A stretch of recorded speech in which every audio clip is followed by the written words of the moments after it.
Froglet has gone on a journey. Froglet will occasionally send back travel photos, please check them.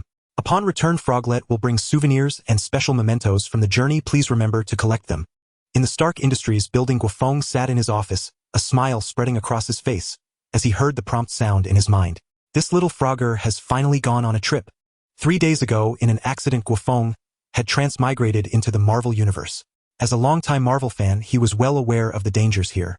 This body he now inhabited was an intern at Stark Industries, and he had also inherited a fortune worth billions. Back on Earth, such conditions would have been a perfect life, but in the Marvel Universe, without sufficient strength, tragedy could strike at any moment. Fortunately, the next day, his golden finger awakened. To his surprise, it turned out to be a mobile game from his past life, Travel Frog. The gameplay was simple. The player owned a little frog that loved to travel, and the player's task was to prepare luggage for the froglet.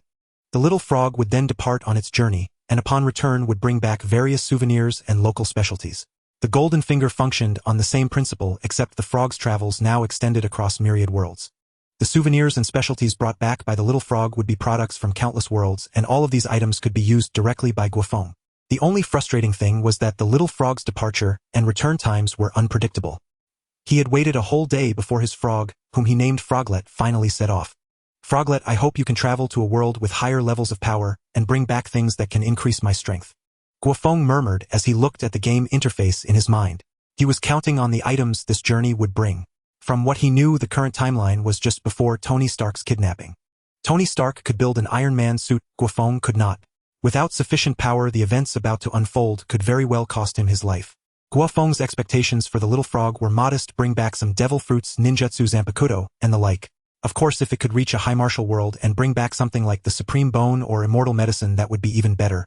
Just then, Guo Feng's phone rang. The caller ID showed Boss. Tony Stark was looking for him.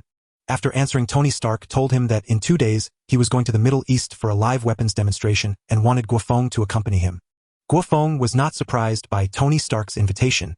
This Botus' parents had been Tony Stark's close friends, and after their passing, Tony had always taken good care of him. This time Tony would not only bring him along, but also promised to promote him to a high-level position at Stark Industries afterward. Guo Feng was torn. This whole event was a setup by Obadiah Stane. No one, except Tony Stark himself, would survive. He wanted to find an excuse not to attend, but on second thought decided to gamble. Both his and Tony Stark's fates rested on his little frog. Froglet, everything depends on you, Guo Feng murmured in his heart. After work, Guo Feng was stopped in the parking lot by 2 men in black suits. They stood on either side of his sports car, openly holding guns and staring at him. Panic gripped Guo Feng. The armed men walked up to him and said, "Mr. Obadiah Stane wants to see you. Come with us." Looking at the 2 guns, Guo Feng had no choice but to comply. Inwardly, he was surprised. Why would Obadiah be looking for him? Was it because of Tony Stark's invitation to the Middle East? The 2 men brought Guo Feng to a luxurious mansion. In the grand hall, he saw Obadiah Stane. Guo Feng sized up the middle-aged white man, Obadiah Stane. Stane was the second-in-command of Stark Industries and a friend of Tony Stark's father. Ever since Tony took over, he had regarded Obadiah as an uncle, giving him boundless trust.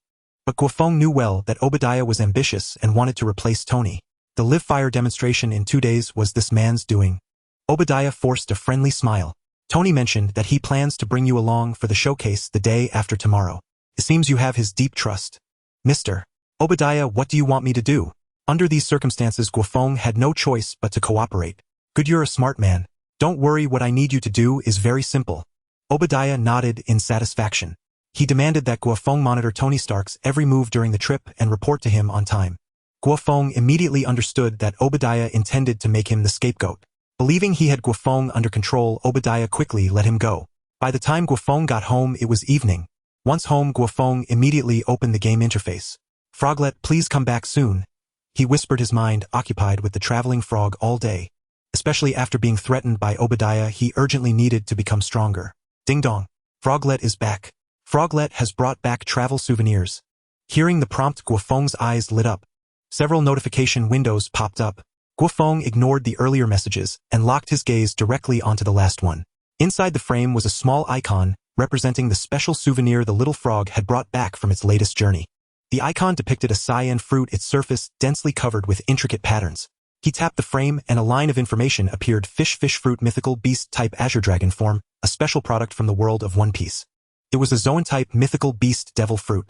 After consuming it, one's physical attributes would be greatly enhanced, and the Azure Dragon and Dragon Human forms would awaken along with mastery over multiple formidable abilities. A prompt stated that the fruit's weaknesses had been erased and further strengthened, according to the host's world. It's this absurdly strong. Guo Feng was stunned on the spot. He had never expected the little frog's very first trip to yield a mythical beast fruit, even rarer than a Logia-type devil fruit. And it was the very fruit associated with the being hailed as the strongest creature across sea, land, and air. Even the inherent weaknesses of a devil fruit had been removed and it had been further empowered. The next moment Guo Feng clicked open the in-game inventory interface which contained 4 tabs: bento items, amulets, and specialties. He selected specialties. The icon representing the Azure Dragon Fruit appeared before Lin Feng's eyes. Extract this specialty. Yes. Guo Feng immediately felt a weight in his hand as a cyan fruit materialized in his palm. In the next instant Guo Feng took a large bite of the fruit. The taste was nowhere near as revolting as described in One Piece. On the contrary, it was surprisingly delicious. Although only the first bite was effective, he still finished the entire fruit. After that first bite, Guo Feng felt a warm current surge within his body, endlessly coursing through him, battering his physique and continuously enhancing it. His body retained its original proportions, but his muscles became firm, well-defined, and aesthetically sculpted. He quickly adapted to and took control of the torrent of power granted by the fruit. With his current strength, tearing a tank apart with his bare hands or withstanding missile strikes Hedon would pose no problem. However, his present environment offered no way to test the fruit's power in practice. Obadiah, just you wait and see, Guo Feng murmured. With the power of the Azure Dragon Fruit in his grasp, he felt fully confident about the upcoming operation in the East and Central region. He opened the game interface once more. The little frog, having just returned from its journey, was resting. Guo Feng then opened the frog's backpack to prepare the luggage for its next trip. At the very beginning of the game, aside from the cheapest bento, there had also been a 4-leaf clover amulet rewarded for completing the beginner tutorial. For the first journey, Guo Feng had only prepared bento for the little frog. The gain of the Azure Dragon Fruit made him decide to equip the lucky 4-leaf clover amulet on the little frog. Perhaps on this next journey, the frog could reach a high martial plane and bring back even better specialties. He did not dare ask for too much. Perhaps an immortal inheritance or a special cultivation physique and cultivation arts. After some thought, Guo Feng opened the in-game shop. Compared to the simple store of the original traveling frog, the current shop offered far richer content. Though all of these items were meant for the little frog's use. For instance, bentos for traveling amulets and various items could all be purchased here. These items possessed different effects influencing the locations the frog might visit as well as the specialties and souvenirs it would bring back. The currency used in the shop was a game-exclusive resource, 3-leaf clovers. The starting gift of clovers was not large, and together with the harvest from what he had planted in the game over the past few days, Guo Feng now had around 1,000 clovers. Even the cheapest bento cost 10 clovers. To ensure the effectiveness of this trip, Guo Feng spent 200 clovers on a bento. He then spent another 300 clovers to buy the little frog a black hat. The hat was a permanent item. It not only made the little frog look more imposing, but also provided additional bonuses. Given Guo Feng's current balance, it was the most cost-effective item he could buy. After equipping the final 4-leaf clover amulet, Guo Feng sent the little frog off on its journey. The little frog has set out on its trip. Only when he heard the notification sound announcing the frog's departure did Guo Feng finally rest easy. The next day, the first thing he did upon waking was to open the game interface and check it briefly. Then he headed to the Stark Group. Just as he arrived at the company entrance, a Lamborghini pulled up in front of him. The window lowered and Tony Stark's head popped out. "Good morning, Jack. I've got some bad news for you." "Hello, Mr. Tony. Just say it. I think I can handle it," Guo Feng replied calmly. He could tell that Tony Stark was not in the best state. Likely from overindulging the previous night. Fortunately, with his own life level evolved, Guo Feng no longer had to worry about any risk of physical depletion. "There's been a sudden development with the military. They're demanding that we head to the East and Central region today. You know how much I hate being ordered around, but someone talked me into grudgingly agreeing this once. There will absolutely not be a next time." Guo Feng was taken aback. Wasn't the trip to the East and Central region scheduled for tomorrow? As for why the plan had suddenly changed, he quickly figured it out. Obadiah. This man was even more decisive and ruthless than Guo Feng had imagined. Faced with such a situation, Guo Feng did not panic. Instead, he was filled with anticipation. Having the incident occur ahead of schedule suited him just fine. It was the perfect opportunity to test the extent of his own power. Around noon, Guo Feng boarded a private jet with Tony Stark heading to the Middle East, accompanied by Obadiah Stane and dozens of bodyguards. Guo Feng was well aware that these men were all Obadiah's. On the plane, Obadiah cast a meaningful glance at Guo Feng before striking up a conversation with Tony Stark. Tony Stark held immense trust in this uncle of his. Upon arriving in the Middle East, the group proceeded to the site of the new weapon demonstration, which went off without a hitch under Tony's operation. Watching the cluster missiles detonate, Guo Feng, standing beside Tony Stark, felt a surge of eagerness. It wasn't a desire to launch the missiles himself, but rather a longing to be baptized by their blasts to test the resilience of his own body. No wonder Kaido of the Beasts in One Piece was driven to reckless extremes. Possessing a terrifying physique akin to a deity, one could act with impunity. Quite a spectacle, isn't it, Jack? With such weapons, those Middle Eastern terrorists can be dealt with effortlessly. Tony Stark chuckled, as if envisioning the terrorists being obliterated in the blasts, ushering in peace to this chaotic region. After the demonstration, Tony Stark was to depart in a military vehicle. As Tony's advisor for this trip, Guo Feng shared the same ride. Obadiah, however, found an excuse not to join them. Amidst the desert, a convoy of military vehicles rolled along. In one of them, Tony Stark chatted with the soldiers. Click. Guo Feng quietly crushed the communicator Obadiah had given him earlier, his gaze fixed through the window. His perception detected a large group approaching the convoy. Obadiah was about to make his move.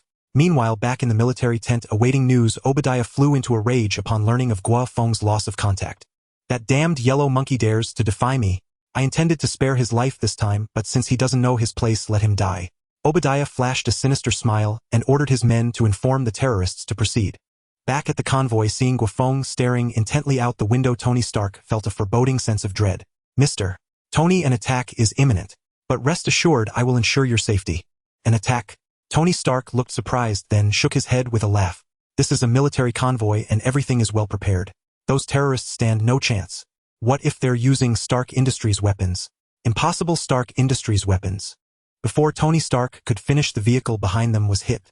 A barrage of heavy fire rendered the military escort combat ineffective in an instant. Gazing at the explosion behind him, Tony Stark was incredulous. He recognized at once that the attacking missiles were from Stark Industries. Before he could react, another wave of missiles was already inbound. Bang! Guo Feng kicked open the car door and, grabbing Tony Stark by the collar, leaped out. By the time they landed, Tony realized they were hundreds of meters away. What was that? Tony Stark stared at Guo Feng in shock. A single charge covering hundreds of meters in an instant. That was utterly absurd. Jack, what are you? Guo Feng smiled faintly. Don't worry, Mr. Tony. I'm still human, just one with a bit of power. Boom! An overwhelming aura erupted from Guo Feng. In that instant, Tony Stark felt as if he were witnessing a raging divine dragon. The next moment, Guo Feng's upper bodysuit burst apart. Scales resembling dragon patterns spread across his skin, and majestic dragon horns grew from his forehead. The military convoy was nearly annihilated after several rounds of bombardment. Before the ambushing terrorists could celebrate, they saw a human figure charging toward them at incredible speed. What is that? The scouts, upon seeing Guo Feng's appearance, were utterly stunned. They shouted, a demon! It's a demon! The leader of the group scoffed at his men's words. Armed with high-tech weaponry, he cared little for demons. Under the onslaught of cluster missiles, even a lord of hell would perish here. Boom! Boom! Boom! Cluster missiles rained down precisely on Guo Feng. Watching the dense explosions, the terrorists sneered. Yet, in the next moment, Guo Feng's figure burst forth from the smoke and dust. For a split second under the missile barrage, Guo Feng felt a flicker of panic. But after enduring it, he understood the power of the Azure Dragon Fruit. A volley capable of leveling a small hill felt on him like a mere blind masseuse's touch. Seeing Guo Feng emerge unscathed from the explosion, the group of terrorists was dumbfounded. By the time they regained their senses, Guo Feng had already charged into their ranks. Open fire! The hundreds of terrorists present simultaneously drew their weapons, forming a dense net of firepower aimed at Guo Feng in an instant. Guo Feng directly abandoned evasion, enduring all the firepower. Bullets ricocheted off his body, and the heavy weaponry such as anti-tank missiles and RPGs felt like mere scratches to him. Witnessing Guo Feng absorb all the damage, unscathed, fear instantaneously enveloped the terrorists present. Meanwhile, Guo Feng launched his counterattack, his explosive speed, leaving the terrorists utterly unprepared. With a single punch, a pickup truck mounted with a machine gun was instantly wrecked, the immense shockwave reducing the terrorists aboard to mere pulp. Is he really that fierce? Guo Feng inwardly gasped. This punch of his had barely half the strength, yet its power surpassed that of a shell. As for the feeling of killing for the first time, apologies, but Guo Feng felt not a shred of emotion towards these deadly terrorists. In less than half a minute, he shattered their ranks with a thunderous force, nearly half of the terrorists annihilated. Faced with such a situation, the morale of the terrorists collapsed on the spot, fleeing in a frenzy. Demon, get back to hell! The previously outspoken terrorist leader, who had declared intent to kill Guo Feng, now crazily sprayed bullets at him with a heavy machine gun under overwhelming fear. Guo Feng walked straight towards him, easily crushing the gun barrel with his fingers, and then sent the man straight to hell with a slap. As for the remaining fleeing terrorists, Guo Feng had no intention of letting them go. The next moment, he exhaled a wave of scorching breath, and the searing flames enveloped everything around, instantly vaporizing both terrorists and weaponry, leaving behind only a charred landscape. Panting heavily, Guo Feng noted that his current fruit development was still low, and using the scorching breath took quite a toll on him. Exiting the Dragon Man form, Guo Feng sought out Tony Stark. Tony Stark's shock had yet to fade. He had witnessed everything from the beginning to the end, especially how Guo Feng had withstood a cluster missile unscathed, which nearly shattered his worldview. Once upon a time, he had always believed that flesh and blood were fragile. Even a super soldier like Captain America remained vulnerable before hot weapons. But the scenario with Guo Feng was something Tony Stark had never dared to imagine. Mr. Tony, I have completely wiped out the terrorists who attacked us. Our current situation is safe. Seeing Guo Feng approach, Tony Stark instinctively took a step back, but quickly adjusted his mindset. Sorry, my words might be a bit presumptuous, but are you really Jack? Tony Stark scrutinized Guo Feng earnestly. Unsurprised by Tony Stark's doubts, Guo Feng patiently explained, of course it's me. Mr. Tony, you know that this world is far from ordinary, and I am incredibly fortunate to have obtained extraordinary powers. Tony Stark nodded, recalling Guo Feng's transformation earlier, which not only looked impressive, but also exhibited immense strength. Looking at himself again, besides being wealthy, he was just an utterly ordinary person. Without Guo Feng's protection, he would likely meet the same fate as those soldiers. The power of an individual opened a new door for Tony Stark. However, a transformation like Guo Feng's was not what Tony Stark desired. He had always revered only technology. Having formed a thought, he looked at Guo Feng seriously and said, Jack, upon returning you will be the acting director of Stark Industries. I need some time for private research. The reason Tony Stark wanted Guo Feng to act as director was partly due to the trust from this life-saving favor, and also because he suspected that this attack might be related to Obadiah. During this temporary disappearance, he could better observe the internal situation of Stark Industries. Guo Feng's heart grew complex. He had originally worried that his intervention would divert Tony Stark from the Iron Man path, but it seemed that not only had he not deviated, but progress might also accelerate. Moreover, the position of acting director suited him perfectly. His relationship with Obadiah had long been a blood feud, and the internal affairs of Stark Industries were a prime battlefield. By the way, Jack, do you have a way to get back? Tony Stark's expression darkened. Being stranded in the desert with no communication devices made returning in a short time seem impossible. Guo Feng smiled mysteriously. Of course, we can return to New York within an hour. As Tony Stark looked on in shock, a purple flame cloud rose from beneath Guo Feng's feet, enveloping them both and soaring into the sky. The speed of the flame cloud's flight exceeded Tony Stark's imagination. By his estimates, it reached Mach 6. Moreover, it continued to accelerate during the flight. Meanwhile, Obadiah waited in the military tent. Sitting in his chair with a glass of fine wine, his face was filled with joy. He believed this operation was virtually foolproof, and the weapons and firepower he provided were more than sufficient to win. When a subordinate entered with a grim expression, Obadiah immediately sensed something was amiss. After the subordinate reported the situation, hearing that the terrorists had been completely annihilated, and that Tony Stark was missing, Obadiah was left dumbfounded. Especially the situation at the scene, which in his eyes was akin to a divine punishment. Quick! Return to Stark Industries at the fastest speed. New York. God, I seriously suspect that you are some sort of higher life form. It took less than 20 minutes to return from the east to New York. On the rooftop of Stark Tower, Tony Stark said in disbelief. Guo Feng smiled without a word. This was just the beginning. Once he developed the Qinglong fruit to the point of transforming into a dragon, traveling around the globe would be as easy as a game, and even crossing the solar system would be no problem. Tony Stark took Guo Feng to his office and immediately contacted Pepper Potts. After briefing her on the relevant matters, Tony Stark clapped Guo Feng on the shoulder and said, Next, Potts will assist you in managing the corporation. The next moment, his expression turned serious. Jack, if Obadiah is truly the mastermind behind this incident, please let me handle him. After all, this is a matter between him and me. I can't guarantee that much. If Obadiah acts recklessly, I will try my best to leave him a breath. Guo Feng's tone was firm. He would not allow a madman to escape unscathed. Tony Stark showed a helpless smile before taking the exclusive elevator down.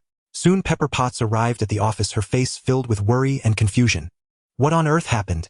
Tony actually made you the acting director. Although she understood that Tony Stark and Guo Feng had a relationship akin to uncle and nephew in terms of qualifications and capability, Obadiah as the second-in-command of the company was clearly the most suitable. Guo Feng chose not to explain the situation to Pepper Potts. Although she was trustworthy, this woman acted impulsively and had caused Tony Stark concern on several occasions. Seeing that Guo Feng did not answer her, Pepper Potts had no choice but to leave. After she departed, Guo Feng opened the game interface in his mind. The tadpole was still traveling but had sent back photos from its journey. In the pictures, the tadpole was on a boat conversing with an elderly man wearing a dog hood. The old man was clad in a white naval uniform with the word justice prominently displayed on his back. Guo Feng immediately recognized the old man's identity. What the hell isn't that Marine Vice Admiral Garp? Is this again the world of One Piece? Tadpole, are you trying to become the Pirate King? Despite the complaints, Guo Feng felt a hint of anticipation. After all, the One Piece world had many specialties. Last time it was the Qinglong fruit, and he wondered what the tadpole would bring back this time. After collecting the clovers from the plantation, Guo Feng closed the game interface and began to meditate. He discovered that the fastest development came from combat, followed closely by meditation. At the same time, Pepper Potts notified the senior management of Stark Industries to deploy the matters Tony Stark had assigned. By the time Obadiah returned, Guo Feng's position as acting director was already a done deal. Upon entering the door, Obadiah heard this news and was nearly choked with anger. He had plotted for so long, and even for this step, yet he was thwarted by Guo Feng. The most critical issue was that Tony Stark had safely returned to Stark Industries, which greatly worried Obadiah. He immediately prepared to meet with Tony Stark, hoping to at least probe his intentions. However, Tony Stark refused to meet with Obadiah, informing him that all matters prior to his resuming the position of chairman were to be handled by Guo Feng. Damn, what kind of witch's brew did this yellow-skinned monkey feed Tony? Obadiah cursed, but what puzzled him the most was how Guo Feng and Tony Stark had returned to the company. Even a supersonic fighter jet could not be this fast. Could it be some kind of magic like those in Dragon Kingdom legends? Not long after Obadiah received more bad news, Guo Feng announced the temporary cancellation of Obadiah's board position and initiated an investigation against him in the name of the board. How dare you? Do you think that just because you have Tony backing you, you can challenge me? I will make this yellow-skinned monkey pay the price. Obadiah exploded with rage, realizing that he was at a disadvantage in the workplace. He would resort to other means to compensate. Having left Stark Industries, Tony Stark arrived at his seaside villa and began his research in the basement.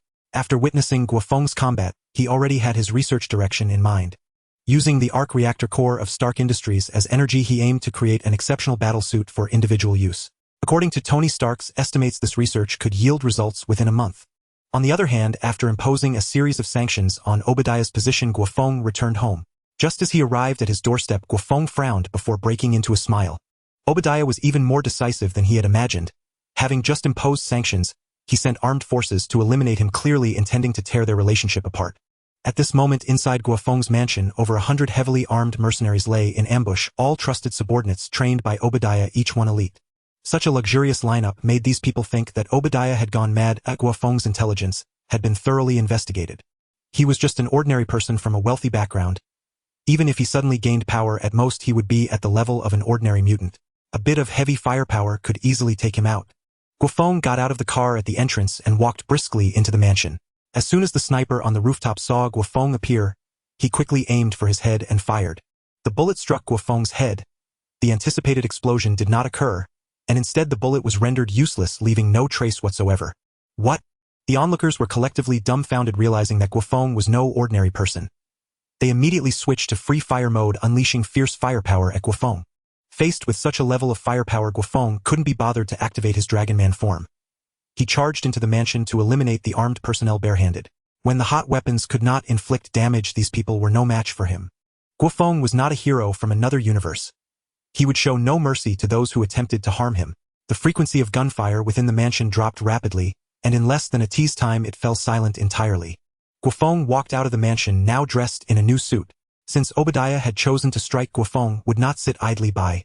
Flames coiled within him as he flew toward Obadiah's estate. H-I-E-L-D. Nick Fury stared grimly at several photos on the table taken by agents in the Middle East. A fierce battle had clearly taken place there, yet aside from the wreckage of U.S. military vehicles, all traces of the attackers had been erased, leaving only a patch of scorched earth. The only clue was that this incident was related to Tony Stark. Thinking of this man, Fury's mood grew complicated. He knew that Tony Stark's father was one of S.H.I.E.L.D.'s founders, and with Stark's own influence, investigating him would be troublesome. Just then Coulson approached Fury and reported the latest intelligence on Stark Industries. What? Stark Industries has a new acting director and Tony Stark has vanished. Fury was stunned. The acting director of Stark Industries was not a member of the original board, but a Chinese man who had appeared out of nowhere. After reading the file on Guo Feng, Fury was intrigued. He appeared to be an ordinary rich second generation even if his parents had ties to Tony Stark. But given Tony Stark's usual way of doing things, he would never let someone like that become acting director. He should have chosen his second-in-command, Obadiah. The Middle East battlefield, the acting director, and Tony Stark's disappearance. Fury narrowed his eyes. These events might be connected to this unexpected director. He turned to Coulson and said, "Coulson, have Natasha suspend her mission in Russia and send her to Stark Industries to investigate this Chinese man named Guo Feng. Classify this mission as SLEVEL. You will be responsible for liaising with Natasha." Flames descended and Guo Feng arrived at Obadiah's estate. But it was completely empty. Guo Feng was not disappointed. A wily rabbit has 3 burrows, and that was even truer for an ambitious man like Obadiah. But after this failed attack, Obadiah wouldn't dare show his face at Stark Industries again. Still, he couldn't stay hidden forever. As long as he showed himself next time, Guo Feng would give him no chance to recover. The next morning, Guo Feng arrived at Stark Industries. As he had expected, the board could no longer reach Obadiah. But he had already obtained what he wanted. A black USB drive spun in Guo Feng's hand. Inside was evidence of Obadiah's collusion with terrorists and illegal transactions. He then called Pepper and asked her to deliver it to Tony Stark. Next, Guo Feng opened the game interface. The frog's journey was still ongoing, and it had sent back another photo. In the photo, the frog was inside Marine headquarters with not only Garp but also the 3 admirals and the fleet admiral present. Guo Feng exclaimed in surprise. The frog's presence was as impressive as that of red-haired Shanks with his Maramara no Mi. "Hurry back, little frog. I hope you bring back plenty of souvenirs this time." In his basement, Tony Stark, who was researching the suit, received Guo Feng's USB drive. Seeing everything Obadiah had done, Tony Stark felt a chill in his heart. The man he had regarded as an uncle had betrayed him like this. After his anger subsided, Tony Stark quickly regained his composure. It was impossible for him to deal with Obadiah now. He would need the Iron Man suit to be completed first. Tony Stark looked at the steel framework on his workbench. Progress was faster than he had anticipated. What he had originally thought would take a month might be completed in less than a week. In fact, the energy source, materials, and design all seemed simple to Tony Stark. The reason for this progress was that the suit's performance was based on Guo Feng as a benchmark, which was where the real time and effort were spent. At Stark Industries, Guo Feng left his office and decided to stroll around the building. As he passed through the lobby, he spotted a familiar figure. A stunning woman in a white business suit was carrying a stack of documents toward the elevator. "Isn't that Black Widow? Why is she here at Stark Industries now?" But Tony Stark hasn't even become Iron Man yet. Guo Feng frowned. Originally, Black Widow had come to Stark Industries to gather intelligence on Iron Man. After a moment's thought, Guo Feng understood her purpose. His sudden appointment as acting director had likely caught S.H.I.E.L.D.'s attention. Thinking of the black-suited bald man at S.H.I.E.L.D., Guo Feng's mood soured. He had no fondness for S.H.I.E.L.D. at all. He would rather be a so-called villain than join that organization. Guo Feng thought of the Avengers. He wanted the team to be formed, but allowing that black-suited bald man to control it was out of the question. So he devised a plan. However, to implement it, his strength still needed time to grow. As for Black Widow's presence at Stark Industries, Guo Feng decided to keep an eye on her, but not interfere too much. At noon, Guo Feng drove to a high school in Queens. A limited edition Lamborghini supercar drew the attention of passersby and students alike. Guo Feng gazed through the car window at the school gate. It was dismissal time, and the person he was waiting for would be coming out soon. Peter Parker squeezed through the crowd, walking briskly. His keen senses immediately detected Guo Feng's gaze. Though he didn't know why the stranger was watching him, Peter Parker decided to avoid him to prevent any trouble. Even if this man followed him, he could easily lose him in a back alley. Guo Feng wasn't surprised by Peter Parker's hasty departure. That was the vigilance a superhero should have. But seeing Peter Parker was just a side errand. His real destination in Queens was Oscorp. This tech giant rivaling Stark Industries possessed many valuable assets. As the acting director of Stark Industries, Guo Feng was quickly granted a meeting with Norman Osborn upon arriving at Oscorp. "Welcome, Mr. Guo, to Oscorp," Norman Osborn said with a smile. He was surprised by Guo Feng's visit. He had just learned of the changes at Stark Industries and had intended to probe Guo Feng himself, but the man had come to him first. Too young. What was Tony Stark thinking? Norman Osborn was puzzled inwardly, but he dared not underestimate Guo Feng. In fact, he had already contacted his son, urging him to return immediately. Since they were both young, he hoped his son could connect with Guo Feng. After the formalities, Guo Feng said to Norman Osborn, "Mr. Osborn, I am well aware of Oscorp's capabilities. The reason I came today is to request a tour of your laboratories." Norman Osborn had already awakened his Green Goblin persona. When he heard Guo Feng's request, Norman Osborn did not refuse. If Tony Stark himself had come, Norman Osborn would have had reservations, but someone like Guo Feng, who was only half competent, could be dealt with easily. Seeing that Norman Osborn agreed to his request, Guo Feng had achieved the goal of his visit to Oscorp. Next, Guo Feng went to Oscorp's experimental area, and after observing some of the tests, Guo Feng arrived at a reptile biology laboratory. Seeing Guo Feng pause there, Norman Osborn explained, "The head of this lab is Dr. Connors, an exceptional researcher in our company. Unfortunately, he lost his right arm in an accident, but it hasn't hindered his research." Guo Feng was no stranger to Dr. Connors. The man had once been a battlefield medic, but after losing his right arm in a terrorist attack, he stepped back from the front lines to pursue biological research. This all stemmed from Connors' obsession with his lost right arm. Later, Connors established a reptile biology lab at State University, but the research he wanted to complete required substantial funding. While conducting research at State University, he also joined Oscorp. Guo Feng was well aware that Connors' final research results would eventually transform him into a lizard man. However, Guo Feng had no intention of stopping this. The lizard man that Dr. Connors would become was a formidable opponent for him. "Is Dr. Connors in the lab?" Norman Osborn shook his head. "Unfortunately, Dr. Connors is at State University. He rarely comes to Oscorp, but his abilities are excellent, and the company has given him plenty of support." Norman Osborn was very invested in Connors' research. Though it was of little direct help to him, it played a significant role for Oscorp and its future plans. However, after so long, Oscorp had poured in substantial funds and manpower without seeing results. Norman Osborn had even given Connors an ultimatum. There were many important projects in the company, and Norman Osborn couldn't focus his energy on Connors indefinitely. Somewhat disappointed, Guo Feng left the experimental area after a brief stay. He had seen all there was to see, and lingering any longer would be pointless. When Guo Feng left the experimental area, Harry Osborn, Norman's only son, was waiting at the entrance. "Harry, let me introduce you. This is Mr.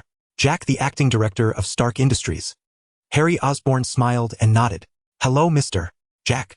It's a pleasure to have you at Oscorp." After the brief introduction, Norman Osborn said to Guo Feng, "Jack, let Harry keep you company. I'm feeling unwell." With that, Norman Osborn took the private elevator alone. Afraid Guo Feng might be upset, Harry explained, "Father has been like this lately. He suddenly feels unwell, probably from overwork." "Has your father's condition improved?"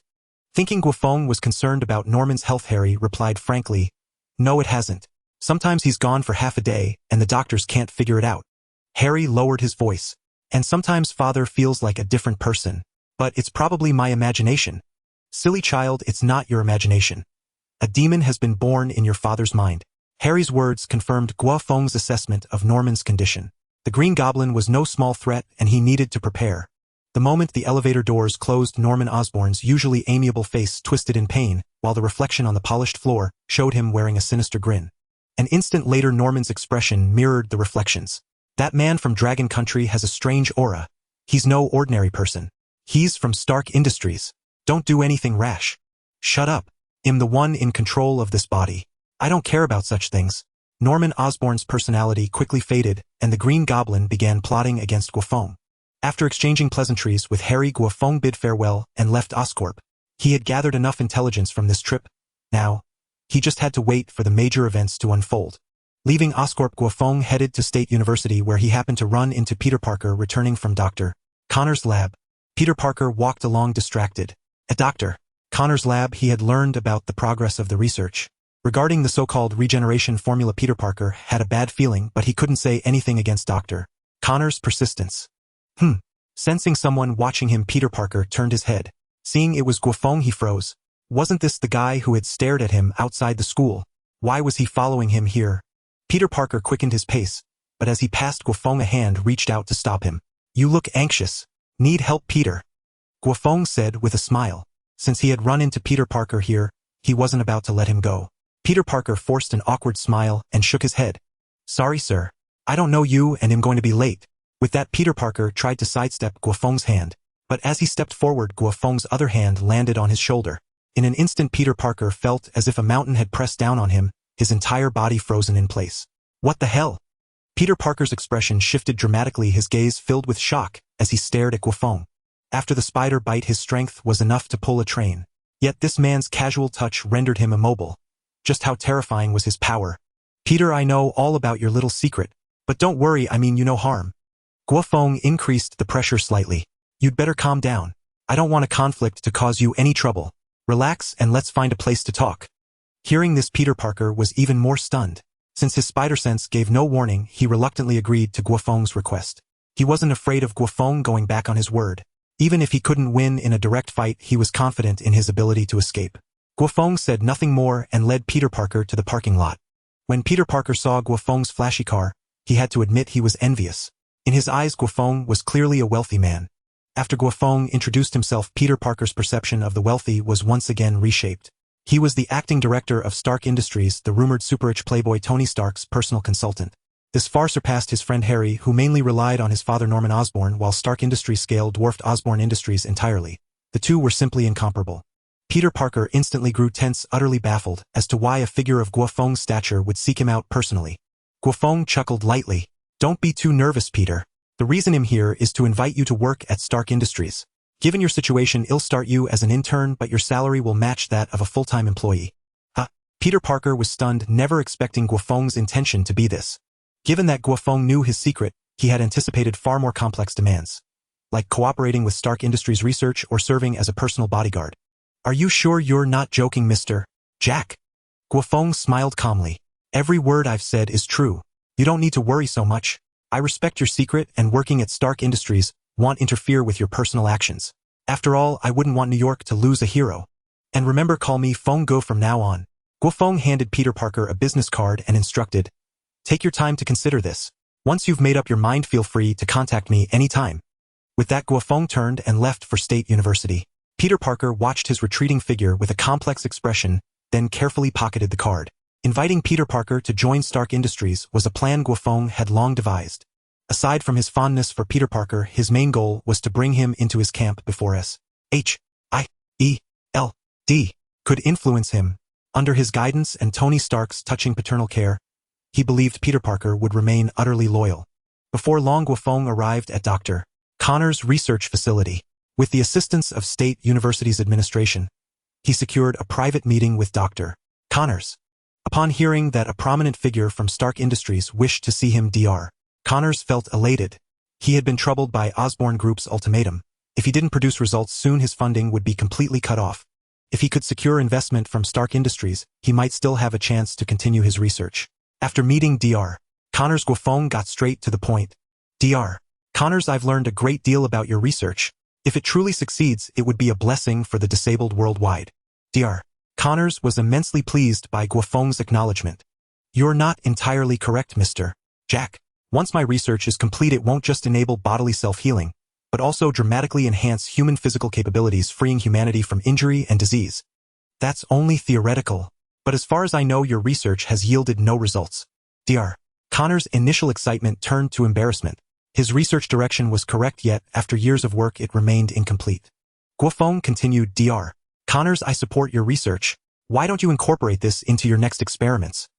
He pulled out a small vial from his pocket, containing a drop of his blood. Dr. Connors was puzzled. How was this any different from ordinary blood? Nevertheless, hoping to secure Stark Industries' investment, he decided to indulge Guo Feng's peculiar request. If it succeeds, inform me immediately. With that, Guo Feng rose and left. Dr. Connors stored the vial, planning to conduct the experiment that evening. After finishing his activities in Queens, Guo Feng returned to Stark Industries. As he entered the main entrance, he spotted a stout man pointing at nearby employees. Satisfied that they had followed his instructions to wear their badges properly, Happy turned to leave and bumped into Guo Feng. Happy, you seem quite idle. You need to keep yourself busy. Happy scratched his head sheepishly. Jack, this is my job and Tony allows it. The two were old acquaintances. Happy asked directly, I want to know what's happened to Tony. I'm really worried about him. He's fine. You'll see him soon. Patting Happy on the shoulder, Guo Feng took the private elevator to his office, where the desk communicator lit up. Answering it, Peter Parker's voice came through. I've made up my mind, Jie. Fenggu. I want to join Stark Industries. Guo Feng smiled with satisfaction. Excellent, Peter. Come to Stark Industries to report whenever you're free. On the other end of the line, Peter Parker, clad in his Spider-Man suit, had just landed near a bank where a robbery was underway. Having received Guo Feng's response, Peter, shedding his usual talkativeness, swiftly dealt with the robbers, found a secluded spot to change, and headed to Stark Industries. At the same time, in a certain office within Stark Industries, Natasha was communicating with Nick Fury. Over the past half-day, Natasha had been investigating Guo Feng's background. So far she had found nothing substantial. The only noteworthy detail was that after Guo Feng announced sanctions against Obadiah, Obadiah vanished completely the next day. This puzzled the shadowy Nick Fury. Obadiah was no pushover. He commanded vast armed forces and connections. Such a man wouldn't sit idly by when sanctioned by a seemingly ungrounded acting director. Unless Guo Feng possessed power that made Obadiah helpless. Connecting this to incidents in the Middle East, Fury had an inkling. He instructed Natasha to find an opportunity to test Guo Feng's abilities. If Guo Feng truly wielded extraordinary power, Fury would step in personally confident that under the banner of humanity's greater good Guo Feng would join H-I-E-L-D. In a luxurious villa in Bear Country, Obadiah sat on the sofa, his face dark with fury. After failing to assassinate Guo Feng, he had fled overnight to hide in Bear Country. What infuriated him was that Guo Feng had not only removed him from the board but also frozen most of his assets.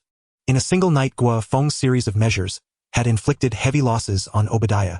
Yet recalling Guo Feng's overwhelming power and Tony Stark's full backing, Obadiah's resentment boiled down to impotent rage. Just then, Obadiah received a message. Anton Vanko's son, Ivan Vanko, a scientist who had once collaborated with Howard Stark, was in Bear Country, and the man was a technical genius. Driven by vengeance, Obadiah decided to gamble on Ivan Vanko. Finally, here, stay calm, Peter Parker. You're already an intern at Stark Industries, no need to be nervous. Stepping out of the car at the entrance of Stark Industries, Peter Parker kept encouraging himself. After entering Stark Industries, Happy, who had been waiting at the door, stopped Peter Parker and gestured for him to follow. So you're the intern Jack mentioned. Good heavens, you're far too young. Are you still in school? In the elevator, Happy looked at Peter Parker curiously. Peter Parker scratched his head and hesitated. Yes, I'm still in school. I envy you, young man. Happy regarded Peter Parker as someone with connections like Guo Feng, not only skipping the interview process but possibly even becoming his superior. Upon reaching Guo Feng's floor, Happy explained the location and some precautions before leaving. Soon Peter Parker arrived at Guo Feng's office. I didn't expect us to meet again so soon, Peter. Guo Feng rested his hands on the desk, sizing up Peter Parker. Peter Parker immediately tensed up. Brother Feng, do I really not need an interview? Guo Feng waved his hand. I told you your presence here counts as passing the interview. If you have time, just come by Stark Industries to check in. If something unexpected comes up, let me know in advance. With that, Guo Feng handed Peter Parker a bracelet, a communicator created by Tony Stark capable of precise positioning, real-time communication, and equipped with some self-defense gadgets. After giving Peter Parker some instructions, Guo Feng dismissed him. At State University in Dr. Connor's biology lab, the latest round of experiments had failed yet again. Undeterred by this result, Dr. Connors was instead overjoyed. He had finally figured out the precise ratio needed to complete the research. After final adjustments, a green test tube slowly rose from the workbench. It's finally done. Dr. Connors trembled with excitement. As he grabbed the tube with his left hand, a near-maniacal grin spread across his face. After all these years, he could finally shed his identity as a disabled person and embrace a new life. Dr. Connors did not immediately drink the potion but glanced at another test tube on the workbench containing Guo Feng's blood. Due to the breakthrough in the experiment, he decided not to incorporate that drop of blood. Never mind, I've already succeeded. I've fulfilled my obligation to Oscorp. There's no need for unnecessary steps. Dr. Connors discarded Guo Feng's blood as waste, then, with a face full of agitation, drank the potion. Instantly, the flesh on his right arm began to writhe rapidly, forming a new arm at a visible speed. Feeling his newborn arm, Dr.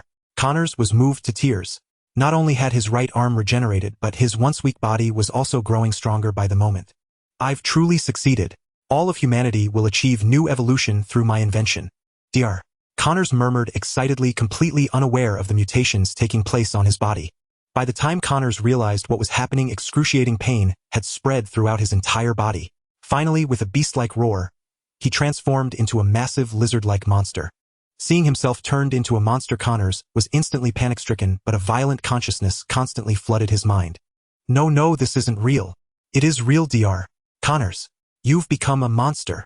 A voice from outside the lab left Dr. Connors utterly bewildered. Then the thick alloy door to the lab was torn open. Guo Feng, dressed in a black suit, walked in leisurely, his gaze locking onto Dr. Connors. What a pity, Dr. Connors. You didn't follow my advice. Look at yourself now. Your so-called research was fundamentally flawed. You, Mr. Jack. After snapping out of it, Dr. Connors quickly explained. This is just a mistake. With a few adjustments, I can return to normal. Face reality, Dr. Connors. As an expert in this field, you should know that your mutation is irreversible. I'll say it again, your research cannot benefit humanity. It can only create monsters like you. Guo Feng's words deeply stung Dr. Connors, and his grotesque lizard face twisted into a maniacal expression. You don't understand my research at all. Dr. Connors stared at his hands, his expression shifting before he spoke firmly. You're right, this mutation is irreversible. But there's no denying it can bring evolution to humanity. Even if it makes us monsters, so what? This is the new human. Guo Feng sighed. Dr. Connors had fully embraced his identity as a lizard man. For someone as stubborn as him, once a goal was set, it was nearly impossible to change. Only physical means would work now. Dr. Connors turned his gaze to Guo Feng and said calmly, So Mr. Jack, would you like to become the vanguard of new human evolution? With that, he was already in front of Guo Feng. I refuse. A monster like you is nothing but a clown. Enraged by Guo Feng's mockery, Dr. Connors was furious. A mere mortal really thinking that his status at Stark Industries would stop him from acting? You have no choice. Dr. Connors extended his claws toward Guo Feng's shoulder. Guo Feng casually raised his hand and caught Dr. Connors by the wrist. Dr. Connors' expression froze. His arm was completely locked in place. Impossible. Dr. Connors roared, exerting all his strength to break free, but he couldn't budge an inch. With a crack, Guo Feng crushed Dr. Connors' wrist and followed up with a kick to his abdomen. Boom! Dr. Connors flew backward like a cannonball, crashing through the lab wall under the terrifying momentum. In the corridor, Dr. Connors struggled to rise from the rubble, staring in horror at Guo Feng approaching him. Impossible! You're just an ordinary person. Guo Feng sneered. How could a mere lizard compare to a true dragon? Dr. Connors, this world is more complex and dangerous than you imagine. Trash like you can't even make it onto the stage. Roar. Provoked repeatedly by Guo Feng, Dr. Connors' ferocity fully erupted. Without hesitation, he lunged forward to attack. Perfect. Guo Feng threw a punch, meeting Dr.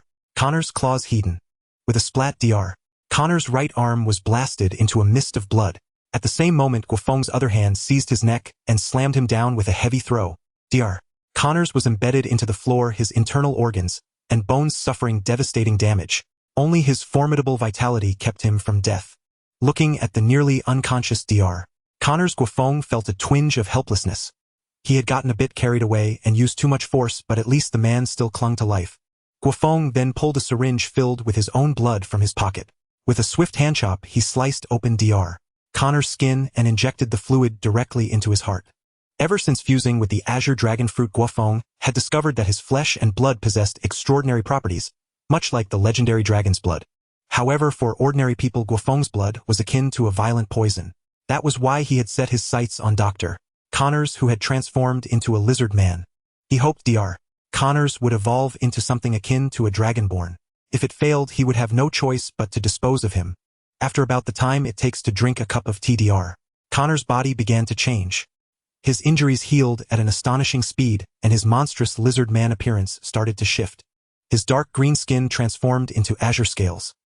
His head became more fearsome and majestic, with a pair of long, slender horns sprouting from his forehead. His physique grew more massive and imposing. His bloated tail became sleek, and a new blade-like structure grew from its tip. Watching Dr. Connors turn into a dragon man, and sensing the bond forming in his mind, Guo Feng knew his plan had succeeded. Soon Dr. Connors regained consciousness. The violent, corrupting influence of his mutation had dissipated. Restored to reason, he looked at Guo Feng with a complex expression. Mr. Jack, what happened to me? You have become my first dragonborn. Dr. Connors. Welcome to true evolution. Dr. Connors lowered his head in shame, recalling the recent encounter. He had been like a frog at the bottom of a well. Thank you, Mr. Jack. Not only had Guo Feng transformed him into a more powerful dragon man, but he had also erased the lizard man side effects, allowing him to master his strength, while still being able to return to human form. Seeing Dr. Connors revert to his human form, Guo Feng continued, I will grant you maximum freedom. Continue your work at Oscorp as usual. Contact me promptly with any important intelligence, especially regarding Norman Osborn. Dr. Connors was surprised. He was to be a spy at Oscorp. I will accomplish your mission, Mr. Jack. With his goal achieved, Guo Feng and Dr. Connors cleaned up the scene and left the State University. Soon after A.S.H.I.E.L.D. helicopter landed on the campus. Agent Coulson led a team of operatives to the scene. After a thorough investigation, they found nothing substantial. Coulson's expression darkened. New York had been plagued by frequent incidents involving supernatural elements. Even after investigation, these events were difficult to resolve effectively. SHIELD simply lacked sufficient control over supernatural forces. For this reason, Coulson was not only investigating incidents, but also seeking talented individuals with extraordinary abilities. At SHIELD headquarters, Nick Fury listened to Coulson's report with some frustration. State University. Natasha mentioned that Guy has been active in Queens lately. The bald man thought of Guo Feng. His intuition told him this incident was connected. He immediately contacted Coulson. Coulson, drop your current task. Head to Stark Industries. The next day, Guo Feng arrived at the company early and immediately opened the game interface. He had just heard the system notification. The froglet had returned from its journey. The froglet has returned.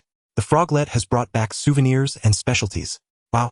Wearing the four-leaf clover charm had truly paid off. This haul was remarkably rich. Ignoring the irrelevant notifications, Guo Feng clicked on the souvenirs and specialties. In the frame labeled souvenir was a book with the title Hockey on its cover. Guo Feng's breath caught as he clicked the frame. A line of information appeared. Book of Hockey is souvenir from the One Piece world, containing the cultivation method for the special power of Hockey, and a seed that unlocks all Hockey abilities directly. Just as he thought, Guo Feng's face lit up with joy. He stored the Book of Hockey, and then clicked on the specialty notification. It was another book, its cover reading 6 powers. Guo Feng's smile widened. What a delightful surprise. He clicked the icon and the information appeared. 6 powers manual, a specialty from the One Piece world, personally compiled by Marine Vice Admiral Garp. It records the complete power of the 6 powers. Upon mastering it, one can unlock the life return talent. Incredible. It's a personal legacy from Garp. Guo Feng exclaimed in surprise. After storing the souvenir and specialty, his attention turned to another notification. Ding. During this journey, the froglet encountered a special opportunity, learned the 3 colors of Hockey, and received a boost. Detected that the froglet is in poor condition. It is recommended to restore it immediately to avoid affecting the next journey. Guo Feng was stunned. The froglet had mastered the 3 colors of Hockey. Looking at the innocent little frog on the screen, his feelings were complicated. Who would have thought a traveling frog could fight? But it made sense. After all, the froglet traveled through myriad worlds. Relying solely on its cute appearance was impossible. While restoring the froglet's condition, Guo Feng also discovered new functions. These functions included healing the froglet and a dedicated enhancement system. Opening the healing interface revealed a long list of special items. Golden Wound Medicine Life Water Resurrection Pill. In the enhancement interface, the available options were also plentiful. Indestructible Body Super Speed Super Strength. It offered a comprehensive range of enhancements, making Guo Feng somewhat envious. Of course, these additional functions required clovers. A quick glance showed that the cheapest option cost 4-digit clovers. Fortunately, the froglet's injuries weren't severe. The 100 clover healing function sufficed. Guo Feng also discovered that besides traveling, the froglet could be summoned to the material world to assist him in battle. For now, however, the froglet's intervention wasn't necessary. After restoring the froglet's condition, Guo Feng began working on its enhancements. With his current clover count, after preparing for the next journey, he could afford 2 trait upgrades. For the 2 traits, Guo Feng prioritized survival. They were static stealth and auto substitute. The former greatly enhanced the froglet's concealment, while the latter allowed it to automatically generate a substitute to avoid damage when hit by a powerful attack. After enhancing the traits, Guo Feng began preparing the luggage for froglet's next journey. A bento box costing 100 clovers, and a protective charm worth 500 clovers. Once the luggage was ready, Guo Feng promptly sent Froglet off on its next adventure. Froglet has set off on its journey. Froglet will send photos back from time to time. Please keep an eye out. After seeing Froglet off, Guo Feng eagerly opened the warehouse and retrieved the Book of Hockey and the 6 Powers Manual. The moment the 2 books touched Guo Feng, they dissolved into streams of light that surged into his mind. Simultaneously, the applications of the 3 types of Hockey and the 6 powers were rapidly absorbed by Guo Feng, reaching the entry-level stage. Further improvement and mastery of techniques were tied to how well Guo Feng digested the knowledge in his mind, and meditation would greatly accelerate this process. Just as Guo Feng finished his meditation, Pepper Potts arrived at his office. Tony asked me to tell you that his research has reached its final stage, and he'll be returning to Stark Industries soon. After he comes back, Pepper said, her expression turning helpless.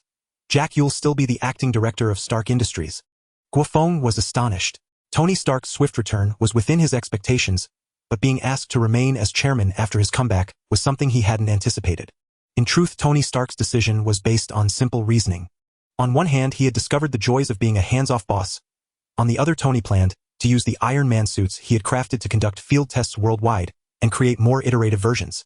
Also the kid you brought back. He really likes him. Hell, personally make a suit for the boy. After relaying Tony's message, Pepper placed a document on the desk before leaving. The document contained the recent employee roster for Stark Industries. When Guo Feng flipped to the last page, his expression shifted to one of surprise. Coulson's here too. What exactly is S-H-I-E-L-D? Thinking. Guo Feng closed the file. S-H-I-E-L-D was overstepping, and it was time for him to push back. He contacted HR and assigned Coulson to the most grueling position, letting the seasoned agent get a real taste of corporate life. And Coulson's boss turned out to be Happy Hogan. With everything arranged, Guo Feng resumed his meditation. In Russia, Obadiah Stane successfully bailed Ivan Vanko out of prison and brought him to a safe house. Since both men harbored grudges against Stark Industries, they quickly formed an alliance. Are you kidding me? Is that Dragon Country guy really that formidable? Ivan Vanko frowned. The Guo Feng that Obadiah described seemed like a myth to him. Obadiah said earnestly, everything I've told you is true. That yellow monkey indeed wields superhuman power. Tell me, can you handle it? Ivan Vanko grinned. Of course. I can not only help you eliminate that monster, but also deliver a crippling blow to Stark Industries. To exact revenge on the Stark family, Ivan Vanko had done extensive preparation. The arc reactor technology now used by Stark Industries owed a debt to his father's contributions. This energy source boasted exceptional efficiency. His plan was to miniaturize the arc reactor, turning it into the core for personal armor. It was an idea he'd conceived long ago, but a lack of funds had kept it from being realized. After hearing Ivan Vanko's plan, Obadiah's face lit up with joy. Once completed, the scheme would allow him to exact revenge, swallow up the entire Stark Industries, and even go further. In Queens at Oscorp, Norman Osborn hurried to the lab area, having just received news about Dr. Connors. Upon arriving, he saw Dr. Connors surrounded by a group of scientists. Norman's gaze fixed on Connor's right arm. It was unbelievable, the arm had actually regenerated. Dr. Connors, congratulations on regaining your arm. It seems your research is complete. Seeing Norman arrive, the scientists tactfully dispersed. I'm sorry, Mr. Osborn, but my research isn't finished yet. So far it only achieves regeneration, and there's a risk of mutation. It needs more time for adjustments. Dr. Connors emphasized. That's truly regrettable. They'll continue to support your research, Doctor. I hope you can complete the final step soon. Norman studied Connors, offered a few words of encouragement, and then left. Dr. Connors breathed a sigh of relief. With his enhanced senses, he could tell that Norman Osborn, like himself, had undergone physical augmentation. However, Norman's aura was eerie, as if a demon dwelled within him. Indeed, none of these corporate titans were simple. Norman Osborn was one, and his own boss Guo Feng was even more extraordinary. The very Guo Feng that Dr. Connors was thinking about found himself blocked at the door by someone. Boss, I have something I'd like to discuss with you. The person blocking Guo Feng was Natasha, whose position at Stark Industries happened to be in HR. She had orchestrated Coulson's entry into Stark Industries, but then an unexpected transfer order came from above reassigning Coulson. The new position not only restricted Coulson's movements, but also saddled him with a boss so insufferable that Coulson wanted to draw his gun. After less than half a day under Happy, Coulson had sought out Natasha. Sorry, but I want to prove transferring that guy Coulson back. That position suits him perfectly. If he doesn't like it, he can get the hell out of Stark Industries. Natasha. She also realized that Coulson was essentially doing hard time under Happy.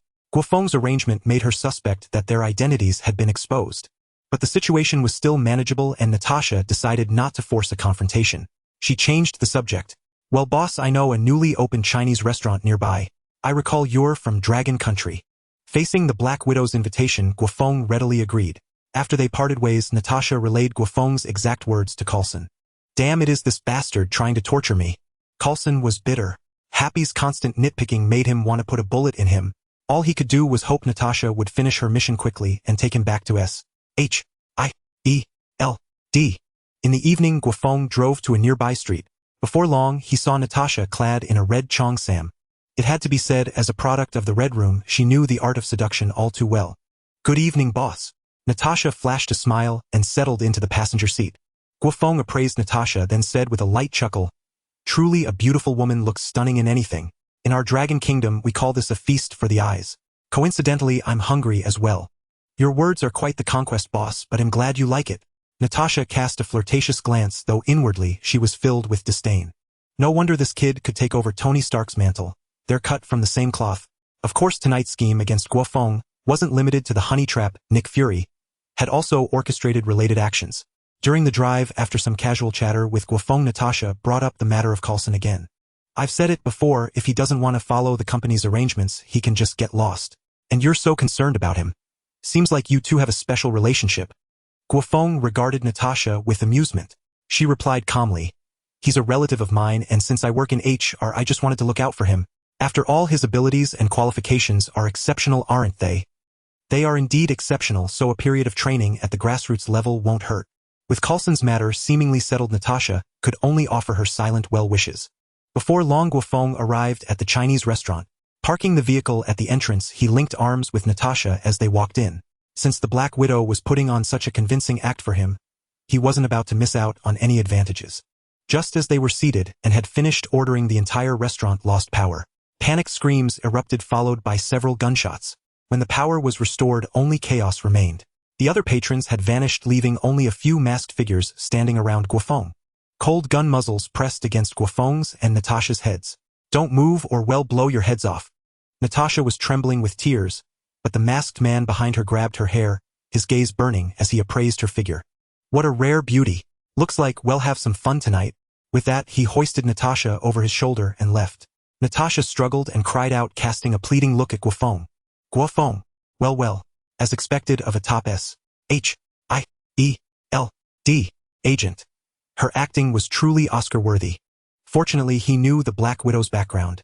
If Tony Stark were here, he might have gone all out to save her. Reflecting on the incident, Guo Feng could roughly guess whose handiwork this was. He miscalculated. He thought tonight was solely Natasha's honey trap, but the real star was S.H.I.E.L.D. ruse of a bitter play. Were they testing his strength? What are you smiling at? The masked man pressed the gun harder against Guo Feng's head. Nothing. It's just that I'm not the type to wait around for death. Guo Feng ignored the gun and turned his head, his gaze playful as he looked at the masked man. Stay still or I'll kill you. The masked man pulled back the safety, glaring menacingly at Guo Feng. With a crack, Guo Feng crushed the pistol in his hand, rising to his feet under the incredulous stares of the surrounding masked men. I'd like to see how you plan to kill me. The masked men, S.H.I.E.L.D. agents, wore grim expressions. This wasn't going according to plan. Given the target status, he should have been trying to conceal his supernatural abilities. And yet, from the very start, he was this aggressive. Still hesitating, then I'll make the first move. A ferocious aura erupted from Guo Feng. He was never meant to be aligned with S.H.I.E.L.D. Since they chose to strike first, he had nothing to hold back. The agents' faces turned pale as they instinctively drew their weapons and opened fire on Guo Feng. To their despair, the bullets couldn't even touch him, as if he knew their trajectories in advance. Indeed, Guo Feng was using Kenbunshiku Haki. While testing its effects, he also aimed to keep his suit intact. I hope when Froglet returns from its next trip, it brings back some decent clothes. It's not good to end up in just my underwear like the Hulk every time I fight. As Guo Feng mused about Froglet, he released his Haoshiku Haki. An invisible pressure radiated from his body, striking the masked men and rendering them unconscious. In a base vehicle not far from the restaurant, Natasha and several S.H.I.E.L.D. agents stared at the monitor. Seeing Guo Feng crush the pistol with one hand and dodge bullets at close range left everyone stunned. But just as they prepared to continue their surveillance, all communication equipment malfunctioned at once. What's happening? It's a magnetic field. A mysterious magnetic surge has damaged all the equipment. Our people inside are probably done for. That guy is way too blatant. This is a provocation against S.H.I.E.L.D. Natasha ignored the agents' bickering, pondering whether to abandon this mission. Although those agents wouldn't reveal their identities, Guo Feng would inevitably grow suspicious. By the time S.H.I.E.L.D. agents arrived at the scene, they only found their unconscious comrades. Once communications were restored, Natasha reported the day's events to Nick Fury in detail, voicing her concerns. Agent Natasha continued to get close to him. Even if your cover is blown, it doesn't matter. When disaster strikes, both he and Tony Stark will stand on our side. Leaving the Chinese restaurant, Guo Feng arrived at Tony Stark's seaside villa. The door to the underground lab opened and a lift rose, revealing Tony Stark in his work suit. Long time no see, Jack. You know exactly why I asked you to come. Seeing Tony's smug expression, Guo Feng knew his research was complete. Show me what you've got. Let me see how impressive your invention really is. Tony Stark said confidently, Little Jack, just wait. I'll blow your mind. But I'm warning you. Don't cry when I whoop your ass. Don't count your chickens before they hatch, Mr. Stark. Guo Feng flashed over to Tony's side, and as they entered the lab, Tony strode confidently to his workbench. After entering the command, several robotic arms methodically assembled plates onto his body. Soon a suit of armor with a primary red and gold trim was completed. As the white light in the helmet's eyes lit up, Tony Stark beckoned to Guo Feng. Come on, Jack. You make the first move. Guo Feng shook his head. You go first or else I'm afraid you won't get a chance to make a move. Inside the armor, Tony Stark furrowed his brows, somewhat irritated. Jack, don't be too arrogant. Jarvis, activate combat mode. Despite saying this, Tony Stark struck first. The next moment the suit's thrusters ignited, and in an instant he was in front of Guo Feng. Bang! Tony Stark punched Guo Feng squarely in the abdomen. His expression froze. Even after taking the blow, Guo Feng's countenance remained unchanged and his body stood utterly still. Mister Tony, don't daydream. In a real fight you won't get such a chance. With that, Guo Feng straightened his posture. That strike of yours wasn't at full power, was it? Come on, keep going. Tony Stark's face darkened. This kid was far too cocky. Today he had to teach Guo Feng a lesson. Jarvis, full power output. Tony Stark pulled back to regain distance. Sir, the target's body is extremely durable. A full power attack could cause significant damage to the suit. With his immense computational power, Jarvis fully understood the disparity between them from the previous attack. Just do it. Tony Stark ignored Jarvis' warning. Even if he failed, he needed to see the result. Understood, sir. Boom. At full power, the suit accelerated like a rainbow beam, accompanied by a violent sonic boom as Tony Stark closed in on Guo Feng. He threw a punch. Bang! The iron fist, breaking several times the speed of sound, was caught by Guo Feng's palm. Under the tremendous impact, Guo Feng remained motionless, while the armor on Tony Stark's right arm was completely shattered. Tony Stark stared at Guo Feng in disbelief, momentarily oblivious to the pain in his injured arm. Jack, what kind of monster are you? Tony Stark dared not dream of knocking Guo Feng down with a single punch.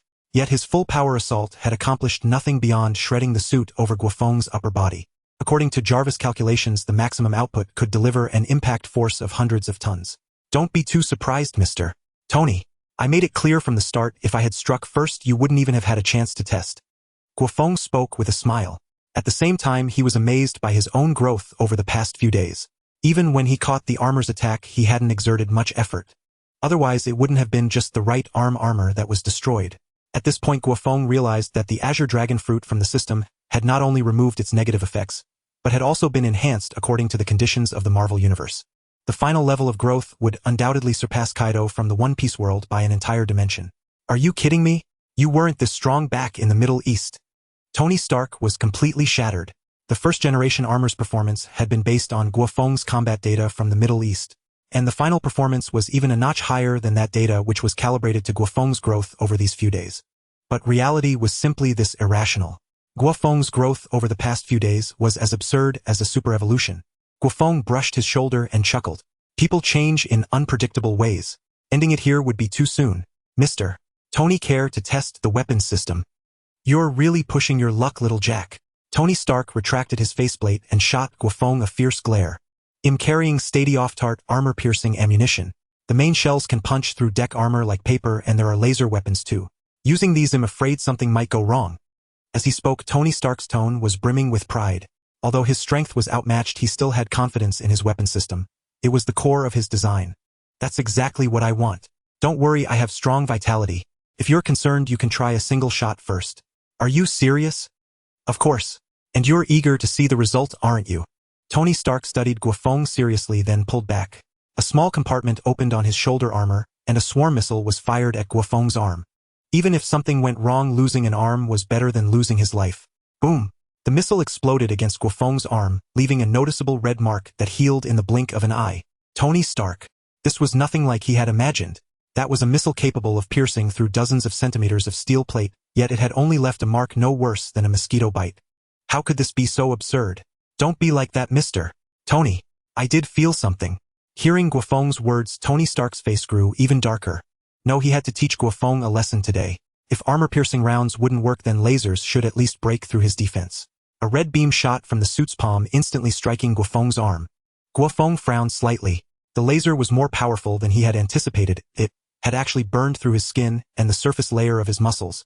As time passed, Guo Feng's regeneration rate caught up with the laser's destructive speed. The energy depleted, and Tony Stark stared at Guo Feng in disbelief. What the hell, even a laser can't penetrate your body. Tony Stark shook his head in resignation, but soon his somewhat dejected expression grew fervent.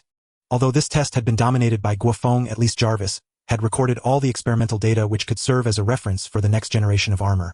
Of course, Tony Stark still harbored the desire to defeat Guo Feng. He firmly believed that with more data and new technological iterations, he would eventually create an anti-Guo Feng armor and give him a good beating. Afterward, Tony Stark repaired the first-generation armor and initiated the research project for the second-generation armor. Guo Feng left the lab and meditated in Tony Stark's villa. The next day, Tony Stark and Guo Feng returned to Stark Industries together. On the top floor of Stark Tower, Tony Stark reactivated the lab they're planning to make it his permanent residence. In the lab, Tony Stark had already donned his armor. He looked at Guo Feng, who was sitting nearby, and asked, "Jack, from today onward, there will be a special hero in this world.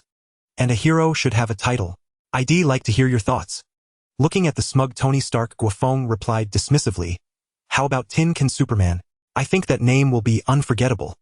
"You're a real genius at naming, Jack." Tony Stark spread his hands. "Well, I've actually already decided on a title. Iron Man. I thought about it for a long time before I was satisfied. I bet you considered Tin Can Superman at some point." "Shut up, Jack. Don't mention Tin Can Superman to me again. That name is terrible." Tony Stark shot Guo Feng a glare, then said seriously, "Any news on Obadiah?" "All I know is that he's in Bear Country. But when it comes to finding people, Mr. Tony, I'm sure you have your ways." After listening to Guo Feng's words, Tony Stark's gaze held a trace of sorrow. Though he had seen the USB drive Guo Feng had delivered earlier and learned of Obadiah's deeds, he could not deny the genuine care Obadiah had shown him over the years. Yet in the end, Obadiah had still chosen to strike at Guo Feng, crossing the line Tony Stark could not tolerate. "With Jarvis' help, I should be able to pinpoint his location within a day. And after that, what do you plan to do?" Guo Feng asked seriously, wondering if Tony Stark would spare Obadiah's life out of lingering loyalty. He would not hesitate to leave Tony Stark and go his own way. Tony Stark let out a deep sigh, his expression pained. "Jack, promise me you'll give him a quick end. After all these years, he's cared for me like a father." "No problem." Guo Feng nodded. "By the way, I think I mentioned I found a very promising intern."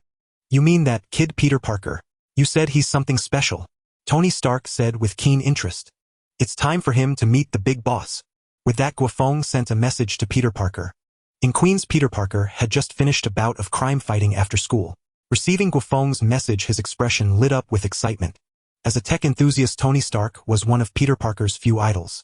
Meanwhile, in Bear Country, within a vast underground base, Obadiah, flanked by dozens of security personnel, strode into Ivan Vanko's research lab.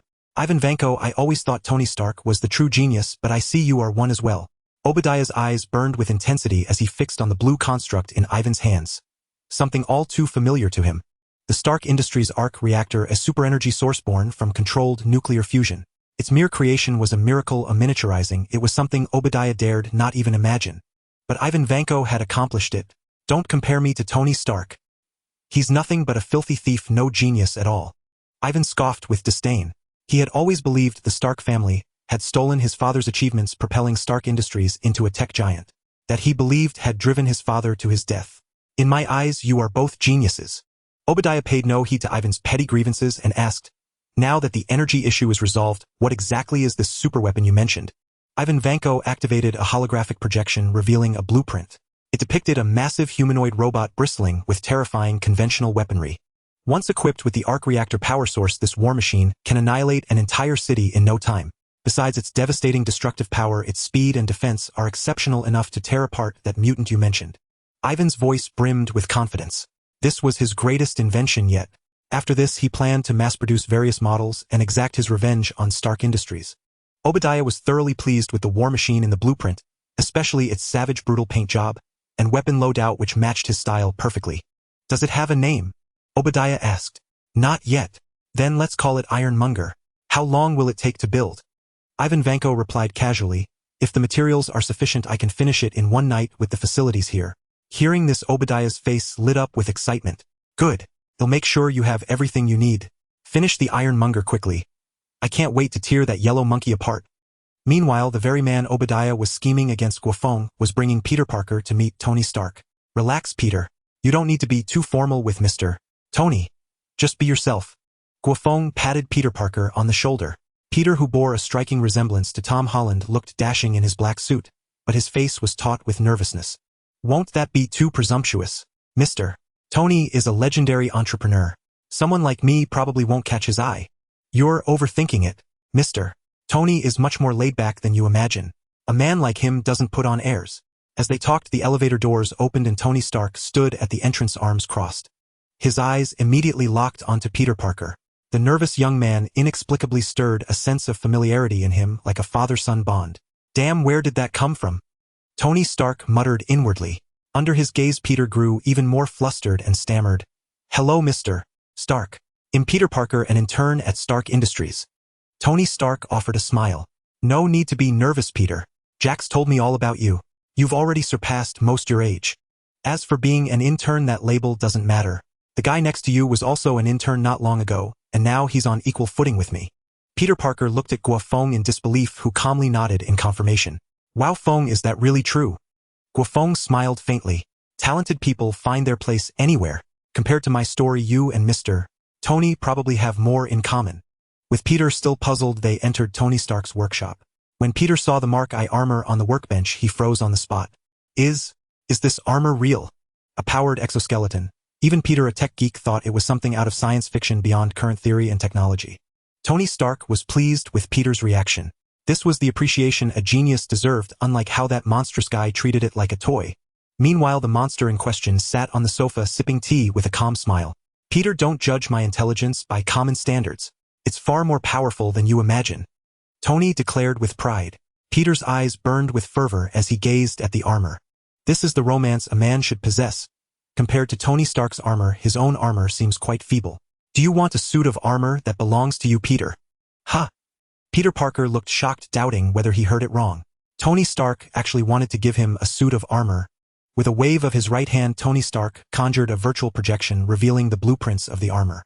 "Jack has told me about your secret. Your powers are formidable, and you have a strong sense of responsibility, Peter. With the enhancement of the armor, you will become even stronger." At this moment, Peter Parker's attention was entirely focused on the blueprints. An armor painted in a striking red and gold. Its appearance and style were reminiscent of the suit he had crafted. "Can I really?" "Of course, it's what you deserve, a reward for your time as a hero." With the conversation reaching this point, Peter Parker could only accept with joy. He then looked at Guo Feng and asked Tony Stark, "Mr. Stark, I want to know, does Guo Feng have his own suit of armor?"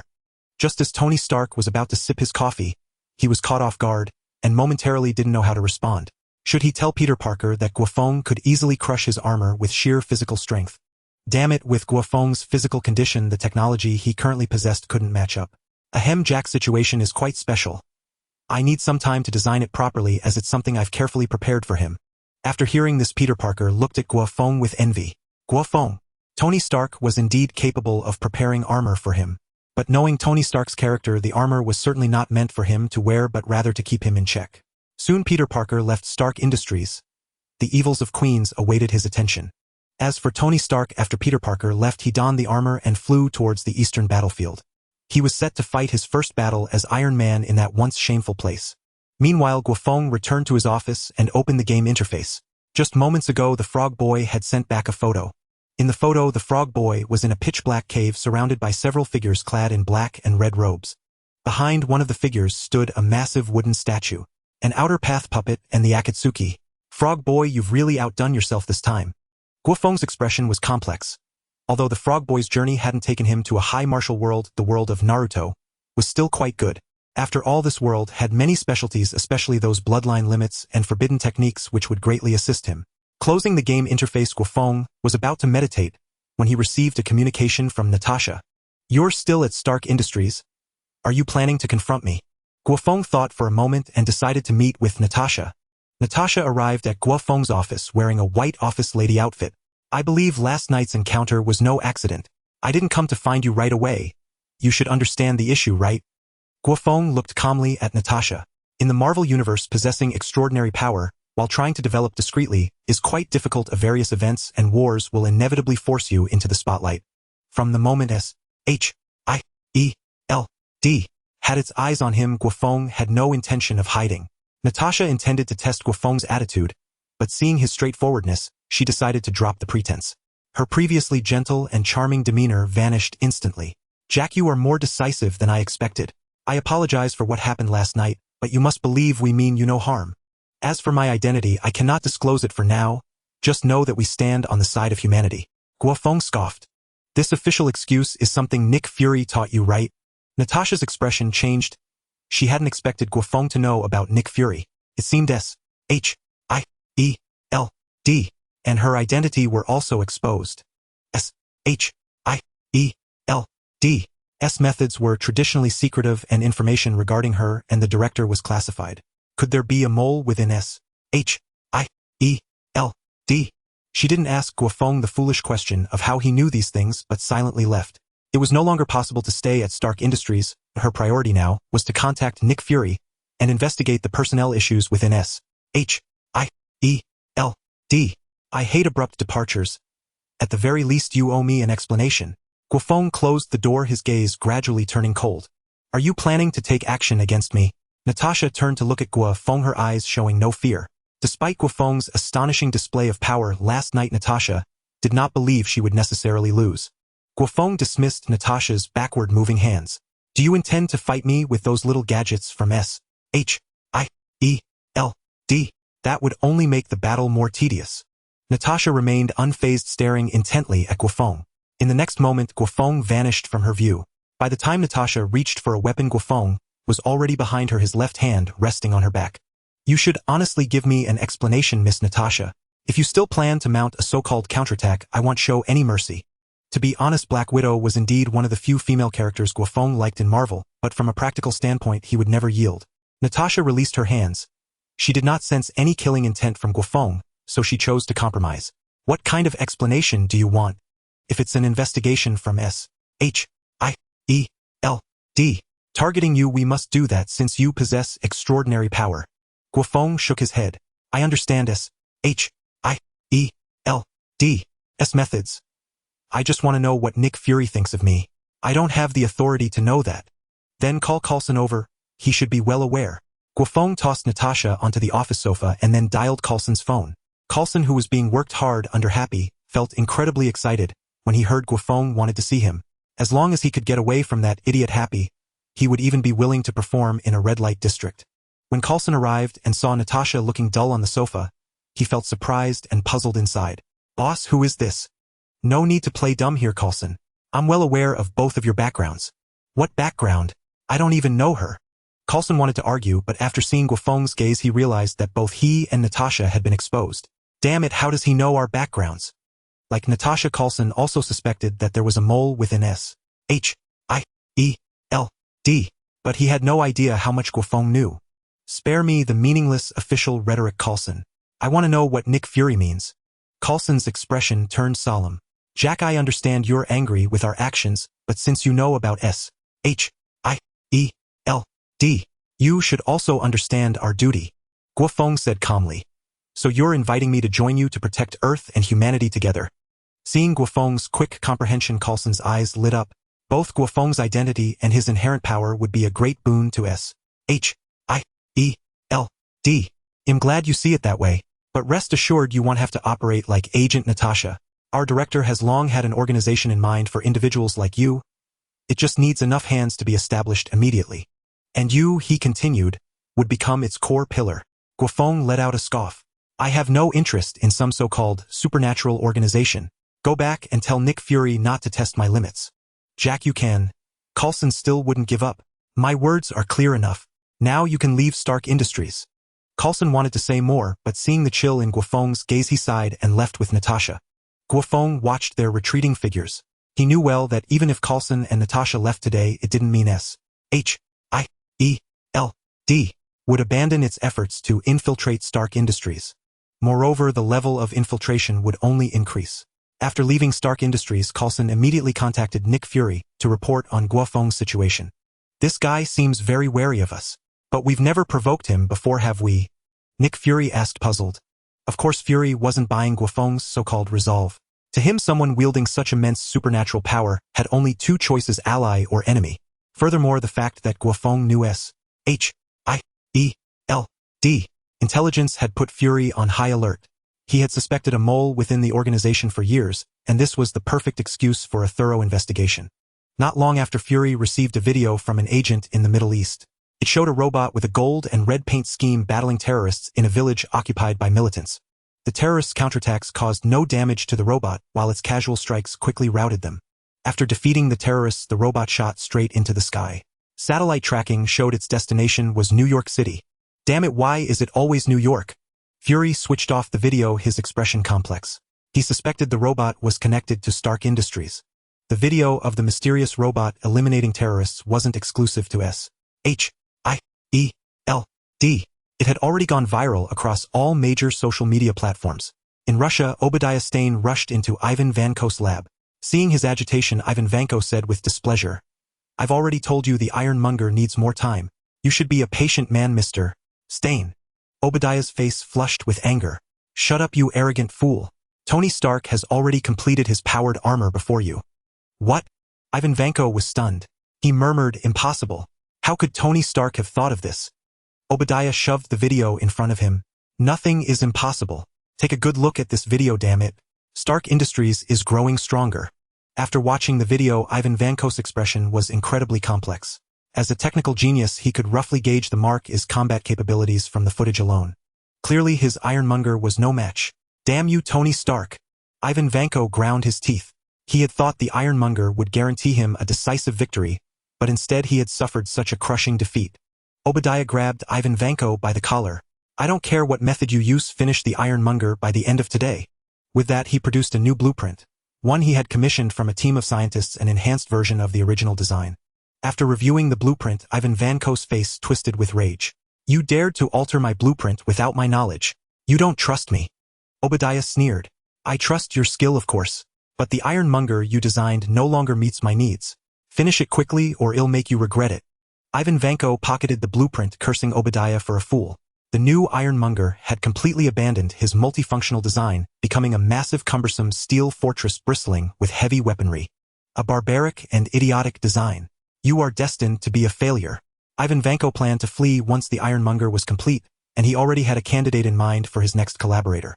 Meanwhile, Tony Stark landed on the rooftop of Stark Tower. His faceplate retracted as he turned to Guo Feng, saying smugly, "See, Jack, my career as a superhero is off to an impactful start. You were behind that video on social media, weren't you? How did you know?" Tony Stark looked at Guo Feng in surprise. The video now sweeping the globe was indeed his doing, orchestrated through JRVIS. Guo Feng remained calm. "As long as you're having fun. But don't forget the real business. Any news on Obadiah?" At the mention of Obadiah, Tony Stark's demeanor instantly turned serious. "He's in the capital of Russia, but his exact location will take some time to pinpoint." Guo Feng frowned. "Trouble?" Tony Stark nodded. "There's a fairly talented guy helping him." Guo Feng thought for a moment, deciding to head to Moscow and wait. Once Tony Stark confirmed the exact location, he would go there immediately. A purple flame cloud enveloped Guo Feng, and the next moment he vanished from Tony Stark's sight. Damn it, that guy's speed is faster than an intercontinental missile. After seeing the data calculated by JRVIS, Tony Stark's good mood evaporated. At the same time in Moscow, Obadiah Stane, who had been enjoying himself, was suddenly seized by a bad premonition. His enjoyment forgotten, he rushed with his men to Ivan Vanko's lab to push for progress. The Ironmonger is complete, but due to time constraints, none of its systems have been tested.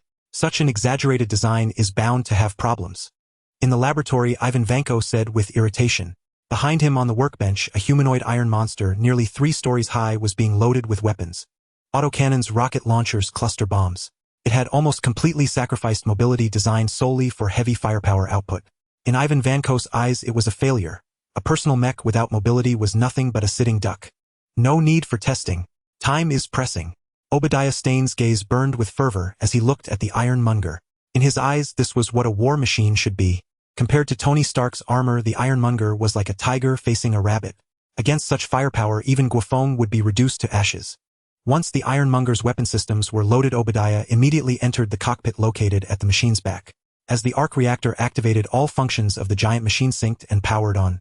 Then the Ironmonger strode out of the laboratory with heavy steps. Days of hiding had nearly driven Obadiah mad.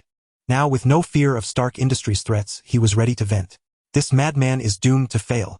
Ivan Vanko shook his head as he watched the Ironmonger's retreating figure, then packed up to flee. As soon as the Ironmonger left the lab, its signal was immediately picked up by Stark Industries satellites. Tony Stark instantly shared the location with Guo Feng. In Moscow, Guo Feng was meditating on the rooftop of a skyscraper, Receiving Tony's message, he gazed eastward. Obadiah's position was not far from him, about 100 kilometers away. This time you won't escape. A dragon's roar echoed within Guo Feng's body, and a majestic Azure Dragon Phantom circled above him. Since consuming the Azure Dragon Fruit, he had finally developed the ability to transform into a dragon, but he still had a long way to go before reaching the effortless transformation of Kaido of the Beasts. Obadiah piloted the Ironmonger to a halt in an empty greenbelt. Knowing Stark Industries, he was certain his location was already locked. But that was exactly what he wanted. Let Guo Feng or Tony Stark come to him only to be crushed by the Ironmonger. Just as Obadiah reveled in his vengeful fantasies, a streak of purple flame descended from the sky toward the Ironmonger's head. The flame was so fast that the Ironmonger's automated defense systems couldn't even activate. Boom! The immense impact nearly knocked Obadiah unconscious in the cockpit. Warning! Warning! Severe damage to the head unit. The system's alert jolted Obadiah awake. Outside the Ironmonger's head was already dented. Guo Feng stood with arms crossed atop the dent, then brought his foot down, completely crushing the Ironmonger's head. From the very start of the battle, the Ironmonger had suffered a devastating blow, leaving Obadiah blind. Bombarded with attack alerts, he frantically issued fire commands. Seeing the Ironmonger's firepower systems activate, Guo Feng calmly distanced himself. Boom, boom, boom. A hail of fire poured forth. Through backup observation devices, Obadiah watched the scene, roaring with a twisted face. Jack, I know it's you, you cunning, despicable yellow monkey. You stole everything that should have been mine. Go to hell. After shouting, Obadiah let out a satisfied breath. Under such firepower, he couldn't believe Guo Feng could still be alive. That outburst was just pure catharsis. Obadiah, your words are as laughable as the scrap metal. Does a backstabber from Stark Industries even have the right to bark? The smile on Obadiah's face instantly froze. He said incredulously, impossible. How can you still be alive? He opened fire even more frantically until the weapons overheated and forced a shutdown. Still, Obadiah's eyes were bloodshot as he tried to operate the weapons. A kilometer away in the sky, Tony Stark silently observed everything. He wasn't just there to witness Obadiah's punishment. He was also collecting combat data on Guo Feng. But the results were disappointing. The Ironmonger was far too pathetic to even make Guo Feng take things seriously. That supposedly terrifying barrage of fire. According to Jarvis's observations, the only damage Guo Feng sustained was to his clothes. From the smoke of the explosion, Guo Feng emerged in his dragon-human form. Azure scales covered his entire body like a regal suit of armor, and the dragon horns atop his head radiated majesty and power. Guo Feng sneered at the Ironmonger. Even this scrap metal of yours, if it had appeared during the incident in Dongzhong, I could have torn it apart with ease. Obadiah, without Mr. Stark's help, you're nothing. Though this Ironmonger built by Whiplash Ivan Vanko was far stronger than the original, it was no match for Guo Feng.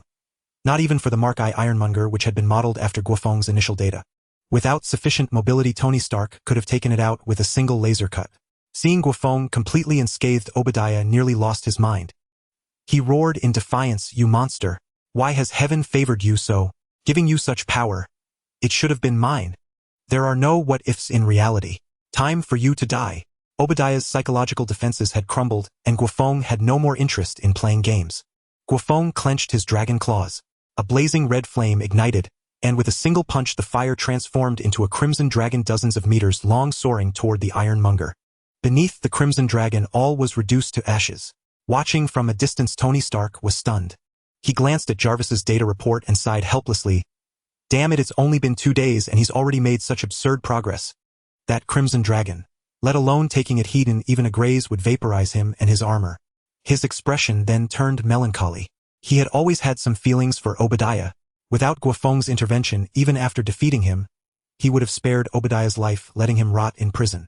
This outcome wasn't ideal, but it was the best possible conclusion. Sir, he's spotted you. What? Interrupted by Jarvis, Tony Stark barely reacted before a green figure flashed before his eyes. Mr. Stark, how's the data collection going? Guo Feng said with a light laugh. Tony Stark's face showed embarrassment, but his tone was proud. Don't worry, Jack. In a few generations, it'll catch up to you. After all, I'm a genius. I truly look forward to that. We have a saying in China, thrive in adversity, perish in comfort. I hope you'll always maintain a sense of urgency. Seeing Guo Feng's serious expression, Tony Stark felt frustrated. He was always the one showing off to others, but when it came to raw power, he was indeed no match for Guo Feng. Not long after Guo Feng and his group departed, a helicopter from S.H.I.E.L.D. arrived at the scene. Gazing down at the devastation below, Coulson furrowed his brow. The scale of destruction rivaled that of a localized war, with the most conspicuous feature being a vast expanse of molten rock stretching for kilometers. Even from hundreds of meters in the air, Coulson could feel the scorching heat. Could it be him? Coulson's thoughts immediately turned to Guo Feng, for the traces below bore a resemblance to the incident in the east, yet the destructive power was worlds apart. Subsequently, Coulson reported the situation at the scene to Nick Fury. After reviewing the details, Fury's countenance darkened. The operation yielded no tangible results. Fury dared not even contemplate whether Guo Feng was involved. The level of devastation was beyond his comprehension. If Guo Feng truly refused to join SHIELD, what means would be left to restrain him? No, such a person must never become an enemy. Nick Fury immediately decided to personally visit Stark Industries. Even if Guo Feng would not join, he would strive to foster a friendly relationship between them. New York Stark Industries. Upon their return, Tony Stark parted ways with Guo Feng. This time, instead of burying himself in the lab, he took Pepper to his seaside villa to throw a party. Guo Feng, as usual, remained in his office deep in meditation. The froglet has news. Hearing the system prompt, he immediately opened the game interface. The froglet had sent back 2 new photos. In the first, beneath a lush green tree, the froglet stood between Sasuke and Naruto. Sasuke's expression is as infuriating as ever, Guo Feng muttered, then examined the second photo. Wow, froglet, even on an otherworldly journey you find a fellow countryman. The second photo was set in Mount Mayaboku. The froglet stood atop the great toad sage facing a crowd of toads from the mountain. Putting away the photos, Guo Feng exited the game interface and resumed his meditation. Meanwhile, Ivan Vanko, having left Obadiah, arrived in New York and sought out Stark Industries, so-called rival Hammer Industries. Justin Hammer, who had just attended an arms exhibition, heard that someone had come to see him claiming to possess technology to undercut Stark Industries.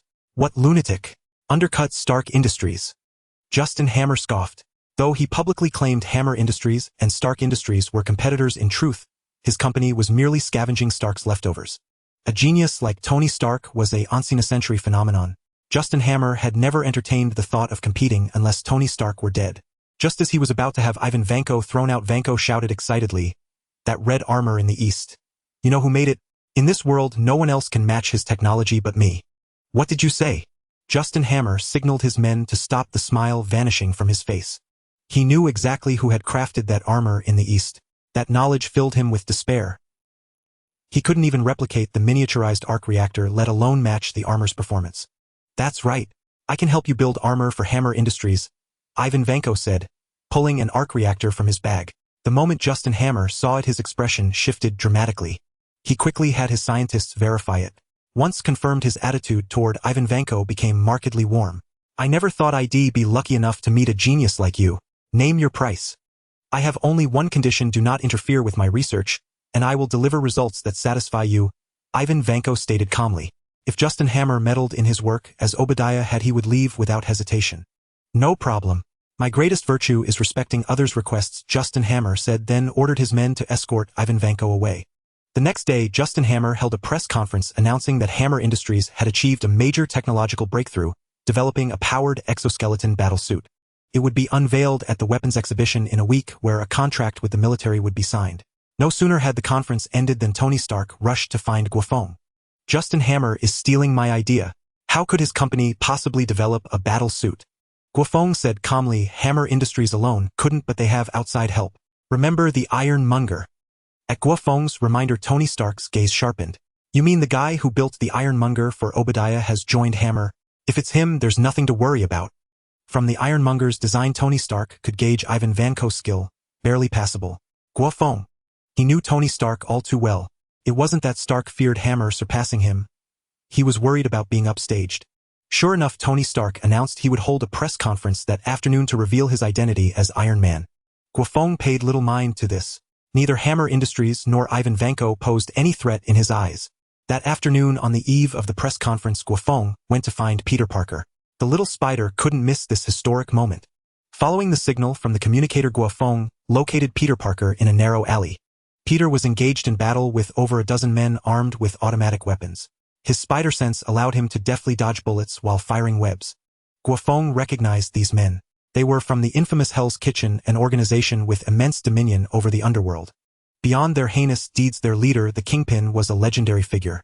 Soon Peter subdued the Hell's Kitchen thugs, binding them in large webs for the authorities. "Bro Feng, was it really okay for you to just watch from the sidelines?" Peter Parker looked at Guo Feng at the alley's entrance, his tone tinged with reproach. Guo Feng glanced at the webbing and chuckled lightly. If I had stepped in there, might not be even scraps of them left. They should be grateful they ran into you. That's true, Peter Parker said, scratching his head. Even his own strength capable of pulling a train was nothing compared to Guo Feng. For ordinary people, facing him would mean annihilation. You haven't come to the company in the past few days. Is it because of these people? Peter Parker sighed. Yeah, the crime rate in Queens has been through the roof lately, and there are several groups specifically gunning for me. The ones you ran into today are just the small fry. Guo Feng fell silent after hearing this. It seemed Peter Parker's frequent activities had finally stirred up Hell's Kitchen. As long as Peter Parker didn't disappear, these retaliatory attacks would only intensify. Only the defeat of Kingpin could bring a temporary halt. Need my help, Peter? Peter Parker shook his head. I'm used to this kind of thing, trust me, Brother Feng. They'll sort it out in a while. After all, I am Spider-Man. Guo Feng didn't interfere with Peter Parker's decision. All right then. If you run into any trouble you can't handle, remember to let me know. Now come with me to the group's press conference. Is Mr. Tony going to announce a new technology? Guo Feng smiled mysteriously. Something like that. You'll see when we get there. Today is destined to be a historic moment. By the time they arrived at Stark Industries, the press conference had already begun. Besides the major media outlets, many prominent figures from official circles and the business world were present, including Justin Hammer. When Tony Stark stepped onto the stage, the entire room's attention converged on him. Tony Stark scanned the audience and began. First of all, welcome everyone to this press conference. I imagine you've all heard various rumors before it started. But I'm sorry, folks. This press conference isn't just about announcing Stark Industries' new technology. I myself have something to declare. After the formalities, Tony Stark turned around. A hidden compartment on the elevated platform behind him opened, and the Mark I armor rose from within. The sight of the armor left everyone stunned. The video from the Middle East was still a hot topic across all major media, with many speculating about the origin of the armor. Today, the mystery was finally unveiled. The owner of this enigmatic armor was Stark Industries. The crowd stared at Tony Stark in disbelief. Tony reveled in the attention, saying proudly, "This armor was developed entirely by me. You've all seen its effectiveness. And this is just the beginning of Stark Industries entering a new era." Applause thundered through the hall. Amidst the atmosphere, everyone harbored their own thoughts. Justin Hammer in particular looked as sour as if he had swallowed something foul. That very morning he had held a press conference promising a technological breakthrough causing Hammer Industries stock to soar and seemingly overtake Stark Industries. Although he had announced first the actual technological achievement wouldn't be ready for a week. Tony Stark, however, had presented a ready-made technology, and with the momentum from the earlier viral video, this trump card completely upended his plans. If Ivan Vanko's results couldn't surpass Tony Stark's in a week, Hammer Industries would once again be labeled the perpetual second best, and a copycat potentially causing its stock to plummet. No, I absolutely have to take the lead this time or Hammer Industries will never have a chance to recover. With this thought, Justin Hammer made an excuse and hurriedly left the venue. He wanted nothing more than to be in the lab supervising Ivan Vanko's research. Tony Stark paid no mind to Justin Hammer's departure. Honestly, he had never considered Justin Hammer a rival. In his eyes, the man was nothing but a scavenger trailing behind him. Sensing the atmosphere was right, Tony Stark faced the cameras and declared solemnly, "Now I have another matter to announce." The room fell silent, all eyes fixed on Tony Stark. In the private booth, Peter Parker voiced his concern. "Feng, do you think it's really a good idea for Mr. Tony to announce his identity like this?" He had already guessed what Tony Stark was about to say. Guo Feng remained composed. "You don't understand, Mr. Tony. Aside from his flair for the dramatic, his reputation alone no longer allows him to operate in the shadows." He patted Peter Parker on the shoulder. "You're New York's friendly neighborhood hero. But Mr. Tony, he's the world's Iron Man. Of course someone like him is bound to attract a lot of enemies." His tone turned cold. "In my memory, he's treated me like an uncle. If anyone with ulterior motives tries to use him as a pawn, I'll personally crush them." Peter Parker fell silent, deeply moved by Guo Feng's words. Just then, Tony Stark delivered his historic declaration. "I am Iron Man." Those simple words caused a massive sensation. After the declaration, Tony Stark announced the conclusion of the press conference. Immediately after the conference ended, officials approached Tony Stark, seeking to place an order for the armor. After some discussion, Tony Stark declined the military's order, stating it was his personal equipment. However, the military could select one person to collaborate with him. The candidate had yet to be decided, but Tony Stark favored his friend Colonel Rhodes. Meanwhile, Justin Hammer had returned to Hammer Industries, bringing a team of advisors and bodyguards to Ivan Vanko's lab. In less than a day, Ivan Vanko had made initial progress. Seeing Justin Hammer arrive, Ivan Vanko frowned and immediately demanded, "Mr. Hammer, we had an agreement. I don't like outsiders interfering with my research. What do you mean by bringing so many people here all of a sudden?" Justin Hammer was quite polite. "Don't get worked up. I've told you I'm a man of my word." His tone shifted. "Precisely, because I keep my promises, I cannot afford any mistakes." This afternoon Tony Stark held a press conference, and that suit of armor was successfully unveiled. "Do you know what this means?" Ivan Vanko looked surprised but quickly calmed down. "Is that all? A shoddy product? Let him have his moment of glory for now. Soon the Stark family and that accursed conglomerate will taste defeat." "Oh, you seem quite confident. Let me see the progress first." Justin Hammer's smile returned. Shortly after, a silver model was presented. Justin Hammer's smile vanished instantly. He scrutinized it and asked Ivan Vanko, "Why can't it carry a person?" "You know what I need is an armor like Tony Stark's."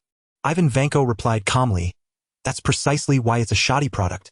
A true war machine doesn't need a pilot." "Shut up." Justin Hammer was exasperated. "I don't want a robot. I want an armor that can carry a person. Change the plan immediately. If I don't see what I want within 7 days, you can disappear." With that, Justin Hammer left several advisors behind. "My people will stay to supervise you closely. Don't try any tricks." Watching Justin Hammer leave the lab, Ivan Vanko's expression turned furious. At the Stark Industries building, Guo Feng and Tony Stark returned to the top-floor office. As they reached the door, Guo Feng's expression soured. "What's wrong, Jack?" Tony Stark asked. "An uninvited guest." Tony Stark's good mood immediately chilled. Only he and Jack had the clearance to be here. Anyone else who could get in was certainly no ordinary figure. "Is it someone from the government?" "Sort of. It has connections to Mr. Howard as well." "Let's go in, your questions will be answered." As they entered, they saw Nick Fury sitting on the sofa. Nick Fury was dressed in a yellow casual outfit, resembling a simple, honest farmer. "I've been waiting for you two for quite a while." "Who are you?" Tony Stark demanded. Nick Fury replied nonchalantly, "Who am I? You should ask Jack." "Of course, Tony Stark, I know quite a bit about you as well." "Stop being so mysterious, Nick Fury, or I wouldn't mind throwing you out of here."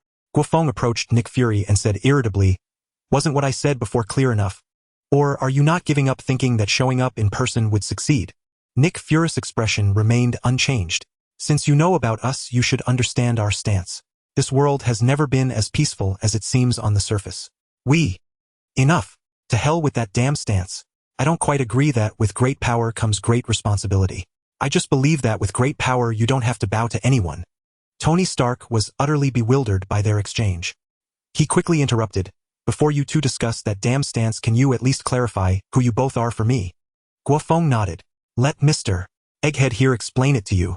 Nick Fury looked at Tony Stark and informed him about S.H.I.E.L.D. and Howard. Of course, if Guo Feng hadn't been present, the Egghead would have spun a grand tale, especially knowing Tony Stark's personality. He wouldn't be able to resist the call to protect humanity and uphold justice. This led to Guo Feng repeatedly interrupting the Egghead during his speech, directly debunking the carefully prepared story. The Egghead's already dark face grew even more sullen. Seeing the Egghead's expression, as if he had swallowed a fly, Guo Feng felt a secret thrill. "You can stop. I understand what you're trying to say." Tony Stark stroked his chin, surprised to learn that his father was a founding member of S.H.I.E.L.D. He held great respect for anything related to his father. Tony Stark looked at Guo Feng and smiled. This made the Egghead across from him uneasy, and he quickly said, "Tony, think carefully. You're different from Jack. I don't know what S.H.I.E.L.D. did to offend him and make him so averse to us, but we are always on humanity's side. My stance is the same as Jack's. I don't need to join you," Tony Stark continued. "If some so-called calamity truly descends, I believe Jack will be more reliable than you. Besides, I'm a genius. I can handle it myself." Nick Fury abruptly stood up. "Tony, your decision is a mistake. You are Howard's son." Tony Stark sneered. "I am indeed Howard's son, but I am Tony Stark. However, if you can fulfill one request of mine, right now I'll reconsider." Tony Stark's tone was playful, but Nick Fury was serious. "Name it." S.H.I.E.L.D.'s resources are more vast than you imagine. Find someone who can defeat Jack in an unknown fight. "What did you say?" Nick Fury's expression shifted. He had seen the photos from Dongzhong and Moscow. The destructive power was comparable to a strategic weapon. As far as he knew, the only one who could match that level of power was that woman, and she was out in the cosmos, impossible to return anytime soon. "Give me some time, I can." Tony Stark shook his head. "I said right now." That's enough for today. You can leave. Nick Fury wanted to say more, but Guo Feng lifted him with one hand and tossed him out the door. I hope next time you won't come uninvited like this or it won't be so simple. Goodbye, egghead. Guo Feng said mockingly before closing the office door. Outside, Nick Fury stood up, his expression deeply conflicted. This mission in his eyes was a complete failure, but he wouldn't give up. As always, even if he couldn't make Guo Feng and Tony Stark his allies, he had to find a way to counter their power. In the office, Tony Stark let out a long sigh and said to Guo Feng, honestly, if you weren't here, that guy's invitation would have been really hard for me to turn down. Guo Feng sat in the executive chair, his gaze looking into the distance. He won't let it go. Whether it's us or Stark Industries, more people will set their sights on us in the future. After all, this world is never truly peaceful. Meanwhile, in Queens, on the other side of New York, Peter Parker, who had just returned from Stark Industries, found himself in trouble. After dealing with some thugs from Hell's Kitchen on the way, Peter Parker encountered a bank robbery while passing through a street.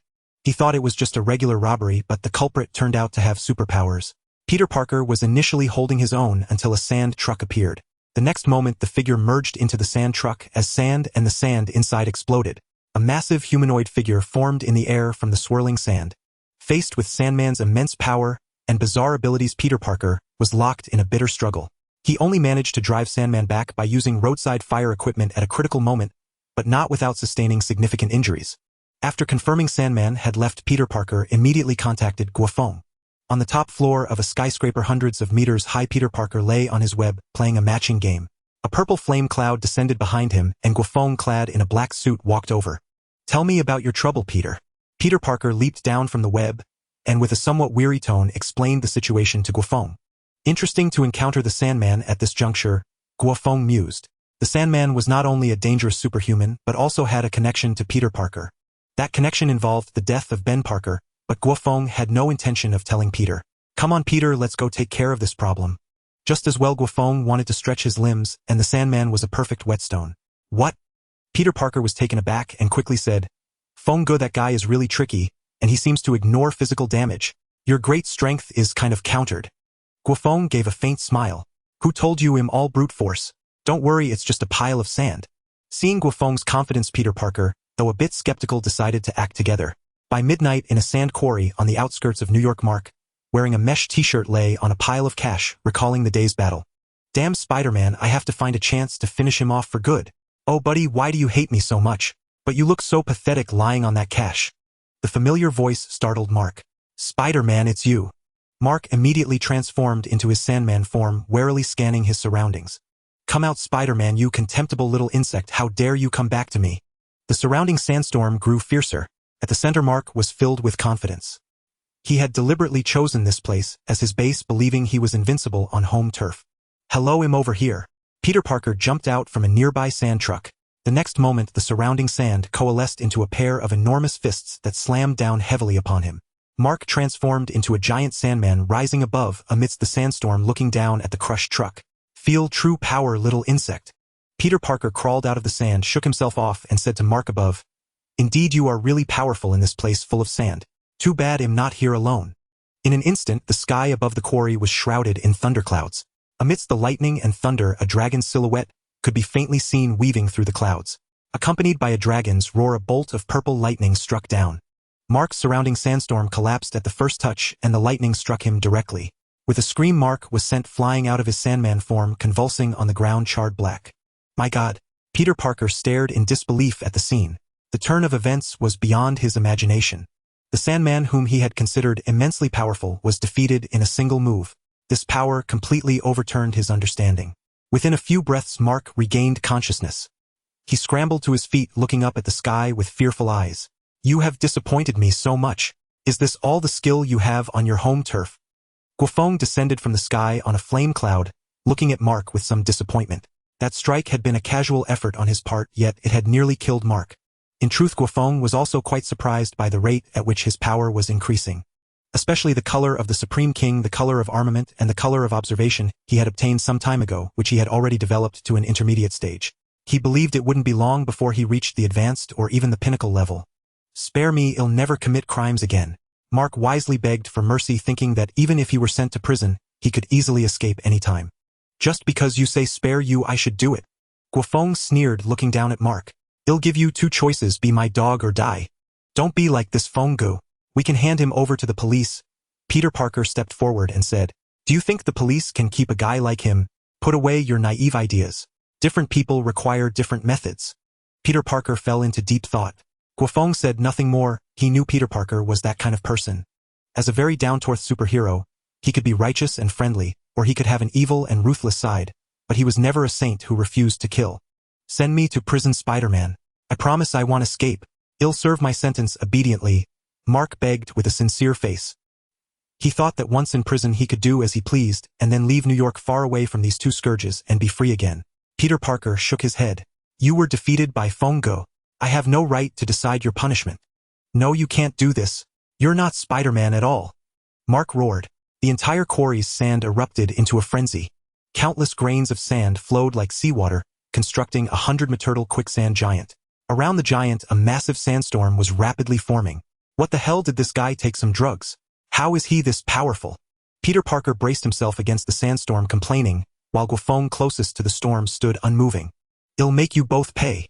The Sandman's roar shook the heavens and earth. This burst of power restored his confidence. He didn't believe that Guo Feng and Spider-Man could withstand the force of tens of thousands of tons of sand. But there was no fear in Guo Feng's eyes. On the contrary, the stronger the Sandman's power, the more he wanted to subdue him. "Do you know what sand fears most?"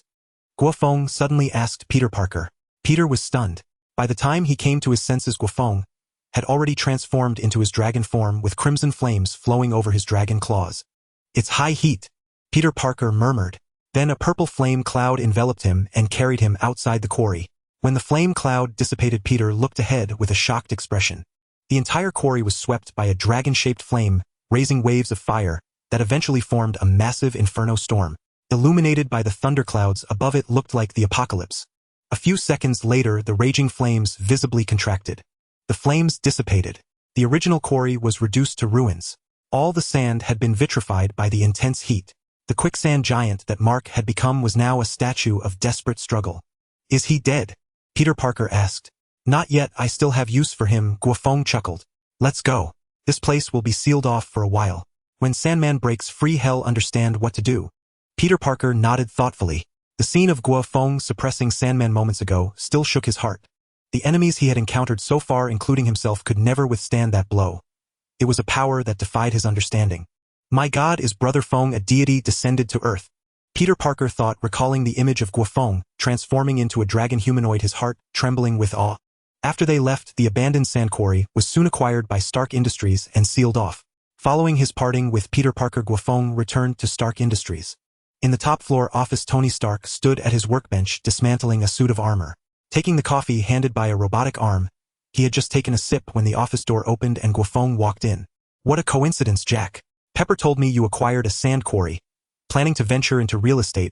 Guo Feng sat down and informed Tony Stark about Sandman. After hearing the story, Tony Stark looked astonished, never imagining such an outrageous enemy existed. His abilities were highly effective against Stark's armor, and while high heat could contain Sandman, killing him would be exceedingly difficult. Yet Tony Stark's expression remained proud. "Running into a freak like you is that guy's bad luck, but it'd be the same if he met me." His tone carried a hint of envy. "I envy you.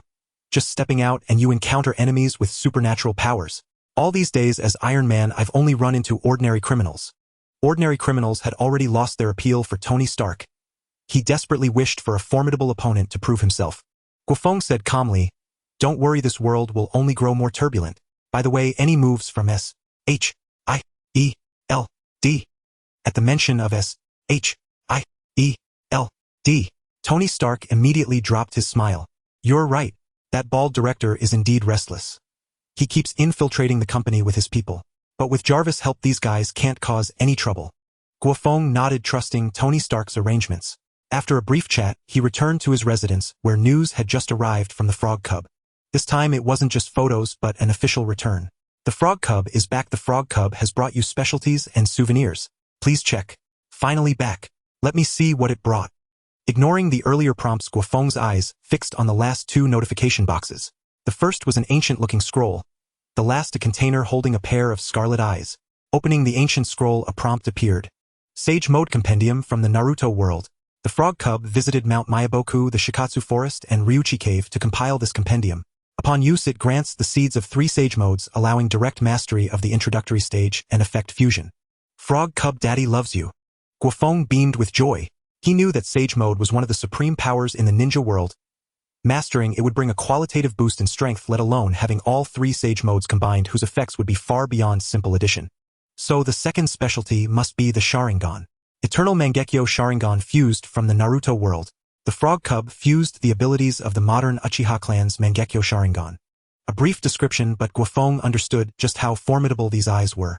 The modern Uchiha clan's Mangekyo Sharingan at its peak encompassed illusion, spacetime, and attack abilities. After fusion, its capabilities were nearly omnidirectional. Most importantly, when these specialties arrived in the Marvel Universe, they would be enhanced according to the power level of this universe. Pity it's not the Rinnegan. I wonder if the Frog Cub can visit the ninja world again and bring back Hashirama's cells, Guo Feng murmured. He then took out the specialties brought by the Frog Cub and used them. After fusing the Sage Modes, a mystical energy coursed through Guo Feng's body, and he could feel a clear increase in his own strength. When Guo Feng opened his eyes, a pair of scarlet cold dragon eyes appeared. The Mangekyo Sharingan integrated into his body, becoming a subordinate power of the Azure Dragon Fruit. The Sage Mode also underwent a similar change which suited Guo Feng's wishes. He preferred to maintain his Azure Dragon form rather than turn into something bizarre due to the fusion of multiple powers. Opening the game interface again, Guo Feng began preparing the luggage for the Frog Cub's next journey. The clovers accumulated over the past few days were enough for a comprehensive upgrade of the Frog Cub. First, the amulet. Guo Feng purchased a paper crane costing a full 2000 clovers. Its effect, besides significantly increasing the Frog Cub's luck, allowed it to designate a specific world system. A green paper crane could lead to a cultivation or fantasy world. A white paper crane could lead to a magical world. A red paper crane could lead to a dark, eerie world. A blue paper crane could lead to a sci-fi world. Guo Feng bought a green paper crane. Of course, the price of paper cranes varied greatly. The more expensive ones could lead to higher-level worlds. Next was the bento. Guo Feng purchased a luxury travel package. Finally, he upgraded the traits enhanced during the Frog Cub's last journey, exhausting nearly all his clovers. Having done this, Guo Feng closed the game interface and waited for the Frog Cub to set off on its travels. Soon a prompt sounded. The Frog Cub has gone on a journey. During the journey, the Frog Cub will send back photos. Please check. Meanwhile, at Hammer Industries, with less than 3 days until the exhibition and no news from the company, compounded by the impact of Stark Industries' Hammer Industries stock, had repeatedly hit new lows. Justin Hammer stormed into the lab, immediately spotting Ivan Vanko adjusting a machine. Damn it, don't you know time is running out? What have you actually accomplished so far? Justin Hammer demanded loudly. Ivan Vanko remained expressionless. Don't worry, Mr. Hammer. When the day comes, I'll give you a satisfactory answer. Justin Hammer nodded, then grabbed Ivan Vanko by the collar, his face flushed with anger. I said I want to see results. Ivan Vanko pushed Justin Hammer's hand away, his expression turning cold. Don't be so impatient. The man-carrying machine you wanted is already built. But the rest is none of your business. With that, Ivan Vanko summoned a suit of armor, its pure silver design bearing a striking resemblance to the Mark I. Under the watchful gaze of Justin Hammer and the others, the armor began to separate, revealing a space for a person. This armor has been perfectly calibrated through my adjustments. You can take it to report your success. Justin Hammer's eyes blazed with fervor as he stared at the armor, then he regained a genial smile. I knew I wasn't mistaken about you. You and Tony Stark are both rare geniuses in this world. Ivan Vanko sneered. Take it and leave. I have my own work to continue. Justin Hammer paid no heed to Ivan Vanko's attitude, instead instructing his men to take the armor away. He was eager to release the news and salvage Hammer Industries stock market. As soon as Justin Hammer released the news, it quickly reached Stark Industries. Tony Stark immediately sought out Guo Feng. Jack, look at this armor. A shoddy imitation. I knew I overestimated Justin Hammer. This kind of junk would embarrass me even if I owned it. Tony Stark muttered. Guo Feng took the report, read it calmly, and replied, Don't underestimate Hammer Industries. The one who helped Obadiah is no ordinary man, though that's relative for you. Tony Stark snorted haughtily. Without you, he might have been a worthy opponent, but your armor data is based on yours. Even the first generation could crush his. Hearing this, Guo Feng smirked. That's true, Mr. Stark, but are you sure that data is still useful? Need an update. Though Tony Stark looked displeased, he was secretly eager. You picked a great time, Jack. Let's go. I'll let you try my latest armor. Soon the two arrived at an abandoned building on the outskirts, a temporary site Tony Stark had leased perfect for a battleground.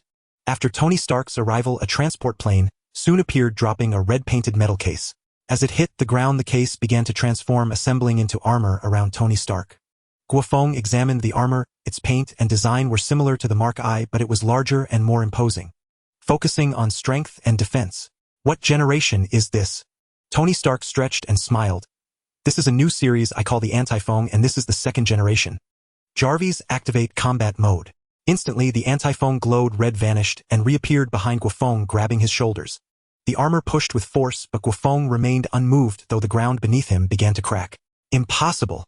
Tony Stark exclaimed in shock, having used maximum force exceeding 1,000 tons. Yet under such power, Guo Feng was completely unshaken. I told you your data is outdated. Still, it's a good research direction. Anything else? Damn it, Jack, you're a monster. You're growing faster than before.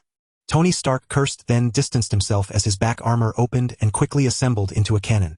Before firing, Tony Stark explained, "This is the Vulcan cannon developed from your Fist of Fire data. It can reach temperatures of 10,000 degrees. Guo Feng was slightly surprised. "I know you can take it, but at least get hurt, Jack." Tony Stark exclaimed excitedly, then activated the Vulcan cannon. Scorching heat filled the cannon barrel, and with a roar that tore through the air it fired magma-like energy at Guo Feng. But Guo Feng, enveloped in the crimson stream, felt like he was taking a bath. When the Vulcan cannon overheated and stopped, Tony Stark stared grimly at the pool of molten rock ahead. With a splash, Guo Feng emerged from the lava pool, lounging by the edge like in a hot spring, smiling at Tony Stark. "Honestly, this is my first lava bath. It's quite comfortable. Want to join?" "Damn it, how can you be completely unharmed? This is 10,000 degree lava." Tony Stark was exasperated. The Vulcan cannon was his strongest weapon, yet it only destroyed Guo Feng's clothes. He recalled that during earlier tests lasers could at least damage Guo Feng's skin, but now lasers might feel like a flashlight to him. Guo Feng shrugged. "I don't really know either. It's probably talent, Mr. Stark. You're the same. 100 of my minds can't match yours." Tony Stark was speechless. That phrase was his trademark, but he had to admit this test was a total defeat. "Jack, don't get too cocky. You'll lose to the Anti-Feng one day," Tony Stark retorted defiantly, then piloted the armor back to the lab. This brief clash had given Jarvis a wealth of data, and he couldn't wait to develop a new suit. After Tony Stark left, Guo Feng glanced at a nearby building and said coldly, "Come out, Natasha. Peeping on men fighting isn't polite." "You're a real monster, Guo Feng." Natasha emerged from the shadows in a black combat suit, her shock still evident. After returning to SHIELD,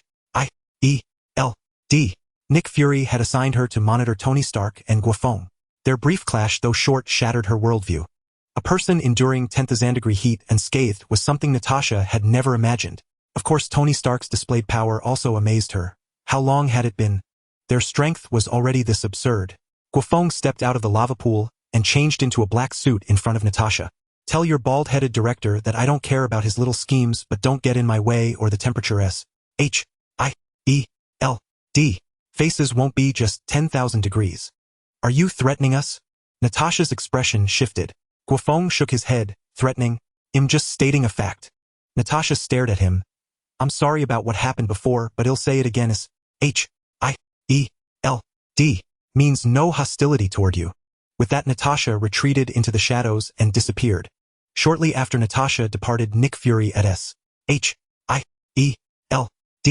headquarters received a battle report from Tony Stark and Guo Feng. Their initial confrontation lacked any remarkable highlights. The bald man discussed it calmly with Coulson. "Tony Stark is indeed a genius. He has surpassed his father Howard Stark. As for Guo Feng, I can't discern much yet, but I estimate they are on par." Coulson nodded until they witnessed Tony Stark activating the Vulcan cannon. A sight that left both him and the bald man utterly incredulous. "Good heavens, Tony Stark has already developed such a terrifying weapon," the bald man exclaimed in. When he saw Guo Feng withstand the Vulcan cannon, hidden confusion filled his eyes. Could a mortal body truly endure an assault of this magnitude? Was Tony Stark trying to kill Guo Feng? Damn it, this is impossible. As they watched Guo Feng emerge from the pool of molten lava, the bald man and Coulson stared wide-eyed.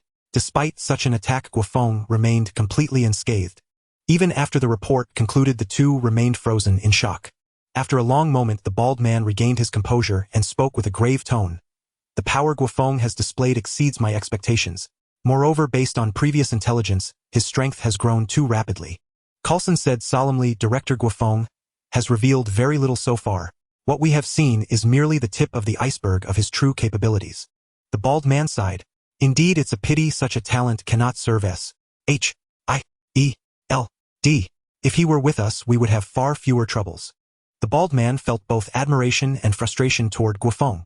Even now he still sought ways to restrain him, yet the latest intelligence suggested he was even considering the use of nuclear options. Let Natasha continue monitoring for now. The bald man's gaze was deep. S-H-I-E-L-D. Faced numerous troubles recently. Not only external threats but also severe internal issues. After several investigations, the bald man was certain of one thing: S-H-I-E-L-D. Old nemesis Hydra had not been destroyed but had infiltrated the organization. The extent of their penetration, however, remained unclear. In Queens, New York, since the Sandman incident, Peter Parker hadn't encountered anything particularly extraordinary, though attacks from Hell's Kitchen had grown increasingly frequent. When Guo Feng visited Peter Parker after work, he had just repelled another wave of assailants. Above the alley, a web hammock hung, and Peter Parker lay in it playing on his phone. "You're really fast, Brother Feng," Peter Parker said, peering down at Guo Feng entering the alley. Guo Feng glanced at the unconscious Hell's Kitchen thugs nearby and said with a faint smile, "You should know who these people are, right?" Peter Parker shrugged helplessly and smiled bitterly. "Intelligence is my weak point. I only know these guys belong to a large criminal organization. They're like weeds, wave after wave." Guo Feng nodded. This was the nuisance of Hell's Kitchen. Few could endure the relentless retaliation from the organization. "Come with me. It'll take you to solve the problem at its root." Guo Feng had his own plans for Hell's Kitchen. At the top of a commercial skyscraper, the Kingpin, clad in a white suit and holding a golden scepter, sat regally in his office chair. "Failed again. Send more men." The Kingpin hung up the phone, his gaze piercing into the distance. Just then, the communicator beside him buzzed with an urgent voice from his subordinate. "Boss, Spider-Man is here, and he brought someone with him." "Spider-Man? How does he know him here?" The Kingpin was somewhat surprised but not concerned about Spider-Man's arrival. To him, the vigilante was merely a bug with some extraordinary abilities. Through the surveillance feed, the Kingpin saw the visitors. When he spotted Guo Feng beside Spider-Man, his expression shifted. "Interesting. The acting chairman of Stark Industries is hanging out with Spider-Man," he murmured. "Let them in." With the Kingpin's permission, Guo Feng and his companion proceeded without hindrance, taking the elevator to his office. Upon entering the office, Peter Parker locked his gaze on the Kingpin. "Good heavens, this guy is enormous," Peter marveled inwardly. The Kingpin's burly physique rivaled that of a humanoid bear. The Kingpin in turn assessed the two, but his attention quickly shifted from Peter Parker to Guo Feng. Years of training and combat had honed his senses to a razor's edge, and the first impression Guo Feng gave him was deeply unsettling. "This man is extremely dangerous." The Kingpin's face grew grim. The threat he sensed from Guo Feng was the highest he had ever encountered. Merely standing there, Guo Feng felt like a mountain pressing down on him. "You seem quite tense, Mr. Kingpin," Guo Feng said with a light laugh, casually taking a seat and studying the Kingpin. In the Marvel Universe, the Kingpin was one of the few mortals who had pushed the human body to its limits. Though he appeared as a bloated fat man, he was actually composed entirely of muscle. Moreover, these muscles were the result of the Kingpin's own training. His raw strength alone could even overpower Peter Parker. Yet what truly set the Kingpin apart was not his terrifying physique, but his cunning intellect. This was precisely why Guo Feng had come to see him. He needed someone of the Kingpin's caliber. The Kingpin steadied his nerves and forced a smile. "For a distinguished figure like Mr. Jakka to seek me out, some nervousness is only natural." Guo Feng's eyes glinted with amusement. "Is that so? But from what I know, Mr. Kingpin, you are the sovereign of the underworld. You've even hunted Spider-Man. What else would you dare not do?" The Kingpin's gaze sharpened. "Mr. Jakka, if this is about that matter, I can do you a favor and call off the hunt for Spider-Man." Compromising with Guo Feng was a humiliation for the Kingpin, but he was genuinely unwilling to provoke someone as dangerous as him. Guo Feng nodded. "I appreciate that, Mr. Kingpin, but that is not the main reason for my visit." The Kingpin frowned. "Oh, then what other requests does Mr. Jakka have? If it's within my power, I will do my best to accommodate." "Work for me, Kingpin." At these words, the Kingpin's expression shifted. "Mr. Jakka, that joke is far from amusing." Guo Feng's smile vanished and his voice turned cold. "This is no joke. Of course you have the right to refuse, but you lack the power to do so." The Kingpin's eyes hardened. He took a step back and simultaneously green toxic gas billowed into the office. "Cunning bastard." Guo Feng remained calm. He activated his Conqueror's Haki, instantly dispersing the toxic mist. However, the Kingpin's figure had vanished. Meanwhile, the entire building erupted with alarms, and all elevators and staircases were sealed off, as countless armed men in black suits locked down the perimeter. "Brother Feng, what should we do?" Peter Parker cast a bewildered glance, the turn of events exceeding his expectations. Guo Feng let out a cold laugh. "Of course we're going after him. Fatso Jean won't escape today." With that, Guo Feng rose and strode out of the office.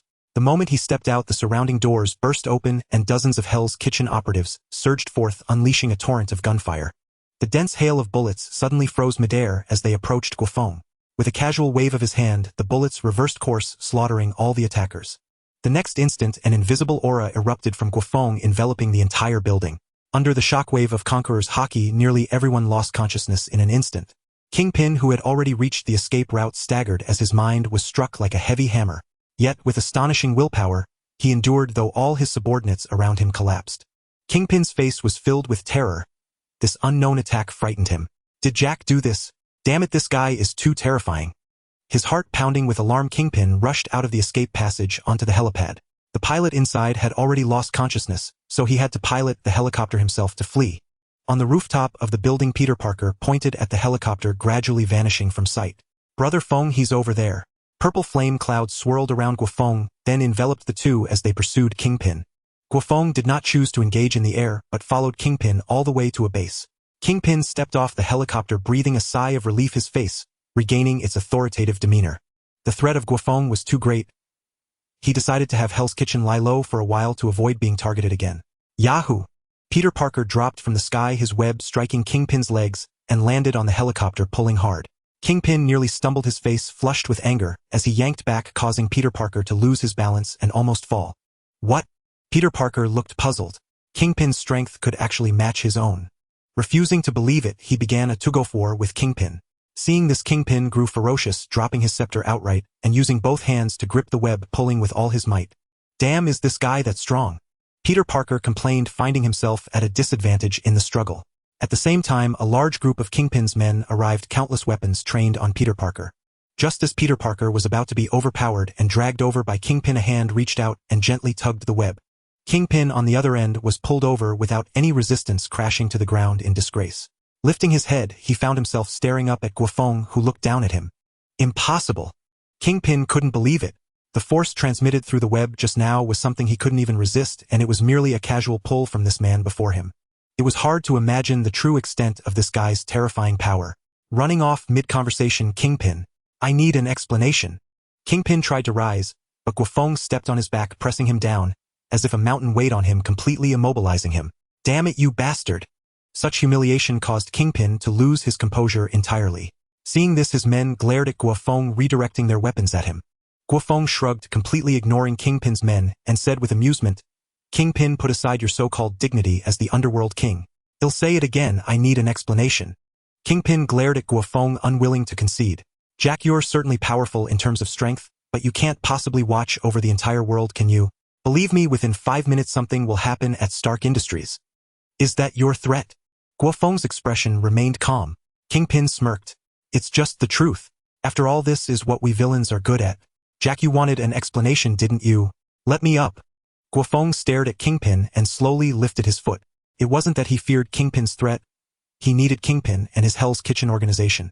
Simply suppressing Kingpin to force surface-level submission would easily undermine his authority in Hell's Kitchen.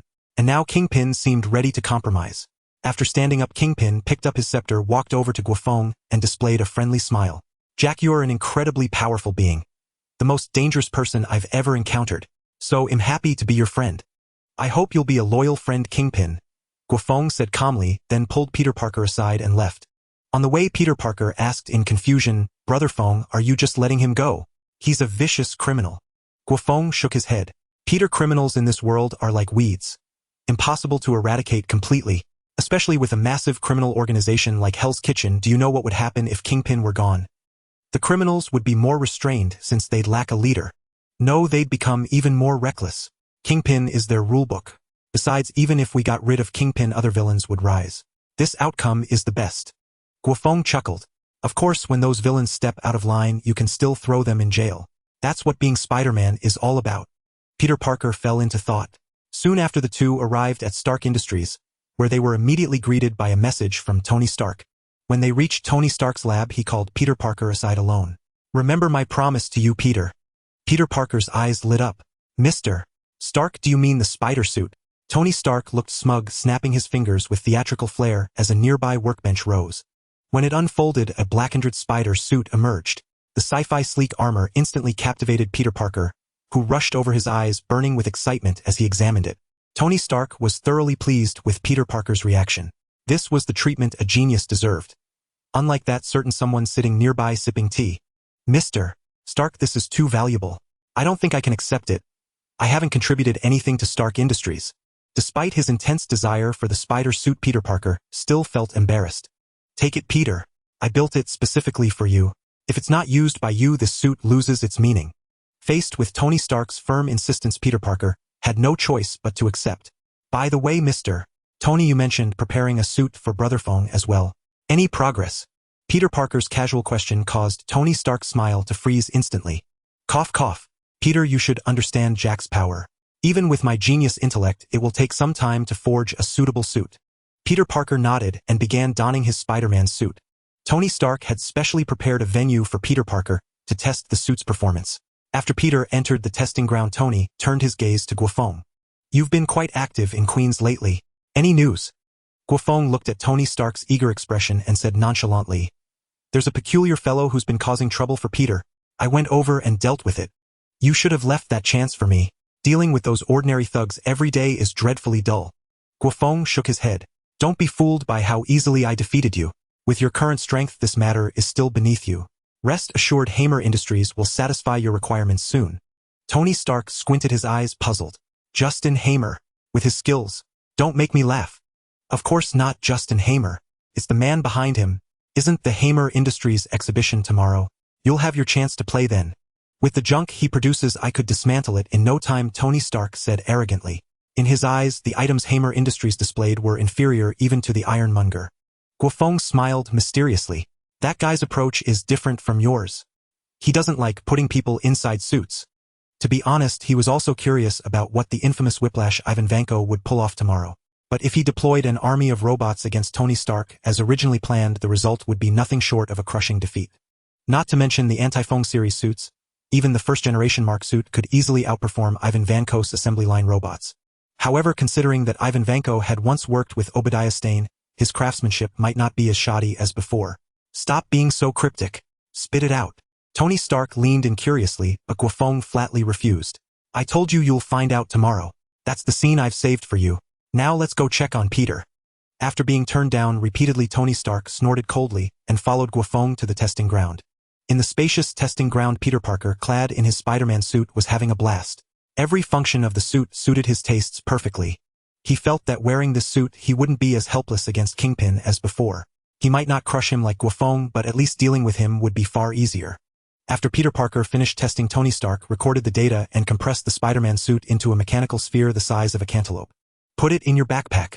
When you need it, press the button in the center to activate the deployment.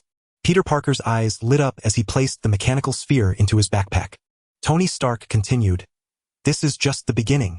Once I crack nanotechnology, future suits will only need a tiny container to carry. Mr. Tony, you're a genius. Just a little talent. After all, I am Tony Stark. Tony Stark beamed with delight. Only with Peter Parker could he experience the joy of being a genius. Guo Feng paid no attention to Tony's little quirks and quietly slipped away. Just then Dr. Connors contacted him. Boss, there's news from Oscorp. Dr. Connors reported the recent changes at Oscorp to Guo Feng. You've done well, Dr. Connors. Guo Feng had great trust in Dr. Connors. Ever since his transformation in Dr. Connors' subconscious, Guo Feng was his supreme master. Ending the call, Guo Feng pondered the intelligence Dr. Connors had just provided. Lately, Norman Osborn had been extremely active, launching numerous projects, with the largest investment being in the exoskeleton combat suit. The person in charge of this project caught Guo Feng's attention. Otto Octavius, the future Dr. Octopus, with his assistant's Oscorp suit project, had made groundbreaking progress, spawning other robotics projects as well. Oscorp is up to something, Guo Feng murmured. He planned to intervene at an opportune moment. The next day, Hammer Industries exhibition was scheduled for the afternoon, focusing primarily on exoskeleton combat suits. In the underground lab, Ivan Vanko held a tablet for final adjustments. Before him stood thousands of silver-coated robots. These robots resembled the Mark I suit, but were unmanned, controlled by a unified system terminal. They were divided into light, medium, and heavy models. After completing the final adjustments, Ivan Vanko put away the tablet. Behind him appeared a suit painted in blue and white. Its design wasn't vastly different from the other robots, except its hands had been replaced with two whips. This was Ivan Vanko's custom suit, and he had also moved the system terminal into it. Stark family, prepare for my revenge. With that, Ivan Vanko donned the suit. At the same time, all the robots activated. Soon after, Justin Hamer arrived with his men. The exhibition was about to begin, and he needed some samples. Where's Ivan Vanko? Why is he gone? Justin Hamer asked his men. He said he had private research to do. Should we summon him, boss? Justin Hamer waved his hand. Forget him for now. Gather the men and transport these machines. Leave 2 men to wait for Ivan Vanko. After speaking, Justin Hamer made a throat-slitting gesture. He had long sensed Ivan Vanko was out of control. The crucial moment had passed, and it was time for Ivan Vanko to die. After Justin Hamer finished transporting all the machines, Ivan Vanko appeared in his suit and effortlessly eliminated the men Justin Hamer had left behind. Meanwhile, the Hamer Industries exhibition was about to commence. Tony Stark and Guo Feng arrived just as the exhibition was starting. Justin Hamer stood on the podium delivering a presentation. As the battle armor was presented on stage, the crowd showed great interest with the exception of Tony Stark and Guo Feng. Seated in the back row, Tony Stark let out a scoff and remarked to Guo Feng beside him, "Jack, look at this pathetic design. Even my earliest blueprints, the ones I tossed into the trash, are better than this." He continued in a tone laced with disdain. "This junk is only desirable to fools. If it were used in actual combat, it would be no different from those terrorists in the Middle East to me." Guo Feng smiled faintly and replied, "The armor on stage is indeed rubbish, but you must understand one thing. Ivan Vanko is not an elitist like you. When it comes to mass production, he is something of a genius." With that, Guo Feng rose to leave. "Enjoy the upcoming battle, Mr. Stark. I'll head over to Pepper and happy to ensure that Cornered Beast doesn't act rashly." After speaking, Guo Feng vanished from Tony Stark's sight. Tony let out a cold snort, leaned back in his seat with a bored expression, and fixed his gaze on the stage. Meanwhile, a futuristic aircraft hovered above the exhibition venue carrying multiple models of battle armor ready to deploy the appropriate suit to Tony Stark based on the situation. Despite his dismissive words, Tony Stark had prepared numerous contingencies for this event. The exhibition continued, but behind the scenes, as Justin Hamer gave his presentation, Ivan Vanko, clad in his whiplash armor, emerged from the shadows. The sudden appearance of the new armor immediately captured everyone's attention. Caught off guard, Justin Hamer stared at the whiplash armor in confusion and asked, "Ivan Vanko, is that you?" "Yes, it's me, Mr. Hamer," came Ivan Vanko's icy voice from within the armor. Justin Hamer examined the whiplash armor, his expression shifting to delight. "Look at this armor. You've been working on it behind my back, but your timely arrival is a pleasant surprise." As he spoke, Justin Hamer approached the whiplash armor, his face darkening slightly as he leaned in. "Do me a favor. I admit I was wrong before, but this is a golden opportunity. After it's over, I'll give you compensation, and we'll call it even." Ivan Vanko paused for a few seconds, then reached out and seized Justin Hamer by the neck, the immense force causing him immense pain. "Call it even? Indeed, that's exactly why I'm here today. The feud between you and the Stark family will be settled once and for all." The sudden turn of events stunned the audience. Before they could react, the entire venue's power went out, plunging the hall into darkness, as countless crimson eyes flickered to life. They belonged to rows of silver-coated war robots. "Interesting," Tony Stark remarked calmly from the back row, as the ceiling exploded and a metal crate plummeted onto him. In an instant, Tony Stark was clad in his armor. This suit was the second generation of the Anti-Wind series, his most powerful armor to date. On stage, Ivan Vanko noticed this, casually discarding the unconscious Justin Hamer, and spoke with a maniacal tone. "Tony Stark, you dare come here alone? Where's your yellow-skinned friend? Don't tell me he got scared off."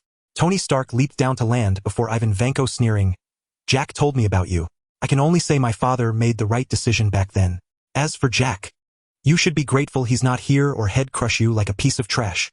Enraged by these words, Ivan Vanko roared, "Today you will pay the price. After I kill you, I'll destroy Stark Industries and wipe out your entire family's legacy." Immediately, the surrounding robots launched an assault on Tony Stark, while Ivan Vanko retreated to the sidelines. He knew that, in terms of quality, he couldn't match Tony Stark, but with thousands of robots to wear him down, he believed Tony wouldn't hold out. As Tony Stark was besieged, Ivan Vanko led hundreds of robots towards Stark Industries, intent on capturing his loved ones. At the venue, Tony Stark stood still, letting the war robots' barrage of fire rain down on him. Built with data from Guo Feng, the armor's defense was a core reference. While it couldn't withstand the searing heat of 10,000 degrees like Guo Feng could, it had no trouble enduring standard-issue weapons like those of the war robots. "Sir, I must remind you that while this looks impressive, it consumes a significant amount of energy," Jarvis warned. "I know, but this feels amazing. No wonder Jack enjoys it so much," Tony replied. With that, several compartments opened on the armor's arms and back. In an instant, Jarvis locked onto targets, and countless hummingbird-sized missiles were unleashed. Each missile struck the war robots with precision, destroying them as the armor's arms transformed, extending orange blades. Activating flight mode, Tony Stark weaved through the war robots, his blades tearing them apart. Meanwhile, Ivan Vanko and his war robots arrived at the top of Stark Industries surrounding the building.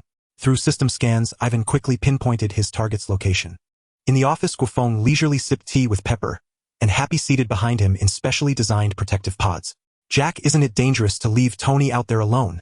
Pepper asked worriedly, Happy echoing her concern.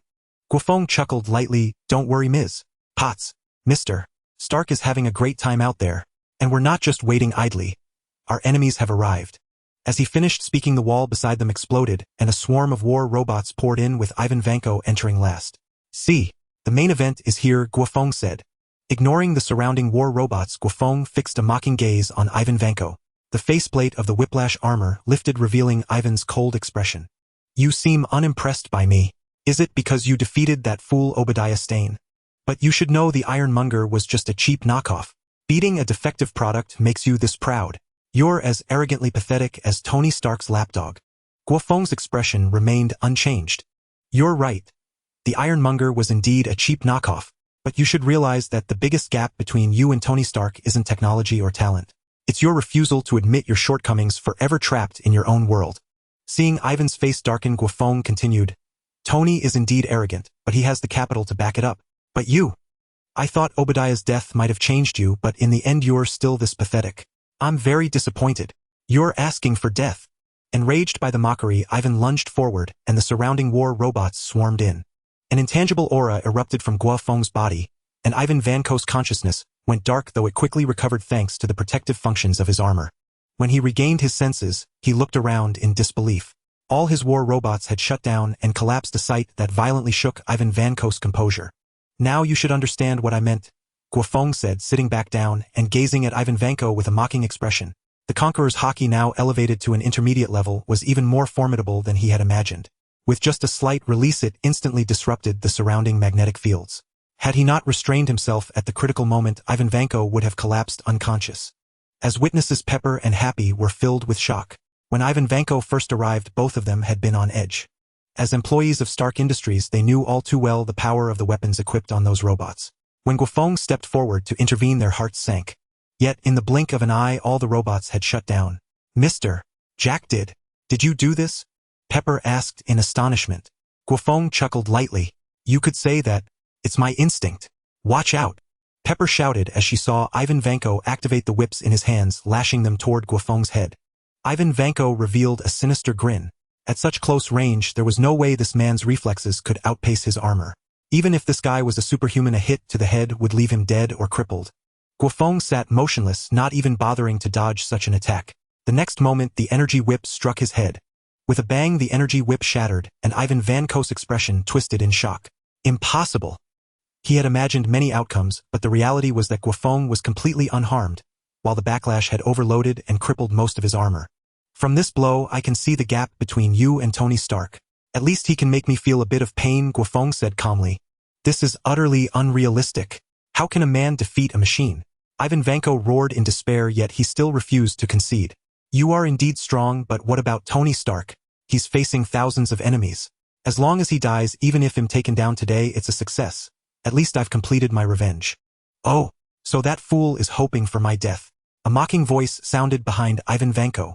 Trembling all over, he turned around in disbelief. "Tony Stark."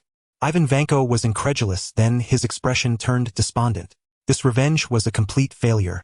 Tony Stark strolled leisurely over to Guo Feng, his armor bearing no significant damage beyond a layer of dust. "What do you want to do with him?" Guo Feng asked. Truth be told, he didn't want to kill Ivan Vanko.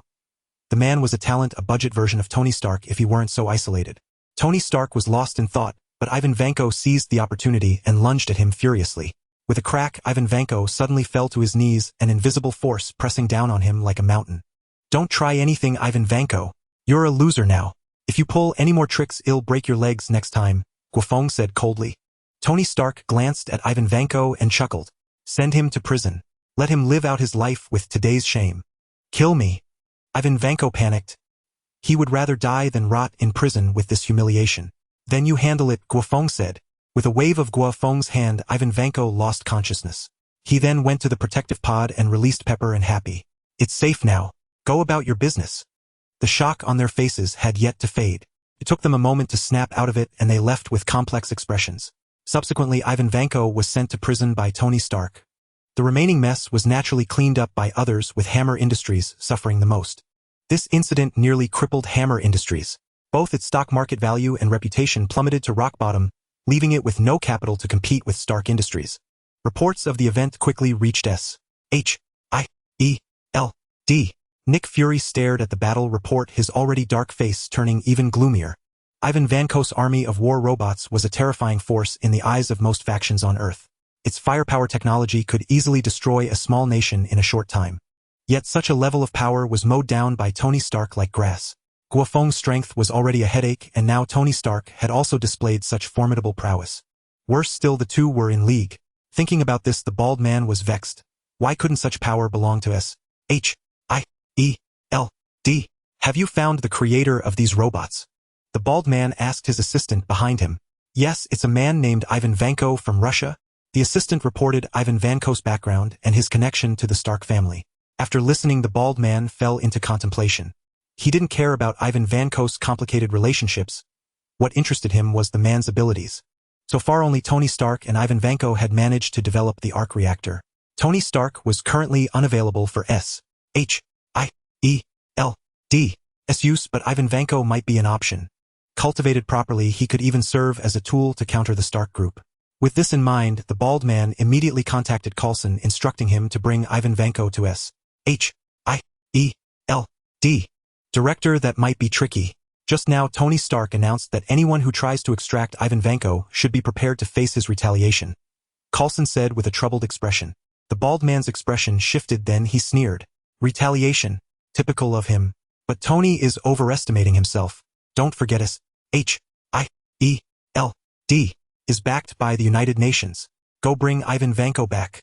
Even if Tony raises a fuss, it won't matter. Yes, Director. Coulson ended the communication and immediately set out to extract the man from prison. Retaliation. The bald man shook his head with a smile. He had investigated Tony Stark thoroughly and knew his temper well. If other organizations did this, Tony might indeed dare to act. But when it came to official authorities, he would likely back down. However, one thing the bald man wasn't sure about was Guo Feng, the man behind Tony Stark. Has the news been released? It has been released, but I doubt anyone would be willing to rescue Ivan Vanko. He is merely a failure. Tony Stark chuckled softly, holding a cup of coffee as he sat beside Guo Feng. Curiously, he said, I heard from Pepper that yesterday you dismantled those robots without even lifting a finger. Just stood there and finished them all. Guo Feng gave a mysterious smile. You could think of it as a kind of biological magnetic field. However, it has many wonderful uses, such as being quite effective for clearing out the small fry. A biological magnetic field. Tony Stark seemed lost in thought, then his eyes lit up. That's a brilliant idea. With a concept in mind, Tony Stark immediately left for the laboratory. After Tony Stark departed, a purple flame cloud enveloped Guo Feng, transforming into a rainbow light that flew toward the prison where Ivan Vanko was held. By the time he arrived, Ivan Vanko had already vanished. Upon investigation, it was discovered that Ivan Vanko had been taken away by a group of official personnel. S.H.I.E.L.D. agents. Guo Feng gazed into the distance with a complex look. In this situation, the faction bold enough to take Ivan Vanko was most likely S.H.I.E.L.D. After some deliberation, Guo Feng decided to head to S.H.I.E.L.D. headquarters to investigate. Meanwhile, at S.H.I.E.L.D. base in New York, several black transport vehicles pulled up. From the lead vehicle, Ivan Vanko stepped out, chains still attached. Ivan Vanko's expression was numbed. This was already the second time he had been extracted from prison. Come with me, Ivan Vanko, Coulson said, coldly leading Ivan Vanko into the base. Inside a secret chamber within the base, Nick Fury waited with his assistant. The door opened and Ivan Vanko entered alone. He surveyed the room before focusing his attention on Nick Fury. It seems you're the leader of this group. Nick Fury smiled. Ivan Vanko, you're a smart man. I assume you know why we've invited you here. Ivan Vanko let out a scornful laugh. What else could it be? For those technologies, right? But you should be looking for Tony Stark. I'm just a failure. Nick Fury, unperturbed by Ivan Vanko's attitude, continued. You are indeed a failure, but that doesn't deny your talent. First, you should understand that we are not like Justin Hammer. Here your talent can truly be put to use. Hearing this, Ivan Vanko's expression grew even more contemptuous. Such a boast. Nick Fury remained unflustered and patiently began his persuasion. After learning about S.H.I.E.L.D.'s background, Ivan Vanko's expression turned serious. If what this man said was true, it was indeed a powerful backing. I can join S.H.I.E.L.D., but you must agree to one condition. Nick Fury shook his head. I know what you want to say, but we cannot help you take revenge on Tony Stark. However, there is another person we can deal with. Ivan Vanko was taken aback, but seeing Nick Fury's firm stance, he fell silent for a moment before saying, fine. But can you really do it?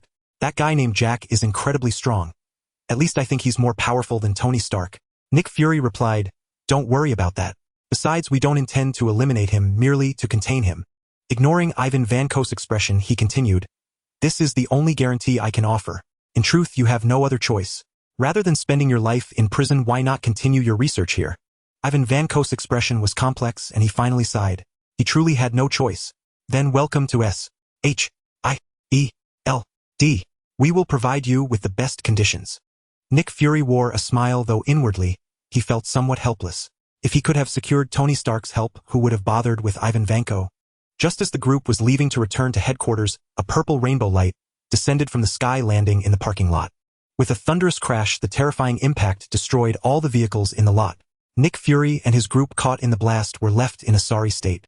Damn it, which bastard just launched a missile at us?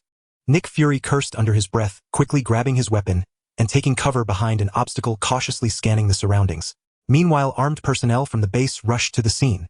Then a figure emerged from the dust and debris of the ruined parking lot. Guo Feng. Nick Fury was stunned, but he did not step out from cover. Instead, he ordered his men to surround Guo Feng. Guo Feng ignored the guards around him, his gaze fixed on Nick Fury's hiding spot. Fury, you've got some nerve daring to take in a scoundrel like Ivan Vanko. Have you forgotten the fates of Obadiah and Justin Hammer? With a flick of his finger, Guo Feng sent a small flame that blasted Nick Fury's cover apart. Nick Fury was thrown back, scrambling to his feet, disheveled and dirty. His instinct was to retaliate, but he stopped himself just as his finger tightened on the trigger. The surrounding guards, however, were not so calm. The moment they heard the explosion, they opened fire on Guo Feng. Yet the dense hail of bullets came to a halt less than a meter away from him. Cease fire. Cease fire immediately. Nick Fury shouted anxiously, knowing that provoking Guo Feng would mean death for them all. As the guards stopped firing, the bullets suspended in the air suddenly reversed direction. With a series of thuds, the bullets struck the guards' limbs. Though not fatal, the hits instantly incapacitated them.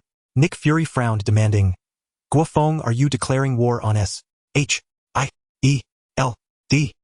Guo Feng sneered. Are you joking? The moment you took Ivan Vanko, you chose to be my enemy. This is just a small lesson. Nick Fury's face darkened. He couldn't believe Guo Feng's arrogance. Hand over Ivan Vanko and I'll let this slide. Why bother Guo Feng? Ivan Vanko has already been defeated by you. Why can't you just let him go? Guo Feng let out a scornful laugh. You know he's a failure too, so why are you so eager to recruit him? To build S.H.I.E.L.D.'s exclusive armor project. Don't make me laugh.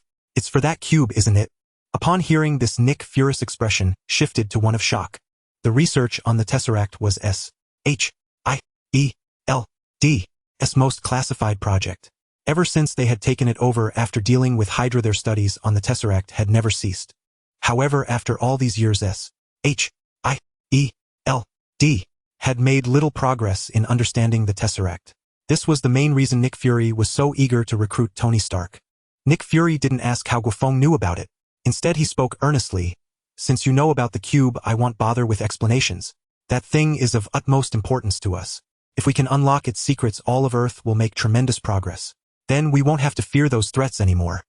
Guo Feng was momentarily speechless. Knowing the Marvel Universe, one would understand that the Tesseract is not a treasure of civilization but a Pandora's box. Of course, Guo Feng had no intention of revealing the secrets behind the Tesseract to the bald man. Not to mention whether the bald man would believe him. He himself had no desire to act as a prophet to save the world. You think entrusting the fate of all humanity to the Tesseract will ensure protection.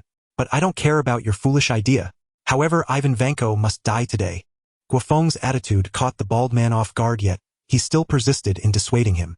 Persuasion would be ideal, at least to buy time until Coulson brought Ivan Vanko back to headquarters, sealing the outcome. At that point, the bald man believed Guo Feng would have to compromise.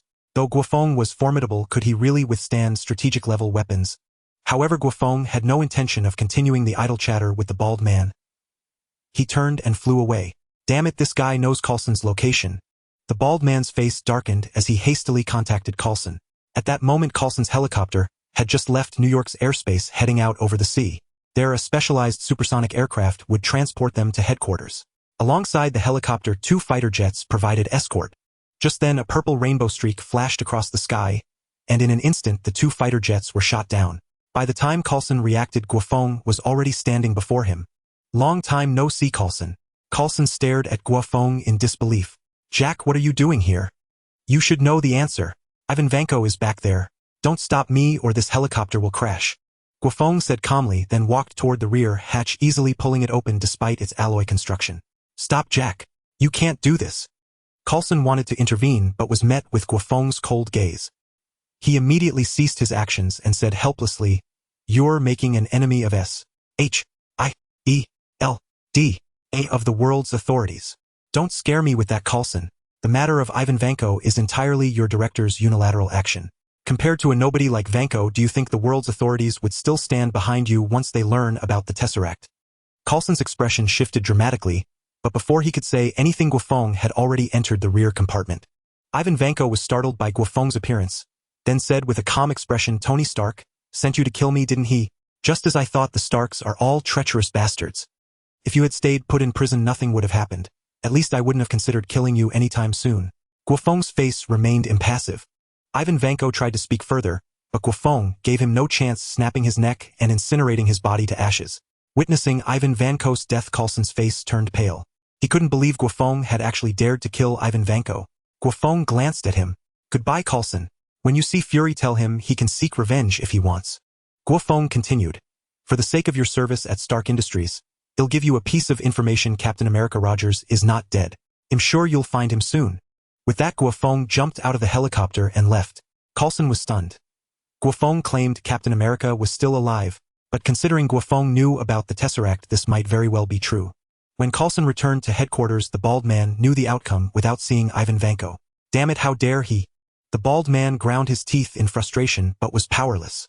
Ivan Vanko's identity was somewhat sensitive. Taking this higher would only harm S-H-I-E-L-D, and if the Tesseract matter were exposed, it would spell big trouble.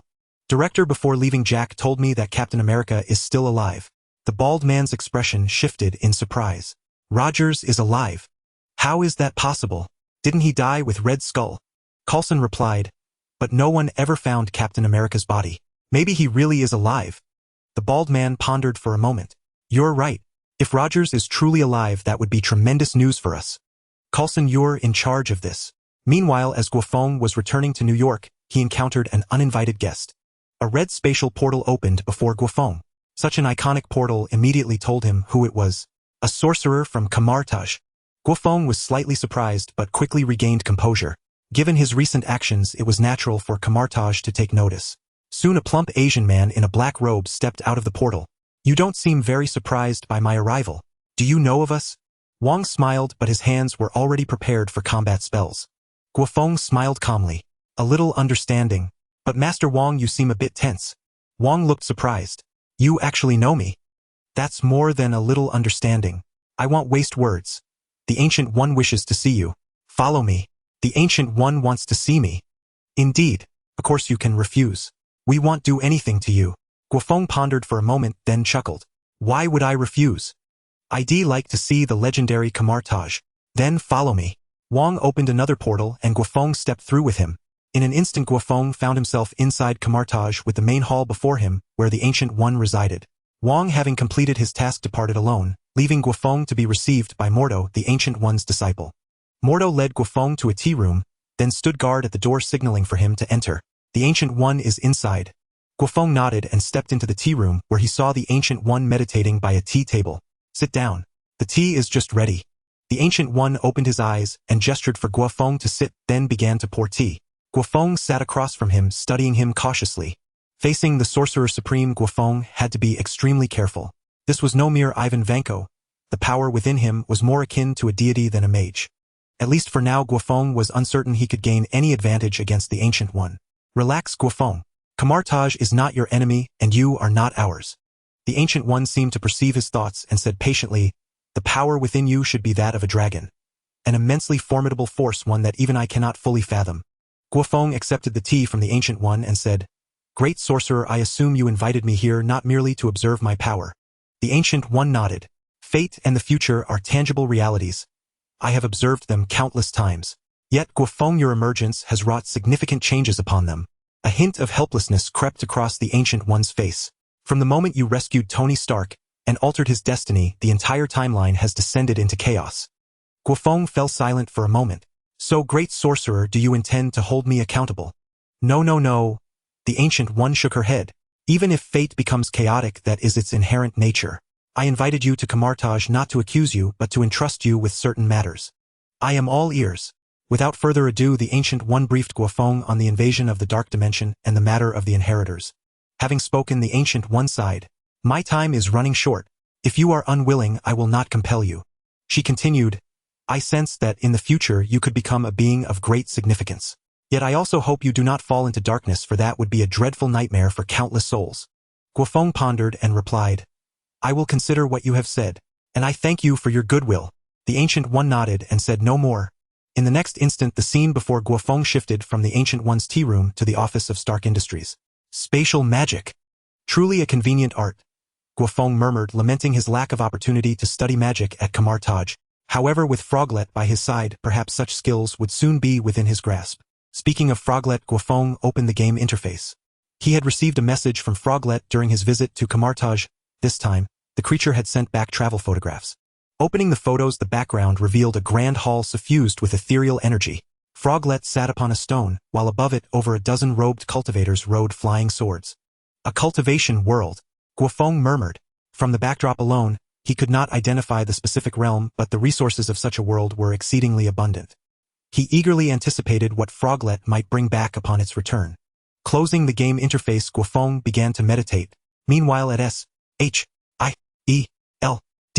Nick Fury arrived at a base, the very site where the Tesseract was being studied. Taking a private elevator to the lowest level of the base, he entered a vast laboratory teeming with scientists and senior S.H.I.E.L.D. agents. At the center of the laboratory, atop a colossal apparatus, sat a cube pulsating with Azure energy. Fury's gaze fixed upon the Tesseract. He then summoned several lead personnel to inquire about their progress. "I apologize, Director. We still cannot fathom the Tesseract. Progress remains stagnant," the lead scientist said bitterly. Fury gestured for them to leave, his expression turning contemplative. Though he had gathered brilliant minds from around the world to study the Tesseract, only the most exceptional geniuses could unlock its secrets. Tony Stark was temporarily unavailable, and Ivan Vanko was dead. For now, only one person remained viable. Dr. Banner. Perhaps he can. Fury recalled a case from earlier that had mentioned the man, though General Ross had taken over that matter. Fury had merely followed up, but now he had no other choice. In a certain slum in India, Dr. Banner's temporary residence was surrounded by General Ross troops. Aboard an armored jeep, Ross puffed on a cigar and studied a tablet. The tablet displayed intelligence on the battle between Iron Man and Ivan Vanko. Though the information had long been released, General Ross never tired of reviewing it. That battle had nearly shattered his understanding of warfare. A single suit of armor could effortlessly decimate an entire unit. "General, we have confirmed the target's location. Shall we proceed immediately?" Hearing his adjutant's report, General Ross did not answer immediately. Instead, he asked, "Which do you think is superior, our super soldier program or Stark Industries armor technology?" "General, I cannot say which is stronger, but I know the super soldier program belongs to us." "Ha ha ha, well said." Ross put away the tablet, his expression turning cold. "The super soldier program is ours. Once I have it, I will make Stark Industries craft exclusive armor for us. Then we will become the most formidable force on Earth. Move out. Arrest Banner."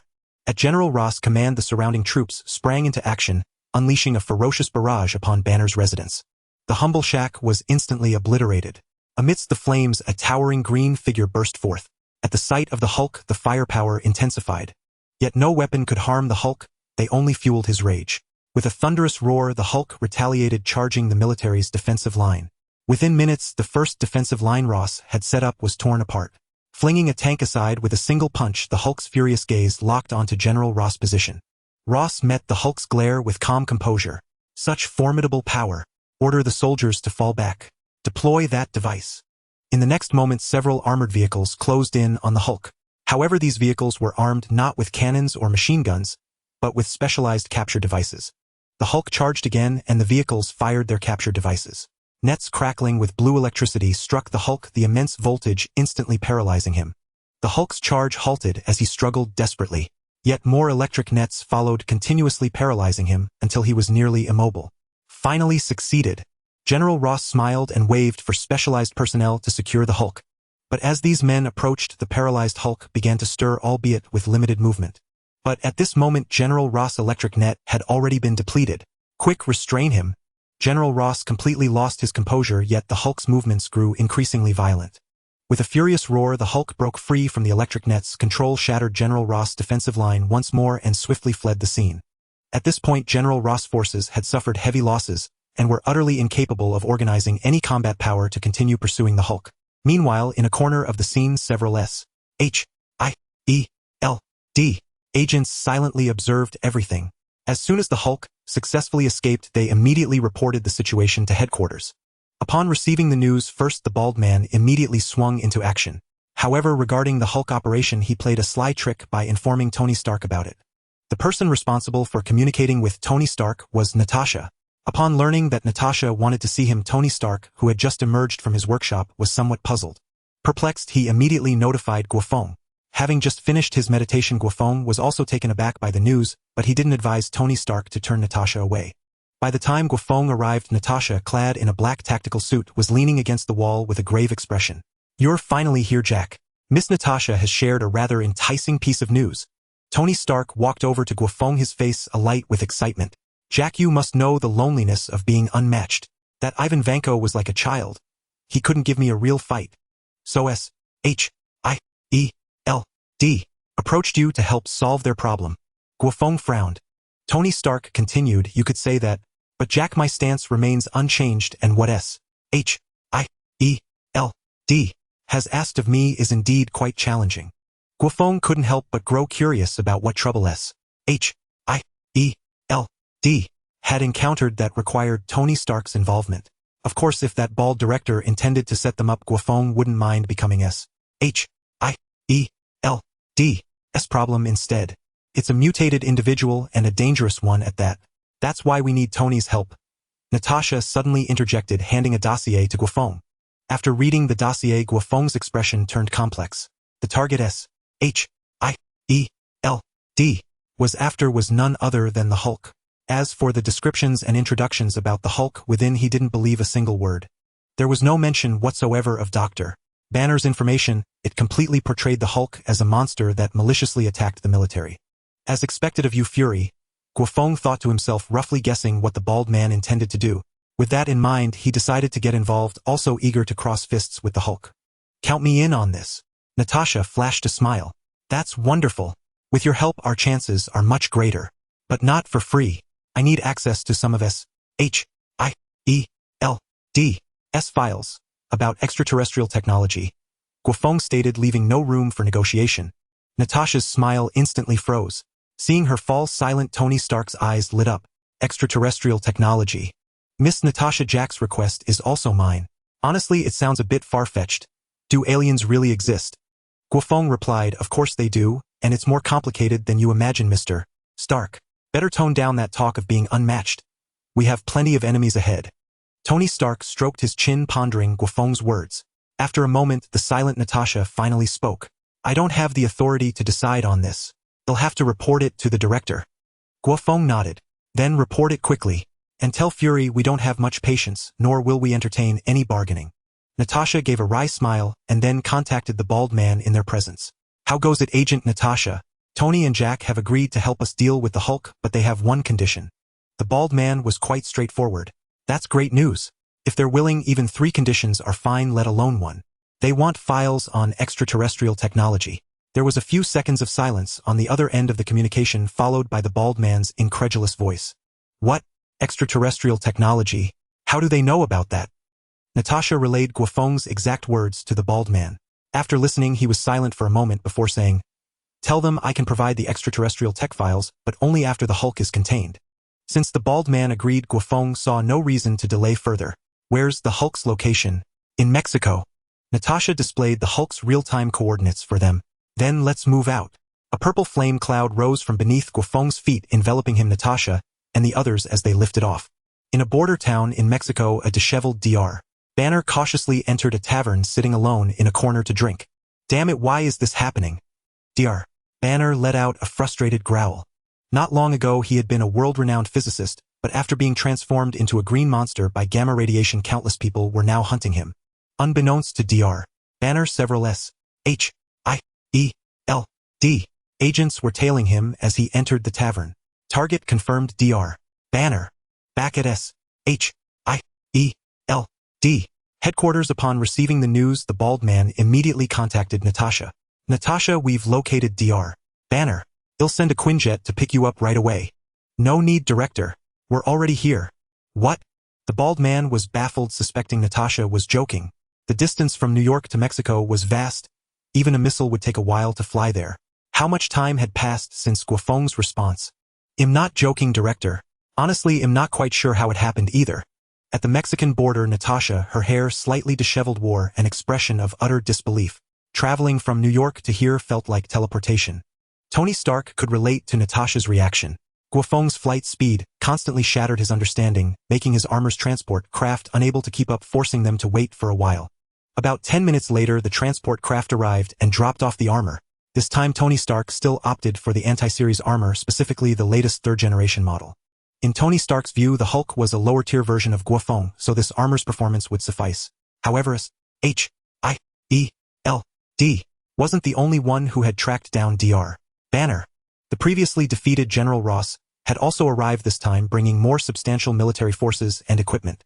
The rumble of tanks and armored vehicles echoed throughout the small town as General Ross swiftly surrounded the area with his imposing forces. The arrival of the army caused nearly everyone in the tavern to flee except for Dr. Banner and a few agents of SHIELD. Are you with General Ross? Dr. Banner turned his head, his despondent face coldly replied. The SHIELD agents hesitated for a moment, and the leading agent said, Dr. Banner, we are not with General Ross, we mean you no harm. Just as he finished speaking, General Ross' special forces burst into the tavern surrounding Dr. Banner. Be honest, everyone, my bullets don't discriminate. The leader of this small team, Emil Blonsky, aimed his gun at Dr. Banner, saying, Dr. Banner, come with me. Let's end this once and for all. Go with you. I would rather die than end up like a specimen. Dr. Banner exclaimed, angrily charging towards Emil. Bang, bang, bang. All soldiers, including Emil, instinctively focused their fire on Dr. Banner, and the overwhelming firepower quickly brought him down. But Dr. Banner's wounds began to heal at a visible speed, while his body started to swell. Fall back, Emil roared. As they retreated, he fixed his fiery gaze on Dr. Banner, who was about to fully transform. They had employed various methods to capture Dr. Banner, but no matter what, as soon as he was provoked, he would transform into the Hulk. This formidable power was precisely what General Ross and soldiers like Emil sought. The transformed Hulk let out a deep roar, scanning the surroundings before locking onto the SHIELD agents. In his fury, he directly killed several agents and burst out of the tavern. As the Hulk emerged, a barrage of firepower descended upon him, but under this concentrated assault, not only was he unscathed, but they couldn't even suppress him. Meanwhile, not far from the battlefield, Guo Feng and his team were closely watching everything unfold. Are those military personnel? Tony Stark frowned, and Natasha beside him explained. The Hulk has always been a target for the military. However, multiple attempts to capture him have failed, causing significant losses, which is why SHIELD intervened. Guo Feng smiled without saying a word. He was not clear about SHIELD's intentions. Then let's take action. Tony Stark could no longer bear to see the military's futile efforts and leapt into battle. As the Hulk charged through the military line, suddenly a red beam of light descended before him. Bang! Tony Stark caught the Hulk's punch, his armored face illuminated with red light as he stared at the Hulk. Big green guy, your enemy is me. Iron Man. Everyone present looked on in shock, not expecting Iron Man to arrive. This guy actually caught the Hulk's punch. General Ross exclaimed in astonishment, knowing that a single punch from the Hulk could turn a main battle tank into paper, yet Iron Man seemed to handle it with ease. Even the Hulk himself was momentarily dumbfounded, unable to understand how this strange little man could catch his punch. Roar! The Hulk roared and swung his fists repeatedly. Bang, bang, bang! Tony Stark blocked them all, then activated the engines on his back, surprisingly pushing the Hulk back. Get down! With a sudden increase in the suit's thrust, the Hulk was sent flying. He crashed through several houses, scrambling to his feet, his anger only making him stronger. Withdraw from the battlefield. Seeing this, General Ross ordered a retreat, hoping to capture the Hulk through Iron Man's hands. As for whether Iron Man would be willing, as a citizen of the United States, he couldn't refuse an official request. At this moment, the Hulk charged towards Tony Stark again. Tony Stark took the hit, then sent him flying once more. The constant pressure of strength thrilled him. Despite being knocked back repeatedly, the Hulk continued to rush at Tony Stark. With each setback, his anger only grew, making him even stronger. After several exchanges, a final collision made Tony Stark realize something was amiss. The Hulk's formidable vitality and endurance were expected, but why, despite continuous exhaustion, did his strength seem to increase instead of decline? Something's not right. After once again driving the Hulk back, Tony Stark decided to end this quickly. I'll activate firepower mode to suppress the target. Understood, sir. Powerful firepower was unleashed from all parts of the suit, accurately covering the Hulk. Under the barrage, the Hulk was indeed suppressed. This scene struck General Ross like a slap in the face. What he and his men couldn't achieve was accomplished by Tony Stark alone. Is this the technology of Stark Industries? Witnessing everything, he couldn't help but waver, wondering if a super soldier regiment based on the Hulk's genes could really gain an advantage under Stark Industries technology. General Ross shook his head. Such comparisons were meaningless. Of course he wanted it all. After all, once they obtained the Hulk's genes, acquiring the technology from Stark Industries wouldn't be difficult. Boom, boom, boom. Under a brief barrage, the area where the Hulk stood had been blasted into a large pit. Sir, the target's vitality has not diminished. Reminded him. Tony Stark frowned, saying, a mutant similar to Jack. Stop firepower mode, activate combat mode, and incapacitate this big guy. In an instant, the suit transformed, resembling Guo Feng's Dragon-Man form significantly. Guo Feng, watching from a distance, noticed a slight change in expression. Aren't you going to help? Natasha suddenly asked. Not for now, mister. Tony can handle it. After all, this suit was crafted based on my template. Meanwhile, not far from the small town, a team of explorers was excavating an Indian relic. Mr. Chung Long, are you sure there are artifacts here? Of course I am an expert in archaeology, said a young man wearing a brown vest. Suddenly Chung Long's phone rang. Dad, what's up? Chung Long, Xiao Yu is missing. What? Chung Long's expression changed as he said, did I not tell you to keep an eye on her, Dad? How can I keep an eye on a young girl as an old man? By the way, there's something else. New York hasn't been peaceful lately, so be careful. Dad said, seriously? And one more thing, bring back some local specialties when you come back. And, I got it, Dad. After hanging up, Chung Long held his head in distress. Uncle Long, you seem a bit troubled. Yes, wait for Xiao Yu. Chung Long exclaimed in surprise, turning his gaze to find Xiao Yu right beside him. Aren't you in New York? Xiao Yu. Xiao Yu shrugged. It was a bit boring at Uncle's place, so I came to find you. Oh, and on the way I saw something really interesting. Remember that Iron Man from the news a while back? He's fighting a big green giant. Chung Long covered his face, crouching down to speak to Xiao Yu. Of course I know Iron Man. I admit he's cool, but Xiao Yu, you need to understand that reality isn't a novel. There's no such thing as a green giant. And he'll have someone take you back to New York. This is no place for a child. I get it, Uncle Long, but I'm not lying. If you don't believe me, I can take you to see for yourself. It's way more interesting than archaeology. Xiao Yu said with utmost seriousness. Chung Long shook his head helplessly. All right, if I go with you, you'll go straight back to New York. He still dismissed Xiao Yu's words as a joke. After all, children had vivid imaginations. Okay, Uncle Long. Xiao Yu flashed a triumphant grin, confident that once they got there, her uncle would forget all about archaeology. Chung Long temporarily parted from the team, driving a jeep with Xiao Yu toward the town. Before long, as the town came into view, his expression shifted. Just then, a figure crashed down in front of their moving vehicle, the impact like an explosion. Chung Long barely managed to swerve and avoid it. As the dust settled, a hulking green giant loomed before Chung Long. See, a green giant. Uncle Long, I wasn't lying. Xiao Yu declared, hands on her hips. Chung Long, however, had no mind for her antics. He was stunned by the Hulk. Who would have thought such a creature existed? At that moment, if someone told him demons were real, he would have believed it. The Hulk's gaze fell on them, and in his rage, he attacked instantly. With a single punch, the jeep was smashed to pieces. Fortunately, Chung Long reacted in time, grabbing Xiao Yu and leaping clear. Chung Long set Xiao Yu down and addressed the approaching Hulk. Mr. Giant, we mean you no harm. Please don't hurt us. His only answer was the Hulk's raised fist. Chung Long had no choice but to shield Xiao Yu and dodge. After repeated assaults, his temper flared. Setting Xiaoyu aside, he charged at the Hulk, launching into a flying kick. When his foot connected with the Hulk's head, it felt like kicking a steel plate. Ow, ow, ow. Chung Long hopped on one leg, shaking it. Uncle Long, watch out. Xiaoyu cried just as he spun away from the Hulk's retaliatory blow. The Hulk pressed his attack, forcing Chung Long to flee with Xiaoyu in one arm. Bad day, bad day, bad day. A missile slammed into the Hulk, halting his advance. Tony Stark hovered in midair, looking down at the Hulk, then glanced at Chung Long and Xiaoyu with surprise. Civilians. And they held their own against the Hulk. Not bad. Uncle Long, look. It's Iron Man. That's so cool. Xiaoyu waved her arms excitedly. Chung Long followed her gaze, also awestruck by Iron Man. Watching the news, he had dismissed it as a bored billionaire's publicity stunt. Anyone with common sense would doubt the existence of such a powered suit, but witnessing it firsthand, Chung Long realized the news had understated its capabilities. Xiaoyu, let's get out of here. Leave the Green Giant to Iron Man, Chung Long urged. Xiaoyu shook her head. Uncle Long, that's Iron Man. I'm not missing this chance. At that moment, Guo Feng arrived on the scene, with Natasha immediately spotting Chung Long and Xiaoyu. The more he looked, the more familiar they seemed. Chung Long. Xiaoyu. Guo Feng was inwardly astonished. He never expected to encounter these two in the Marvel Universe. That meant Uncle and the ancient demons might also exist. The thought stirred complex emotions within him. The universe he inhabited was truly extraordinary. Guo Feng refrained from approaching them, immediately wary of Natasha's presence and the potential attention from S.H.I.E.L.D.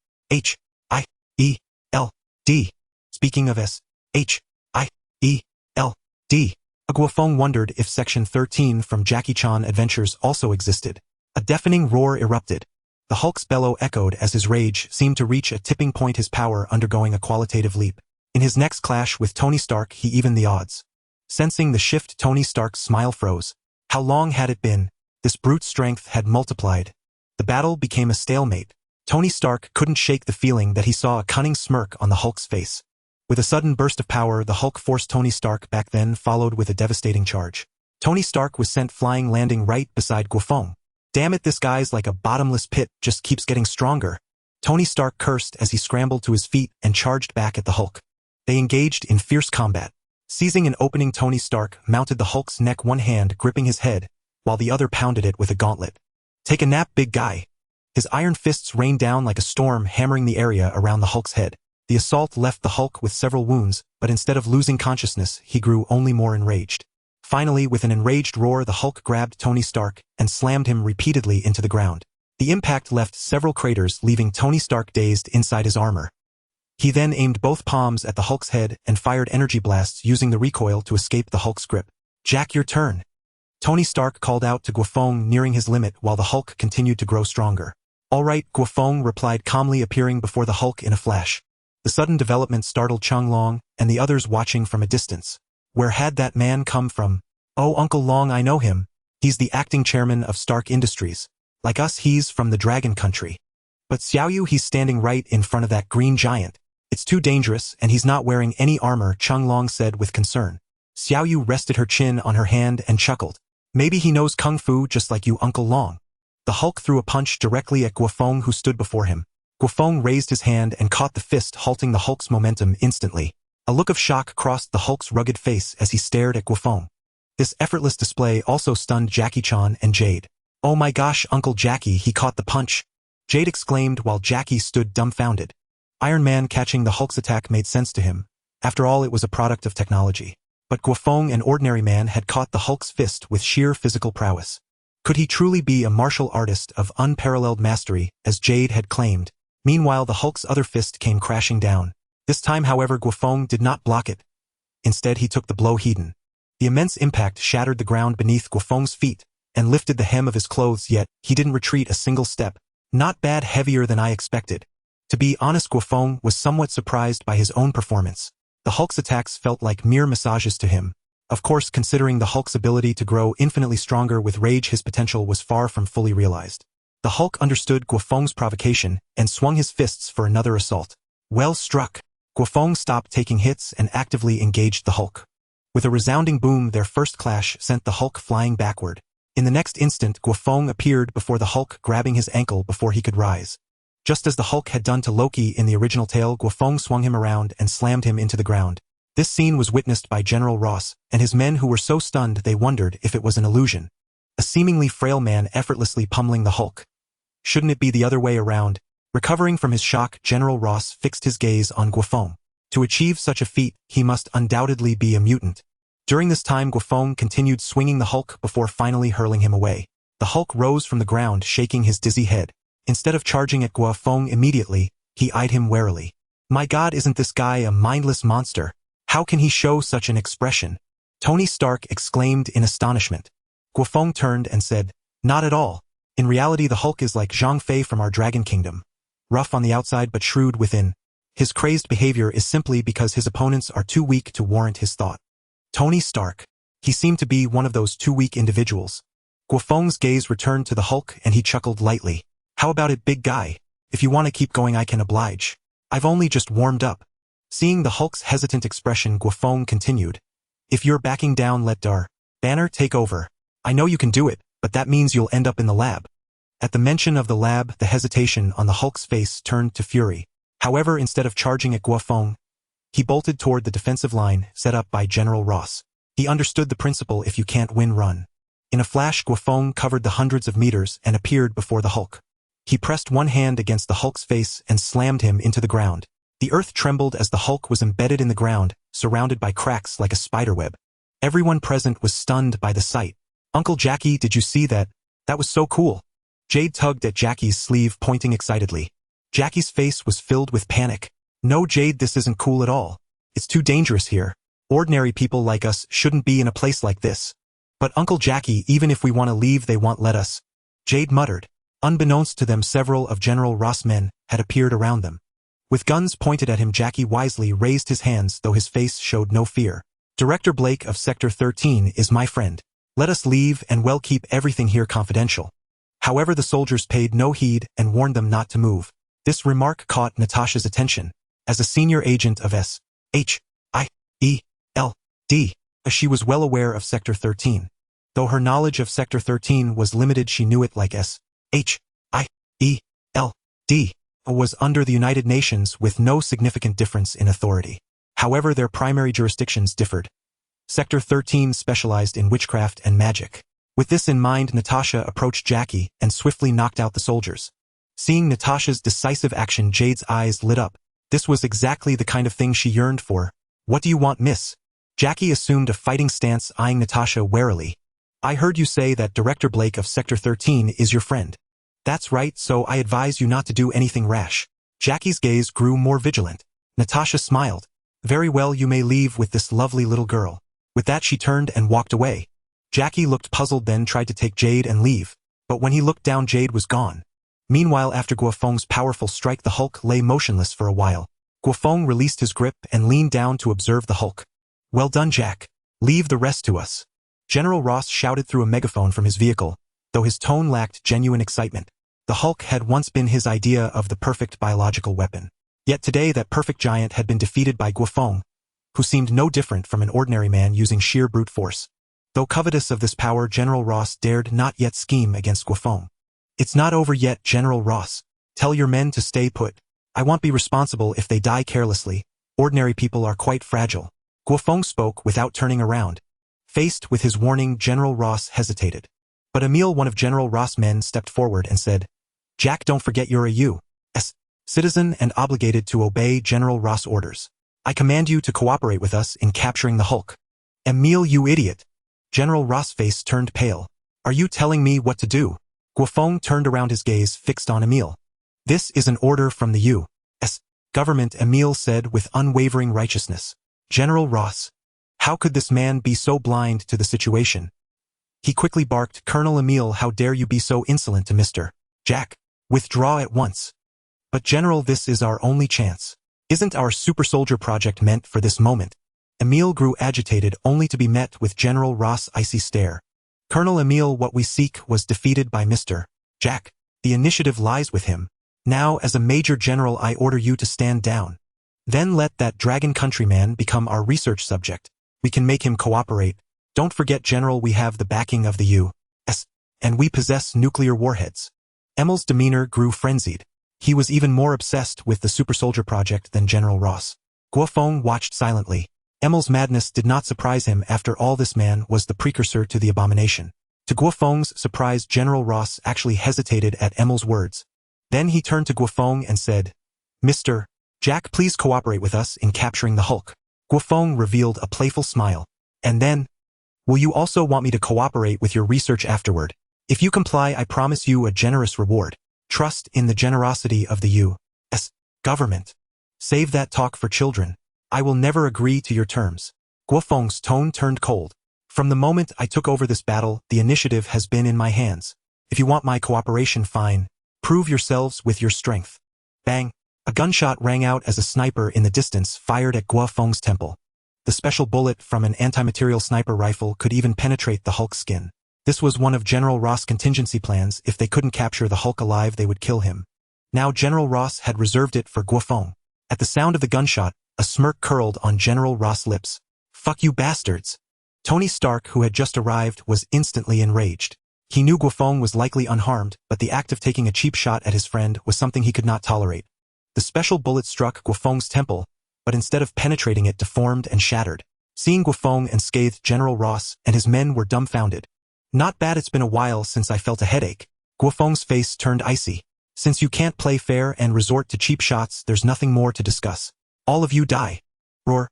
The Hulk rose at that moment, glaring at Guo Feng, but then a hesitant expression crossed his face. His instincts told him Guo Feng's current state was dangerous. To avoid a beating, he actually lay back down. It wasn't cowardice. It was called building up rage to turn the tables at a critical moment. "Jack, you can't touch us. We are government officials. Bullets can't kill you, but what about nuclear warheads? Consider the consequences." General Ross quickly said, "So you're allowed to shoot, but am not allowed to retaliate. What a joke." Guo Feng let out a cold laugh. At the same time, the clear sky grew dim. Within a few breaths, apocalyptic storm clouds had shrouded the heavens. Everyone present was stunned. They had never seen such terrifying storm clouds. The overwhelming pressure made it hard for them to breathe.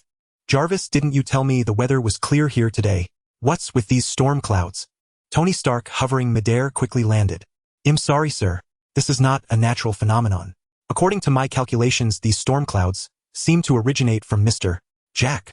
Are you joking me? Storm clouds from Jack? Damn, that's too absurd." Tony Stark's expression grew complex. The power Guo Feng displayed once again shattered his perceptions. "I am not joking, sir. In my database I have records from your files. Mr.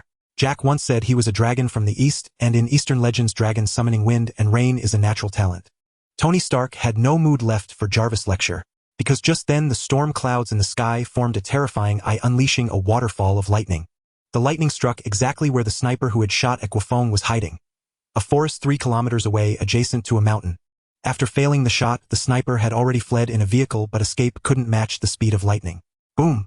A sea of lightning poured down, instantly erupting into a blinding white light that filled the sky, accompanied by a cataclysmic roar. Even from a distance, everyone except Guo Feng was affected. Ordinary people were killed on the spot. Only a few survived. Even Tony Stark inside his armor had his head ringing, but the suit's auxiliary functions quickly cleared it. As the first to regain his senses, he immediately looked toward where the lightning had struck. He was utterly stunned. The forest and the connected mountains had completely vanished, leaving only an abyssal chasm with residual lightning still flickering within it. Tony Stark knew that place had become a forbidden zone.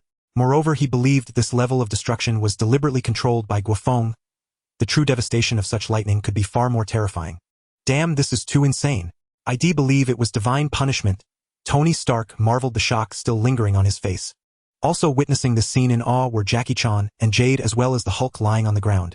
"Uncle, did you see that?" Jade tugged at Jackie Chan's sleeve, but he remained speechless, lost in shock. Seeing that Jackie Chan didn't respond, Jade said to herself, "I saw everything just now. That was so cool. Uncle, I want to become his disciple. He must be a cultivator from our country's legends." As for the Hulk, he was the closest to Guo Feng. Staring at the raging storm clouds above, the anger he had built up instantly dissipated. Then his body shrank and he transformed into the sleeping Dr. Banner. He wasn't going to play with Guo Feng anymore. Guo Feng glanced at the unconscious Dr. Banner and walked toward General Ross. Cough, cough, cough. After waking up, General Ross quickly hid inside a nearby tank, hoping Guo Feng would forget about him. Even a seasoned veteran like him was intimidated.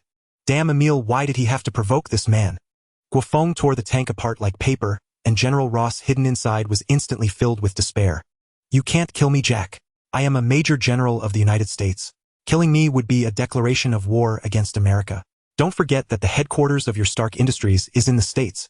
Guo Feng let out a scornful laugh. You're still threatening me, General Ross. Even if you were a general, killing you here would be of no consequence. He continued, don't forget you're nothing but a failure. Emil fired his rifle at Guo Feng's head, shouting, you monster, go to hell.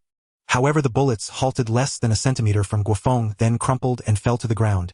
Emil kept pulling the trigger even after the magazine was empty. His terror and despair now transformed into sheer rage.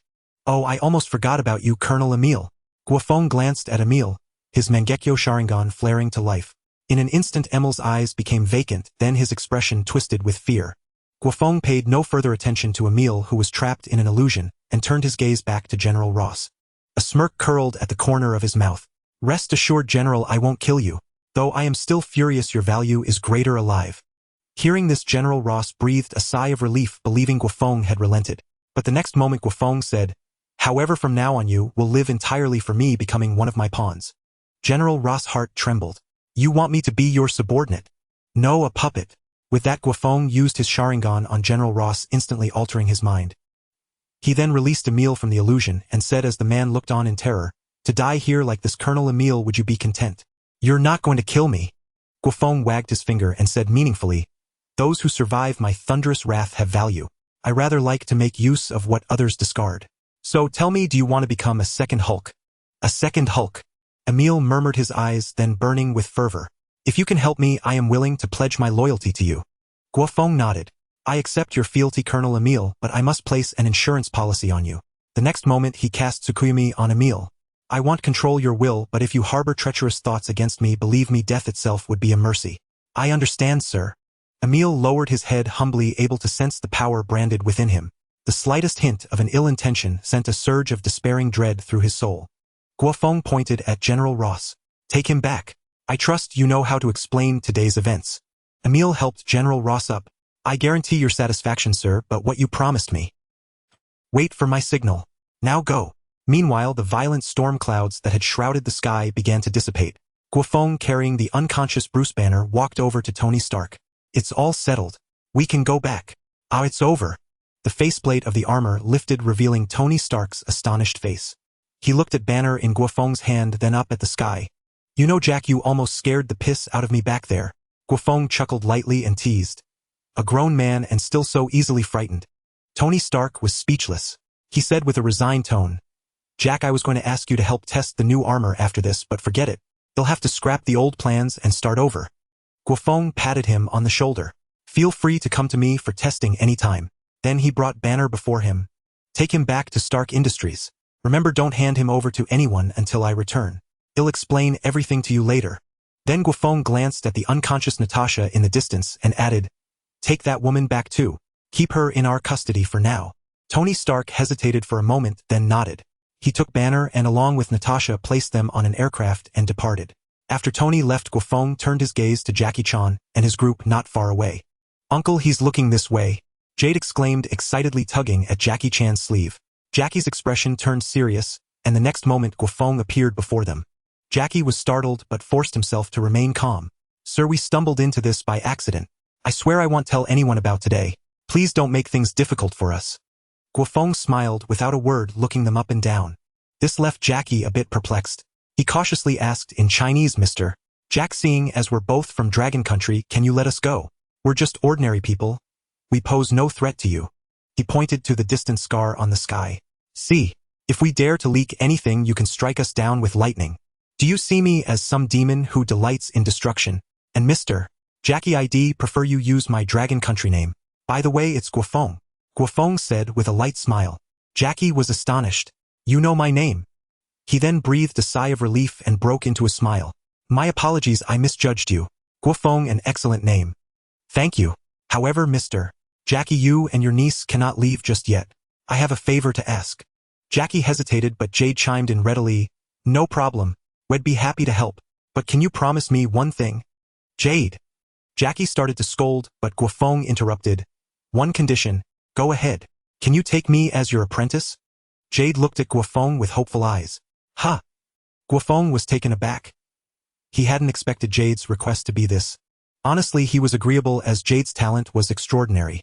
In the original setting, she was the reincarnation of an ancient grand mage. This thought sparked an idea. He had made an agreement with the Ancient One before. Now discovering a prodigy like Jade, could she perhaps go to Camartage with Steve to inherit the Ancient One's legacy? After all, no rule said there could only be one Sorcerer Supreme. Besides magic, he could personally teach her other skills. The more he thought about it, the more feasible it seemed. He crouched down and patted Jade on the shoulder. All right, but as my disciple you must follow my instructions. If you act like you do with your uncle, I might change my mind. Xiaoyu let out a joyful cheer, then promptly vowed, Master, I promise I'll listen to you. Guo Feng chuckled. You little rascal. But calling me master sounds a bit old-fashioned. Just call me teacher. All right, teacher. Filled with delight, Xiaoyu behaved with unusual obedience, leaving Changlong utterly bewildered. Was this still his mischievous niece acting so well-mannered before a stranger? Guo Feng's gaze shifted to Changlong. Then I won't waste words. I want you to take me to see uncle. You want to see uncle? Changlong exclaimed in surprise. Mr. Guo, if I may ask, what business do you have with him? If it's about acquiring antiques, I can handle it. No need to trouble him. Just take me to see him. Rest assured I won't cause him any trouble. Besides, as his nephew, you know far too little about him. Guo Feng smiled mysteriously. He's not just skilled in martial arts. Now give me the address. Changlong smiled helplessly, revealing the address of uncle's antique shop, while also pondering Guo Feng's cryptic words. In his memory, wasn't uncle just an extraordinarily skilled old man? Could he possibly practice magic? Oh, uncle's antique shop is in Queens, New York. Guo Feng was somewhat surprised. He had assumed it would be in San Francisco as in the original story. Changlong explained. Actually, uncle's shop was originally in San Francisco, but a while ago he suddenly decided to move it to New York. Today he even told me New York hasn't been peaceful lately. I have no idea what he's thinking. Then let's ask him in person. All right, it's time for us to leave. Leave? But Mr. Guo, we don't have any transportation. Changlong looked troubled. Guo Feng smiled calmly. We don't need transportation. Trust me, we'll reach uncle's antique shop in no time. As he spoke, a purple flame cloud rose enveloping Changlong and Xiaoyu, who watched in awe and soaring into the sky with Guo Feng. Queens, New York. In an old neighborhood like many streets in Queens, it was rife with gangs and criminal activity. Yet one shop stood out conspicuously, an old antique store in the style of ancient dragon country. The door opened and uncle strolled out leisurely with his hands behind his back. Several gang members loitering near the shop entrance cowered in fear at the sight of uncle, then greeted him obsequiously. They knew well that since uncle moved his shop, here many had tried to harass him, but none had escaped unscathed. Even entire gangs that dared to trouble him had met their match. Yet this seemingly frail old man had single-handedly defeated hundreds with his bare hands. Shoo shoo. If you're not buying, don't loiter by the door. Unless you're looking for trouble with me. Uncle glared. No, we'll leave right away. Uncle dismissed them with a glance, then turned his gaze to the sky, murmuring, Changlong, you've brought me a big problem. The purple flame cloud landed swiftly in an alley beside uncle's shop, and Guo Feng emerged, followed by a stunned Changlong and Xiaoyu. Guo Feng's eyes locked onto uncle. His advanced observation haki granted him a powerful sixth sense. Although uncle appeared to be an ordinary old man, much like in the original story, the feeling he gave Guo Feng was similar to that of the Ancient One. A grand sorcerer on par with the Ancient One. It seems even uncle has received an epic power-up in this universe. Guo Feng mused, unable to gauge uncle's full strength. After all, uncle's limits were ambiguous, growing stronger in the face of greater threats. Uncle, we're back. Changlong approached with Xiaoyu. Smack. Uncle flicked his forehead, scolding the wincing Changlong. Changlong, have you forgotten what I told you? I warned you New York isn't safe. Not only do you return, but you also bring me trouble. Xiaoyu interjected. But uncle, teacher isn't trouble. He saved us. Her expression turned excited. And uncle, we came back on a purple somersault cloud. It's way faster than an airplane. Xiaoyu received a flick from uncle, albeit a gentler one. You actually took him as your teacher. Xiaoyu, taking a teacher isn't a game. Oh, the things you two do give me such a headache. Uncle clutched his head in distress, then fixed a sharp gaze on Guo Feng. You've been probing my background from the start. Are you looking for a fight with me? Guo Feng remained composed. But weren't you probing me as well, Elder Chang? I suppose you didn't find much. However, if you'd like to stretch your old bones, I'm ready anytime. Uncle was silent for a moment, then sighed. Forget it. You young people have more stamina. This old man won't fight you. He turned hands behind his back and said to Guo Feng, Come inside and talk. Though you're a trouble, you saved the two of them. They'll repay that debt. Guo Feng nodded and followed uncle inside. As soon as they entered, uncle told Changlong to take Xiaoyu to do her homework. Once they left, Uncle waved a hand and a green magic portal appeared. Uncle stepped through without a word. After a moment's hesitation, Guo Feng followed. Passing through the portal, the scenery shifted instantly. Guo Feng found himself in an ancient tea room. Through the window, he could see misty towering peaks like a legendary celestial realm. Uncle poured tea as he spoke. In the words of our dragon country, this is my cave dwelling. Young man, I sense the aura of Camartage on you. Have you been there? Guo Feng accepted the tea and asked in return, Elder Chang knows of Camartage. Then you must know the Ancient One. Uncle took a sip of tea. The Ancient One. Of course I know her. When I studied at Camartage, she was the first person I met. She was an excellent mentor. Guo Feng was astonished. He hadn't expected such an answer from a casual question. Uncle continued, since you've met the Ancient One, you should understand what Camartage and the entire magical world are up against. The Ancient One has spoken to me about such matters. But I also have a question for you, Chung Long. Do those ancient demons truly exist? For instance, Shindu. Uncle's face showed surprise. It seems you know quite a few secrets, but even I cannot give you a definitive answer on this. Demons are a taboo best left untouched. I understand. Guo Feng nodded, having already gleaned the answer from Uncle. One more thing, Uncle said earnestly. Regarding your taking on Xiao Yu as a disciple, I am not opposed, but she is still a child. Try to keep her away from danger. And another thing, Xiao Yu's studies must not be neglected. Guo Feng replied, I will do my best, Chung Long. You know as well as I that this world will grow increasingly turbulent. Some dangers are unavoidable. Moreover, I have a proposal. Then he informed Uncle about the next Sorcerer Supreme and his plan to have Xiao Yu inherit the Ancient One's legacy.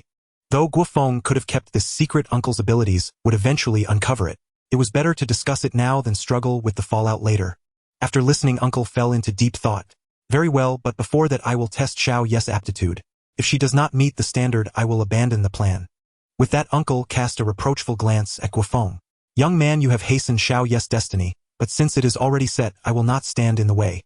Saying this, Uncle pulled a dried squid tentacle from his bosom and tossed it to Guo Feng. This is my magical token.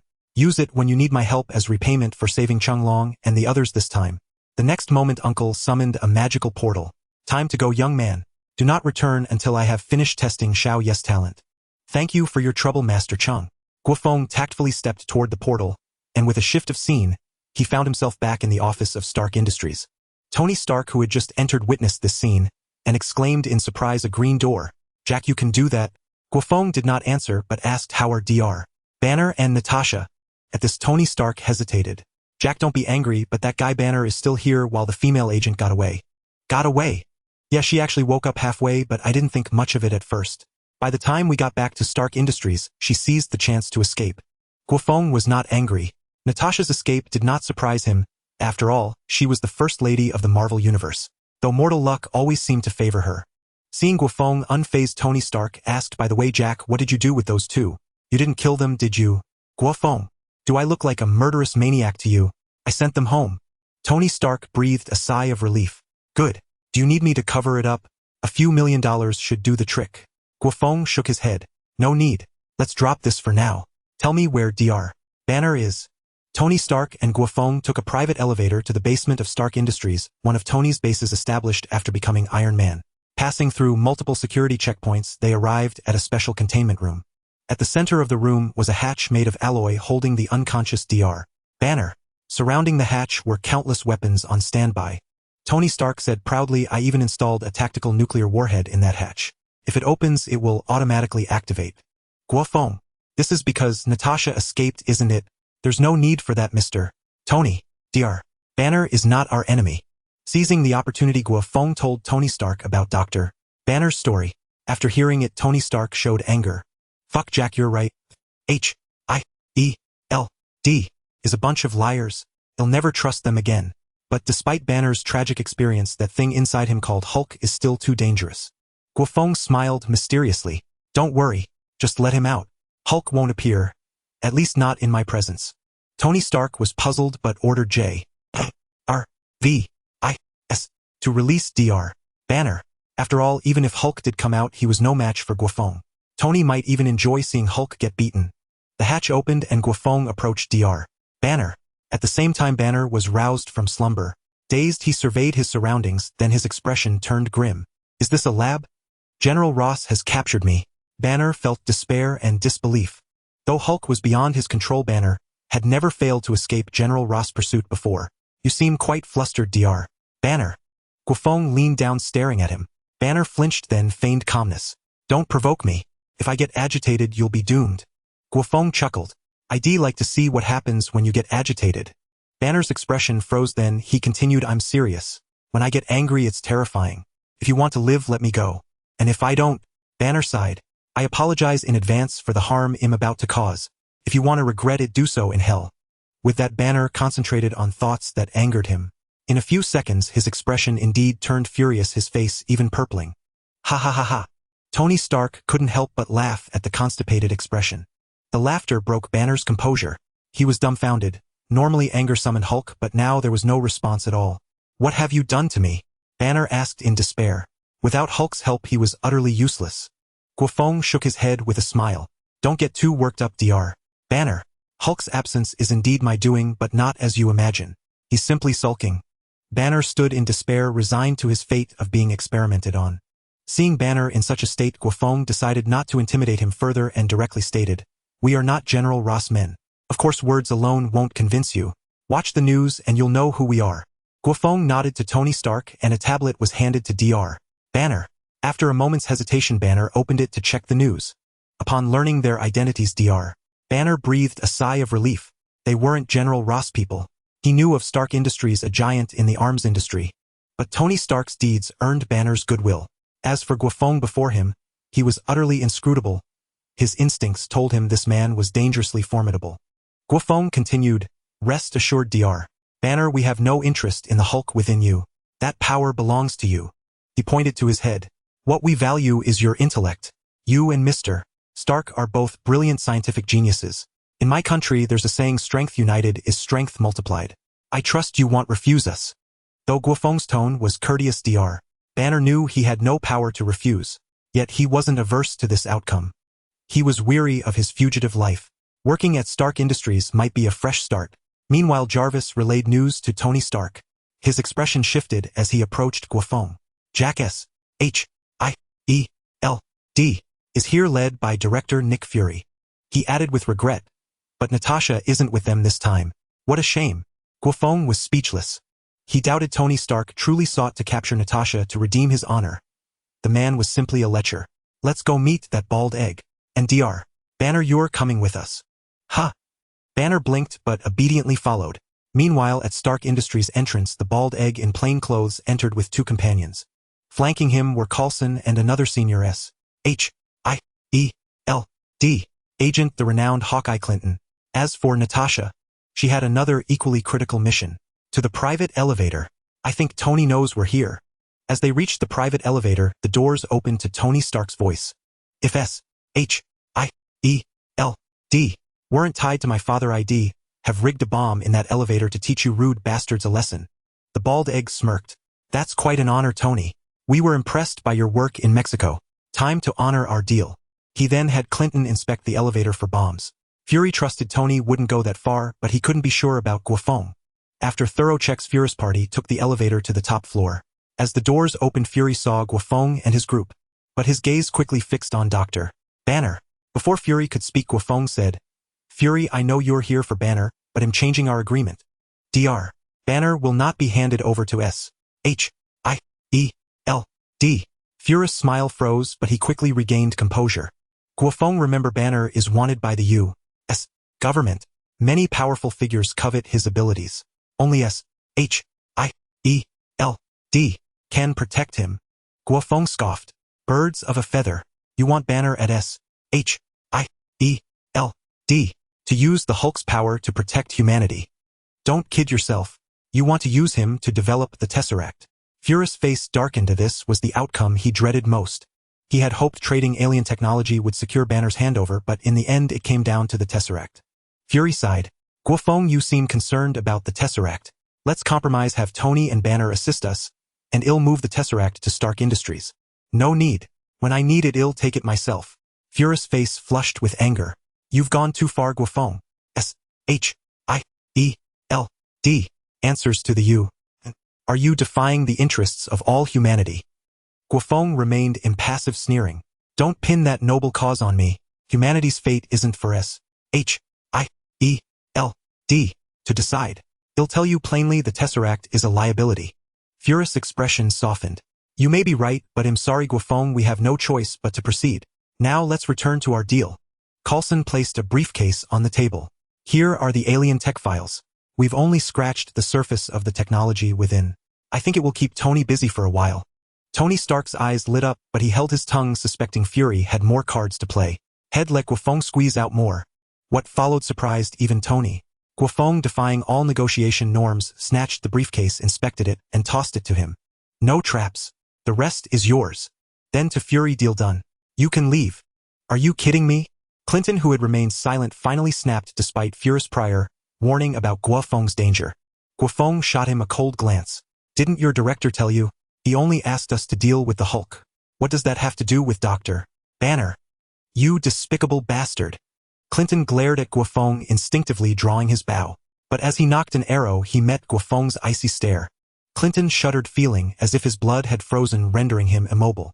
Stand down. Fury quickly barked, unwilling to clash with Guo Feng here. Their power levels were incomparable. But Guo Feng wasn't about to let Clinton off easily. A cry of agony. Clinton clutched his eyes in pain. The torment was brief, but his sight was gone. Guo Feng said calmly, "Don't think about replacing your eyes. Any transplant will end the same way. Consider this a lesson. When you regain your sight depends on my mood." Fury roared, "Enough, Guo Feng. You can keep the alien tech and banner, but harming A.S.H.I.E.L.D. agent is going too far." Guo Feng remained unmoved. Pointing at Furious remaining eye, he said, "If you want to keep arguing, I wouldn't mind blinding your other eye too." Suppressing his fury, Lu Dan gritted his teeth and said, "Guo Feng, you've won this round. For now, Dr. Banner will remain under the Stark Group's watch." With that, he led Coulson and the others away. But when they reached the elevator doors, they remained stubbornly shut. Guo Feng's voice drifted from behind, "Apologies, but this elevator won't take you down. If you wish to leave, you'll have to take the stairs." Lu Dan took a deep breath and led his team to the stairs. Instead of trudging down 100 floors, they summoned a helicopter to pick them up from a nearby window.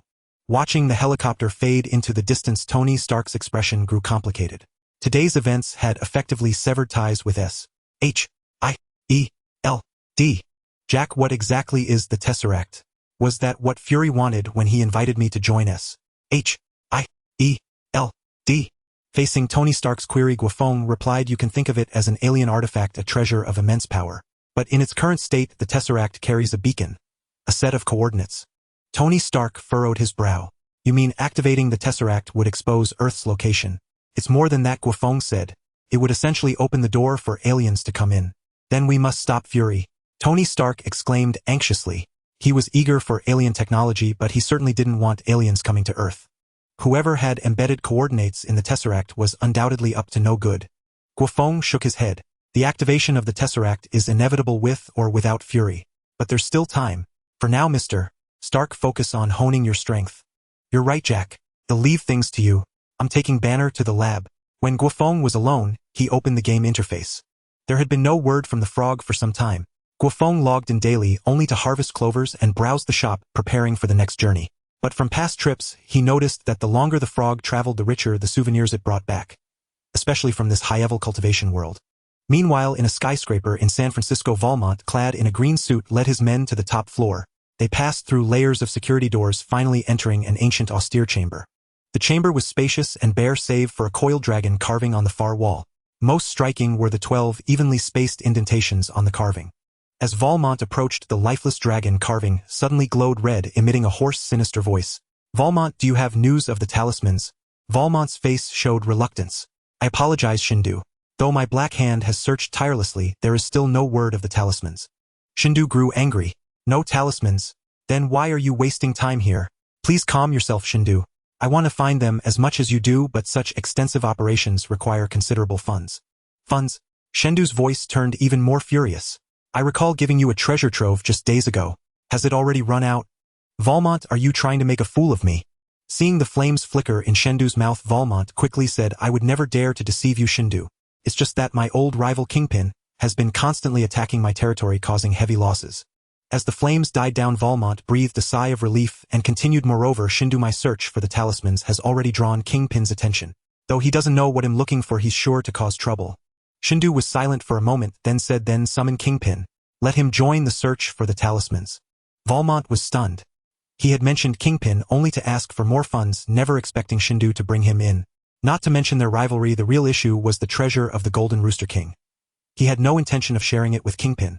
Shindu saw through Valmont's thoughts and promised rest assured the Golden Rooster King's treasure is yours, but I will only give it to you once I have the talismans.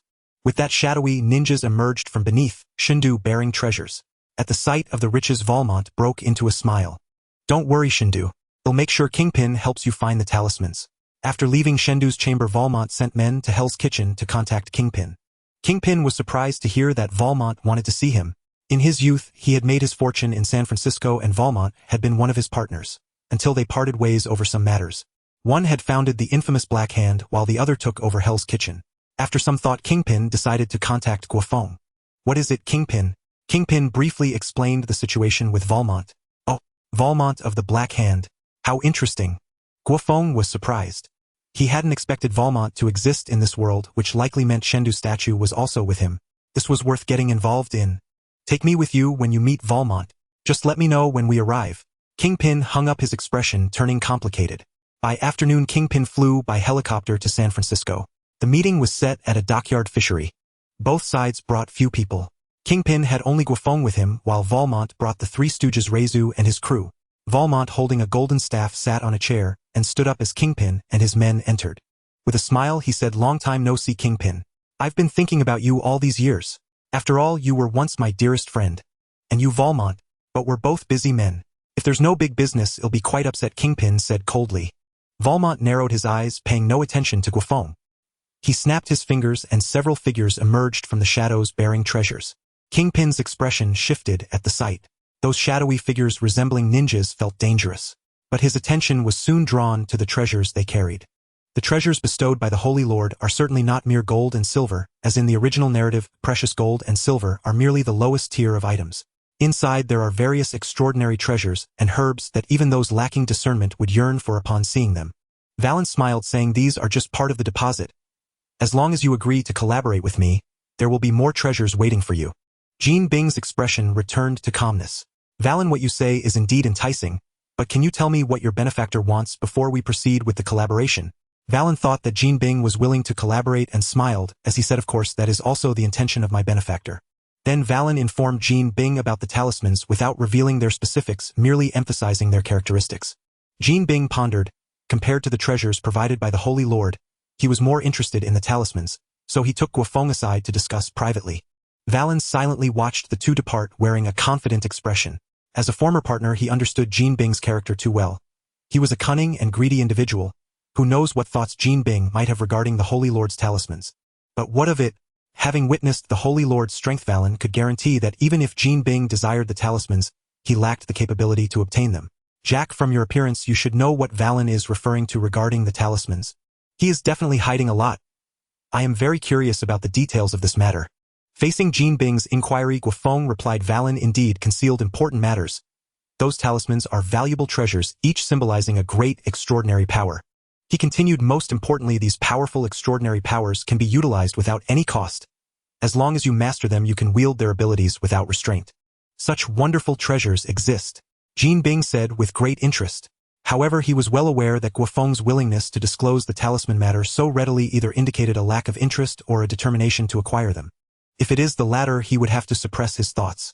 Just as Jean Bing suspected, Guo Feng indeed wanted to obtain the 12 talismans, but not one by one. It must be noted that the talismans are treasures formed from the disintegration of the Holy Lord's abilities, and the only way to unleash their full potential is to have the Holy Lord reassemble them. Agreeing to Valen, "I will provide some information to assist you." Guo Feng spoke, and Jean Bing had no reason to refuse. He immediately approached Valen to agree to the collaboration. "Trust me, my friend, this is the most correct choice of your life. Now I will take you to meet my boss, but it must be just you." Valen glanced at Guo Feng. "No problem." Then several shadow ninjas appeared, capturing Valen, and Jean Bing vanishing into the shadows, while Valen's trio approached Guo Feng. "Hey brother, what's your name?" Afon greeted him familiarly. "Just call me Jack."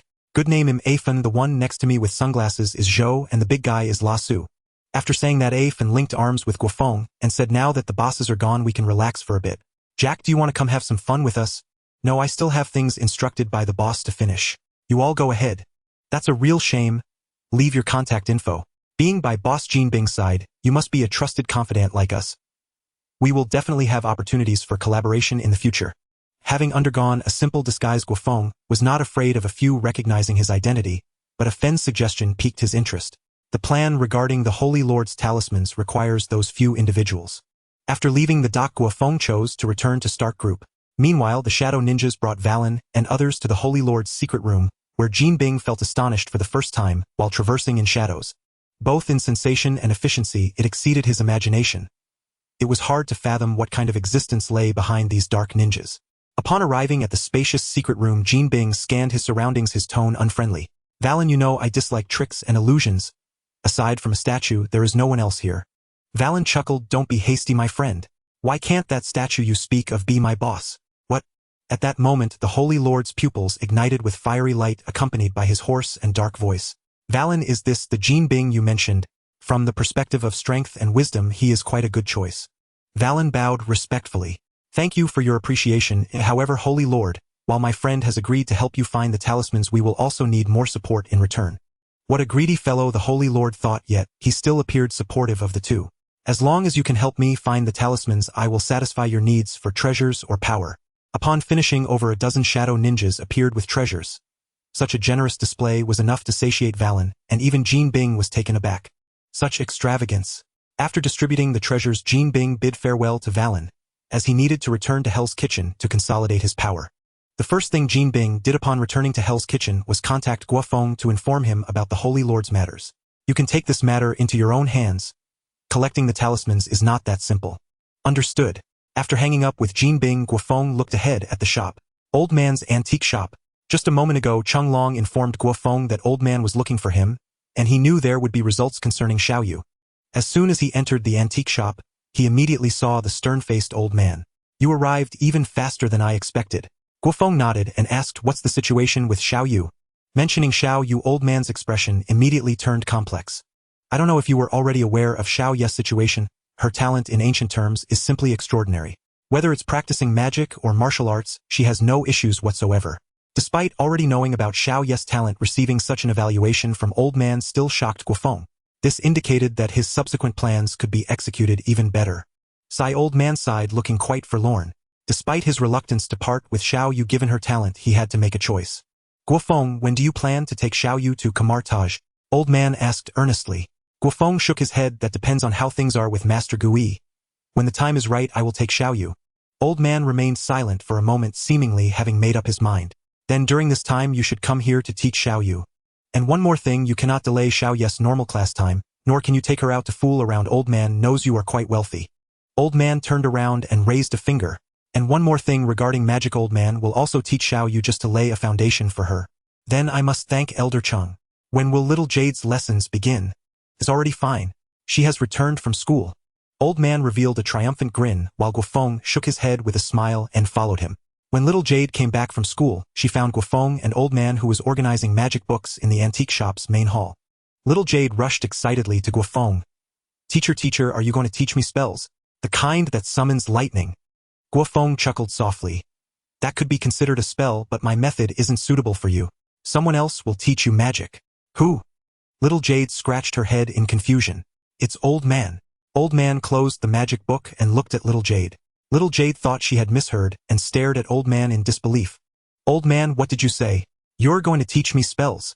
Old Man said sternly. Do I look like someone who jokes? Little Jade paused, then cheered. That's wonderful, Old Man. I can't wait. I want to learn lightning spells. With a snap of his fingers, Old Man flicked Little Jade's forehead and said earnestly to her, who was clutching her head in pain, you can't learn without any magical power. Start with the basics of meditation. And one more thing, your teacher's lessons also begin with meditation. Ha! Little Jade felt a bit aggrieved. Why did everything start with meditation? Teacher, is this true? Guo Feng nodded. Yes, start with meditation. It's the most fundamental thing. Once you master it, you can begin learning. Alright then. Little Jade obediently followed Old Man to learn meditation. It must be said geniuses are simply unreasonable. Little Jade grasped the basics in just one afternoon.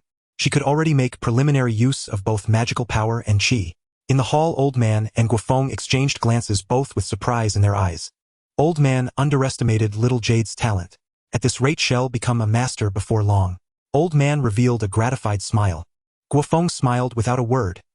The more outstanding little jade performed, the happier he was. Just then Chung Long pushed open the door and entered, his face looking very anxious. Guo Feng, old man, I have something very important to tell you. Seeing the two looking at him, Chung Long continued. On my way back, I ran into Director Blake, who entrusted me with a task. After hearing Chung Long's words, Guo Feng immediately understood the situation. The joint operation of the Black Hand Gang and Hell's Kitchen had caught Blake's attention, and he had gathered intelligence about the talismans.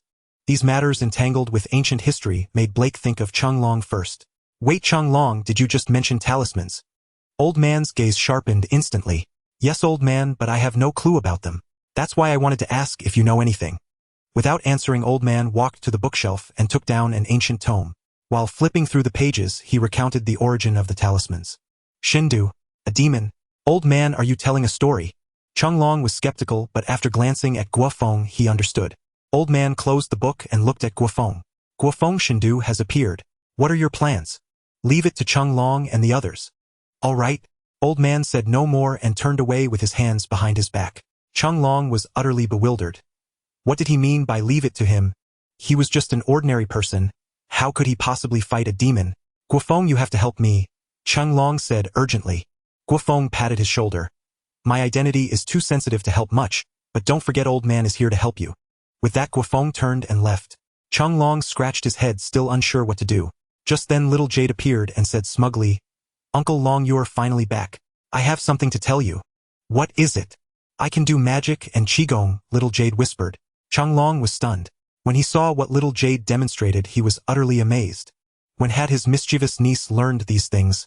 At Stark Industries, Guo Feng returned and immediately headed to the underground lab.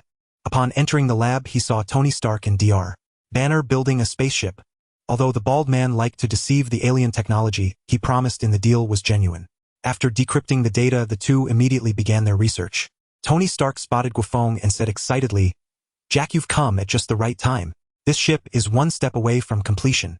Maybe I'll ask you to take it for a test flight. I'll pass on the test flight. I just want to know how are the materials from S-H-I-E-L-D.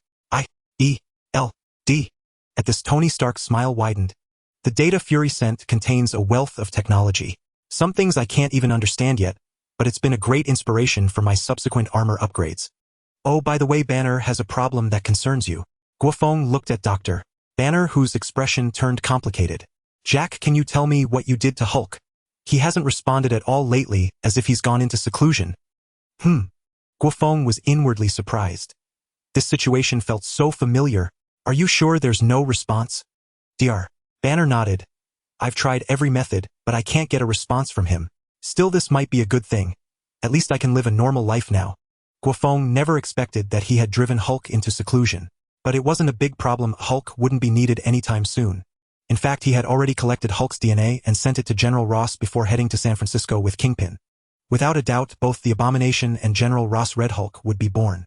Thinking about it, his collection of villainous underlings was growing. After leaving the two, Guo Feng went to a grocery store in New York whose owner was the former Master Wang. Interesting.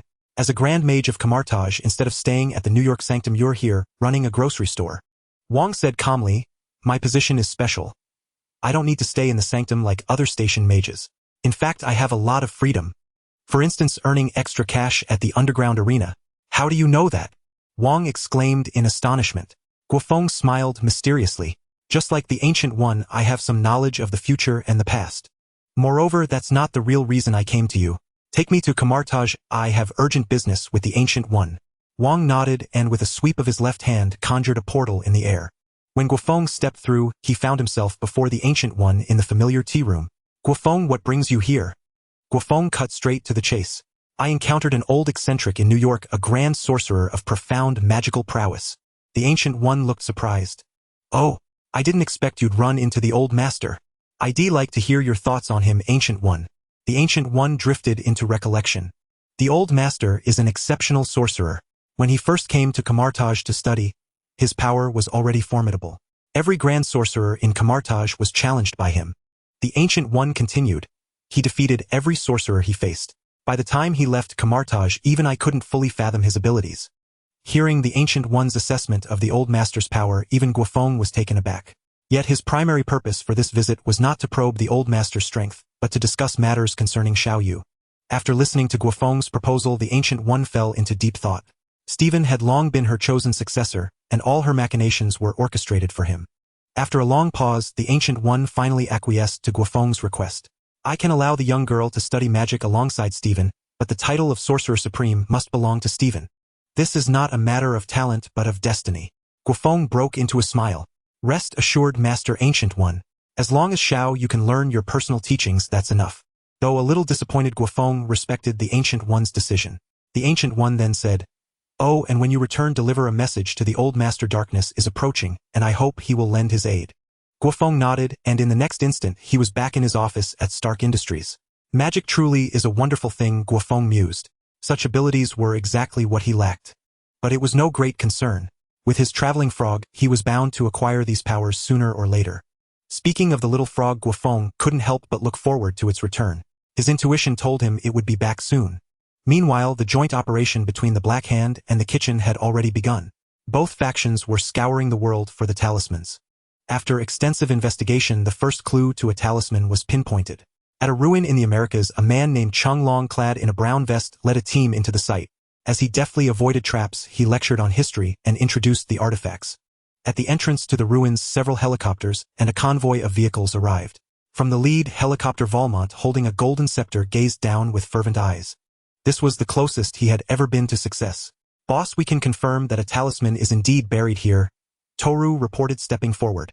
Valmont said with satisfaction, "Excellent. This time Shindu will surely reward me handsomely." "Humph. That old fool Kingpin refused to come personally. It'll make him pay for his arrogance." "Don't worry, boss. Well, bring the talisman to you soon enough." Toru gestured to his men. Chao and Toru led their respective crews into the ruins. Inside the ruins, Chung Long had lost all semblance of composure. Clutching a shield, he led his team in a desperate flight. Bad luck, bad luck, bad luck. After barely escaping the traps, Chung Long finally examined the shield in his hands. He had grabbed this ancient relic on a whim, initially drawn only by its exquisite craftsmanship. But upon closer inspection, his expression shifted dramatically. At the center of the shield was a recess, and embedded within it was a hexagonal stone, its surface carved with a vivid rooster. Recalling what the old master had mentioned before, could this be a talisman? Chung Long frowned, then turned to his team and said, "I'm sorry everyone, but I have to cancel this commission. I'll compensate you for the inconvenience." With that, he wrapped the shield in cloth, slung it over his back, and departed. But as he neared the entrance, the sound of heavy footsteps caught his attention. He quickly ducked into hiding. Moments later, Toru and his two companions appeared in Chung Long's view, leading a group of men. "We've searched everywhere. Nothing but traps and some old relics," Chao said, pushing up his sunglasses in frustration. Toru shook his head. "I didn't find anything either. This doesn't make sense." Toru frowned. Could the intel really be wrong? Just then, several Black Hand members dragged the archaeological team before the trio. "Boss, these guys said a man named Chung Long left with a shield." "A shield?" Toru's eyes lit up. He immediately ordered a thorough search of the ruins. The entrance was already sealed, that Chung Long wouldn't escape. Witnessing all this from his hiding spot, Chung Long's face darkened. These people were after the talisman. "No, if this continues, they'll find me eventually." After a moment's thought, he decided to contact Guo Feng. Meditating in his office, Guo Feng was intrigued when his satellite phone rang, and he saw it was Chung Long. "What's up, Chung Long?" Chung Long's anxious voice came through. "Guo Feng, I found a talisman in a ruin, but I've run into another group after it. They've trapped me inside." Guo Feng immediately understood the situation. He had no intention of going himself, but he wasn't sure of the Black Hand's strength. "Hold on. I'll send someone to back you up."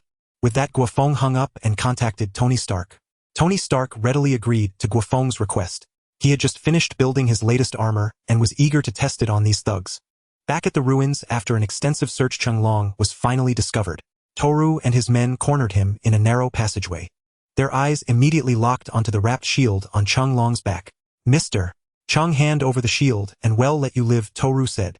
Chung Long raised his hands, putting on a friendly smile. "You want the shield? Here you go." He tossed the shield to Toru. Toru unwrapped it and his face froze. The rooster talisman at the center of the shield was gone.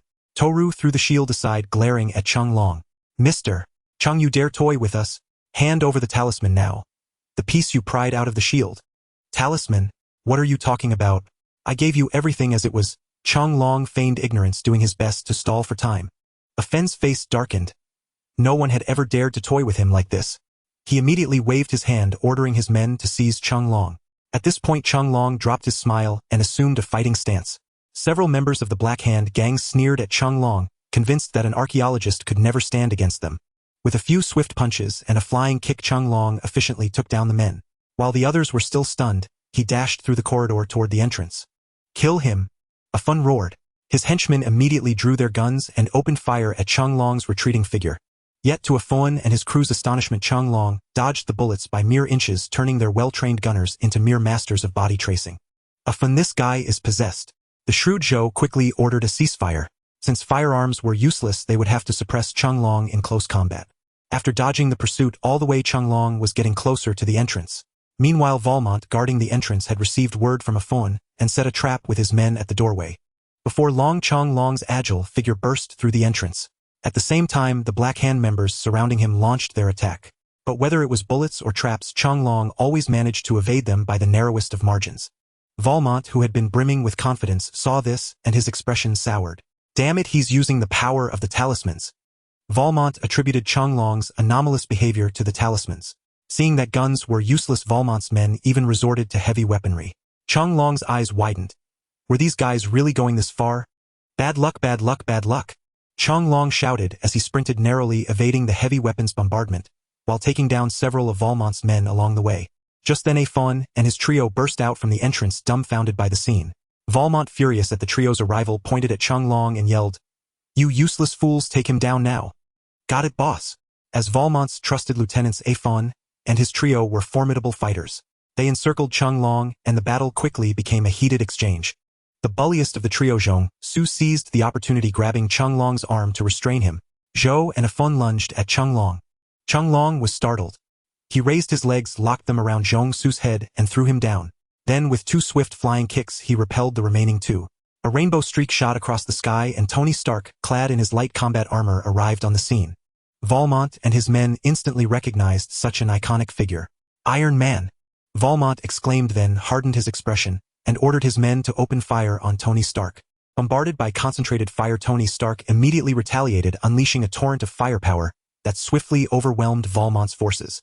"A bunch of useless trash. When it counts, I have to handle it myself," Valmont muttered, then leaped from the helicopter and charged at Chung Long.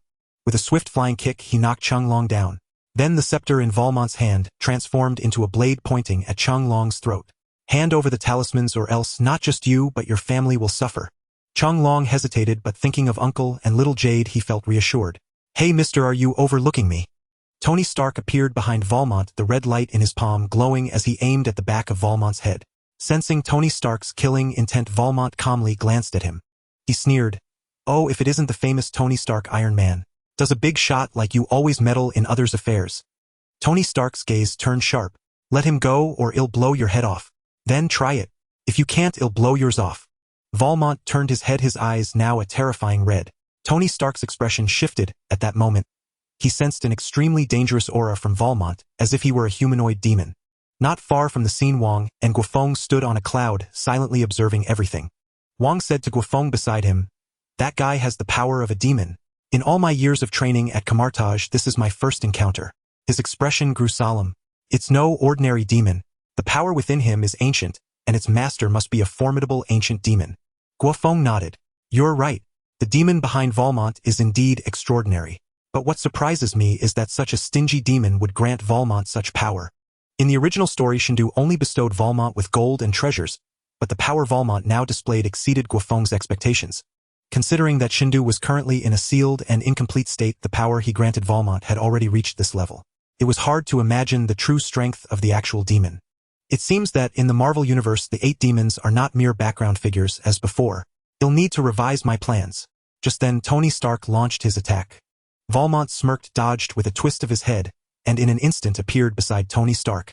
Even with Jarvis taking over at the critical moment, Valmont caught him off guard. Seizing the opportunity, Chung Long quickly got up and fled, but was soon surrounded by a Fen's trio. Like Valmont, these three had also received the blessing of Shendu's power. "Bad luck, bad luck, bad luck." Chung Long had no choice but to assume a fighting stance against them. Seizing a chance, he punched Zhou in the head. "Ouch, ouch, ouch." Chung Long shook his aching left hand. It felt as if he had hit a steel plate. "Chung Long, give up. You're just a mortal. You can't beat us." A Feng sneered, his eyes bloodshot. Then with a sweeping kick, he sent Chung Long flying. On the other side, Valmont attacked furiously. With his superior combat skills and a body enhanced by Shindu, he momentarily overwhelmed Tony Stark. Inside the armor, Tony Stark watched the data analysis flashing before his eyes, his expression gradually turning grim. He should have worn the latest anti-wind armor. The Mark series was no match for Valmont. Playing hero in a tin can, Mr. Stark, who gave you the courage? Valmont taunted, his attacks growing fiercer. He intended to capture Tony Stark alive to extract benefits from Stark Industries. The demon's power is too strong. They won't hold out much longer. Should I step in to help? Wang asked Guo Feng. Not for now. They're not that simple. Guo Feng shook his head. Tony Stark could still hold on for a while, and as for Chunglong being Uncle's nephew, Guo Feng didn't believe that someone like Uncle would only pass on some external martial arts to him.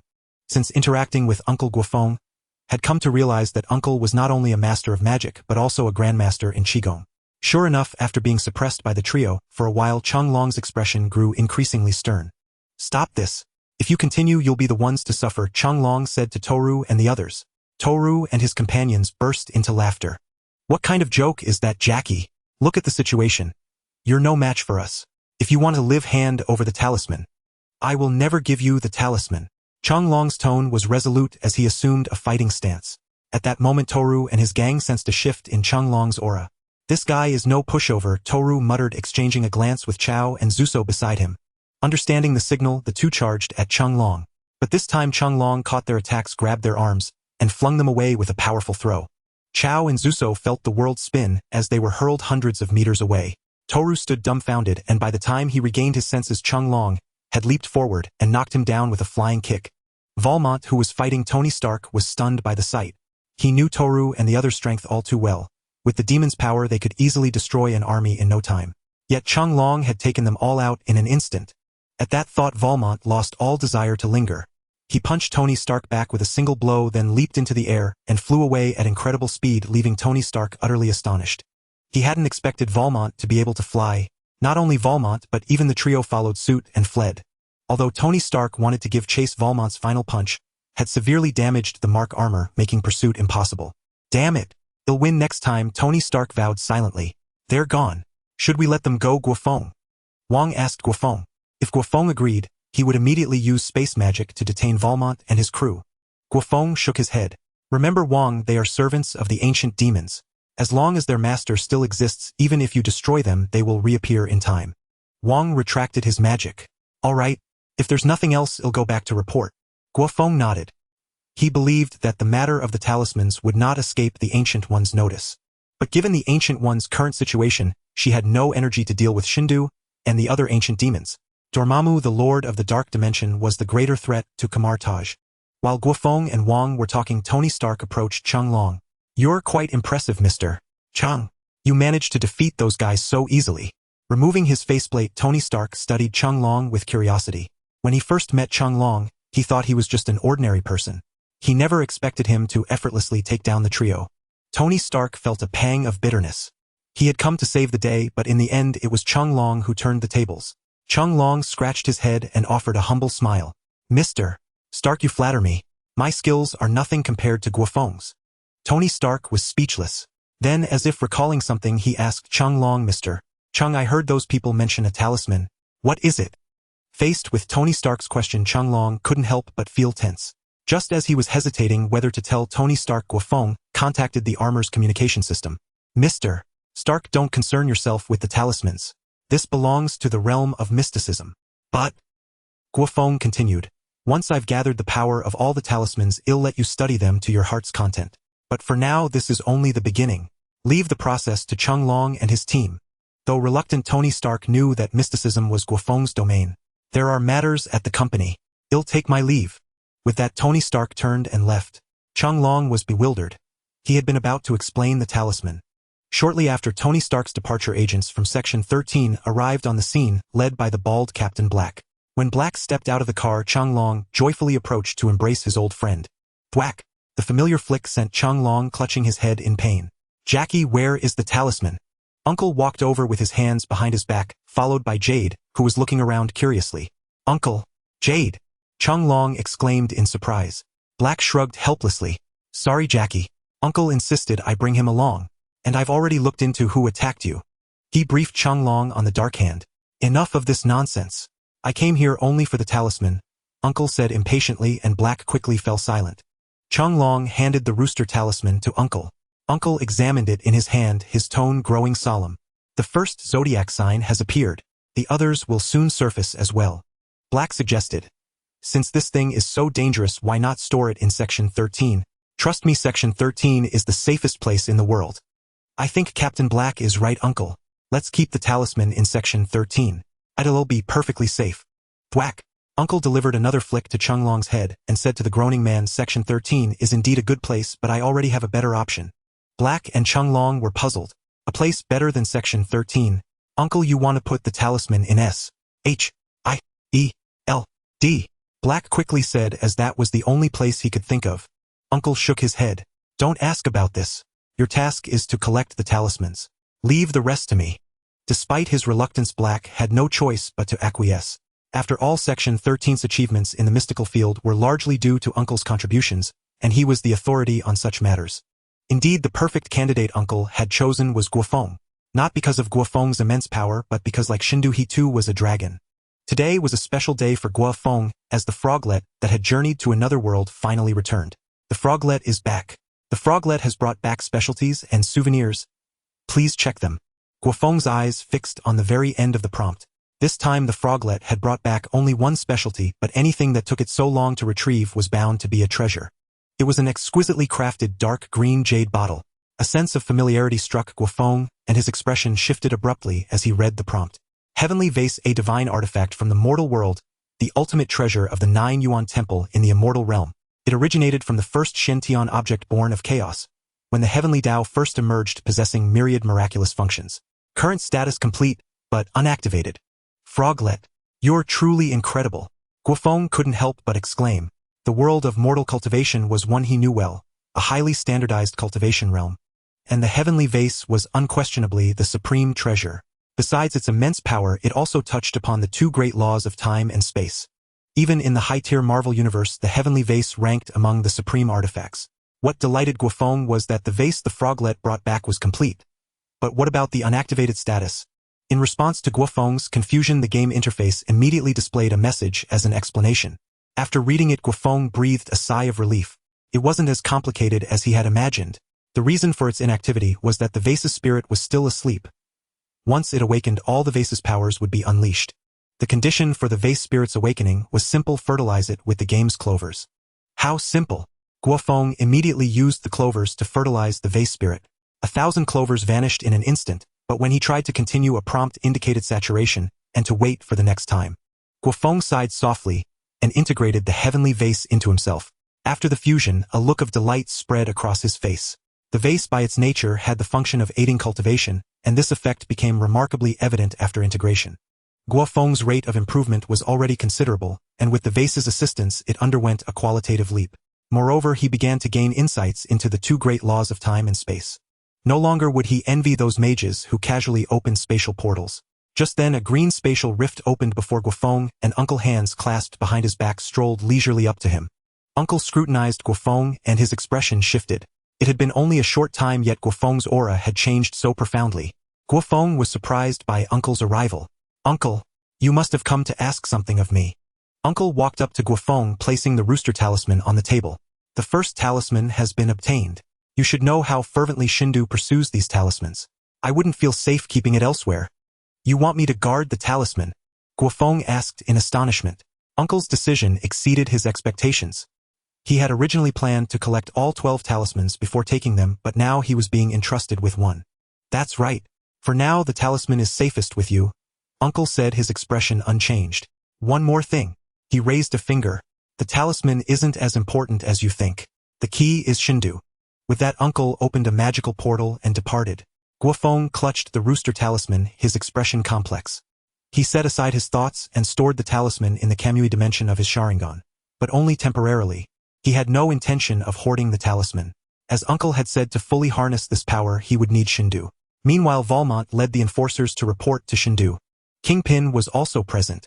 Valmont glanced at Kingpin, then fixed his gaze on Shindu. One of the 12 slots on Shindu's body had been filled.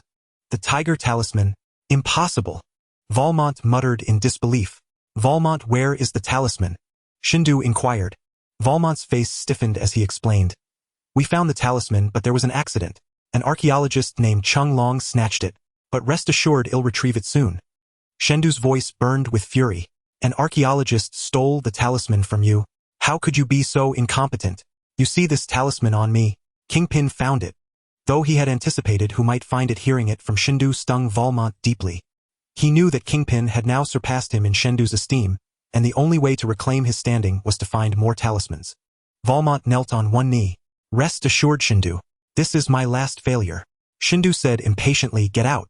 If you fail again, I'll reconsider the ownership of the Golden Chicken King's treasure. Yes, Shindu. Valmont retreated, his face dark. Seeing Valmont's humiliation, Kingpin felt a surge of satisfaction. Finding the tiger talisman had cost him little effort, as the intelligence came from Guo Feng. Stark Industries. Guo Feng stood by the window gazing into the distance. Shindu should have received the talisman by now. So which talisman should I target next? Indeed, since Guo Feng had sent Kingpin to Shindu, he had no intention of letting him become a useless subordinate like Valmont. Though Shindu was a malevolent dragon, he was generous to his underlings before achieving his goals. Among the 12 talismans, not all had prominent functions. Some were for support and balance. For instance, the dog talisman granted immortality, the horse talisman offered healing, and the tiger talisman balanced yin and yang. These talismans would allow Kingpin to earn generous rewards from Shindu. As for the rooster talisman, although it had been taken over by Section 13 news, inevitably leaked to S.H.I.E.L.D. This matter caught the one-eyed director's keen interest, but with Tony Stark's involvement, the cautious director decided to send Natasha to follow up. Chung Long naturally became a target for recruitment. However, before that, the director had a major issue to handle. In a laboratory at S.H.I.E.L.D. headquarters, a massive block of ice stood at the center with a figure frozen inside. Unbelievable. Captain America is actually still alive. Even the seasoned, one-eyed director couldn't help but marvel. Agent Coulson, equally astonished, added, before finding Captain America, I thought Jack was deceiving us. I can't believe he's still alive after all this time. The director's gaze was complex as he immediately ordered the thawing of Captain America. Rogers meant too much to S.H.I.E.L.D. His combat prowess might not be extraordinary, but his symbolic significance was immense. Even if Rogers emerged from the ice with brain damage, the director would have been satisfied. The concept of a hero was a vital thing anywhere in the world. To the director's surprise, Rogers awoke shortly after the ice melted. Aside from his memories being frozen at the moment, he sacrificed himself with the Red Skull. Everything else was fine. Upon awakening, Rogers surveyed his surroundings. The moment he caught sight of the bald man and the others, he instinctively launched an attack. Easy, Captain. We're from S.H.I.E.L.D. Hearing the bald man's words, Rogers halted his descending fist, casting a suspicious glance at him. S.H.I.E.L.D. You'd better not be deceiving me. Absolutely not, Captain. But first I must acquaint you with the era you now find yourself in, for you have slumbered for half a century. The bald man, wearing a faint smile, instructed Coulson to guide Rogers. In Queens, New York, Peter Parker swung between skyscrapers, finally halting atop the building opposite the Oscorp Tower. Ever since receiving the custom suit from Tony Stark, he had worn this nanotech armor for nearly every outing. Crouching on the tip of the signal tower, Peter Parker fixed his gaze on Oscorp. Brother Feng, why the sudden order to surveil Oscorp? Harry's my friend, his family doesn't strike me as villains. Peter Parker spoke into his earpiece. Harry might be innocent, but his father Norman Osborn is another matter entirely. No need to move against him yet. On the other end of the line, Guo Feng was synchronizing with Peter Parker's perspective through the spider-suit's camera. This operation was not a whim. Not long ago, he had received intelligence from Dr. Connors. Some time ago, Norman Osborn funded Dr. Otto's project to create an artificial sun. Guo Feng knew full well that the artificial sun would fail, and the ensuing injury would cause Dr. Otto to lose control of his mechanical arms, transforming him into Dr. Octopus. Today marked the practical phase of the artificial sun project. Guo Feng had thus assigned Peter Parker a mission to rescue Dr. Otto should the experiment fail. Though no scientist himself, Guo Feng's plan was to assemble a team centered around Tony Stark. Move out, Peter. The experiment is about to commence. Focus solely on Dr. Otto. Peter Parker hesitated. But Brother Feng, if it's as dangerous as you say, wouldn't Mr. Osborn also be in peril? He's Harry's father. I can't just ignore him. Guo Feng chuckled lightly. Don't worry about Mr. Osborn. Such a disturbance won't faze him. Just follow my instructions. After a moment's hesitation, Peter Parker complied. Meanwhile, in a large laboratory within Oscorp Dr. Otto directed his assistants in the final assembly of the artificial sun device. As the device was completed, Dr. Otto's eyes burned with fervor. The artificial sun was his life's work. Its success would revolutionize all of humanity's energy resources. Dr. Otto. Norman Osborn entered the lab with his assistant, embracing the doctor before turning his gaze to the device. Today shall be etched into the annals of history, Dr. Otto. Together we shall witness this momentous occasion. Norman Osborn's eyes gleamed with equal fervor. The artificial sun was the most heavily invested project of the period, not out of generosity to fulfill Dr. Otto's dream. Rather, it was the pressure from Stark Industries' arc reactor technology that drove him. The artificial sun was his countermove. In a corner of the lab, Peter Parker hung upside down from the ceiling, silently observing. Brother Feng, you say this experiment will fail, but how does Dr. Otto's artificial sun compare to our company's arc reactor? A scoff came from the other end. Mr. Stark may be arrogant in temperament, but in intellect he stands among the pinnacle of geniuses. Peter Parker understood the incomparability. The experiment is starting, Peter. Keep your eyes on Dr. Otto. Understood. With a complex look, Peter Parker gazed at Dr. Otto. During his time at State University, he had encountered the doctor. This kind and erudite man had left a deep impression on him. Under Peter's watch, Dr. Otto approached the device, and the 4 mechanical arms behind him began to operate. As the final step was completed, the device instantly coalesced a basketball-sized sun. At the sight, Dr. Otto's face erupted with ecstasy. His lifelong pursuit had finally succeeded. The onlookers burst into applause, celebrating the monumental moment. Yet moments later, the artificial sun spiraled out of control, generating a powerful suction. How could it fail? No, this isn't real. Dr. Otto muttered in disbelief, unable to accept the failure. But this brief loss of control had already caused the device to show signs of collapse. Snapping back to reality, Dr. Otto, despite his reluctance, had no choice but to forcibly destroy the device, or otherwise total loss of control would annihilate the entire Oscorp building. Yet forcibly shutting it down inevitably triggered an explosion. Dr. Otto even closed his eyes. A dark figure swiftly arrived before him, swept an arm around him, and burst out of the lab. But Norman Osborn saw it all. Spider-Man. He hissed through gritted teeth. He tried to block Peter Parker but was flung back by the blast wave. Having escaped the lab, Peter Parker, with one arm around Dr. Otto, shot webs with the other, swinging through the city.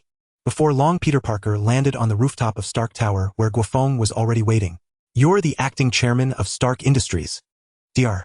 Otto stared at Guo Feng in astonishment, then at Peter Parker beside him. He could hardly believe that Spider-Man was connected to Stark Industries. Guo Feng said to Peter Parker, "You may leave now. I'll handle the rest."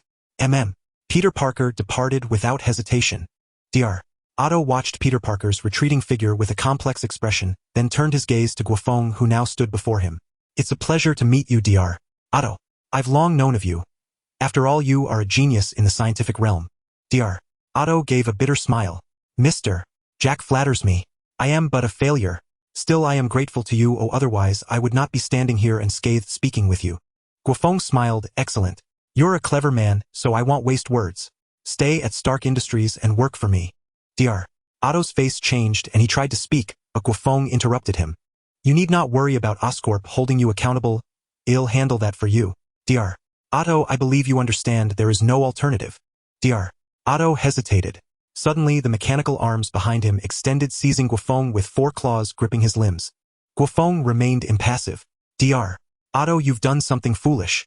At this moment, Otto was still in control. The arms obeyed his will. "I'm sorry, Mr.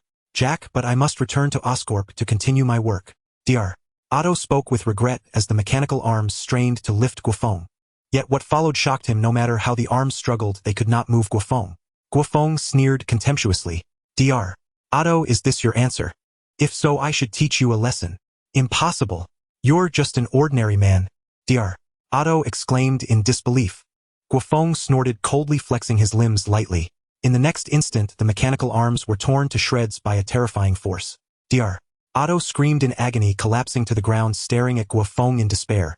"Such trash is beneath notice. You're about to join my team. Bid these relics farewell." Guo Feng stepped forward, gripping the arm stumps, and with a gentle twist tore all 4 mechanical arms away. Dr. Otto let out a heart-wrenching scream, then lay paralyzed on the ground. At that moment, Tony Stark arrived, frowning at the unconscious doctor. "Jack, I know this fool crossed you, but you've been too harsh. Those arms were linked to his neurons. Without them, he might become a cripple." Guo Feng crushed the mechanical arms in his hands, saying calmly, "Precisely because they were linked to his neurons I destroyed them. Dr. Otto is a man of talent, but those restraints limited him." Tony Stark nodded. "I understand. How do you plan to modify him?" Guo Feng waved a hand. "You're the expert here. My only request is that he serves us without any second thoughts." "No problem."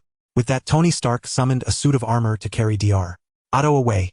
Meanwhile, Peter Parker, having left Stark Industries, arrived again at Oscorp. Despite Guo Feng's repeated assurances that Norman Osborn was unharmed, he remained uneasy. After all, this was his best friend's father. He couldn't bear to see Harry suffer. Just as Peter was about to arrive, a green figure streaked through the air and collided with him. Peter Parker's webline snapped instantly, and he crashed to the ground. Bystanders rushed over, and upon seeing Spider-Man, everyone pulled out their phones to take photos and videos. Peter Parker stood up, shaking his dizzy head. Looking up, he finally saw his assailant, a man in green armor on a flying glider. Norman Osborn looked down at Peter Parker. Beneath his demonic visor was a face twisted with madness. "Who are you?" Peter Parker demanded. Norman Osborn did not answer but hurled several pumpkin bombs. Explosions killed a few unlucky bystanders and panic spread instantly. Soon only the Green Goblin and Spider-Man remained. "Damn it!" Peter Parker, enraged, shot a web at Norman Osborn. It stuck to the glider, and Peter used the momentum to lunge at Norman. Norman Osborn remained calm and struck Peter Parker down with a single heavy punch. Peter staggered to his feet, staring in disbelief at Norman above. That one blow made the gap in their strength clear. He chose not to endure but immediately notified Guo Feng. Guo Feng was surprised by the news, but didn't blame Peter. Instead, he was puzzled by the Green Goblin's power. That shouldn't be. The Green Goblin's strength should be on par with Peter's, and with the Spider Armor's enhancement, Peter should have had the advantage. "Hold on, Peter. It'll be there soon." Since it had happened, Guo Feng also wanted to confront Norman Osborn. Meanwhile, Norman Osborn chose not to finish Peter Parker directly but toyed with him from his glider. Seeing this, Peter relaxed, knowing that Guo Feng would arrive within a minute. And that was exactly Norman Osborn's goal, to lure Guo Feng here. As for whether he could win, he was brimming with confidence. In less than half a minute, a streak of purple flame clouds streaked across the sky, landing between Peter Parker and Norman Osborn. "Leave this to me. You go back." Guo Feng waved his hand, and the flame cloud enveloped Peter, sending him away. In the coming battle, the Green Goblin's true identity might be exposed, which would be a heavy blow to Peter. Something Guo Feng wished to avoid for now. "Hee, Jack, you came after all. Did you send Peter away because you didn't want him to see my true face?" Norman Osborn crossed his arms, his tone dripping with mockery. Guo Feng was not surprised that Norman Osborn knew Spider-Man's identity. In fact, the old madman Norman Osborn had refrained from harming Peter Parker out of consideration for his son Harry's feelings. Even in his madness, he still deeply loved his son. Guo Feng smirked. "You're right. It wouldn't be good for Peter to see you, old dog, in such a pathetic state. But you came out willingly because of Dr. Otto, didn't you?" Norman Osborn frowned. Indeed, his proactive move was for Dr. Otto. Without further words, after a brief standoff, Norman Osborn struck, first hurling several pumpkin bombs, while his armor extended blades as he charged at Guo Feng. Guo Feng didn't dodge, letting the bombs explode on him. As the blast subsided, Norman Osborn reached him, laughing maniacally, his blade already slashing at Guo Feng's neck. The blade scraped across Guo Feng's neck, leaving a shower of sparks. To Norman's horror, Guo Feng reached out, grabbed the blade, and crushed it. Crack. Suppressing his resentment, he said, "If you want to know, I can tell you, but you'll have to let me stand first. I believe Mr. Jack will grant me that dignity." "Of course." Norman Osborn scrambled to his feet, but suddenly a butterfly knife sprang from his hand, slashing toward Guo Feng's neck. Guo Feng caught the blade between his fingers, having anticipated this move all along. A smirk curled on Norman Osborn's lips. The end of the butterfly knife opened a small nozzle spewing green toxic gas that instantly enveloped Guo Feng. "I'm truly sorry, Jack. You will become the next me." Norman Osborn stepped back, emitting a maniacal laugh. The cloud of poison wasn't lethal, but it was derived from the Green Goblin formula designed to cloud the victim's mind. The thought of a powerful being like Guo Feng losing control only heightened his delight. Enveloped by the toxin, Guo Feng's expression remained unchanged. The mind-altering virus was purified by the celestial vial the moment it entered his body. Under Norman Osborn's expectant gaze, the toxic cloud dissipated, but the anticipated outcome never materialized. Guo Feng seemed to relish Norman Osborn's look of utter disbelief. "Mr. Norman, if this is your ace in the hole, I must say I'm rather disappointed." "Impossible. How are you completely unaffected?" Norman Osborn roared in disbelief, then turned and fled on his hoverboard. A thunderbolt from the sky struck him down. Guo Feng walked over and lifted him by the neck. "I think I understand now. This power of yours must be connected to a demon. Norman Osborn revealed a sinister smile, neither confirming nor denying Guo Feng's words. You've won this round, Jack, but next time won't be so certain. Norman Osborn's body visibly crumbled to ash, accompanied by his deranged laughter, leaving behind only a damaged green goblin armor devoid of its wearer. Guo Feng crushed the armor, his expression turning complex. From what had just transpired, Norman Osborn's death was merely temporary. A cunning creature like him returning would indeed be a nuisance. But what concerned Guo Feng most was the demon master behind him.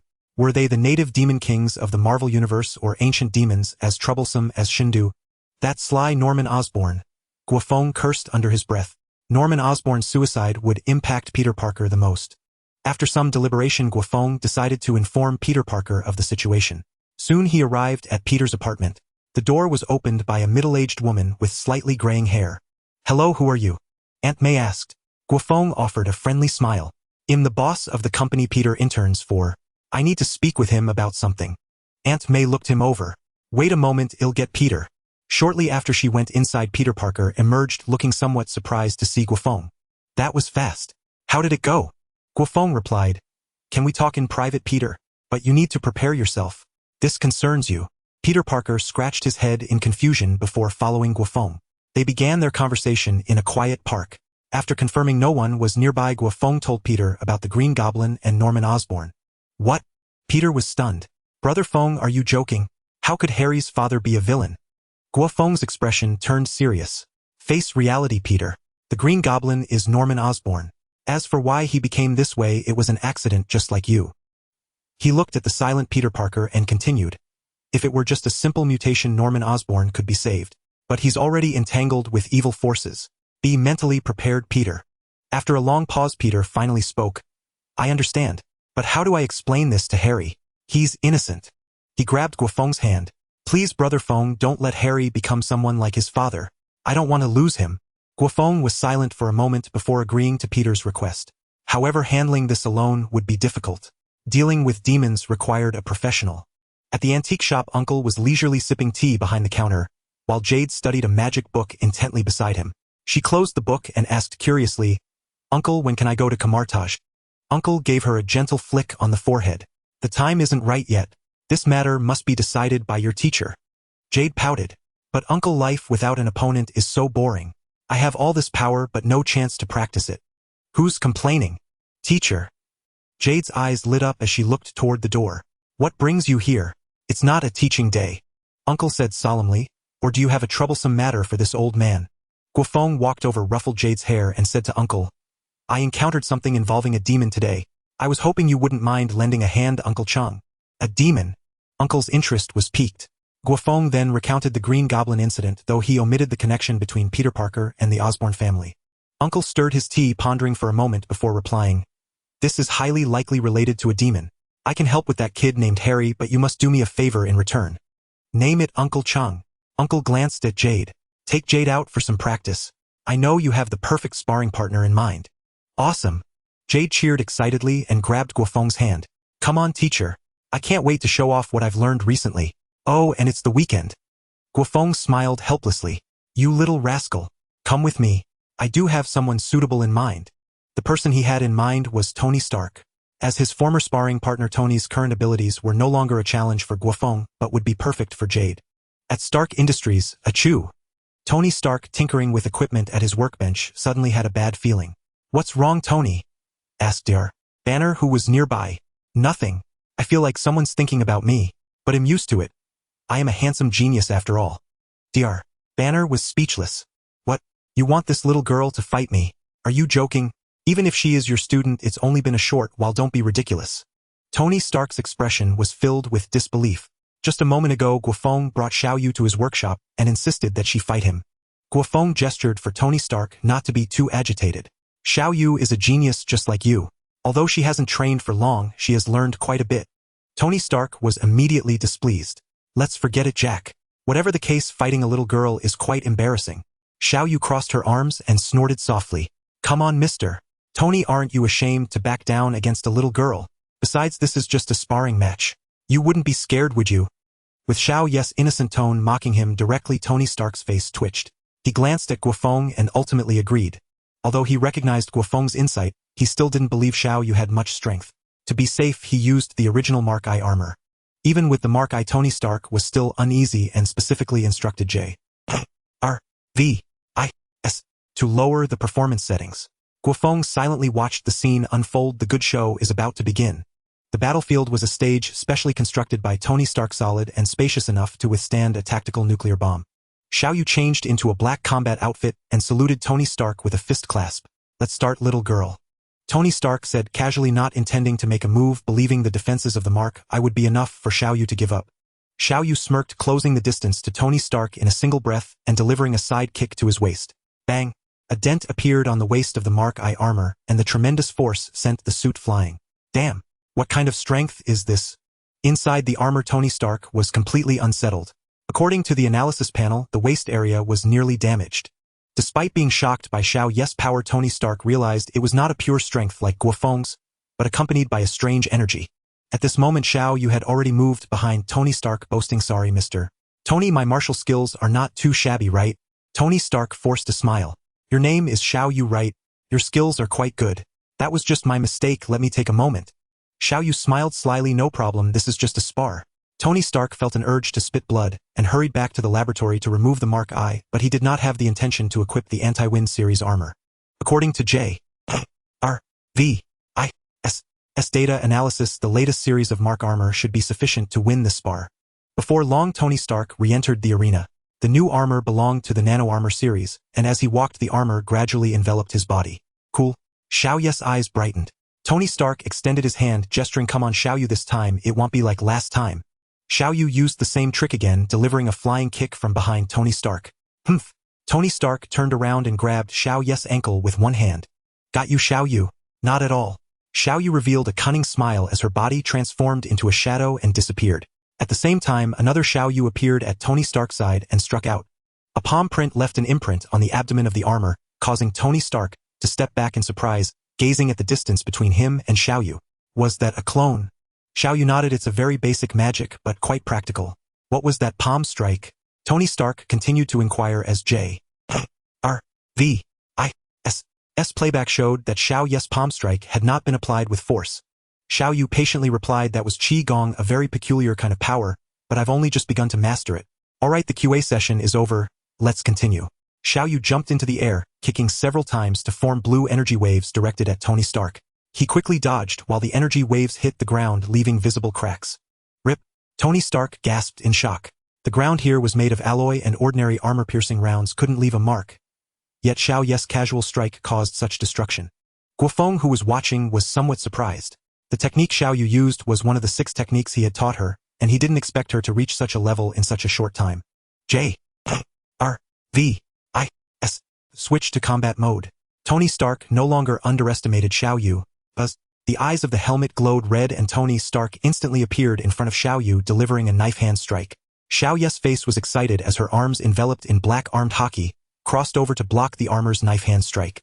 Under Tony Stark's astonished gaze, she retaliated with a spinning kick. The armor blocked Xiao Yu's spinning kick, but soon after Xiao Yu unleashed a flurry of attacks. Fists, palm techniques, leg techniques, and finger techniques flowed seamlessly, combined with Qigong and magic, putting Tony Stark in a passive position. At this moment, Tony Stark felt an indescribable disbelief. Was he really facing a little girl? Seeing Tony Stark struggling to cope, Guo Feng couldn't help but laugh. This laughter almost broke Tony Stark's defense. Xiao Yu even summoned magical clones surrounding Tony Stark from all sides to launch an attack. Tony Stark's face turned grim as he was being beaten. In a normal combat situation, he would have already activated the firepower system.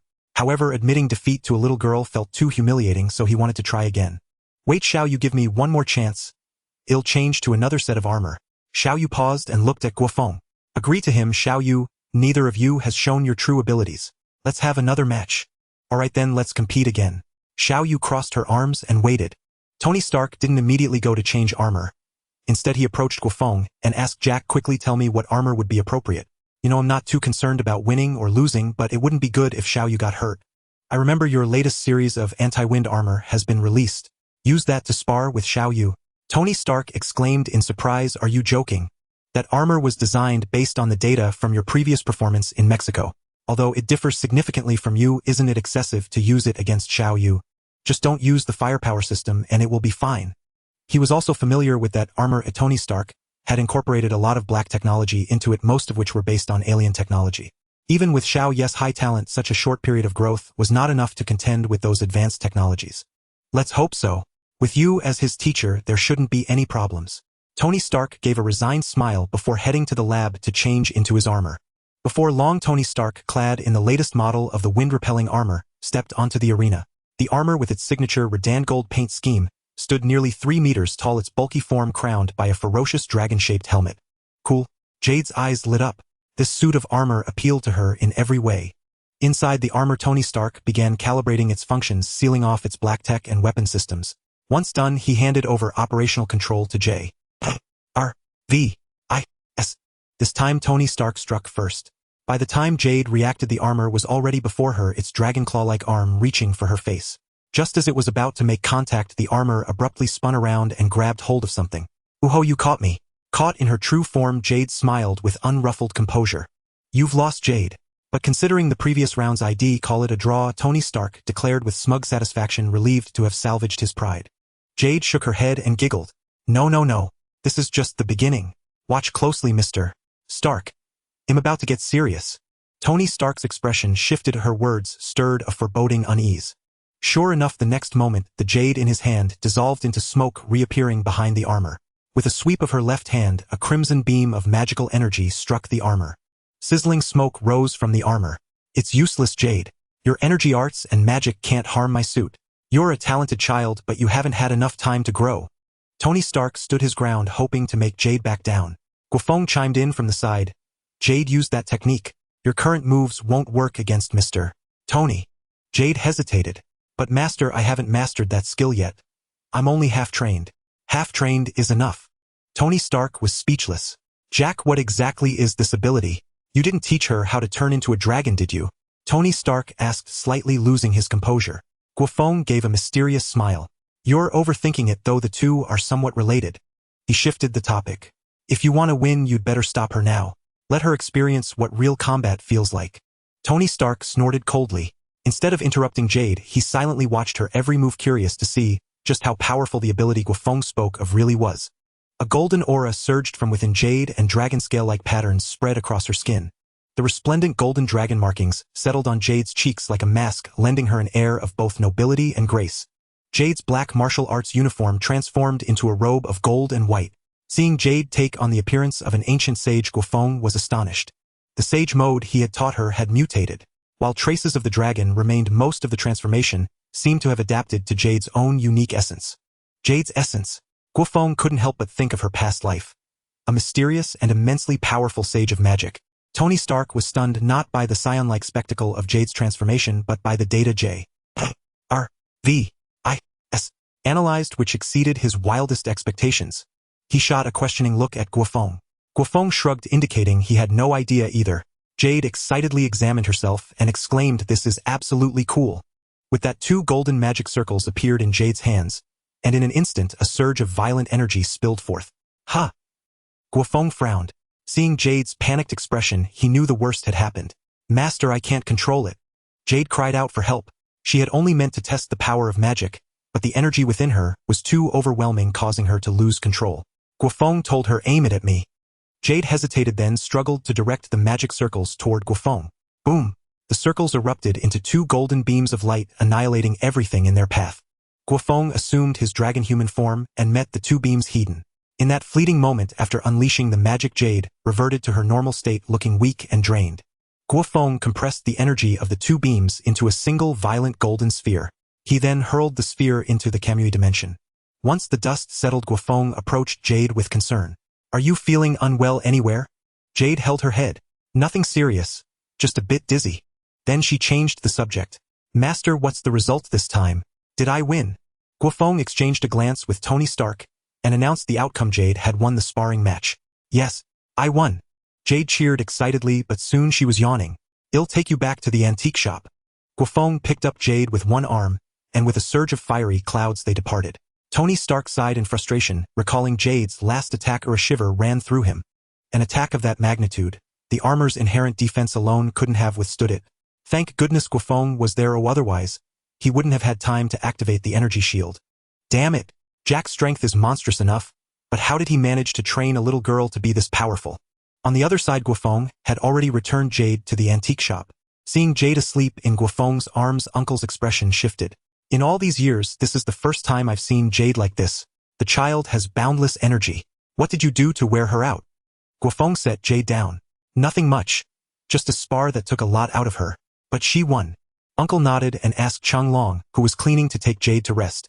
Once only Uncle and Guo Feng remained, Uncle spoke gravely. I've got results on that boy you asked me to look after. Though his father is a demon, the boy remains untainted.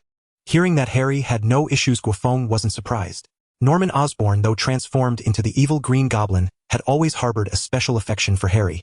Uncle continued, I've placed a mental ward on the boy. Even if that demon returns, he won't be able to corrupt him. One more thing, they are father and son after all. The demon's power may not taint him, but words and human nature can. I'll leave that part to you. I understand, Guo Feng nodded. In the original story, Harry inherited the Green Goblins will only after Norman Osborn's death. For that matter, he planned to let Peter Parker handle it. Just as Guo Feng was about to leave, his father called him back. One more thing, Guo Feng. A new talisman has appeared, the Rat.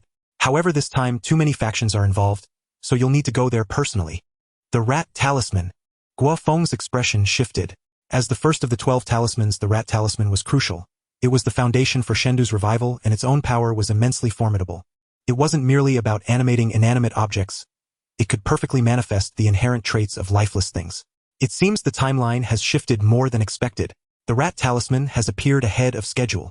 Guo Feng mused to himself. His father conjured a magical map pointing at a marked location. The Rat Talisman is in Hollywood, still inactive. That place is a realm of imagination. Once activated, it will spell massive trouble. Guo Feng's face grew solemn as he swiftly left the antique shop for Hollywood. In this global epicenter of filmmaking, multiple factions had already gathered. Shendu's Black Hand Gang and Hell's Kitchen, the 13th Division sent to intervene, and S.H.I.E.L.D. having caught wind of the news and seeking to fish in troubled waters. At a cafe on Hollywood Boulevard, a disguised Nick Fury watched passersby through the window. Beside him sat several senior S.H.I.E.L.D. agents and Captain America Rogers. Fury, can you tell me the purpose of this operation now? We've been drinking coffee here for half a day. Rogers couldn't help but ask.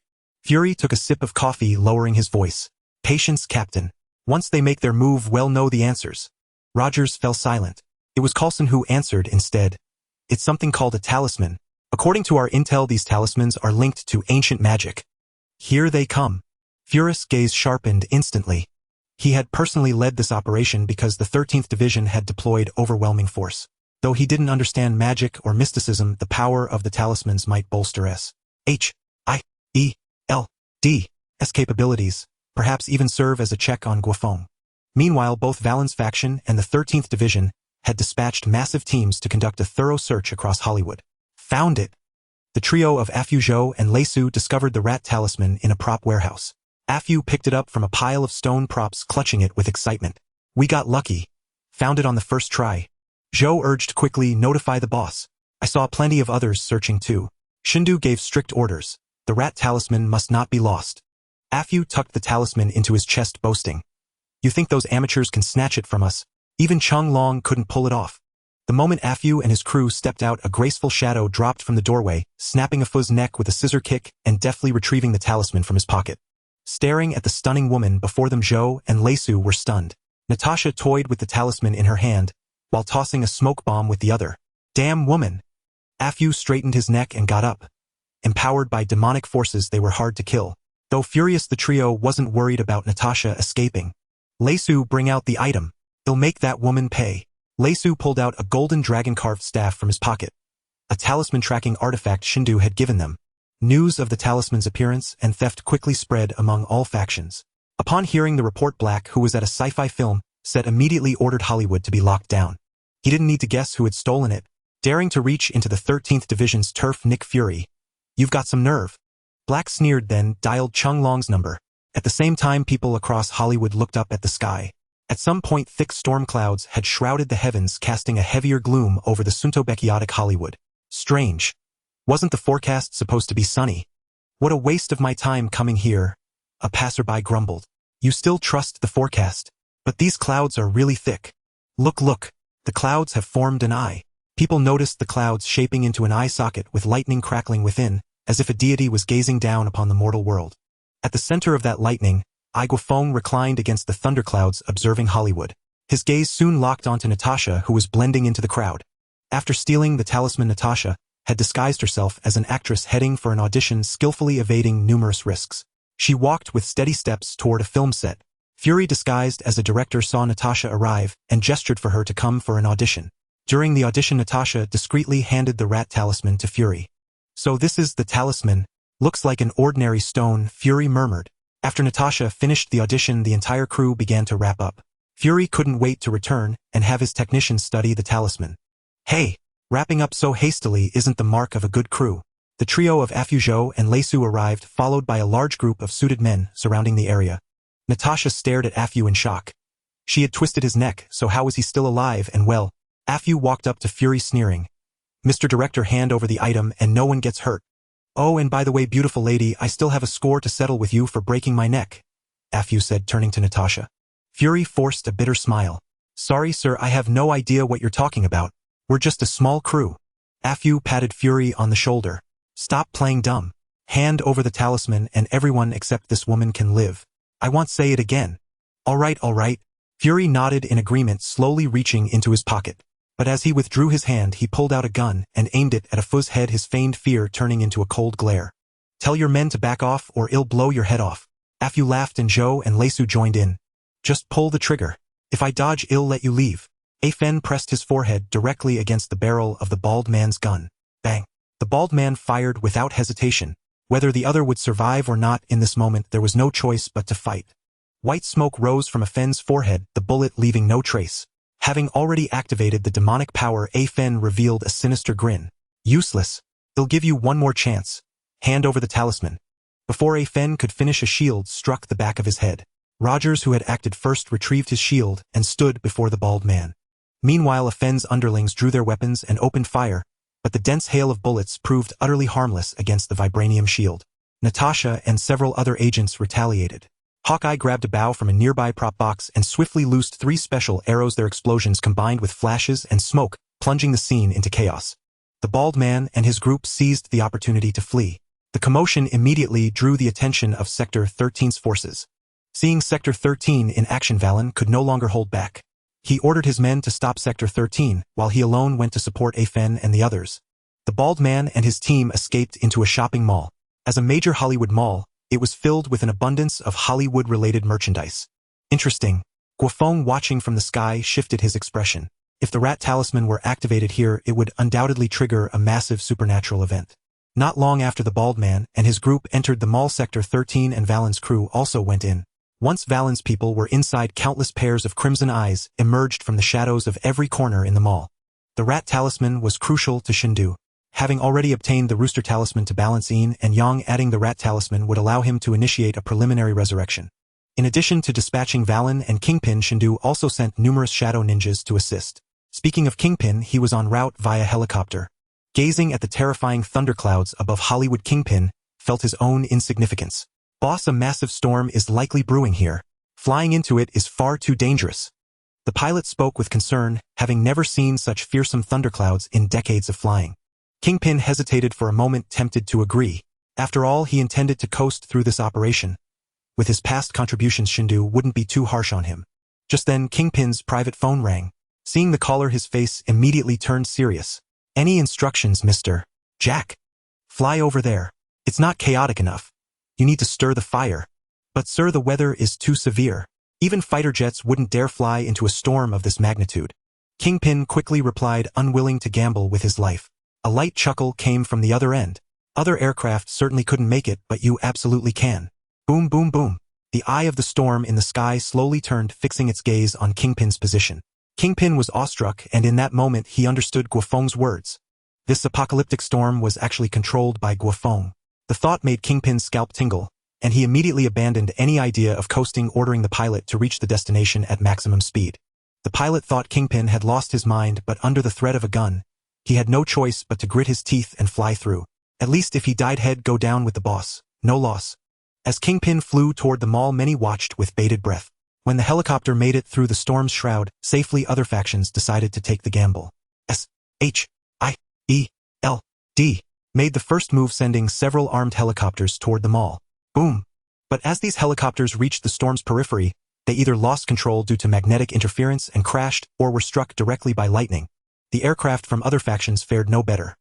None could even breach the storm's edge, let alone cross it. Inside the mall, damn it must be that bastard Guo Feng. The bald man cursed, smashing his communicator. All aerial support was blocked by the storm overhead. Natasha had already reported Guo Feng's situation after the last mission. Others might mistake the storm for a natural phenomenon, but the bald man knew Guo Feng was pulling the strings behind the scenes. Yet he could only rage impotently. Such power was simply too unfair. The storm gathering over Hollywood couldn't be dispersed even by a nuclear bomb. We can't just sit here. Those bastards seem to have a way to track us. Our only option is to break out. Rogers couldn't take it anymore. The Black Hand and those relentless shadow ninjas always found them immediately. The bald man gave Rogers a helpless look. Though their team was elite, a breakout attempt would be suicide. The Black Hand was manageable, but the shadow ninjas emerging from the shadows were all highly skilled. No, Captain. Our hope isn't a breakout. It's this. The bald man produced the rat talisman. A treasure so sought after must have miraculous properties. Rogers hesitated. But Fury, none of us know any magic. To us, it's just an ordinary stone. But it's worth a try. Just then, several shadow ninjas surged from the shadows in the corner, charging at the bald man and his group. They quickly fought back, but this time Valen and his men also arrived, surrounding the bald man's team completely. Outside the mall, a black jeep pulled up, and Chung Long stepped out wearing a blue short-sleeved shirt. Blake, who had been waiting, finally broke into a smile at the sight of Chung Long. Chung Long, you arrived just in time. The Black Hand and those demon minions are all inside. My men have sealed off the area. Chung Long nodded. Don't worry, Director Blake. I'll retrieve the talisman. Me too. The sudden voice startled both Chung Long and Blake. Turning to look, it was Jade. Jade, what are you doing here? Weren't you asleep? Chung Long exclaimed in surprise. Jade pointed casually at the jeep. I hitched a ride with you. And you know I sleep plenty. Chung Long shook his head and placed a hand on Jade's shoulder. Jade, it's too dangerous here. Go back quickly. Jade pouted. Uncle Long, I'm not that ordinary little girl anymore. Besides, it's too much for you to take on those thugs alone. You need a partner. Chung Long sighed, rubbing his forehead, knowing Jade wouldn't leave. He could only instruct, stay close to me, and don't act unless absolutely necessary. No problem, Uncle Long. As Chung Long and Xiao Yu entered the mall, the battle within reached a fever pitch. Though Bald Eagle and his men were mere mortals, they barely managed to hold their ground against the onslaught of supernatural power. Get out of my way! Valmont punched Rogers' shield. Though the vibranium absorbed most of the force, the residual power still sent Rogers staggering backward. This retreat inadvertently exposed Bald Eagle to Valmont's attack range. Valmont kicked Bald Eagle down and reached for the rat talisman that had fallen to the ground. With a bang, Bald Eagle fired at Valmont's finger as he fell. Though the bullet failed to pierce the skin, it successfully interrupted Valmont's movement. Immediately after, Bald Eagle fired another shot, this time at the talisman itself. The immense inertia sent the talisman bouncing onto a nearby shelf. The nearby shelves were stocked with Transformers merchandise. After several bounces, the rat talisman landed inside a Megatron model. A one-ton replica based on the movie. Damn it! Valmont shot Bald Eagle a resentful glance before charging toward the Megatron model. Now no one could stop him from claiming the talisman. Bald Eagle and Rogers tried to intercept Valmont, but were blocked by the shadow ninjas who had come to reinforce him. It's all over. The talisman is ours. Valmont stood atop the Megatron model's head, a triumphant grin spreading across his face. He then threw a punch. With a resounding thud, the solid texture left Valmont utterly bewildered. Wasn't this model supposed to be plastic? How could it feel like metal? Human, how dare you stand upon my head? Who gave you the audacity? A hoarse voice emanated from Megatron. Before everyone's incredulous eyes, the model came to life. At that moment, Chung Long and Xiao Yu arrived. Having planned a surprise attack, they were instead stunned by the scene unfolding before them. Uncle Long, look. It's Megatron. He's my second favorite character in Transformers. Xiao Yu exclaimed excitedly, drawing everyone's attention. He, little girl, who is your favorite? Megatron asked, flinging Valmont aside. Xiao Yu replied matter-of-factly, that's obvious. It's Optimus Prime, Megatron's arch-nemesis. As her words hung in the air, the atmosphere shifted dramatically. Anyone familiar with Transformers knew that the name Optimus Prime was a trigger for Megatron's wrath. Run! Bald Eagle abandoned all thought of the talisman. They were mere mortals who couldn't withstand Megatron's fury. Oh no, Xiao Yu, you've enraged him. Chung Long exclaimed, his face paling as he scooped up Xiao Yu and prepared to flee. With a series of blasts, Megatron's left hand transformed into a cannon aimed at Xiao Yu. Yet, to his astonishment, the two ordinary humans managed to dodge the bullets. Even with auto-targeting, he kept missing by a hair's breadth. Just as Megatron prepared to switch to heavy weaponry, Valmont appeared beside him, his scepter now a gleaming blade. A flash of white light and Megatron's left arm was severed. Spit out the talisman. Valmont's expression grew manic as his blade danced, dismantling Megatron piece by piece. Landing, Valmont spat disdainfully. Mere machinery, how could it withstand the power of Shindu? The onlookers were stunned, never having imagined Valmont possessed such strength. With only his head intact, Megatron spoke calmly. Human, your skills are impressive, but this is far from over. Decepticons, assemble. A green ripple emanated from Megatron's head, sweeping across all of Hollywood in an instant. With a cacophony of clicks and clanks, every mechanical and electronic object within Hollywood came to life. Some transformed into fearsome Decepticon warriors, while smaller units combined into larger forms. Within a minute, a terrifyingly vast Decepticon army had materialized. Outside the mall, Blake stared in disbelief at the towering robot before him, having just witnessed his own vehicle transform. As he snapped back to reality, countless robots, including his own car, surged toward the mall. The sky and ground alike were swarming with them, a sight that inspired sheer despair. Even Guo Feng was taken aback. The emergence of the Decepticon army revealed that the Rat Talisman's power was far from the simplistic version depicted in the original lore. It possessed a terrifying propagation ability. To animate so many machines in such a short time surpassed even the Allspark from Transformers. And Guo Feng understood that this was still not the talisman's full potential. When fully unleashed, the Rat Talisman could likely animate all inanimate objects within its range. Gazing down at the staggering Decepticon horde, Guo Feng chose not to intervene but instead contacted Tony Stark and the others. A spacecraft bearing the Stark Industries insignia arrived over Hollywood. Inside the cockpit were Tony Stark, Peter Parker, Dr. Otto Octavius, and Dr. Bruce Banner. What the hell? Is this an alien invasion? Dr. Banner exclaimed, his shock mirrored by the others. None of them had ever witnessed such a massive spectacle. Recovering, Tony Stark's eyes gleamed with excitement. This was his true battlefield. Compared to the Decepticon army before them, Ivan Vanko's legion of drones was child's play. A world of difference. Dr. Octavius, you handle the ship and provide fire support. Dr. Banner, it's time for us to enter. With that, Tony Stark, clad in his countermeasure armor, dove toward the ground. Dr. Banner closed his eyes, communing with the Hulk. Moments later, Banner opened his eyes with a smile. Thank you, Hulk. Time for us to join the fray. With a primal roar, he leaped from the ship, transforming into the Hulk midair. Meanwhile, the Rat Talisman-possessed Megatron merged with the Decepticon army and was resurrected. Once revived, he commanded the Decepticons to besiege the mall's occupants. Damn it! Why is this talisman so absurd? Afin couldn't help but complain. Even with Shendu's blessing, they had no confidence in surviving such a horde of Decepticons. Retreat! Valmont ordered decisively. Under these circumstances, trying to retrieve the talisman was suicide.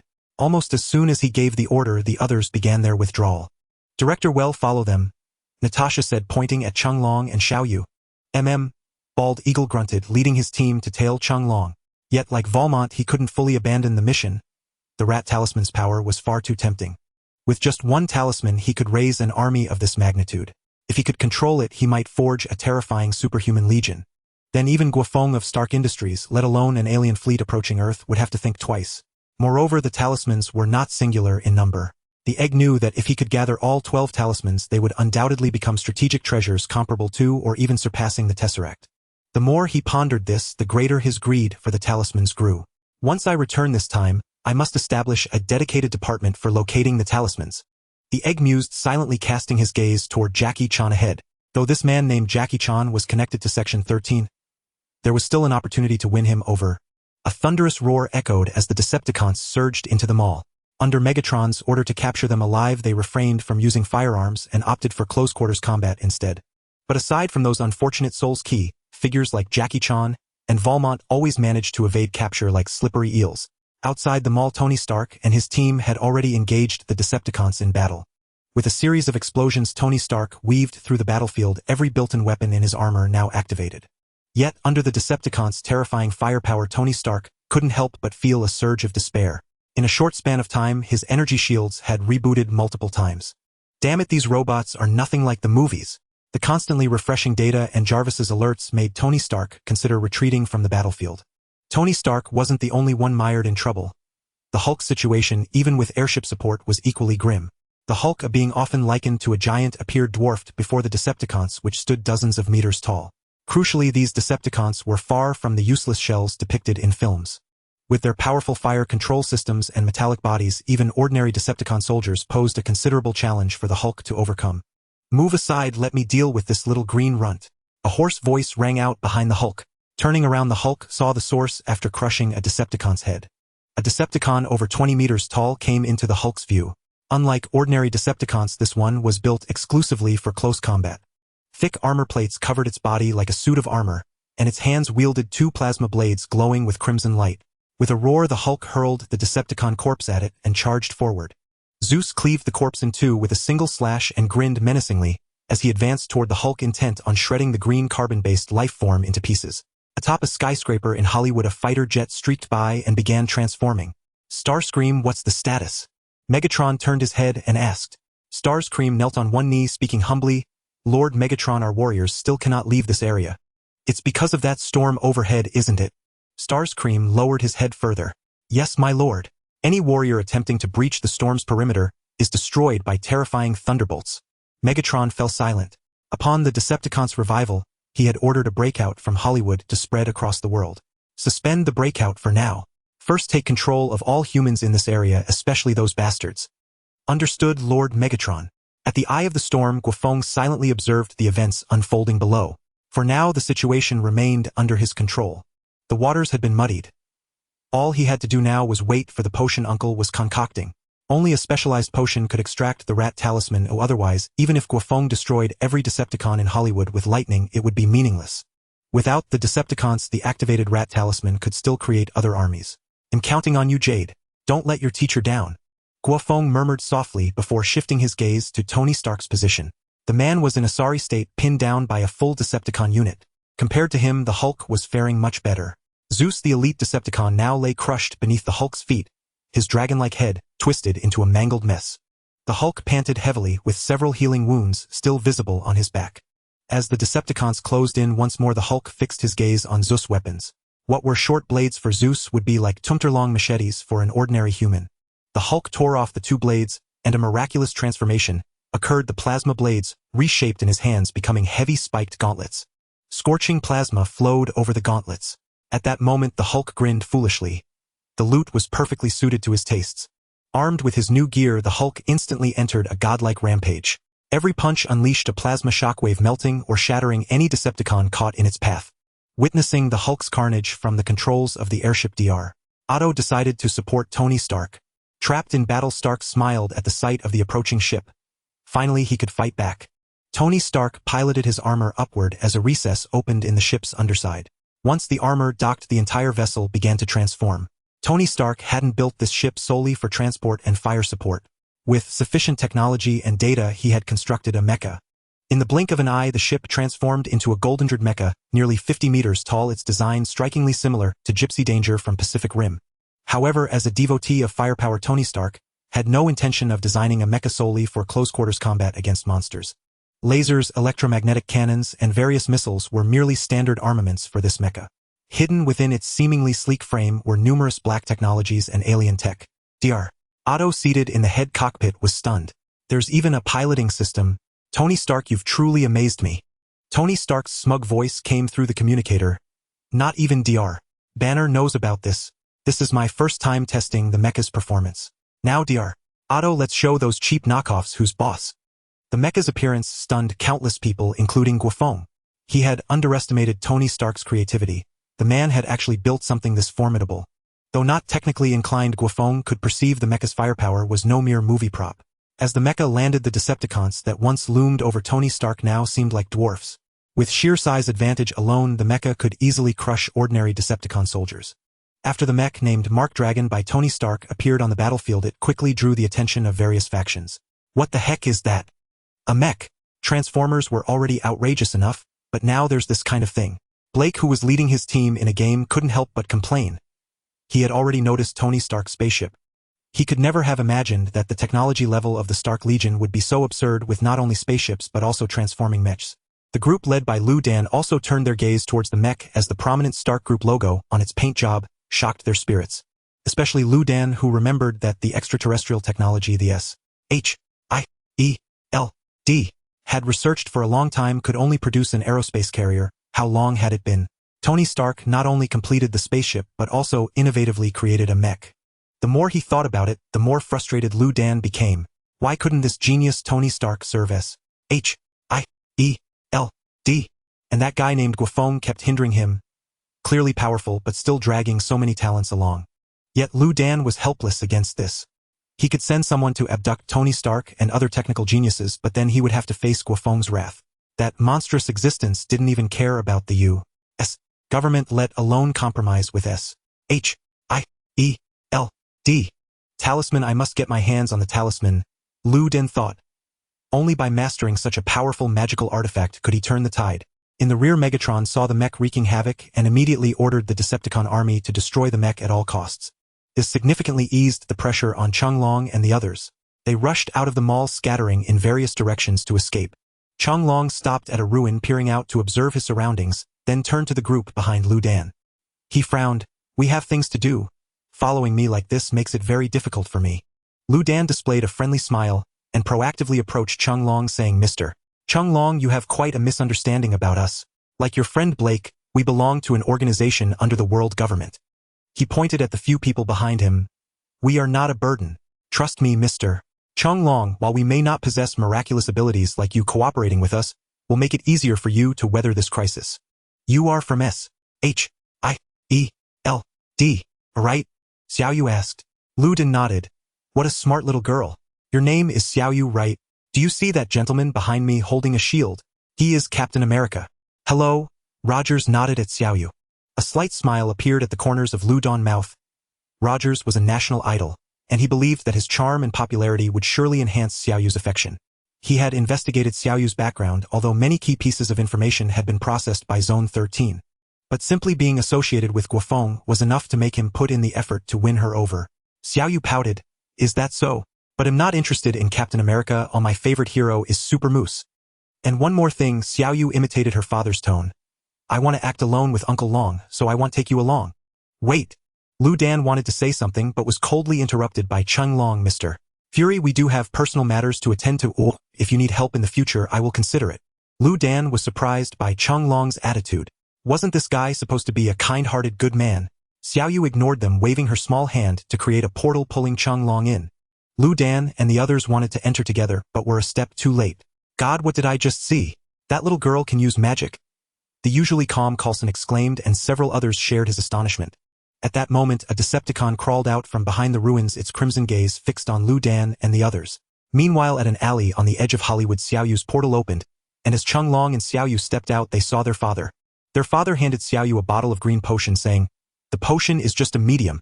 To retrieve the talisman, you must touch it with your hands and take it from the object it is attached to. And one more thing, there is only one potion. Once used, you must retrieve the talisman quickly. The effective time should be about 10 minutes. Xiaoyu asked, Then what will you do, Dad? With your skills, retrieving the talisman should be easy. Their father shook his head. The talisman is not important. I have more significant matters to attend to. After saying that, their father's figure faded away. The talisman was never something he valued. What he truly cared about was the demon. The mouse talisman was crucial for the master. He certainly wouldn't rely solely on Valen and Jinbing. The purpose of their father's trip to Hollywood was to force the master to personally retrieve the talisman. Although the master was still hanging around the Black Hand Gang's headquarters, this ancient evil dragon was indeed a demon sorcerer. Even without a physical form, the dark magic could significantly impact the current situation. Of course, aside from preventing the master from causing trouble, their father also needed to rescue ordinary people in Hollywood. A large-scale teleportation spell could easily solve that. Over on Tony Stark's side, controlling the mech, he had completely entered a mode of invincibility. If it weren't for the concern of excessive destruction, he would have activated a doomsday-level weapon to wipe out Hollywood. Most of the Decepticon army's main forces were mobilized to besiege the mech. Megatron looked down from a high vantage point, surveying the situation. With just a mech and Hulk as enemies, the Decepticon army was suffering heavy losses, not to mention the terrifying storm in the skies. That was what Megatron worried about the most. The storm obstructed the Decepticon army's expansion. Despite the mechanical resources available in Hollywood, given the current situation, the annihilation of tens of thousands of Decepticons was merely a matter of time. Shockwave. Megatron called for his lieutenant. A blue-painted Decepticon with one eye approached Megatron. Megatron pointed at the mech and said, "I can't wait any longer to take your pet and eliminate this guy." Shockwaves lit up as he leaped down from a height. Just as he was about to land, a large section of the concrete ground collapsed, and a massive mechanical worm emerged swallowing Shockwave. Immediately after, the mechanical worm moved towards the direction of the mech. The moment the mechanical worm appeared, the signal was captured by Tony Stark. Such a high-energy reaction.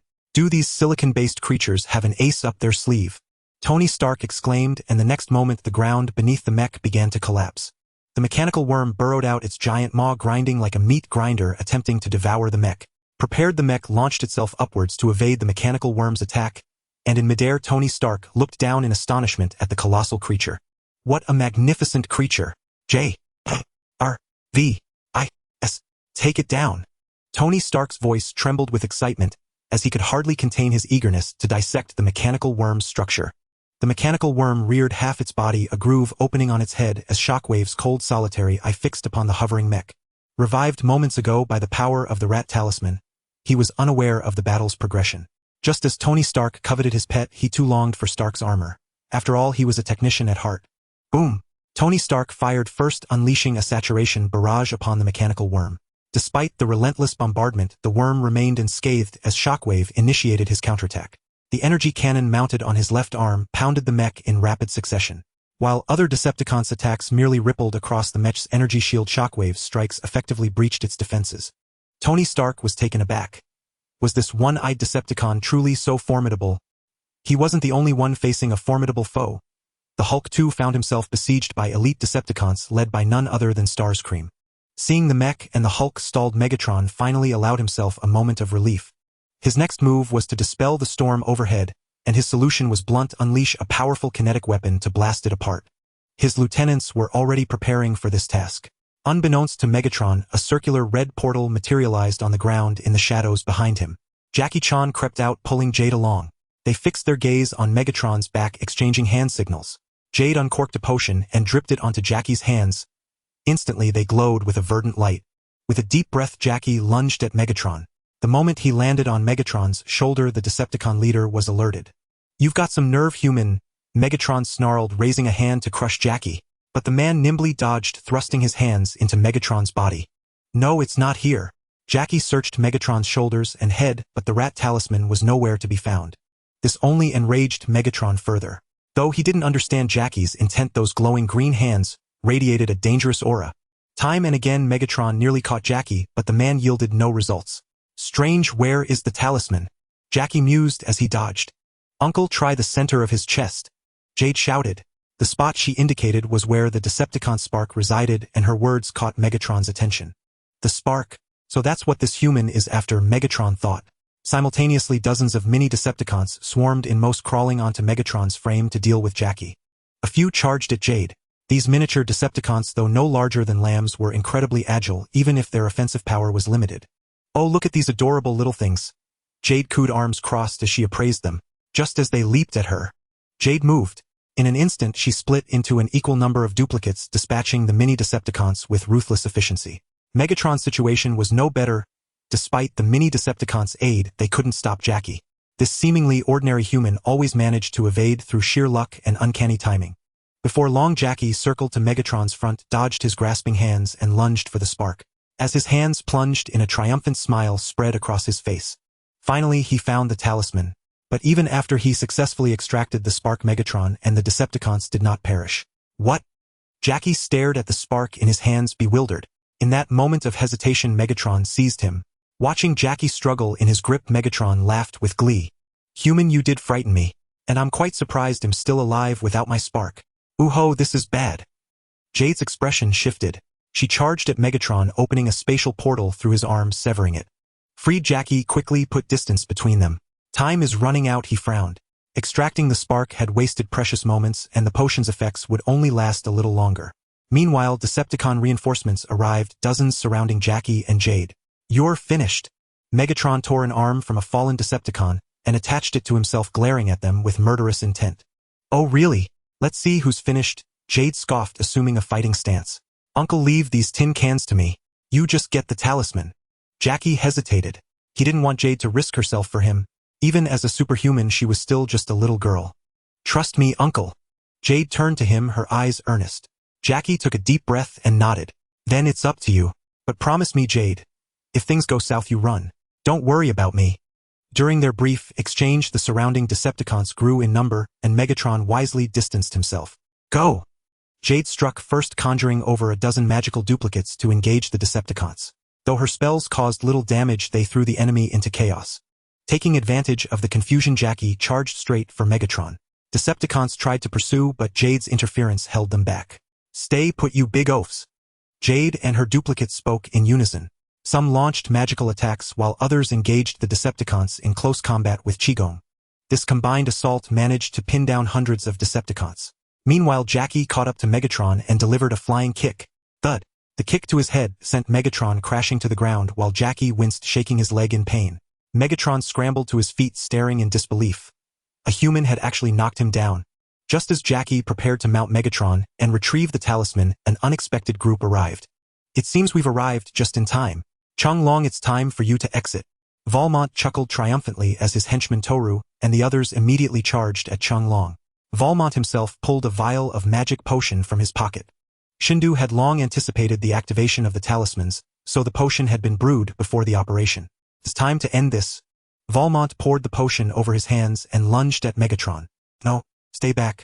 Megatron swung his battle blade at Valmont, who dodged with ease, reached Megatron's right knee, and plunged his hand inside.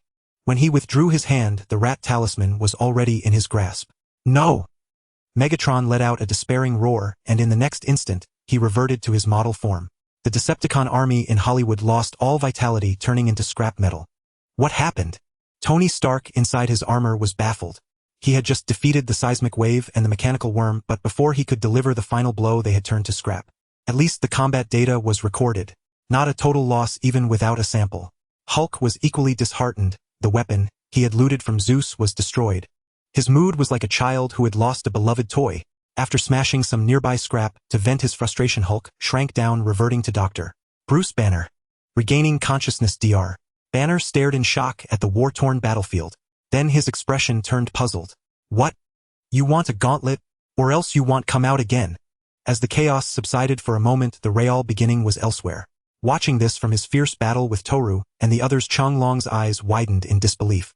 He had tried the same spot on Megatron's knee. So why had Valmont succeeded in retrieving the rat talisman from the exact same location? Could the potion from Uncle be wrong? Valmont tightened his grip on the talisman, glancing at Chung Long. Confident of victory, he didn't mind gloating. Seeing that look on your face is pure satisfaction.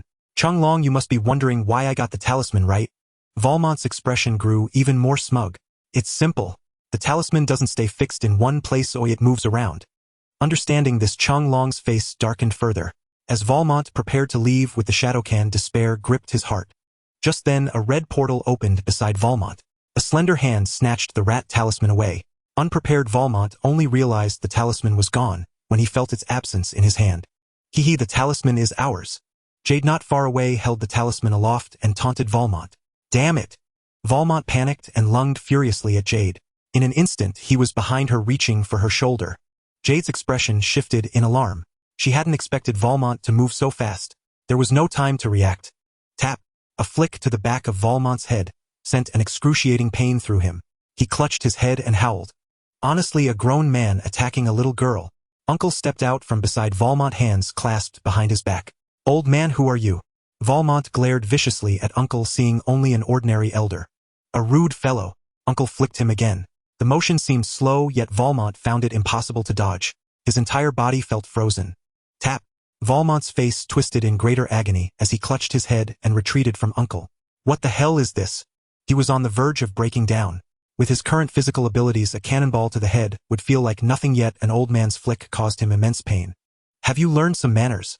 If you keep shouting at Uncle, he might have to get serious. Valmont held his head, his face twitching from the lingering pain. Old sir, who exactly are you? Uncle replied calmly, just a passing old man. Now the fate of the talisman is decided. You lackeys of demons can get lost. And one more thing. Uncle is not a patient man, so you'd better not try to provoke him with threats. Valmont hesitated, but a few of his men were bolder. Toru stepped in front of Uncle, hands on his hips, and glared menacingly. Old man, that talisman is ours. Don't think a few cheap tricks will scare us.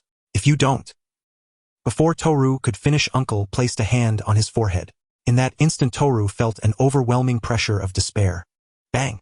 Toru's body vanished into nothingness before everyone's eyes. Jade stared in astonishment and tugged at Uncle's sleeve. You, Uncle, did you just kill him? Uncle answered calmly. Uncle would like to destroy these demon minions, but as long as the source of evil remains, they cannot die. This crazy old man. Valmont's face was a mask of terror. When Uncle acted, Valmont sensed the same oppressive pressure from this frail old man that he had once felt facing Shindu. As Uncle had said, blessed by Shindu's power, they had indeed become immortal, but the process of resurrection was far from pleasant. Not to mention death in Shindu's eyes was a failure, and that malicious old dragon would not let them off easily. Let's go! Without a second word, Valmont dragged the terrified Chao and Rasu away. Uncle watched them leave, hands clasped behind his back. Jade couldn't contain herself and wanted to stop them, but Uncle held her back, shaking his head. Remember, Jade, we are not killers nor judges. Without eradicating the root of evil, dealing with them is meaningless. Faced with Uncle's earnest lesson, Jade could only nod obediently. I understand, Uncle. But if teacher were here, he would never let them go. Uncle flicked Jade's forehead. As she winced and held her head, he said, Do you think Guo Feng can do that?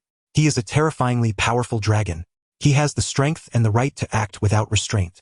So when I become strong enough, I can do what teacher does. Jade stuck out her tongue and jumped back as Uncle raised his hand again. Uncle gave a helpless smile, then turned his attention to Changlong. I'm sorry, Uncle. I had to trouble you to come all this way. I've let you down. Changlong hung his head. Uncle's expression remained unchanged, and he let out a sigh. Times have changed. You need to restart your training. I understand, Uncle. Changlong's head drooped lower. Uncle smiled. And one more thing, take Jade back to the antique shop. What about you, Uncle? Changlong and Jade asked in unison. Uncle opened a magical portal. Uncle has to deal with the talisman. Witnessing the two depart, the old man looked up at the storm overhead and murmured. The potential of young people is truly terrifying. It hasn't been long and their strength has increased so much. Bang! The elevator doors on the top floor slid open and Bald Eagle and his team rushed out, surrounding the old man. Sir, we are an official U.S. organization. We need your assistance. Bald Eagle flashed the credentials of some intelligence agency. The old man ignored him. Move along, don't block my path. Don't you youngsters know that an old man's time is precious? Sorry, sir, but you have to cooperate with our investigation. Bald Eagle's tone was resolute. The old man was the only one left at the scene, and he had no intention of letting go of this sole clue. Oh, you're making things difficult for me. The old man's tone was playful. Apologies, sir. After the investigation, we will provide appropriate compensation. Seeing the old man unmoved, Bald Eagle decided to use force, giving Coulson a glance. Coulson reluctantly took out handcuffs and approached the old man. I hope you'll cooperate, sir. The old man's gaze sharpened instantly. So you want to tangle with me? Coulson looked at the old man, ready to cuff him. Just as he moved, the old man raised a hand and tapped him on the body. In an instant, Coulson was immobilized save for his consciousness. Seeing Coulson frozen, Bald Eagle instinctively drew his gun. In the blink of an eye, Bald Eagle met the same fate as Coulson, and the others followed, frozen by the old man's acupoint strikes. As punishment for disrespecting the elderly, you'll stand here for 2 days. The old man walked away with his hands behind his back, leaving Bald Eagle and his team staring at each other. Their moods were foul. Bullied by Decepticons and the Black Hand Syndicate, and now a frail old man had easily subdued them. Still, 2 days wasn't too bad. At least no one else would know about this embarrassment, or S-H-I-E-L-D would become a laughingstock. Just as they thought this, a mocking voice rang out. Hey, isn't this Fury? Why are you and your agents striking poses here? Is S-H-I-E-L-D really that idle? The resources allocated to you by the world government seem somewhat wasted. Bald Eagle, the last person he wanted to see, had arrived. Blake, along with a few subordinates, circled Bald Eagle, occasionally snapping photos. He knew perfectly well who had done this. He was deeply grateful to the old man for letting him see his old rival Nick Fury humiliated. This brought him more joy than completing a mission. After taunting them, Blake ordered the area sealed off, although he didn't know how long the old man intended to keep them there. As long as the situation didn't worsen, Blake wouldn't defy the old man's plan. Besides, he was here to enjoy some entertainment. Meanwhile, the storm that had shrouded the sky subsided. Inside the Stark spacecraft, which had transformed from a mecha to a gray ship, Dr. Otto gazed at the calming storm and sighed. Finally stopped. This is the biggest storm I've ever seen. Honestly, even if someone told me it was controlled by a deity, I'd believe it. Really, Dr. Otto? The sudden voice startled Dr. Otto. He turned to see Guo Feng dressed in a black suit looking at him with amusement. "Jack, what are you doing here?" Dr. Otto asked helplessly. "Someone was talking about me, so I came to check." "Talking about you? Are you hallucinating? I was talking about the storm." "Wait." Dr. Otto seemed to realize something glancing at Tony Stark and Banner who were watching with interest. He looked at Guo Feng in disbelief, stammering, "Fat Hat storm over Hollywood was your doing. Good heavens, has Stark Industries already invented weather weapons? Mr. Stark never mentioned it, or is it your private research?" Guo Feng shook his head with a smile. "Dr. Otto, you're a technical genius, but your imagination falls short. That will hinder your progress. It's not a weather weapon." Dr. Otto was stunned for a moment before it sank in. "You mean you conjured the storm with your own power? Oh my god, that's too absurd." Dr. Otto exclaimed in awe. He had thought Guo Feng was just a variant like Norman Osborn enhanced by gene serums, but now he realized Guo Feng wielded power akin to a deity. In truth, the power Guo Feng commanded was far greater than Dr. Otto imagined. Shrouding Hollywood was merely Guo Feng's way of keeping things under control. With his current strength, covering the entire American continent with a storm wouldn't be too difficult. Unbeknownst to others, Guo Feng had already stepped onto the threshold of world-ending might. Yet, in his eyes, this godlike power was far from sufficient. In the Marvel Universe, world-ending power was just the basic entry ticket to the grand stage. To achieve true freedom, one had to possess the strength to overthrow the 5 cosmic entities. "Jack, you didn't come here just to intimidate Dr. Otto, did you?" Tony Stark spoke up. Guo Feng nodded. "Of course not. As your partner, I need to keep tabs on your status. That includes you, Mr. Stark. You managed to create such a formidable mecha." At the mention of the mecha, Tony Stark's expression swelled with pride. "It's been a while since I heard a compliment from you, Jack. But yes, this was an accident. In terms of armor iteration, despite having a monster like you as a data reference technology, hasn't been able to make significant breakthroughs recently." Tony Stark recalled. "So I took Pepper out for a stroll to find inspiration, and I stumbled upon a poster from an anime in Sakura Country. Gundam." Tony Stark nodded. "Yes, but that kind of mecha defies design logic. Still, after this battle, the performance didn't meet my expectations. Also, I didn't secure the samples I needed from the fight." "The mechanical worm, right?" Tony Stark sighed. "It's a shame, but this time, Jack, you can't help me. You don't understand the tech." Guo Feng smiled mysteriously. "I may not understand the tech, but replicating that mechanical worm isn't hard. You'll get what you want soon enough." "What?" Guo Feng didn't answer Tony Stark. Instead, he turned and left. As he exited the cockpit, a familiar magical portal opened before him. The old man emerged from the magical door with his hands behind his back. Without any pleasantries, he directly handed the rat talisman to Guo Feng. "The most crucial talisman is now in our hands. Shindu must be growing anxious." Guo Feng glanced at the talisman, took it, and placed it into the Shinwei space, just as he had done with the rooster talisman.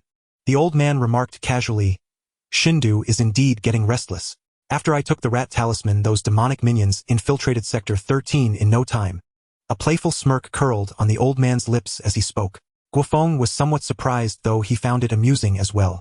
From the old man's words, it seemed that Sector 13 in this world was still the safe haven he remembered, the villain's backyard.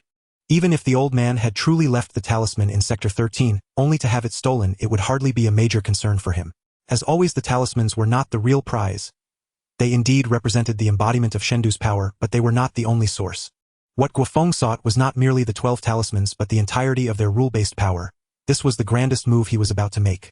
The old man spoke earnestly. "One more thing, there shouldn't be any major upheaval from Shendu's side for now. You can slow down on the talisman matter. Oh, and one more thing, come by the antique shop when you have time. Jade needs advanced training." Guo Feng's expression grew serious. The advanced training the old man mentioned was crucial to the events concerning Camartage later on, and it demanded careful attention. Without adding anything further, the old man departed. Guo Feng returned to the cockpit and under Tony Stark's curious gaze brought out the rat talisman. Upon seeing the rat talisman, Tony Stark's face lit up with excitement while the other two looked puzzled. Wasn't this just an ordinary stone? Guo Feng didn't bother explaining the talisman to them. Instead, he tossed it to Tony Stark. "I'm lending this to you for a while. You'll take it back when the time is right." Tony Stark's joy dimmed slightly as he grumbled, "What a shame to only have this treasure for a short time." Guo Feng shook his head with a smile. "Use it for now. If things go smoothly later, you might get another chance to use it. But it won't be a talisman next time." "That's wonderful." Tony Stark's smile returned. He didn't press for further details about the talisman's fate. His unconditional trust in Guo Feng was enough. With mixed emotions among the group, the spacecraft returned to Stark Industries. The sci-fi vessel hovered openly above Stark Tower, as the proud Tony Stark had never intended to conceal it. From the day he declared himself Iron Man, showcasing his achievements and power had been his creed. As for Oscorp, the only company that could rival Stark Industries, it had been in decline since Norman Osborn's disappearance, leaving Stark Industries as the undisputed leader in the tech sector. Yet despite being based on American soil, this megacorporation brought no pride to the U.S. government. Beyond Stark Industries' strategic partnership distancing itself from the U.S. government, the key reason was that Tony Stark had transferred control to Guo Feng, a man from the Dragon Kingdom. Indeed, Guo Feng was no longer just the acting chairman in name. He was the true helmsman. Having returned to Stark Industries, Guo Feng parted ways with Tony Stark and the others, heading to his office. In this rare moment of leisure, he opened the game interface. With ample resources stockpiled, it was time to arrange the froglet's next journey. After preparing a bento box, Guo Feng spent most of his remaining clovers on an amulet that led to a high martial world. Clicking the travel command, a familiar voice chimed in. The froglet has set off on its journey. Another journey to look forward to, Guo Feng murmured with excitement. He had invested most of his resources in the froglet this time, and the mere thought of it was thrilling. Just then, Guo Feng's communicator rang. It's Kingpin. Interesting. A smile played on Guo Feng's lips. Kingpin was likely contacting him to report on Shendu's situation. Kingpin had indeed called to update Guo Feng on Shendu. After returning to headquarters, Valmont and his crew faced Shendu's wrath. Not only were they punished by Shendu, but their support for future operations was also cut. Naturally, the resources stripped from Valmont were redirected to Kingpin. Beyond the resource boost, Valmont's failure led to Kingpin taking over as the new leader. Well done, Kingpin. Take a good rest for now. Yes, boss. After ending the call, Guo Feng fell into thought. Just then, a knock on the office door brought him back to a composed demeanor. Come in, Peter. Dressed in a black suit, Peter Parker entered the office. Guo Feng sized him up and teased. Not bad, Peter. You're starting to look like a business elite. Peter Parker gave a wry smile. Stop joking, Feng, go. I came to talk about something important. Go ahead. Taking a deep breath, Peter recounted his recent experiences to Guo Feng. After hearing Peter's story, Guo Feng's expression shifted. From Peter's account, he immediately grasped the situation. Just as in the Marvel Universe history, he knew Peter Parker had caught the attention of Venom. The infamous symbiote had latched onto Peter after one of his missions. Where did you leave that thing? Guo Feng asked. Peter replied helplessly. I dumped that disgusting creature in an ice locker. That's a terrible idea, Peter. Trust me, it's waiting for you at home right now. What? Peter panicked. Aunt May was at home and he couldn't let that thing harm her. Seeing Peter's urgency, Guo Feng soothed him. Calm down, Peter. Venom is intelligent and has already chosen you as its host. Aunt May will be safe for now. With that, Guo Feng summoned a flame cloud to whisk Peter to Queens. Meanwhile, at Peter's apartment, a black liquid resembling asphalt squeezed through the window gap and slithered along the wall into Peter's room. Venom lingered in Peter's room for a moment before attaching itself to a suit he had hidden away, the one he had sewn by hand in his early days. Despite having the nano spider suit, Peter didn't always wear it. Sometimes driven by nostalgia, he would switch to this old suit for a sense of familiarity. Venom's first host had been the nano spider suit, but the system detected it as a contaminant and expelled it. This scene was just witnessed by Peter Parker, leading to the subsequent events. Peter, this time you can't escape. Venom said with a smug smile. As long as Peter Parker donned this battle suit, he would have the means to influence his consciousness. The door to the room was pushed open and Peter Parker entered with Guo Feng. Guo Feng's eyes were somewhat playful as he was already aware of Venom's location. Where is it, Brother Feng? Peter Parker asked anxiously, and Guo Feng calmly patted his shoulder. There's no need to rush, Peter. It's just a pitiful extraterrestrial creature. This statement was overheard by Venom. Ignorant human, I have noted this grudge. I will be the first to devour your head. Venom thought fiercely. However, at that moment, Guo Feng approached the cabinet in the corner. Brother Feng. After all, the item in the cabinet was the original version of the battle suit, which was somewhat embarrassing to show to someone familiar. It's fine, let me take a look. Guo Feng opened the cabinet and took out a cartoon-style Spider-Man suit, examining it for a moment before speaking to Peter Parker. Put it on, Peter. This is an order from your superior. Peter Parker. What did he just hear? Guo Feng actually commanded him to wear this battle suit. Seeing Peter's troubled expression, Guo Feng insisted.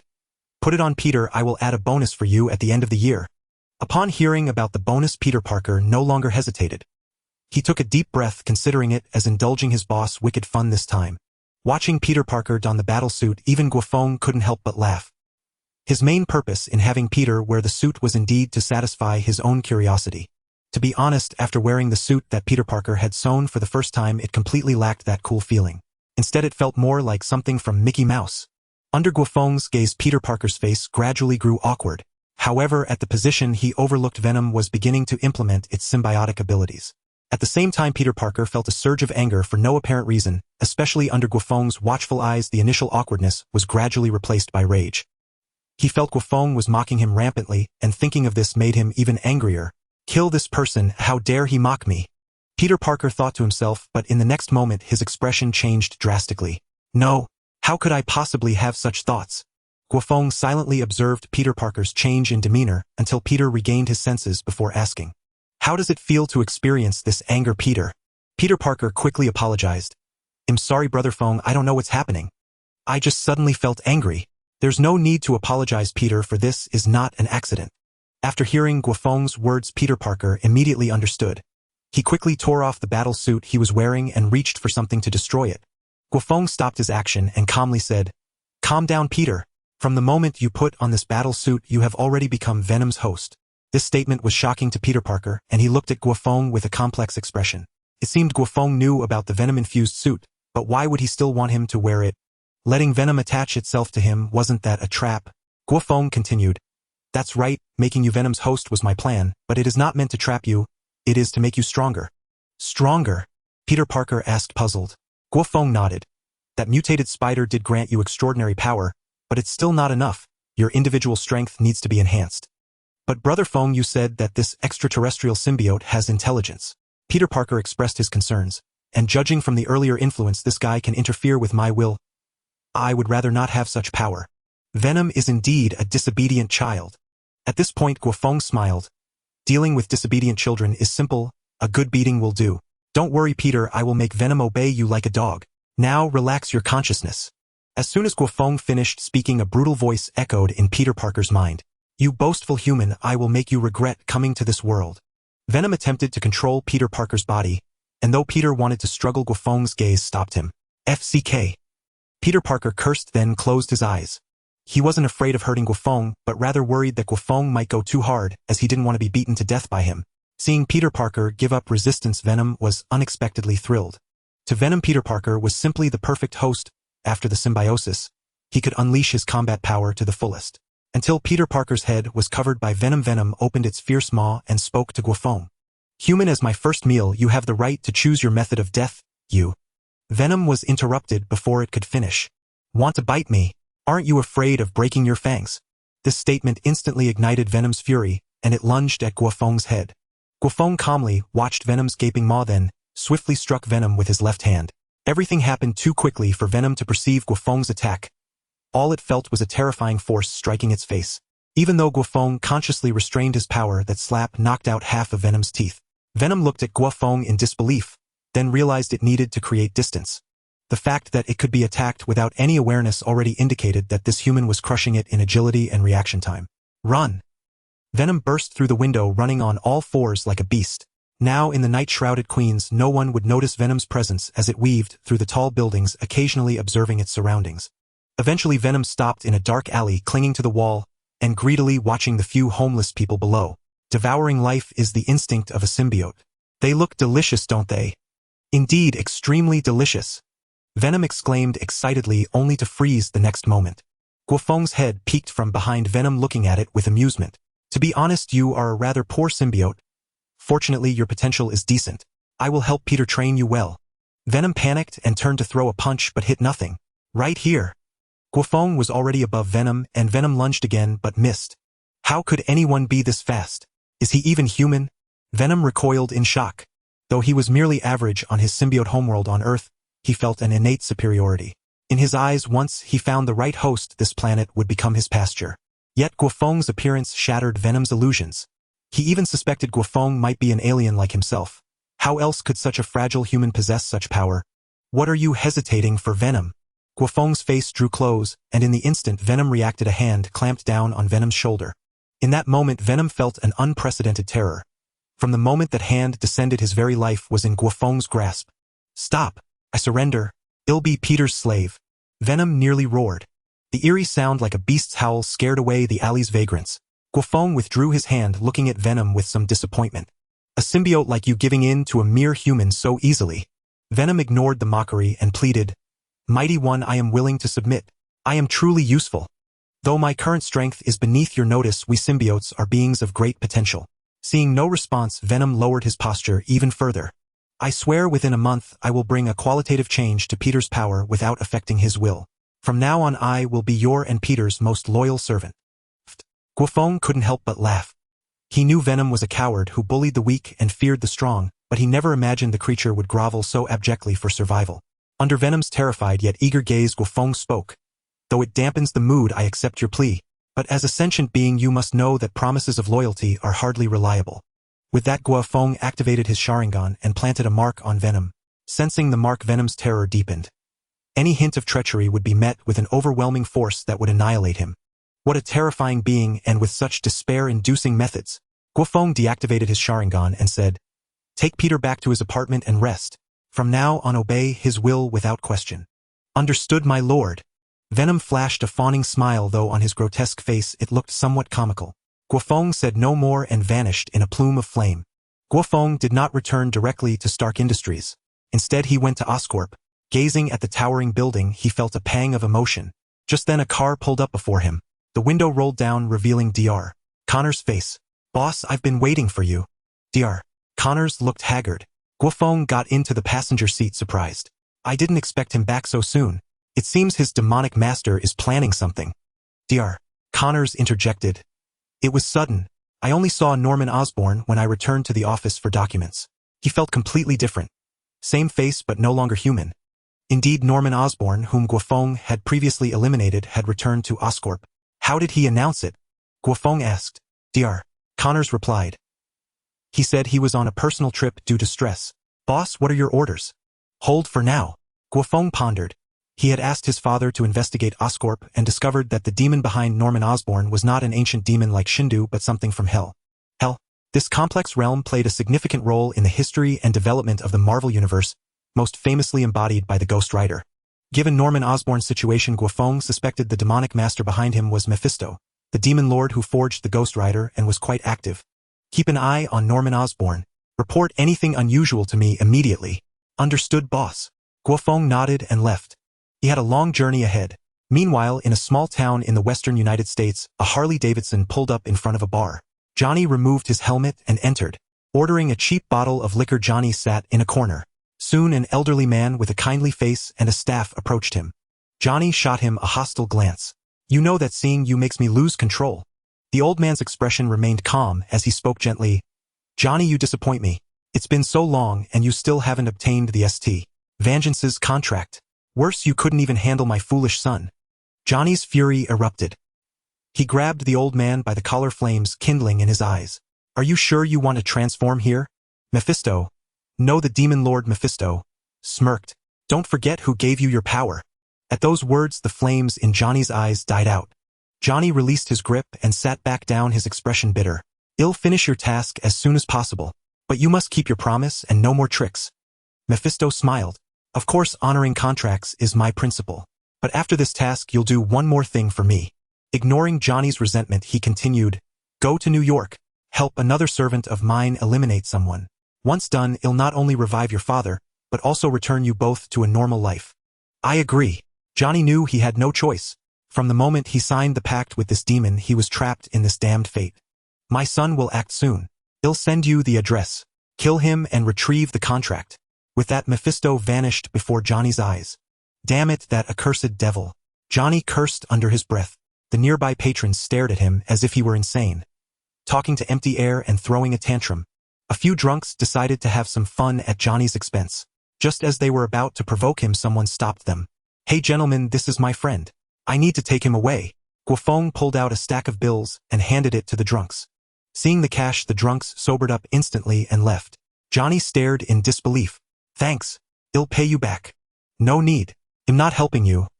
I just didn't want those innocent fools to end up as ashes. Ghost Rider Johnny, let's talk in private.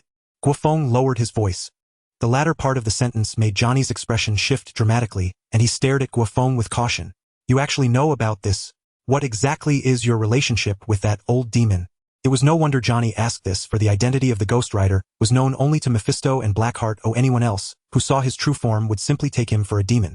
Guo Feng smiled calmly. Relax, Johnny. I mean you no harm. As for my identity, let's talk in private. After a moment's hesitation, Johnny agreed to speak with Guo Feng alone. He wasn't worried about Guo Feng playing tricks. No mortal could withstand the power of the Ghost Rider. Guo Feng led Johnny to a cemetery near the town. Neither paid heed to the eerie atmosphere. Johnny spoke first. Tell me who you are and why you're here. Since you know him, the Ghost Rider, you should be aware that lies hold no power over me. Guo Feng dropped his disguise. Seeing his true appearance, Johnny froze. That face was all too familiar.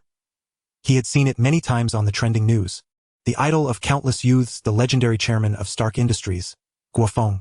But soon Johnny's expression turned grave. So that's it. Did you also sign a contract with that old demon? Johnny assumed Guo Feng was a contractor of Mephisto. How else could a young man with no background, a dragon country, native rise to become the head of Stark Industries? Selling his soul to a demon seemed the only plausible explanation. Guo Feng let out a scoff, disdain flickering in his eyes. You take me for Mephisto's lackey? Though I've achieved remarkable success, it has nothing to do with demons. As for my identity, Mephisto must have told you. When Mephisto spoke with Johnny, Guo Feng had been watching. Fortunately, it was merely an avatar of Mephisto, or otherwise with Guo Feng's current strength. He couldn't have evaded his perception. Johnny delved into his memory, then stared at Guo Feng in astonishment. You're the enemy in New York, he mentioned. Exactly. Guo Feng nodded. To be honest, this was a pleasant surprise. He had originally sought out Johnny to help him complete Mephisto's task, thereby probing Mephisto's depths. He hadn't expected to uncover the truth he sought so soon. As expected of a cunning demon lord, Guo Feng mused. He intended to sound out Mephisto, at least to learn why Mephisto was aiding Norman Osborn. Boom! Flames erupted from Johnny's gaze as he began transforming into the Ghost Rider. Sorry, Mr. Jack, but I have to take you down here. Johnny spoke with regret, but he had no choice. To fulfill his contract with Mephisto, he would even strike down a friend. What an intriguing turn of events. I could use a little exercise too. A smile curled at the corner of Guo Feng's mouth, showing no fear towards the transformed Ghost Rider. Johnny was puzzled by Guo Feng's reaction, especially the way Guo Feng looked at him. The same way he looked at the guilty. He's treating me like prey. Sorry, but I hope your sins aren't too great, Johnny thought. The next moment his will was consumed by the Ghost Rider's fury. Seeing this, Guo Feng knew there was no reasoning with Johnny anymore. The Ghost Rider drew the chain draped over his body. The enchanted chain coiled around Guo Feng like a serpent of fire. Seeing Guo Feng trapped, the Ghost Rider approached to judge his soul. Crack! Guo Feng snapped the chain with ease, his nonchalant demeanor shocking the Ghost Rider.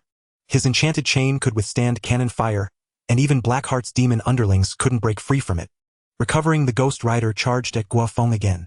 So what if he was strong? If he could just get a chance to meet his eyes, he would be at his mercy. Guo Feng evaded the Ghost Rider's attack and delivered a backhand slap. Though he held back most of his strength, it still blew off the Ghost Rider's head. Even with an immortal body, the blow left the Ghost Rider reeling. Regenerating his head, he glared at Guo Feng with fury.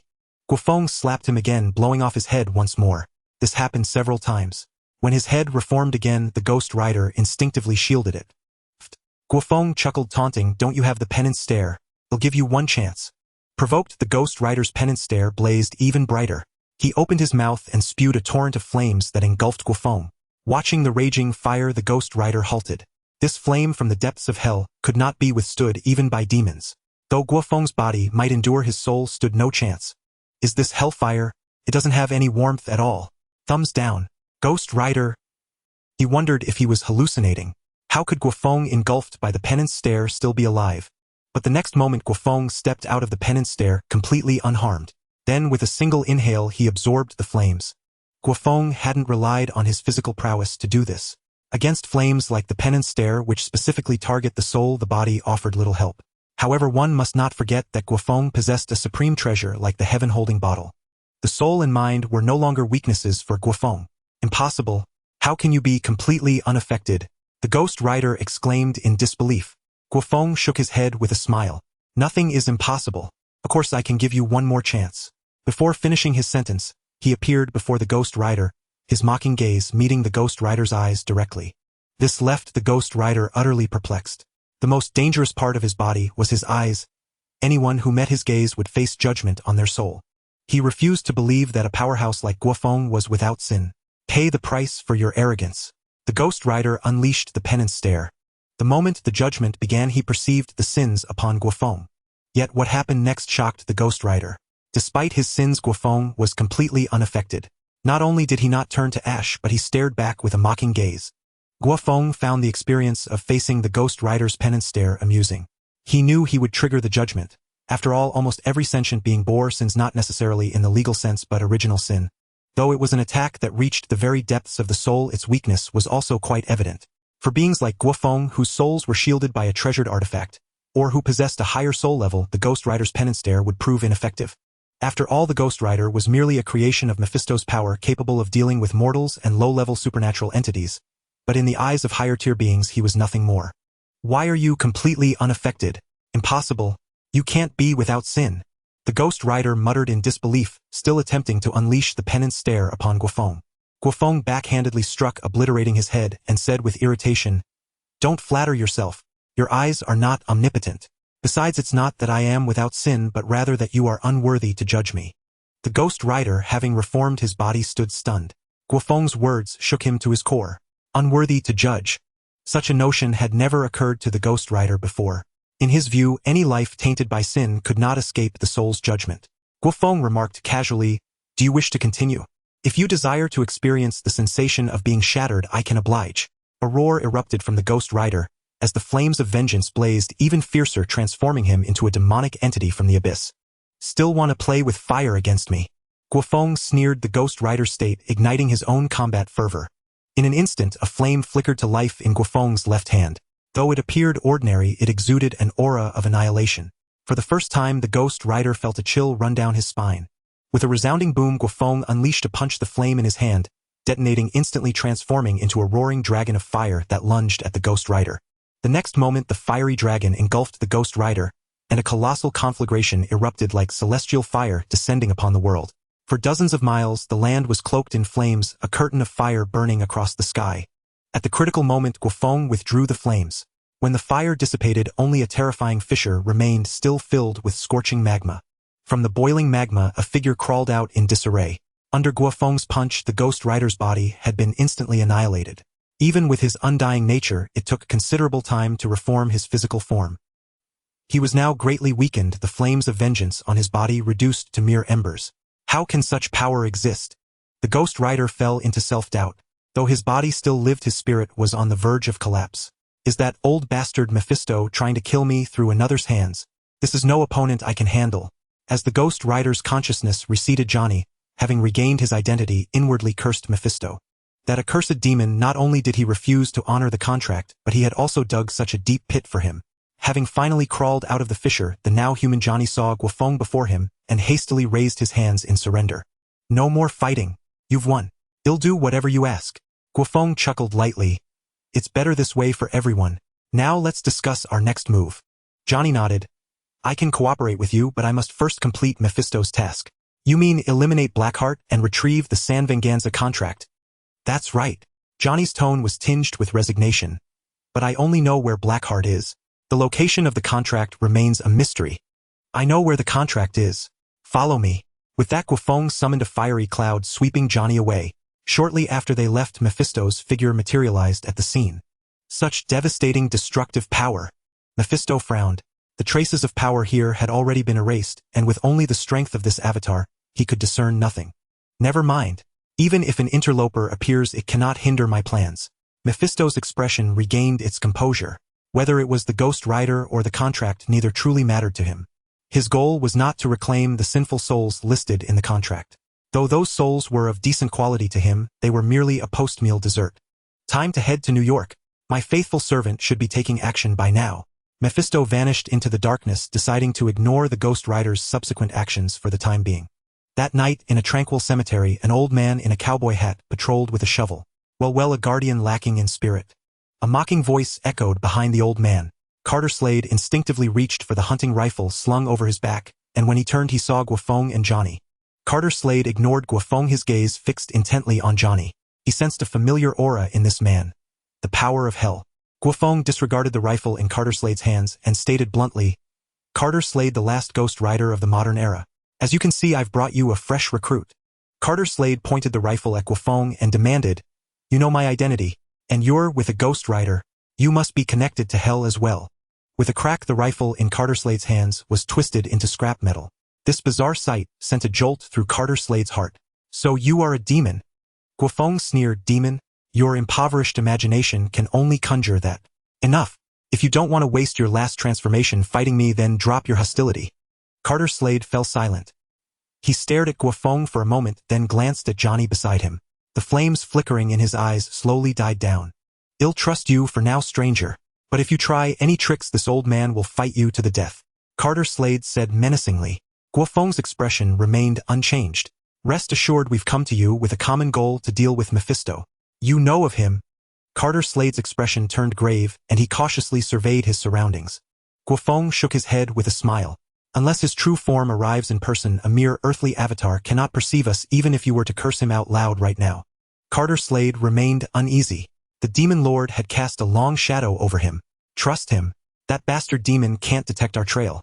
And even if he dares to come, he won't escape. Johnny suddenly interjected. His confident tone left Carter Slade stunned. Were the younger generation this arrogant these days? Though Mephisto couldn't manifest his true form, even an avatar's power could toy with them ghost riders, as if they were playthings after all their power stemmed from Mephisto. Johnny sensed his doubt. Not me. It's Mr. Jack who brought me here. He possesses might rivaling the gods. You'd best not attempt to clash with him. Seeing Johnny's earnestness, Carter Slade was inwardly shaken. He was well aware of the Ghost Rider's power. After all, an immortal body combined with attacks targeting the soul made even high-ranking demons in hell think twice before engaging. Moreover, Johnny was a newly awakened Ghost Rider at the peak of his strength, yet he remained so humble before Guo Feng. As a hunter, Carter Slade was all too familiar with this feeling. Like a timid rabbit facing a ferocious tiger. Damn it, this young man is clearly just an ordinary person. Why am I so terrified? You still don't believe me, do you? Guo Feng smirked. This stubborn old man still harbored doubts. Only actions could convince him. The next moment, Guo Feng stopped, restraining his aura. As they sensed the shift, Carter Slade and Johnny's expressions changed dramatically. This was. Moments ago, Guo Feng seemed like an ordinary person, but now he resembled a divine dragon with the power to annihilate the world. They felt an overwhelming oppressive force, as if they would be crushed by this aura at any moment. Seeing the effect was sufficient, Guo Feng withdrew his presence. The shock on their faces lingered until Guo Feng's soft chuckle snapped them back to reality. Now, Carter Slade, are you willing to join us against Mephisto? I am. Carter Slade's cold demeanor melted away. His heart raced with excitement.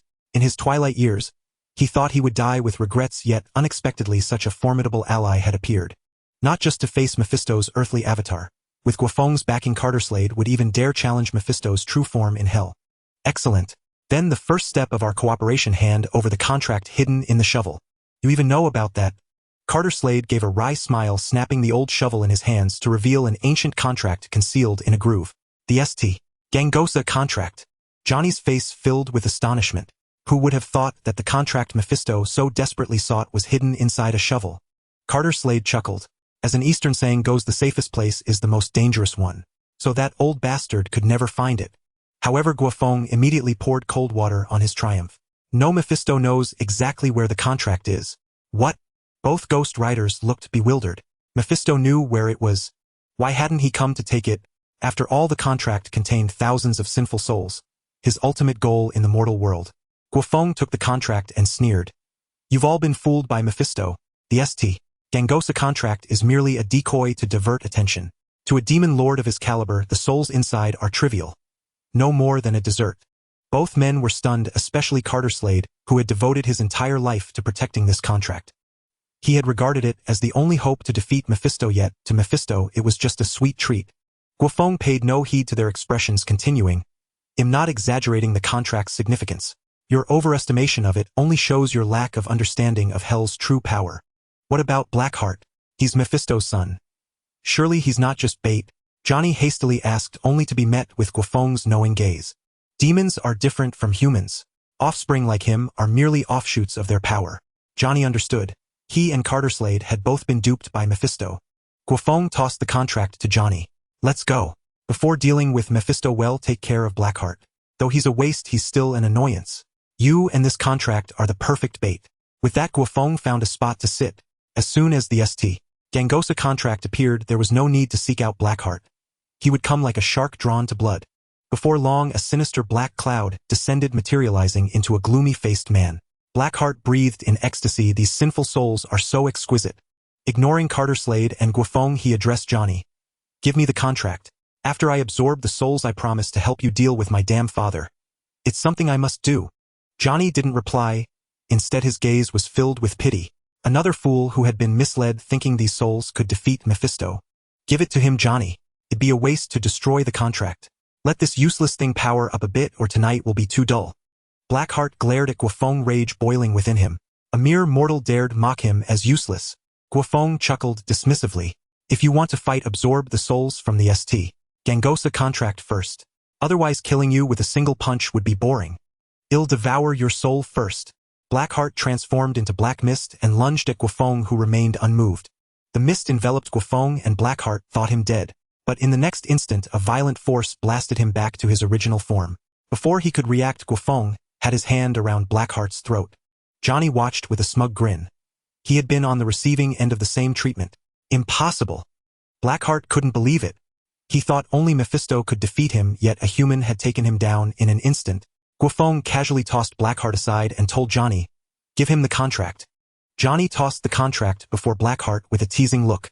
Staring at the coveted contract, Blackheart felt no joy, only terror, as if facing Mephisto himself. No! Blackheart turned into black mist to flee, but before he could get far an invisible barrier sent him crashing back. Guo Feng appeared behind him, his voice cold. From the moment you stepped in here, escape was no longer an option. You have two choices. Either be destroyed by the Ghost Rider's penance stare or absorb the contract and fight me. Blackheart roared in fury. You're the true devil. How can someone as powerful as you cooperate with that mongrel? Insulted as a mongrel, Johnny's smile vanished. He wanted to transform into the Ghost Rider and burn Blackheart alive.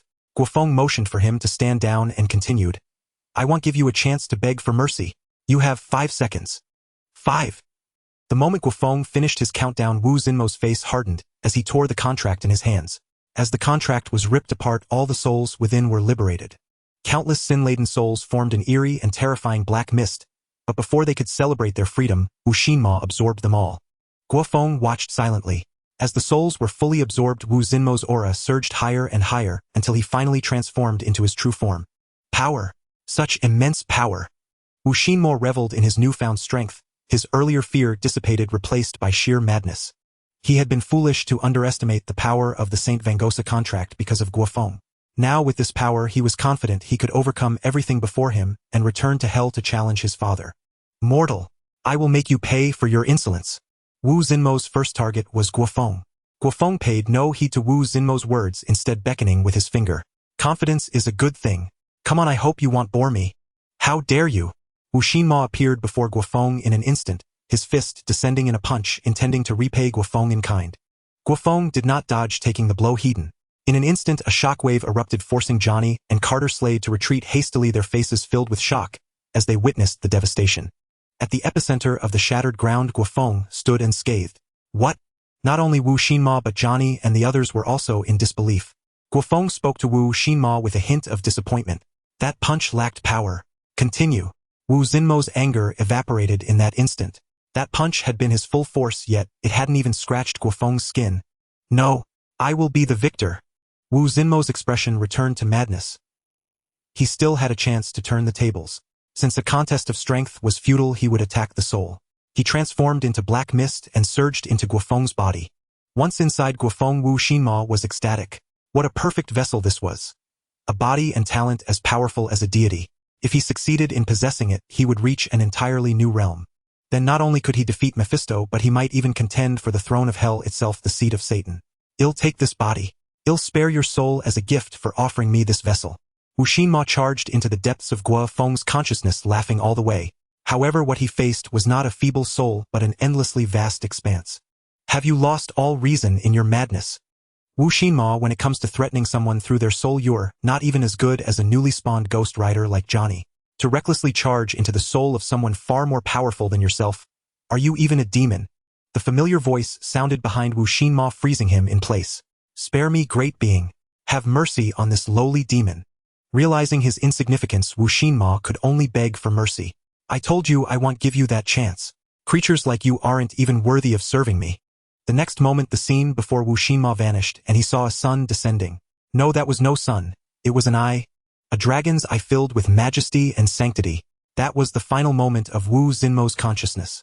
Under the gaze of that dragon's eye, his soul was utterly annihilated. This was the first time Guo Feng had truly destroyed a demon. The nature of demons made them as resilient as cockroaches.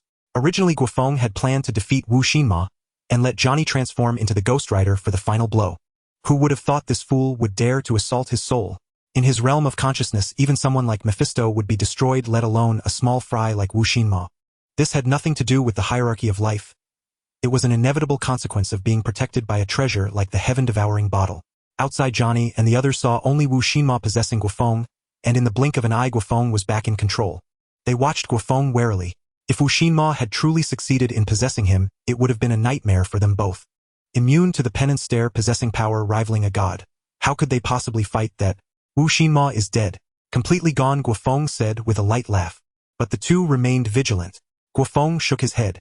Use your heads. You've seen that I'm immune to your penance stare. Do you really think Wu Xinma could have succeeded? Seeing their lingering doubts, Guo Feng said no more, and instead released his own soul energy. The brief exposure nearly shattered their souls. As experts in dealing with souls, both were awestruck. With a soul of this intensity, Wu Xinma would have perished at first sight. Carter Slade especially was trembling with excitement on his aged face. A being so powerful in both strength and soul. He finally had the confidence to defeat Mephisto. But then his expression turned worried. What's wrong? Johnny asked. Carter Slade sighed. I'm thinking with an existence like him, he could easily take on Mephisto alone. Why does he need us? In a fight of that level, we're nothing but minnows. So what? Johnny said firmly. Whether Mr. Jack is using us or not, as long as we can take revenge on that old demon, it's all worth it. Carter Slade lit a cigarette, flames flickering in his eyes. You're right. We have nothing left to lose. Let this old knight finish his final hunt. Johnny approached Guo Feng and asked, Mr. Jack, Wu Xinma is dead. Where do we go now? New York. Meanwhile, in New York at Oscorp, in Norman Osborn's private chamber, he stood in a black suit before a mirror. But the reflection in the mirror was not his own. Instead, it was a hideous green demon with a sinister grin. I have received the Master's message. He is almost here. Our revenge is about to begin. When the Master descends upon the mortal world, both Stark Industries and that man named Guo Feng will be reduced to ashes. Yes, we can hardly wait. The green goblin in the mirror whispered, while Norman Osborn before it responded with an eerie smile. Just then the room's lights flickered and Mephisto's earthly avatar appeared behind Norman Osborn. The moment he arrived, the green demon in the mirror vanished. Norman Osborn turned around and spoke humbly. Welcome, Lord Mephisto. Mephisto smiled. You never disappoint me, Norman. How goes the plan? Norman Osborn said confidently, the ritual arrangements are complete, and the rest is up to you. Mephisto nodded. If not for Guo Feng's interference, the ritual could have been initiated long ago. Now he must seek a substitute for the sacrifice. Originally, Mephisto had prepared 2 offerings for this summoning ceremony. Indeed, they were Johnny and the Ghost Rider's demonic essence. Whichever emerged victorious would be sacrificed by him. Do you have a suitable candidate? Mephisto inquired. Norman Osborn smirked. He had already someone in mind. Master, trust me, this person will surely satisfy you. The chosen sacrifice must meet 2 conditions, either a soul of extreme wickedness or one of utmost purity. Norman Osborn opted for the latter. Indeed, that person was Peter Parker. Norman Osborn had long set his sights on Peter Parker, the young man who was friends with his son, and continually surprised him. Not only was he Spider-Man, but the purity of his soul astounded him. After hearing Norman Osborn's account of Peter Parker, Mephisto's eyes lit up. To think such a soul exists. Mephisto regretted that a soul like Peter Parker's should have been treasured by him, but at this point there was no time to seek another suitable soul. However, Master capturing him poses some difficulty. He is not strong himself, but he has a deep connection with that fellow named Guo Feng. Speaking of Guo Feng, Norman Osborn's tone was filled with hatred, yet he knew well that even with his current power he was no match for Guo Feng. Mephisto frowned. Guo Feng was indeed a problem. Seemed time to seek allies. San Francisco, the Black Hand Syndicate Tower. A black magical portal opened before Shendu. Valmont and his men who had been waiting immediately surrounded the portal. Shendu's eyes glowed, his tone laced with disgust. This repulsive aura. Mephisto, you dare come to me? Long time no see, Shendu. I still vividly recall your majestic demeanor from our last encounter. Mephisto stepped out of the magical portal, holding a scepter, followed by Norman Osborn in his green goblin armor. Both sides sized each other up. Shendu, what should we do? Valmont asked Shendu. This old man seemed to be on the same level as Shendu. If it came to a fight, they stood no chance. Stand down. Valmont's expression brightened as he and his men stepped aside. Mephisto paid no heed to Valmont and his group, instead leading Norman Osborn to stop before Shendu. Shendu spoke first. Out with it, you cunning bastard. What business do you have with me? Mephisto smiled. I accept your compliment, Shindu. I've come to propose a deal. A deal? Shindu's tone was sardonic. Indeed, a deal beneficial to us both. Times have changed, Shindu. You are no longer the great demon who once intimidated the stars. And can these incompetent underlings of yours truly help you regain your power? Mephisto glanced at Valmont and his men. Shindu fell silent for a moment. You're right. So what kind of deal do you wish to make? Just help me restrain one person. Once done, I will personally assist you in reclaiming your power, I swear by the name of Satan. Shindu's gaze turned serious.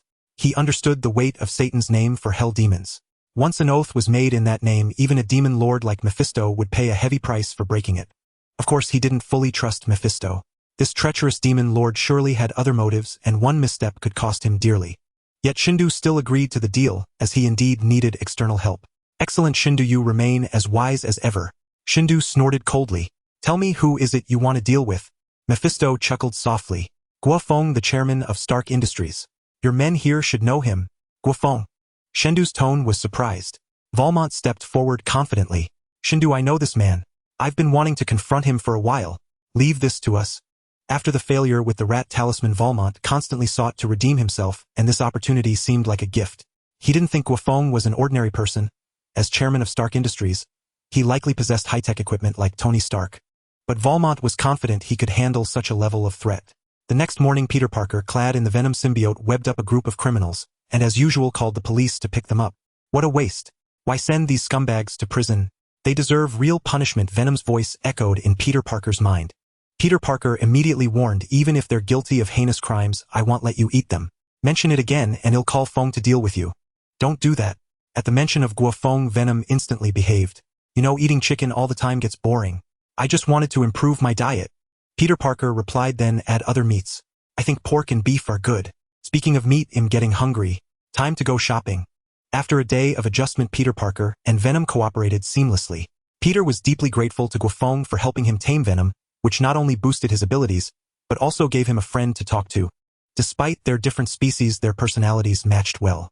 Peter wondered why Venom was also as talkative as he was. Just as they were discussing which mall to visit, Peter Parker's spider sense tingled. The next moment, a pumpkin bomb dropped. Boom! Green gas released from the bomb enveloping Peter Parker, but the toxins were filtered out by Venom. Through the gas, Peter Parker saw the attacker. Mr. Osborn. It's him. Peter was shocked. Long time no see, Peter. Riding a glider, Norman Osborn lifted the mask of his green goblin armor. Seeing the familiar face, Peter Parker's emotions became complicated. But Peter Parker didn't respond to Norman Osborn. Instead, he shot webs to escape the gas and fled into the distance. He intended to lure Norman Osborn to an isolated area. Norman Osborn sneered at Peter's retreating figure and steered his glider in pursuit. Under Norman Osborn's pursuit, Peter Parker subsequently arrived at an abandoned factory in the suburbs. Peter Parker halted on the rooftop of a building, looking up at Norman Osborn, who had followed him. Mr. Osborn, what about your son Harry with such actions? Peter Parker said sincerely.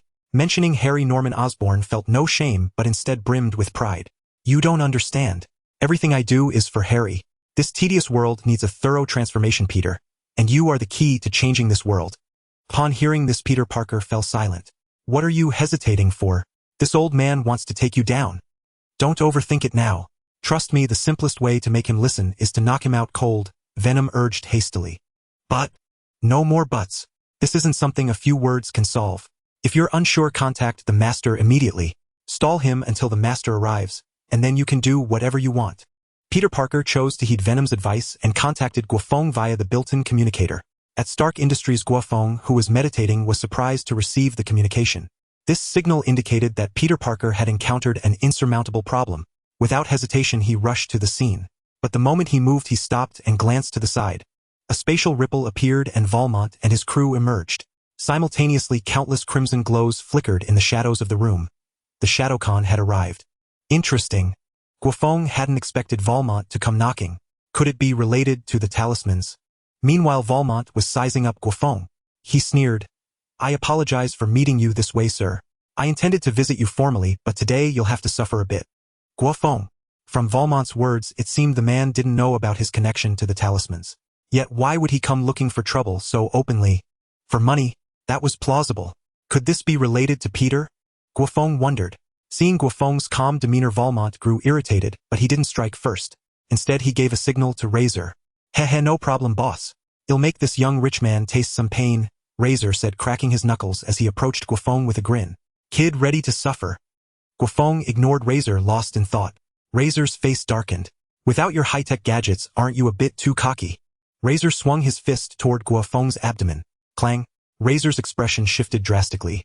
He had put some demonic power into that punch, yet it felt like striking a steel plate.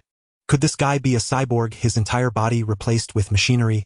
Just then Guo Feng glanced at Razor, and in the next instant Razor shuddered.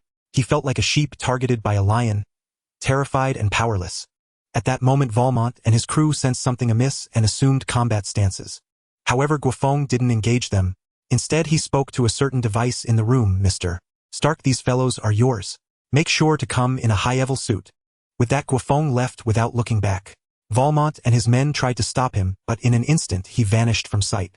Meanwhile, an alarm blared in Guo Feng's office, and the area was swiftly sealed off. Caught off guard, Valmont and his crew were momentarily at a loss for what to do. "Follow him, Shadowkhan," Valmont commanded as he whipped out a magical artifact from Shindu, attempting to open a portal to escape. "Impossible. It won't open." Valmont stared in disbelief at the malfunctioning artifact. The journey here had been smooth. Why was it failing now? He didn't believe Shindu would give him a defective item. That could only mean the space here had been tampered with. Was it him? Valmont thought of Guo Feng. Just then, a small opening appeared in the sealed area, and Tony Stark stepped out in his anti-armor suit. "Gentlemen showing up without an appointment won't do. Allow me to teach you some manners." Tony Stark grinned. When he heard that someone had invaded Guo Feng's office, he couldn't help but admire their audacity. What a bunch of daredevils. How foolish could they be to directly confront Guo Feng? Of course, there was a chance these guys were terrifyingly powerful, so Tony Stark approached with mixed feelings. To his surprise, they were familiar faces. He had noticed this group during the Rat Talisman incident. Their skills were decent. For him, Valmont and his crew were worthy opponents. "Boss, what do we do?" Razor asked nervously, having witnessed Tony Stark's fearsome feats in a mech. Seeing his subordinates panic, Valmont grew annoyed. Sure, Tony Stark could pilot a Gundam, but they weren't mere mortals. With demonic power, why be afraid? Even if they died, they could just be resurrected. "Break out. Fight our way through." Valmont drew his blade staff and charged forward. Razor and the others exchanged glances and followed suit. "Excellent." Tony Stark's eyes gleamed with excitement as his combat mode activated. On the other side, after contacting Guo Feng, Peter Parker came under attack from Norman Osborn. Boom, boom, boom. Pumpkin bombs rained down like a storm, and Peter Parker swung on his webs, dodging the explosions. Peter Parker looked utterly disheveled. He had taken Venom's advice and struck first, but Norman Osborn was far more powerful. The brief exchange left Peter Parker reeling. If not for Norman Osborn's lack of lethal intent and Venom's assistance, Peter would have been finished long ago. Norman Osborn fired pumpkin bombs while piloting his glider, keeping close to Peter Parker. "Give up, Peter. You can't escape. I'm only being lenient because you're Harry's friend. If you keep stalling, you'll only bring pain upon yourself." Peter Parker didn't respond. Instead, he shot a web at Norman Osborn. Norman dodged it effortlessly, his expression growing impatient. "Really, Peter, you need a good nap." Norman Osborn hurled a black mist from his left hand. The mist moved so swiftly that even with his spider sense, Peter Parker couldn't evade it. Helplessly, he watched the black mist strike him, and then his consciousness went dark. Why struggle? Norman Osborn hovered above Peter Parker, then descended to take him away. Just as his hand touched Peter Parker, another hand seized his wrist. Impossible. Norman Osborn stared in disbelief at the awakened Peter Parker. "Wait, you're not Peter." The moment he spoke, he was flung away, and Peter Parker flipped to his feet, his slender frame beginning to swell. "Finally my turn." Venom, now in his symbiote form, revealed a sinister grin on his grotesque face. When Peter Parker lost consciousness, the body dominated by Venom could unleash unprecedented power. The surging sensation of power filled Venom with immense delight. Peter Parker was truly the most compatible host he had ever bonded with. Of course, Venom could let the power intoxicate him into thinking he had the means to resist Guo Feng, but conversely, as his strength grew, he became even more aware of the chasm between himself and Guo Feng. Norman Osborn rose, staring at Venom in astonishment. What was happening? Spider-Man had transformed into a monster. Had this creature, like himself, harnessed demonic power? At that moment, Venom vanished and reappeared beside Norman Osborn, delivering a heavy punch.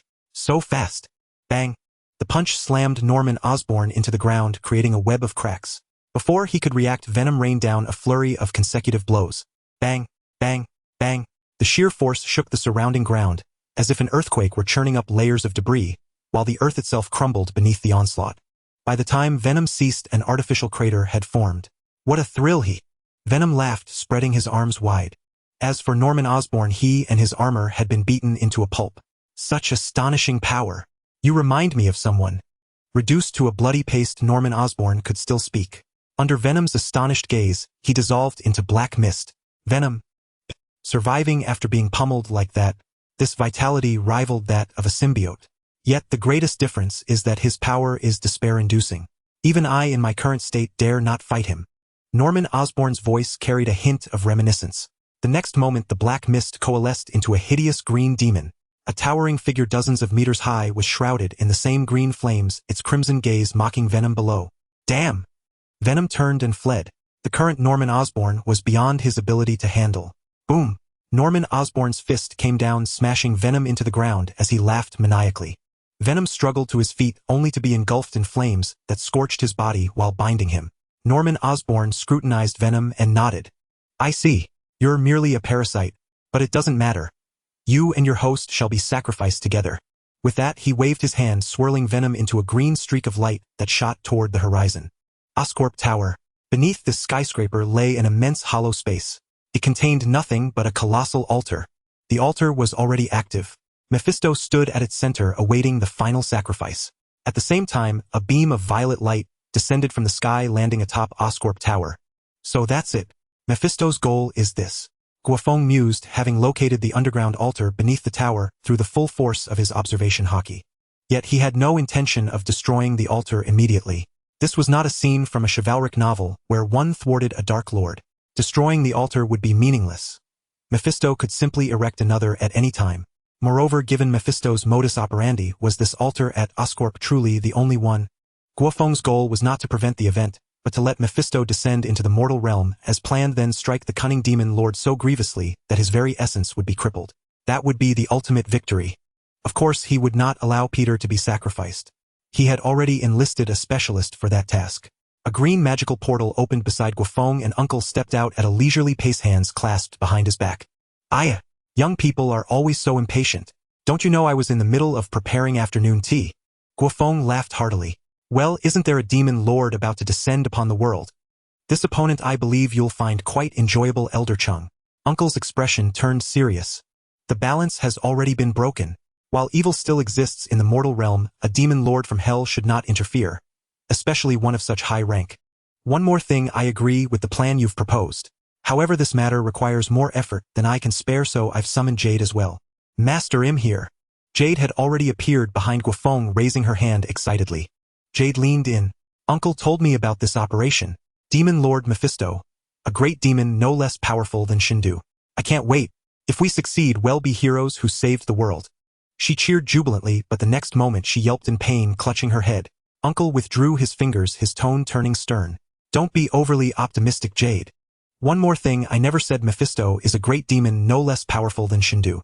Although Mephisto holds considerable status in hell, the ancient demons of Shindu's lineage possess a far higher rank than any hell's demon lord. My goodness, Shindu was that formidable?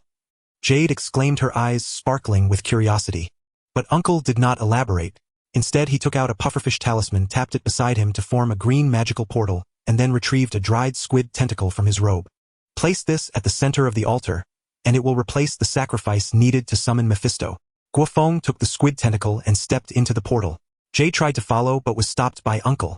This task must be completed by Guo Feng alone. Jade, you and I will set up a barrier. The coming battle is perilous. We cannot allow innocents to be caught in the crossfire. Jade drooped her head reluctantly. All right, Uncle. At the altar, Mephisto glanced at the portal that had opened nearby. When he saw Guo Feng emerge, a flicker of surprise crossed his face. This must be our first formal meeting, Mr. Guo Feng. Mephisto's tone was genial. Indeed, but it's hardly an auspicious beginning. Seeing Guo Feng so composed, Mephisto broke into a smile. Have you come to destroy the altar? An excellent plan, but regrettably quite meaningless. Of course, if you wish to try something against me, feel free. I am but a feeble old man.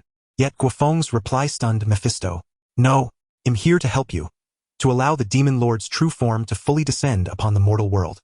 Mephisto's composed expression instantly twisted into one of astonishment. What had he just heard? Guo Feng was actually willing to help him complete the sacrifice, and allow his true form to descend upon the mortal realm. What kind of hellish joke was this? I never expected you to be such a madman. Or perhaps you wish to join hell itself. Mephisto could not fathom Guo Feng's motives, yet he did not believe Guo Feng would willingly submit to him. Guo Feng let out a soft chuckle. When a demon lord descends upon the mortal world from hell, how could any mere mortal possibly stand in their way? Since this outcome is inevitable, I naturally choose to compromise with reality. Ha ha ha. Mephisto's demeanor returned to calm. He believed Guo Feng's words. This was not about schemes but rather the confidence born of sheer power. Mephisto's earthly avatar had roamed the world countless times and had long since discerned the true strength of the mortal realm. He dared not claim he could effortlessly conquer the entire world, but he was confident he could carve out an empire much like the demon Shindu. Coincidentally, Guo Feng's abilities were passable, making him a suitable candidate for a high-ranking minister in the future demon empire. At that moment, Guo Feng produced the squid tentacle given to him by the elder and cast it into the center of the altar. Simultaneously, in the outside world, with Xiao Ye's assistance, the elder completed a massive magical barrier. Once activated, it would channel everything into a magical space, not only preventing external interference, but also allowing Guo Feng to fight without restraint. The moment the squid tentacle fell upon the altar, the entire structure began to activate. Immediately, a terrifying pressure manifested, coalescing into a dark rift at the heart of the altar. Seeing the rift appear, Mephisto was utterly astonished.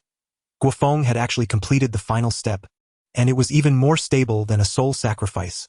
Though the rift was not large, it was sufficient for the true body to descend in perfect condition. Guo Feng, you shall become a high minister of the empire. The great demon lord will reward you generously. Mephisto approached Guo Feng, already adopting the posture of a master. Thank you, but you have misunderstood my intentions. What? Mephisto sensed something amiss and attempted to retreat, but Guo Feng immediately restrained him. Guo Feng grinned. I do not wish to submit to the demon lord. I only wish to fight him.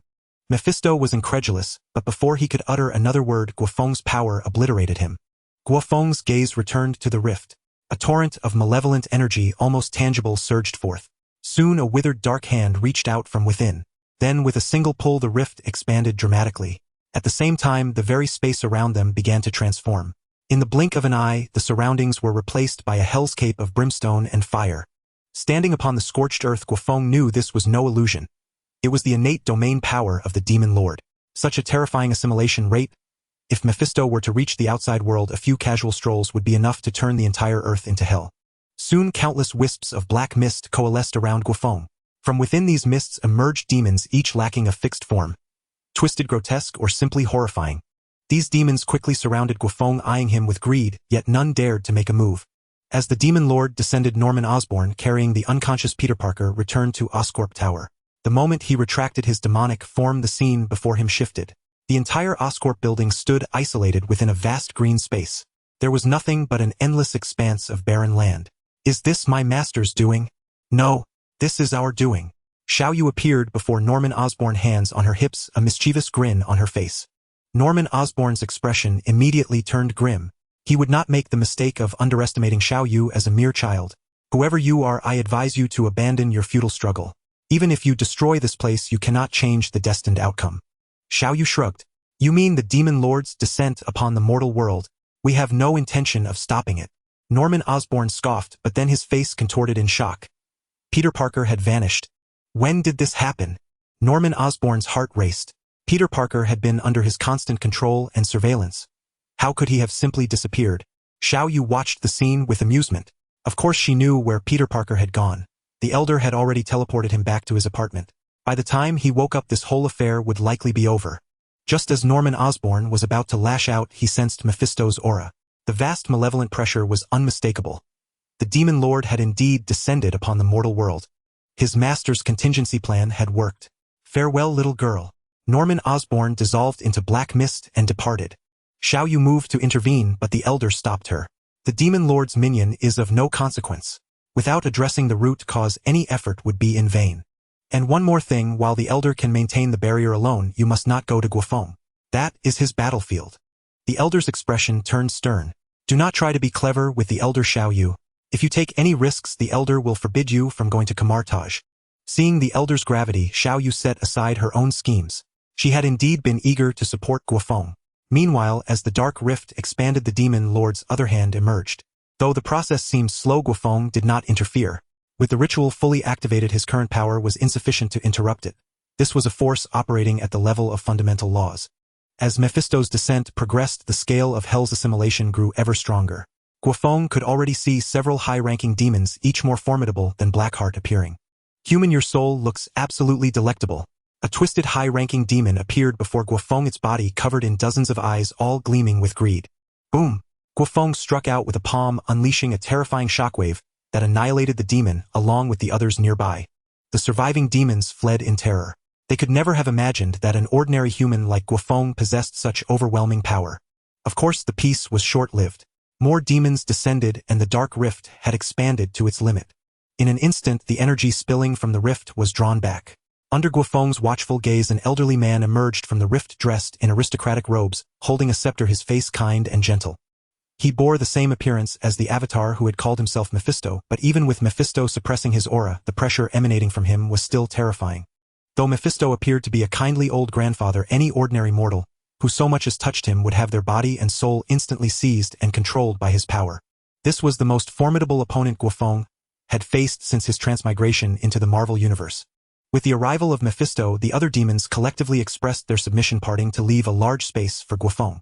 Mephisto, twirling his scepter, gracefully approached Guo Feng. Though I do not know who completed the ritual, my avatar was absent from the scene. Was it you who eliminated him? Not bad for a mere mortal, Mephisto inquired in a hoarse voice. Guo Feng stared directly at Mephisto, a smirk curling on his lips. Do you know why I did not leave this place but waited for your arrival? Mephisto's expression shifted to one of displeasure. Mortal, you are too arrogant. The one who is arrogant is you, Lord Mephisto. Having said that, Guo Feng made his move, launching a punch towards Mephisto's head. Caught off guard, Mephisto could not evade the strike even as he felt disdainful.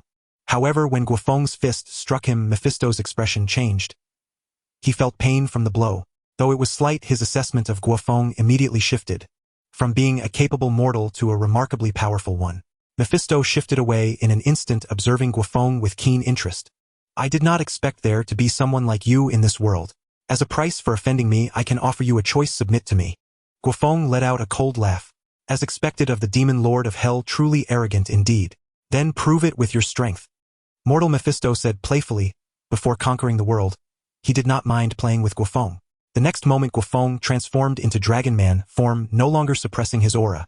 Mephisto's playful demeanor vanished instantly as he looked at Guo Feng in astonishment. He had underestimated Guo Feng. This aura warranted serious attention. Of course, just a little seriousness. The demons watching from the sidelines scattered in fear upon sensing Guo Feng's aura. Trash! Mephisto snorted coldly, instantly absorbing the souls of those demons. This is the advantage of the demon lord fighting on home turf. Demons can continuously be summoned, and these demons not only serve as cannon fodder, but also provide sustenance for Mephisto. Merely this wave of souls was far superior in quality to the Saint Fangongsa contract. At this moment, Guo Feng had already arrived before Mephisto, his armed haki enveloping his hands, showcasing the distinctive golden-red hue of his fully mastered armed haki. In addition, Guo Feng also applied Conqueror's haki. He swung his fist down and Mephisto's expression changed dramatically. The magical shield formed by spells was effortlessly shattered the next moment, striking Mephisto's abdomen. In an instant, the explosive force flattened the surrounding space. Boom! The old man maintaining the barrier turned his gaze towards the ground not far away after hearing the commotion.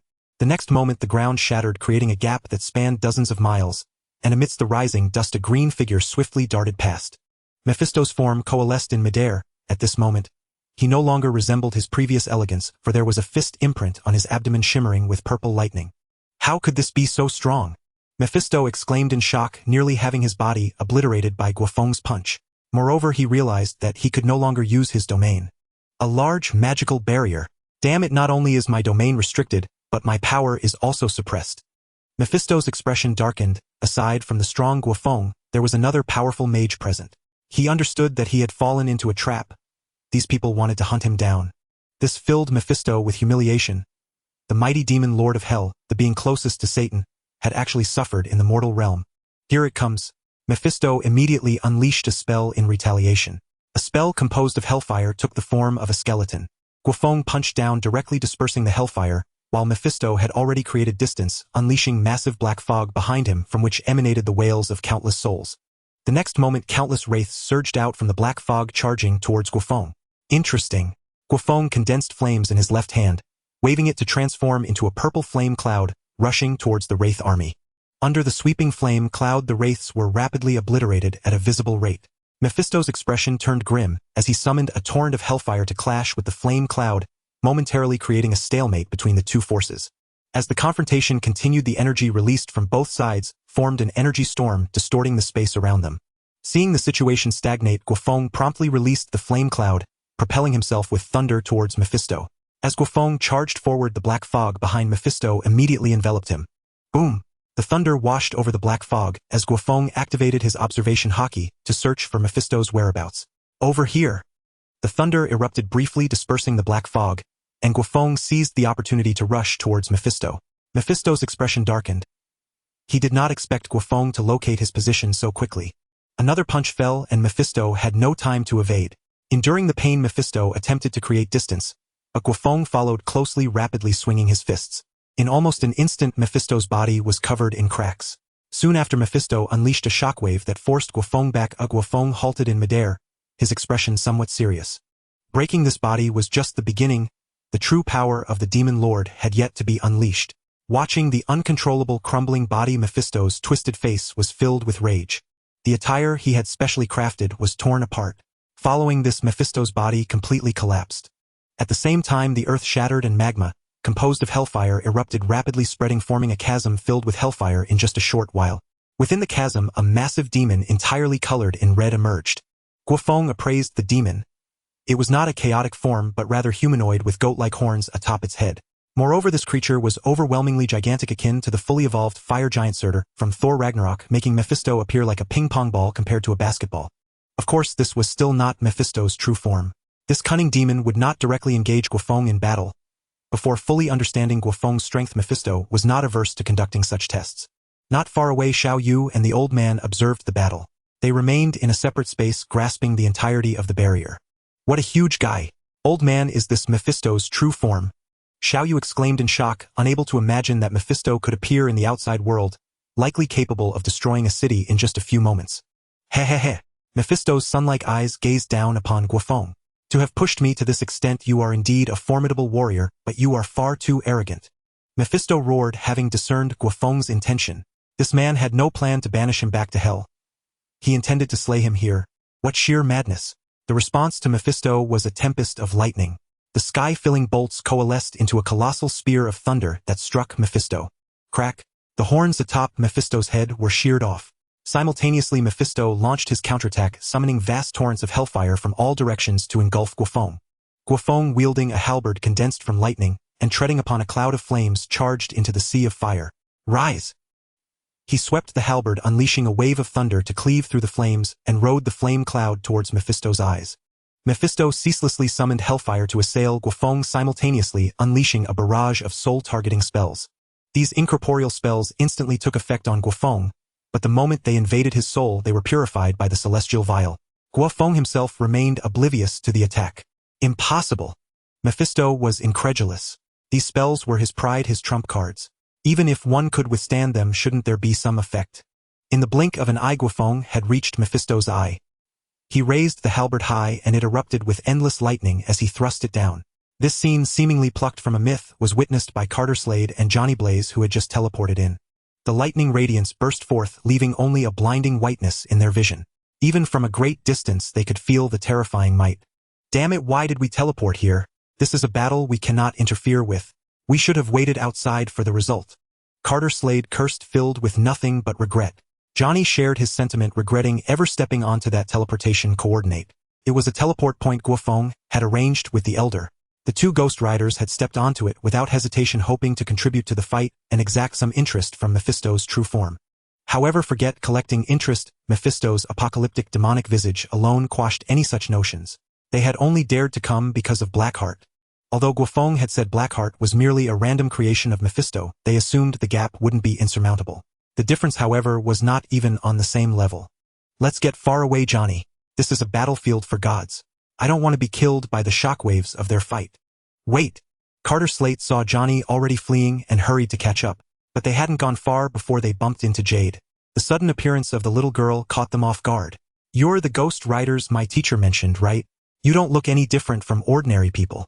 Jade said with a mischievous grin. You're Mr. Jack's student? Johnny asked cautiously. That's right.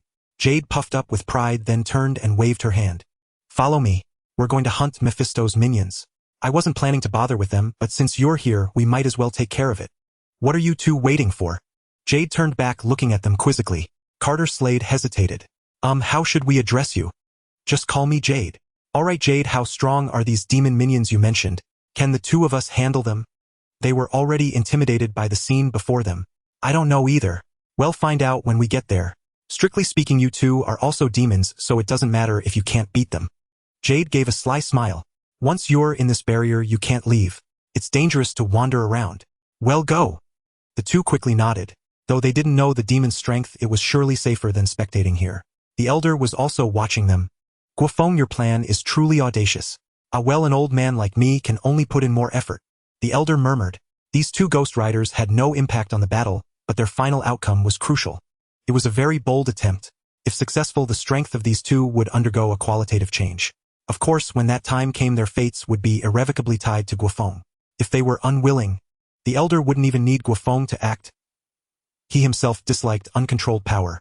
On Guo Feng's side, his thunderous strike had directly obliterated Mephisto's head. Unlike Mephisto, each of his attacks served a pure purpose.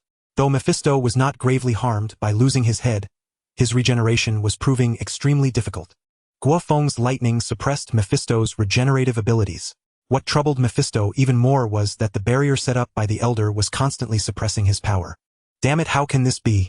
Feeling his power drain away incessantly, Mephisto began to lose his composure. The mage who laid this massive barrier was undoubtedly a specialist in combating demons. As time passed, the suppression of his power grew stronger. The most infuriating part was that whenever he used his power, a portion of it was siphoned away by the barrier. This had started right after Guo Feng blew off his head. Clearly this wasn't an original function of the barrier. The mage who said it was adjusting it according to the battle's flow. But this was too absurd. Mephisto had only witnessed such mastery of magic from Shindu in his prime. I can't delay any longer. Mephisto made up his mind. He would stop testing Guo Feng. Compared to Guo Feng, the mage behind the scenes was the greater threat. After withstanding another of Guo Feng's attacks, Mephisto's demonic form dissolved into molten lava, sinking into the abyss below. The next moment, a crimson figure emerged from the hellfire-filled abyss. Its appearance was unchanged, but it was now of normal human size, holding a scepter in its hand. Guo Feng's eyes narrowed. Mephisto had revealed his true form. He was clearly getting serious. Mephisto teleported behind Guo Feng and raised a hand. Instantly Guo Feng felt a powerful force binding him. The game is over, mortal. Power that rivals the gods is not the power of a god. Mephisto said coldly. This is the true power of a demon lord. Remember, mortal, your soul is mine. Ha ha ha. Guo Feng's expression showed no panic. Lord Mephisto, you remain so arrogant.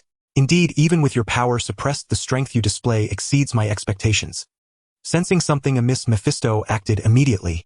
Wounds began to appear on Guo Feng's body, yet he showed no fear. Instead, the corners of his mouth curled up. The real battle begins now. Guo Feng's body began to swell, his dragon-human form stretching and transforming. Since unlocking his true dragon form, this was the first time he had used it. His previous opponents were easily overwhelmed even in his human state.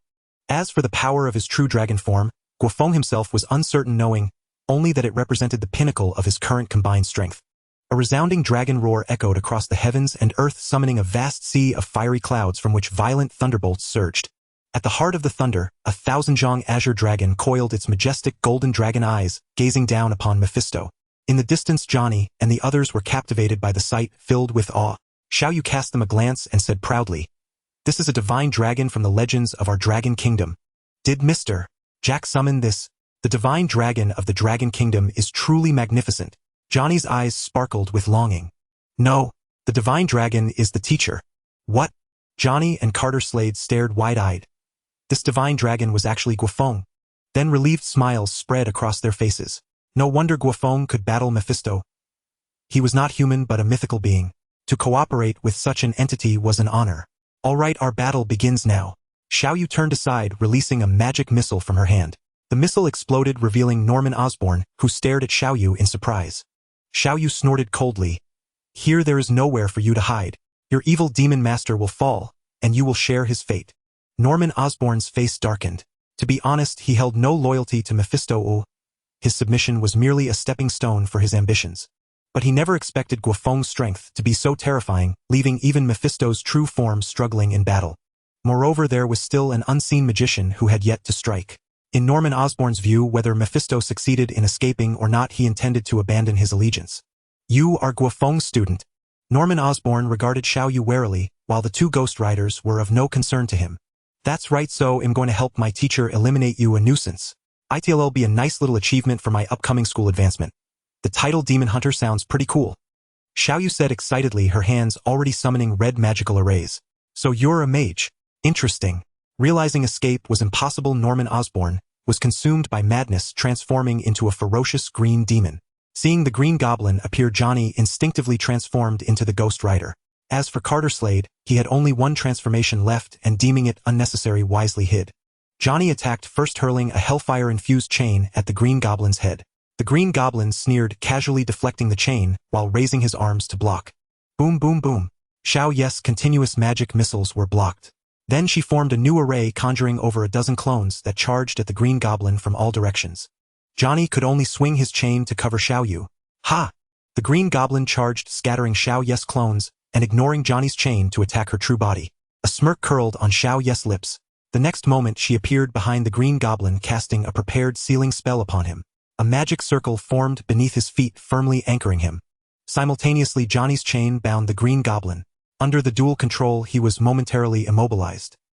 His face twisted in frustration. Despite his vigilance, he could not evade Xiao Yu's abilities. Johnny approached the Green Goblin, his flaming eyes fixed on him. Pay for your sins, demon. He. The Green Goblin sneered at Johnny. Johnny was shocked. Had his soul judgment failed? Given the Goblin's power, he shouldn't have been immune. He stared at the Green Goblin in disbelief, his voice uncertain. You're like us, without a soul. Ghost Riders lack souls because Mephisto took them, but how could the Green Goblin also be soulless? Because I never had one? The Green Goblin said mockingly. This was his confidence in betraying Mephisto. Unlike the Ghost Riders, he consumed Mephisto's power without any cost. Mephisto himself could do nothing about it. The Green Goblin was simply too unique. A mutated human with traits surpassing even the demons of hell. Johnny wanted to say more, but the Green Goblin vanished before his eyes. Xiao Yu was bewildered. Xiao Yu, your father has banished him. Leave this special case aside for now. A voice echoed in Xiao Yu's mind. Understood, father. Elsewhere, the battle between Guo Feng and Mephisto had reached its climax. Their fight had split the world in two, one side, ruled by thunder and fiery clouds, the other by darkness and flames. Mephisto glared at the Azure Dragon opposite him, his confidence waning. Though he outranked Guo Feng in level, Guo Feng's power possessed an exceedingly high essence that bridged the gap. As time passed, the thunder and fiery clouds began to overpower the darkness and flames. This damned barrier! Mephisto's face darkened. A resounding dragon roar echoed as Guo Feng flew toward Mephisto, his thousand-zhong dragon form moving with incredible speed.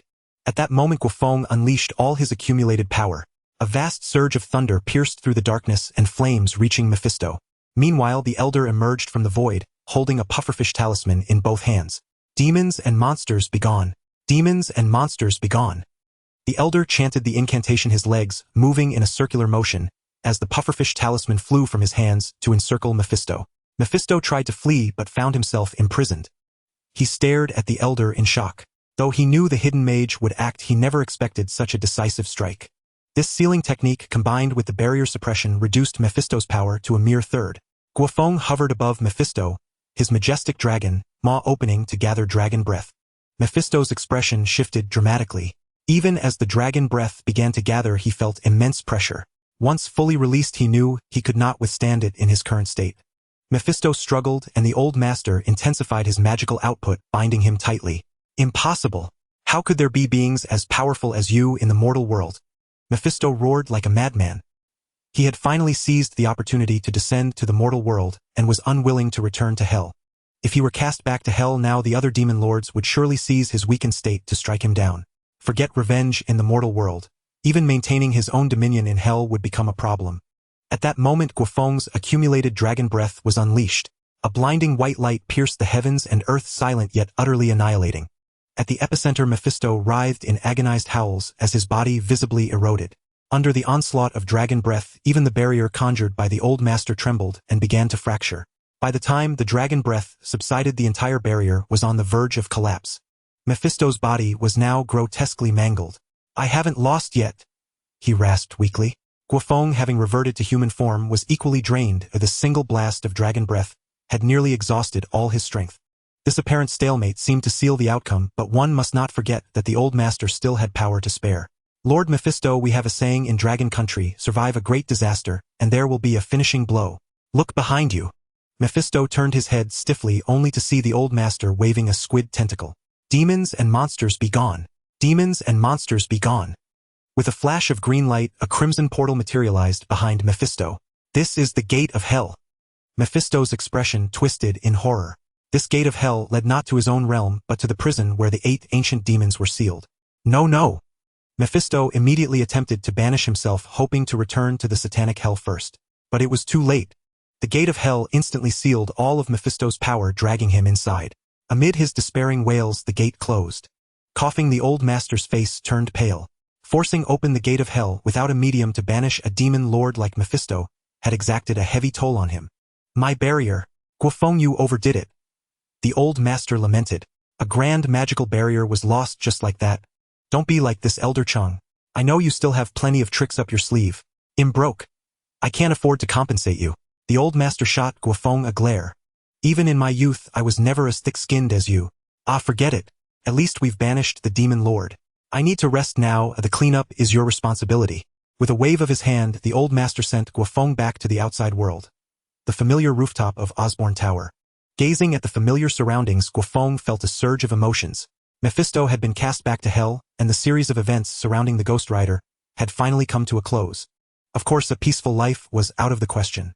Though the timeline had become chaotic, the major events would still unfold. Just as Guo Feng was pondering his next moves, the roar of a helicopter echoed. He looked up, a hint of amusement in his eyes. Indeed, H-I-E-L-D had arrived. Aboard the armed helicopter, Coulson observed Osborne Tower while reporting via radio. Beside him stood Captain America Rogers in full uniform. Rogers, wearing his cowl and holding his vibranium shield, was ready for combat. Report target spotted on the rooftop of Osborne Tower. Hearing his subordinates report, Coulson immediately raised his binoculars. When he recognized the figure, his expression froze. You look terrible. Who's down there? Rogers asked. Coulson's face twitched as he replied helplessly. The one from Stark Industries. I don't know why he's here, but it's likely connected to Osborne Tower's sudden disappearance. Unfortunately, even if there is a link, it's a thorny situation. Rogers' expression turned cold. I've read the intel on him. Even if he's special, he still has to cooperate with our investigation. This happened on our soil. He must comply. Coulson's face grew more weary. Rogers' unwavering loyalty to the U.S. government was good for S-H-I-E-L-D. But that loyalty was ill-suited for this situation. After all, S-H-I-E-L-D had clashed with Guo Feng more than once, and each time they had chosen to compromise. What choice did they have when facing a human-shaped nuclear bomb? Even now, S-H-I-E-L-D had no idea of Guo Feng's true capabilities. He seemed to have no upper limit. With each passing moment, he displayed power that exceeded their expectations, even though they knew it was just the tip of the iceberg. Let him go, Captain. S-H-I-E-L-D doesn't want a conflict with him right now. And yes, this is an order from the director. Rogers was reluctant to comply. His loyalty was to the entire nation, and he couldn't allow Guo Feng to walk away unchallenged. At the very least, he wanted to test Guo Feng's mettle. Sorry, but I can't let him leave so easily. Rogers pulled down his mask and leaped from the helicopter. Coulson was stunned. He hadn't expected Rogers to be so stubborn as to defy Director Fury's orders. He quickly reported this to Fury. On the other end of the radio, Fury was silent for a moment before saying, Let him go, Coulson. Letting the captain suffer a setback might do him some good.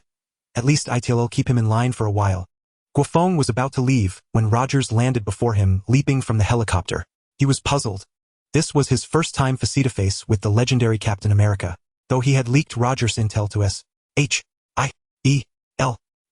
He had no fondness for America's beloved icon.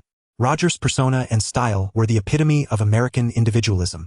To someone like Guo Feng, he was a natural antagonist, and they were destined never to be friends. What's your connection to this building's disappearance? Tell me, Guo Feng. Guo Feng sneered. When you ask someone a question, you should be polite, Captain. Or did no one ever teach you that? Oh, I forgot. You're a pitiful orphan. I shouldn't expect manners from you. His words enraged Rogers, but at that moment an immense pressure descended from nowhere. To Rogers' shock, his body was forced to kneel before Guo Feng. Despite his desperate resistance, he couldn't fight the overwhelming force. What did you do to me? Rogers gritted his teeth, forcing the words out with great difficulty. Guo Feng cast him a cold glance, then a playful smirk curled at the corner of his mouth. Isn't it obvious? This is the punishment for your lack of manners. So Captain, I'll give you one chance to rephrase your tone. Meanwhile, the helicopter carrying Coulson moved closer to Guo Feng, and the sight of forcing Rogers to his knees finally crossed the bald man's bottom line. As the bald man's mouthpiece, Coulson had no choice but to carry out the order and come to negotiate with Guo Feng. Leaning out of the helicopter, Coulson spoke in a gentle tone. Mr. Guo Feng, the captain's actions were indeed a bit reckless, but he is a hero after all. Please don't humiliate him like this. However, Guo Feng showed no sign of stopping. Instead, he clenched his hand through the air and yanked Coulson right out of the helicopter. Seeing this, the helicopter pilot instinctively activated the fire control system, but the next moment Guo Feng shot out a fireball and destroyed the helicopter. Watching the helicopter explode midair, Coulson, now on the ground, looked at Guo Feng in disbelief. He had no idea what he had done wrong to warrant such ruthlessness. Guo Feng glanced at Coulson. Don't look at me like that, Coulson. I just don't like people looking down on me while spouting disgusting cliché lines. Coulson was dumbfounded. It was for such a reason. Still being a seasoned agent, Coulson had a clear grasp of the situation. He didn't put on a stern face or say anything to provoke Guo Feng. Instead, he stood by in silence. As for Rogers, when Guo Feng gave him a chance to rephrase his words, he chose not to take it. Instead, he hurled his shield at Guo Feng. You lunatic! How dare you attack an official agent?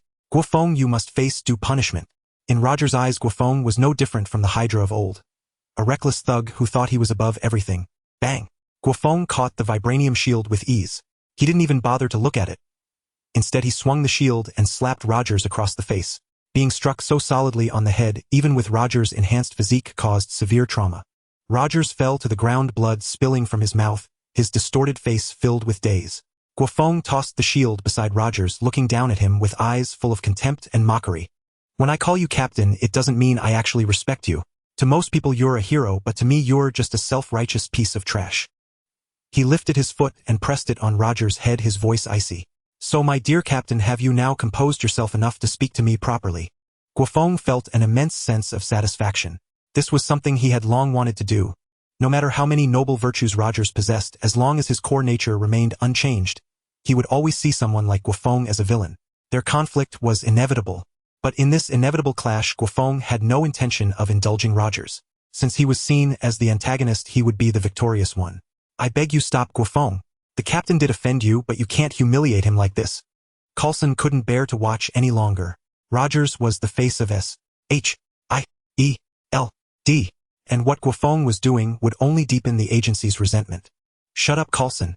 Saying things like that now is meaningless. Since S.H.I.E.L.D. couldn't control this biting dog, I'll do it myself. Guo Feng sneered, even grinding his foot on Rogers' head a few times. Rogers' face was twisted in pain. Guo Feng applied just the right amount of force to inflict maximum agony, while keeping Rogers conscious. Rogers glared at Guo Feng with burning fury. The humiliation of utter helplessness reminded him of his own childhood experiences. Guo Feng paid no heed to Rogers' gaze. He was not only teaching Rogers a lesson but also demonstrating his stance to S.H.I.E.L.D. The bald man letting Rogers come to cause trouble was undoubtedly a test. Any hint of cooperation or concession from Guo Feng would be seen as capitulation in the bald man's eyes. Captain America, you're just S.H.I.E.L.D.'s most convenient stepping stone on the surface. Guo Feng sneered inwardly. Enough. Guo Feng, you win. Coulson shouted. This test was a loss for S.H.I.E.L.D., and the loser had to compromise with the victor. No, Coulson, we can't compromise with evil. I'd rather die here than do that. Rogers yelled desperately, but his words didn't move Coulson. Instead, Coulson looked at him as if he were an idiot. Couldn't this guy see the reality? If he hadn't been so pathetic, S.H.I.E.L.D. wouldn't have to compromise with Guo Feng. You two seem to have conflicting opinions. Whose idea should I go with? Guo Feng put on a conflicted expression, but the pressure from his foot remained unchanged. Coulson quickly said, The captain belongs to S.H.I.E.L.D. Forget his reckless thoughts. We are willing to pay the appropriate price for this conflict. Rogers' eyes turned red. Don't compromise with him. Shut up, Rogers. Coulson snapped. He had had enough of Rogers, whose thinking was still stuck in the last century. Did he think that if he died, Guo Feng would just let it go? Ridiculous. The thunderous wrath that would follow was not something S.H.I.E.L.D. was willing to endure. Coulson ignored Rogers and spoke patiently to Guo Feng. Tell me, Guo Feng, what price does need to pay to settle this matter? I want the Tesseract. The Tesseract? What? Coulson stared at Guo Feng in disbelief. He had prepared himself for an exorbitant demand, but he never expected Guo Feng's appetite to be so outrageous. The bald man who had been in constant communication with Coulson initially wanted to stay silent, but hearing this demand, he couldn't hold back. Guo Feng asked for something else. The Tesseract is of utmost importance. I can't decide on this. Crack. Guo Feng stomped down and Roger's head sank into the ground. His body twitched a few times, and it was unclear whether he was alive or dead. Sorry, I lost my temper a bit. Guo Feng let out a cold laugh. The bald man's voice turned urgent. Stop, Guo Feng. Are you trying to start a war with SHIELD? Don't forget we have the world's governments behind us. Guo Feng spread his hands. Then let me make this clear, it was SHIELD that surrendered and compromised. But now you don't even have the awareness of being the loser. He raised a finger. My condition has always been the Tesseract. Even if we can't reach an agreement today, I'll come and get it myself. On the other end, the bald man wanted to say something more, but Coulson cut off the communication. As one of the first agents to get close to Guo Feng, he knew this man's temperament all too well. The bald man could make bold threats from afar, but as the one on the scene, Coulson wouldn't be so lucky. The half-dead Rogers lying on the ground could very well be his fate. Guo Feng, can you let me explain? Coulson asked cautiously. Seeing that Guo Feng made no further move, he quickly added, I know you understand the secret of the Tesseract. It indeed possesses unimaginable energy, but for someone like you, the Tesseract is nothing more than a chicken rib. Guo Feng shook his head with a smile. Coulson, you don't need to explain so much. I've made up my mind about the Tesseract. Even if you abandon Captain this time, I'll come to take it myself. Why must you have the Tesseract?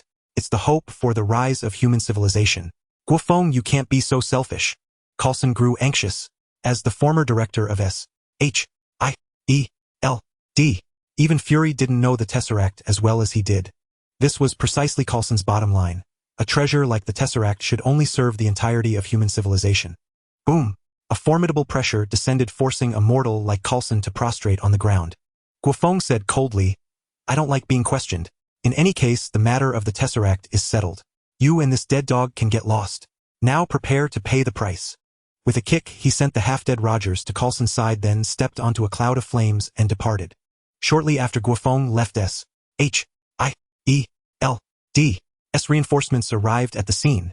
Natasha and Clint Barton approached Coulson, while the staff following them carried away the half-dead Rogers. Clint helped Coulson up and asked with a frown, Is that guy insane? Regaining his composure, Coulson hurriedly said, Notify the director immediately. Guo Feng is plotting to seize the Tesseract. He's likely already made his move. Natasha and the others were shocked. They had been ordered to clean up, never expecting Guo Feng to be so audacious. Given their agent clearance, they were authorized to know about the Tesseract.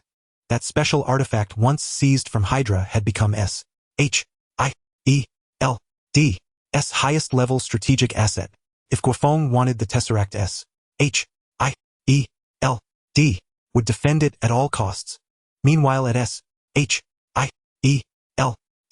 headquarters, Fury paced gloomily in his office. The moment Coulson sent out the notification, he had issued the highest level of security alert. At this point, Fury no longer cared about the Hydra remnants within SHIELD. Even letting Hydra know the Tesseract's hidden location was better than letting Guo Feng obtain it. Director, all combat personnel have begun moving and will be in position shortly. The lab side is also ready, Fury's secretary reported. Fury nodded and said solemnly, This is the greatest crisis since SHIELD's founding, but I still believe justice will triumph over evil. If Guo Feng dares to come for the Tesseract, the Red Skull's fate will be his. At the same time, a violent roar echoed through headquarters. Fury's expression eased slightly. That was the sound of the helicarrier launching. This was the first actual operation since the helicarrier's construction. Knowing it was built to rival extraterrestrial fleets, Fury felt confident in this mission with such a strategic weapon on standby. Guo Feng, you've clashed with SHIELD many times. This time you must pay the price, Fury thought to himself. The target of SHIELD's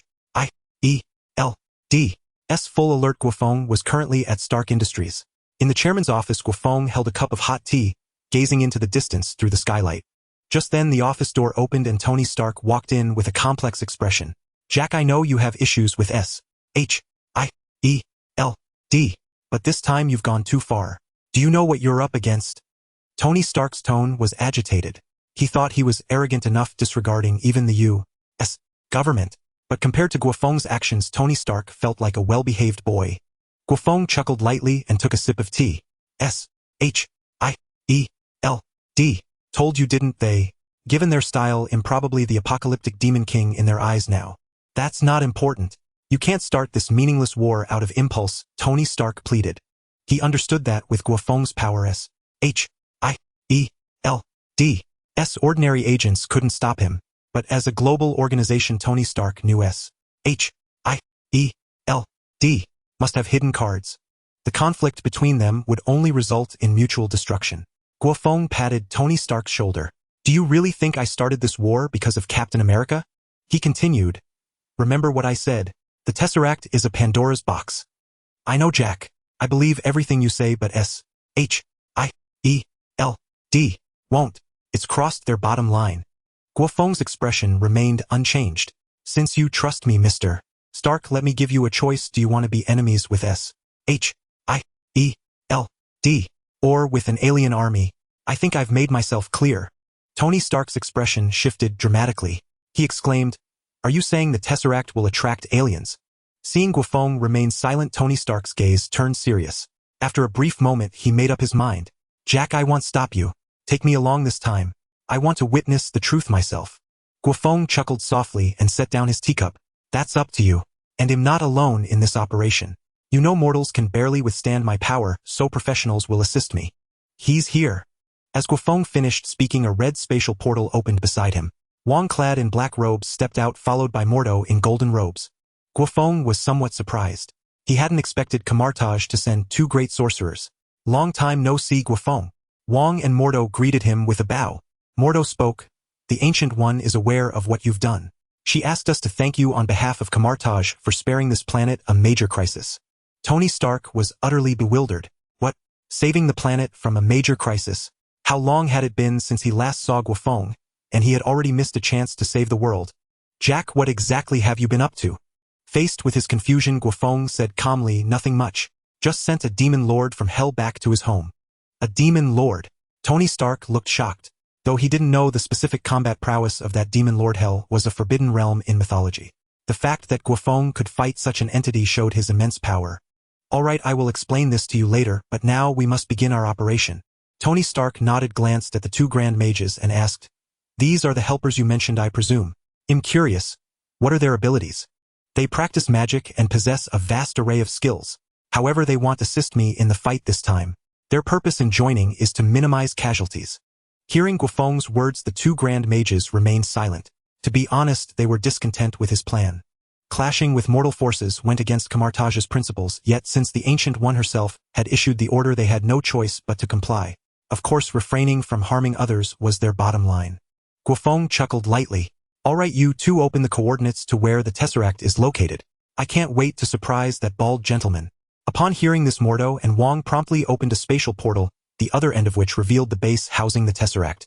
At this moment, the base was on high alert. Countless combat personnel were stationed there with various conventional heavy weapons, and even black tech forming layer upon layer of defenses. High above the base within the clouds, a colossal helicarrier hovered silently. In the helicarrier's command center, the bald man, accompanied by a group of senior agents, fixed his gaze on the screens before him, gathering intelligence and adjusting the defensive layout.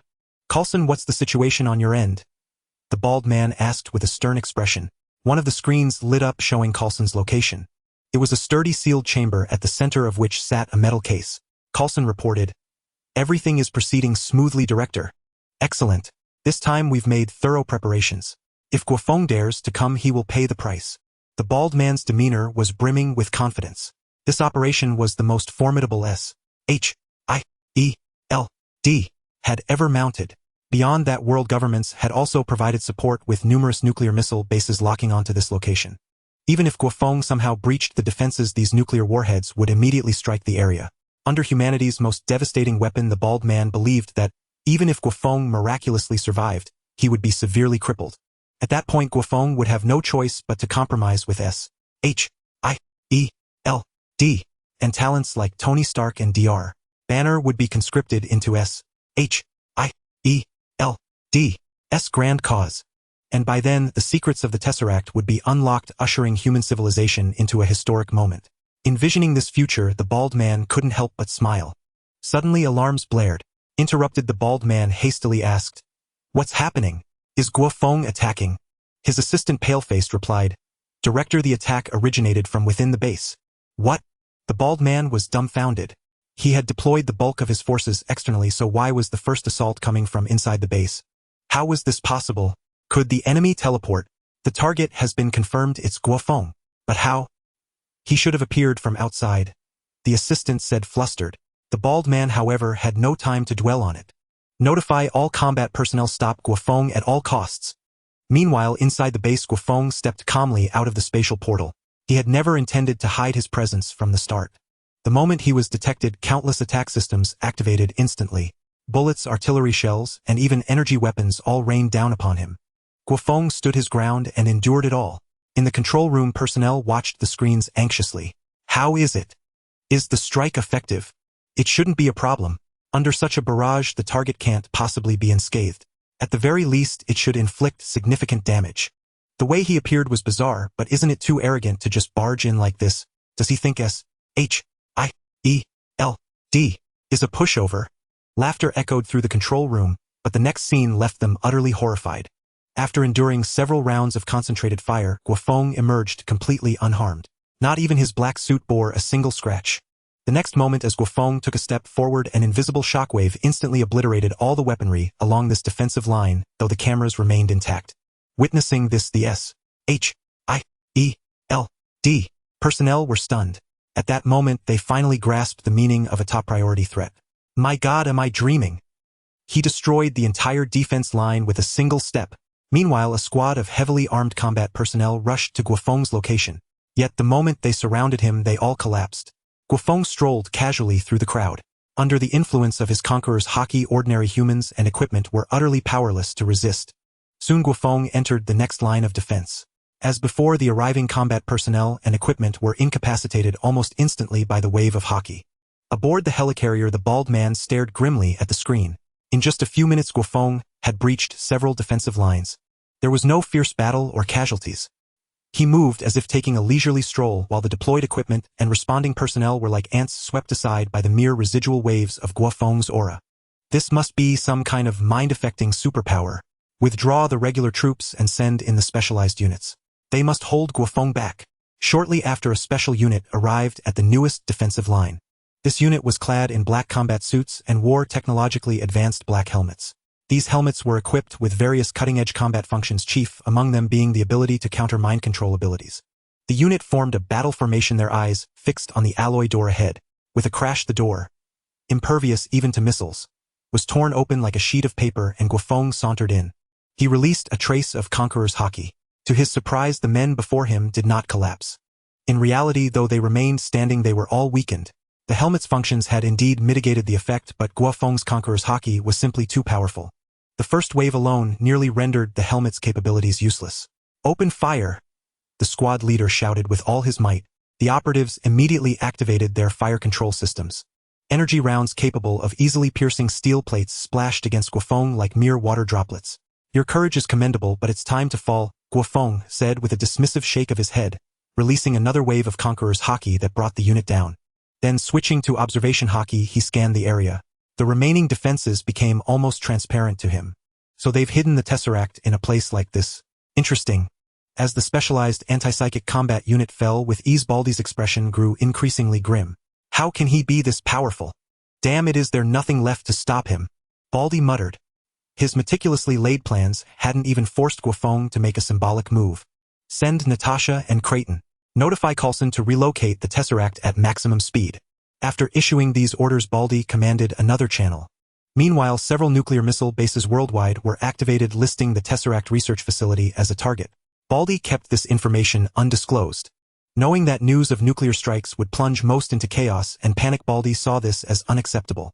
Evacuation was out of the question. If they could delay Guo Feng, their sacrifice would be worthwhile. All for a better future for humanity, Baldy murmured coldly. With a bang, Guo Feng kicked open the door and entered the former Tesseract laboratory, now cleared of all contents. At that moment, a small door opened in the corner of the lab. Natasha and Creighton, clad in black combat suits, emerged. Spotting familiar faces, a hint of amusement flickered across Guo Feng's calm visage. "Stop this, Guo Feng," Natasha said in a gentle tone. Neither she nor Creighton carried any weapons. Though Baldy ordered them to halt Guo Feng, they had no confidence in using force. This was a battle on an entirely different level. Guo Feng appraised them and chuckled. "Miss Natasha, we're old acquaintances. Having investigated me for so long, you should know my methods. But this is meaningless. Captain is still in critical condition. Shouldn't your fury have subsided? We won't pursue your actions in Queens. That should be enough, Guo Feng." Creighton stepped forward. "Enough. Far from it." Guo Feng couldn't be bothered to explain to Creighton, who was nothing but a zealot. "You." Creighton tried to speak, but was crushed to the ground by an immense pressure, lying prone like a dead dog. Natasha's expression shifted. She hadn't expected Guo Feng to strike Creighton without warning. "I despise being questioned. I trust you won't make that mistake, Miss Natasha," Guo Feng said with a smile, turning to Natasha. Natasha gave Guo Feng a meaningful look before silently stepping aside. "What are you doing, Natasha? Stall him. How can you just stand there?" Baldy's voice crackled through Natasha's communicator. Her decision to approach unarmed had already displeased him. Now she couldn't even delay Guo Feng with words. How was she any different from the operatives he had effortlessly defeated? With a crack, Natasha crushed the communicator. She had no intention of provoking Guo Feng over her leader's meaningless remarks. She was a spy, not a suicide soldier. "Such a nuisance, don't you agree?" Guo Feng turned, his expression mocking. "What are you planning?" Natasha sensed impending doom. Guo Feng pointed skyward. "Guess. Can the helicarrier withstand a single blow from me?" "You're going to attack the helicarrier?" Natasha's face paled. Regret flooded her for crushing the communicator. Based on her knowledge of Guo Feng's power, the helicarrier's chances of surviving his assault were slim, even with its advanced alien technology. Though it boasted strong resistance in the supernatural realm, Guo Feng's might had breached the divine domain, a level beyond comparison. Yet what followed left Natasha bewildered. Guo Feng handed her Creighton's communicator. "Inform Fury. I don't want him to suffer catastrophe unwittingly. I'm happy to give him time to prepare." This madman, Natasha thought, but she promptly relayed the message to Baldy. Baldy, strategizing in the helicarrier's command center, froze upon hearing the news, then his expression twisted in alarm. Bloody hell, that lunatic is targeting the helicarrier. Yet he didn't order an evacuation. If Guo Feng wanted to attack, so be it. He refused to believe the helicarrier could be shot down. With full defenses activated, the helicarrier could withstand a direct nuclear blast. Soon a blue energy shield enveloped the vessel. As the shield activated, S-H-I-E-L-D, personnel aboard were puzzled then calm. As crew members, they had absolute faith in the helicarrier. Unless compromised internally, even a nuclear strike wouldn't make them blink. Meanwhile, within the base, Guo Feng conjured a small fireball between his hands. Natasha and Creighton stared in confusion at the miniature flame. They believed Guo Feng could damage the helicarrier, but such an attack should be cataclysmic. What was this tiny fireball supposed to be? A magic trick? The two sorcerers monitoring from afar, however, were aghast. They sensed annihilation emanating from that small flame. "Prepare to rescue Wang. That vessel cannot withstand Guo Feng's attack." Master Mordo sighed deeply. If he could defeat Guo Feng, he would have confronted him long ago. As they cast their spells, Guo Feng flicked the fireball upward. To onlookers, it vanished the moment it rose. The base's layered alloys melted on contact with the fireball, forming gaping caverns. In less than a second, the fireball pierced through thousands of meters of underground base, soaring into the sky. Aboard, the helicarrier alarms blared in the command center. "Warning! Warning! High-energy reaction detected approaching." Almost instantly, the fireball reached the helicarrier, meeting its energy shield. A crack echoed in everyone's minds as the shield shattered. "Impossible!" Baldy's face contorted. His prized defense was torn apart like paper. Without the shield, the helicarrier's fate was sealed. Staring at the final image on the screen, Baldy was stunned beyond belief. A fireball the size of an egg. Is the Almighty playing a joke on me? That was Luden's final thought. Boom! The moment the fireball touched the aerial carrier, a sea of flames erupted and engulfed the entire vessel. Under the onslaught of fire, the aerial carrier melted away like ice and snow. Then a streak of crimson light descended from the heavens, shielding the survivors within the aerial carrier. Too late. We couldn't save everyone. Hovering midair, Master Mordo let out a helpless sigh. Gazing at the blazing inferno ahead, Wang and Mordo were struck with profound shock. They had anticipated the aerial carrier's downfall, but never imagined Guo Feng's casual strike could be so devastating. It offered no chance for resistance, obliterating everything in an instant. It's not that we acted too late. We underestimated his power. Wang's words left Mordo in silence. Indeed, they had underestimated Guo Feng's might. When the Ancient One had dispatched them, Mordo had been reluctant. In his eyes, a single Master Sorcerer's power was enough to command the situation, and blocking Guo Feng's strength should have been effortless. Yet reality proved that even two masters combined were barely sufficient. Let's give it our all from now on. If things spiral beyond our control, we'll contact the Ancient One. In all of Camartage, only the Ancient One has the power to stop this true dragon. The two masters' expressions were fraught with complexity. Many survived the aerial carrier's destruction, but among those consumed by the flames were numerous high-ranking S.H.I.E.L.D. officials. Among them was Director Nick Fury himself. Meanwhile, in a hidden corner of the world, a black man in civilian clothes looked up at the sky. The clone is dead. So the aerial carrier is gone. Ludden muttered, and a new clone materialized behind him. Back at the base. Through the cave, Natasha and Clayton witnessed the aerial carrier's fall. Their faces were etched with disbelief. They couldn't fathom how such a marvel of advanced technology could be so effortlessly destroyed. Guo Feng's expression remained serene. Seems S.H.I.E.L.D.'s technology isn't all that impressive. What a shame. ID hoped it would hold out a little longer, but it was just a fleeting spectacle. Natasha and the others said nothing, awaiting Guo Feng's judgment. Seeing their resigned looks, Guo Feng chuckled. You can go now. Remember today, we'll have many more chances to meet. With that, he ignored them and stomped the ground. Boom! The sheer force sent a shockwave rippling through the lab, tearing up the floor. As an underground passage was revealed, Guo Feng transformed into a bolt of lightning and plunged into it. At the deepest end, Coulson looked up, his face set with determination. The lightning bolt coalesced into Guo Feng's figure. He glanced at Coulson, then fixed his gaze on the metal box behind him. How insignificant human strength truly is, Coulson mused. Guo Feng replied flatly, indeed, human power is far too feeble. Not just in this universe, but even on Earth. Hearing this, Coulson's face twisted with rare anger. Then why take the Tesseract? You know it's humanity's hope for advancement. Guo Feng, you're so selfish. Humph, Guo Feng sneered. Humanity's hope? What right does S.H.I.E.L.D. have to speak for all of humanity? Coulson tried to retort, but Guo Feng cut him off. Debating humanity's future here is utterly pointless. Words won't convince you. They'll prove it through action. He continued, though humanity is insignificant, it is also a race brimming with potential and hope. In time, it will leave its legend across the cosmos. Those words were both for Coulson and a promise Guo Feng made to himself. Crack. The next moment, he shattered the metal box. It was empty. A replica forged from the Tesseract's energy is indeed deceptive. I suppose you didn't create it just to fool me. Coulson had no intention of hiding the truth.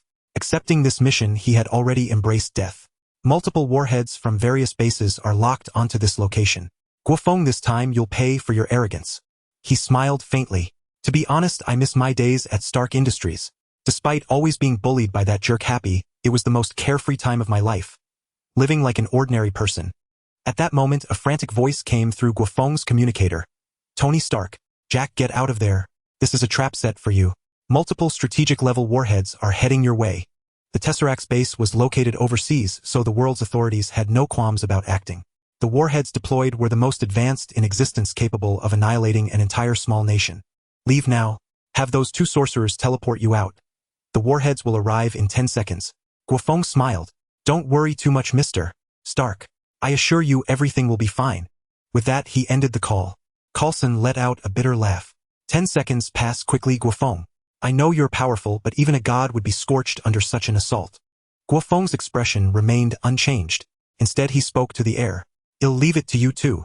Do you need our help? Those are warheads after all, Wang's voice echoed in Guo Feng's ear. No need. I prefer to take a hot bath on my own. Guo Feng smiled calmly, then vanished in a flash, reappearing outside the base. At the same time, a dozen streaks of light hurtled toward the base from the horizon. A bit sparse. Not quite thrilling enough. Guo Feng spread his arms wide as if embracing the sky. In that moment, he recalled a meme from his past life. A smoking gesture that escalated from an ordinary cigarette to a Tsar Bomba level. He had merely laughed back then, but now he was living the experience. And still he found it lacking.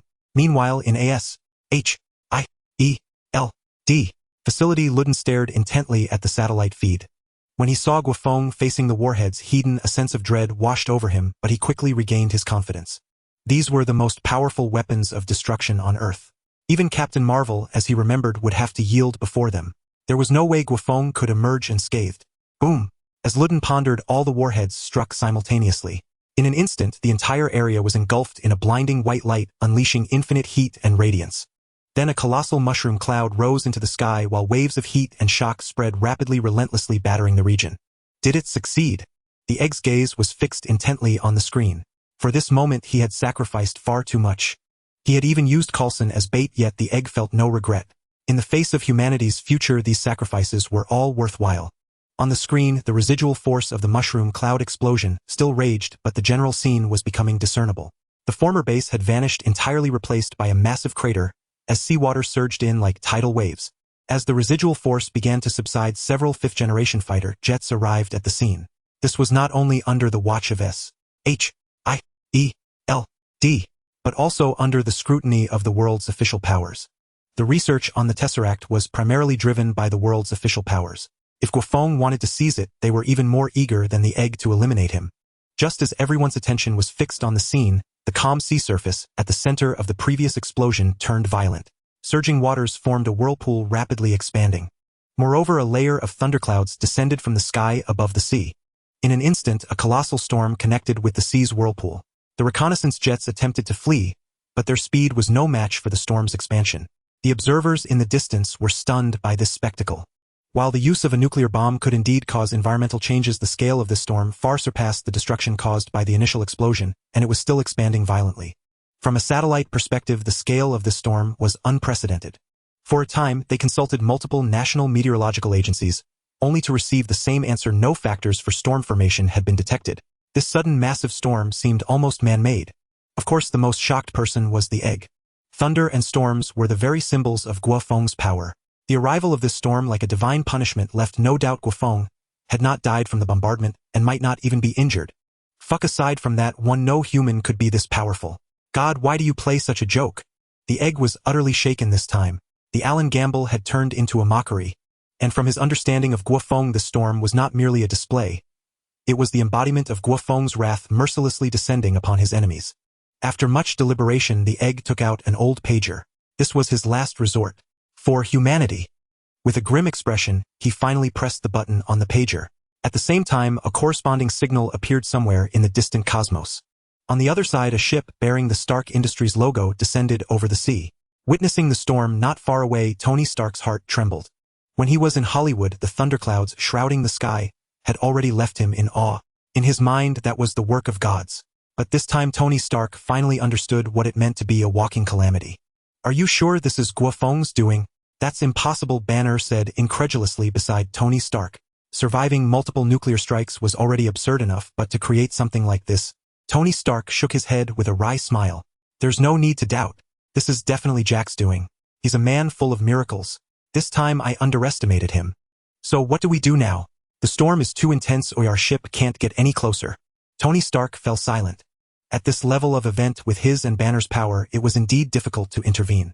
It wasn't that the enemy was too powerful, but rather that this was an internal conflict among humans.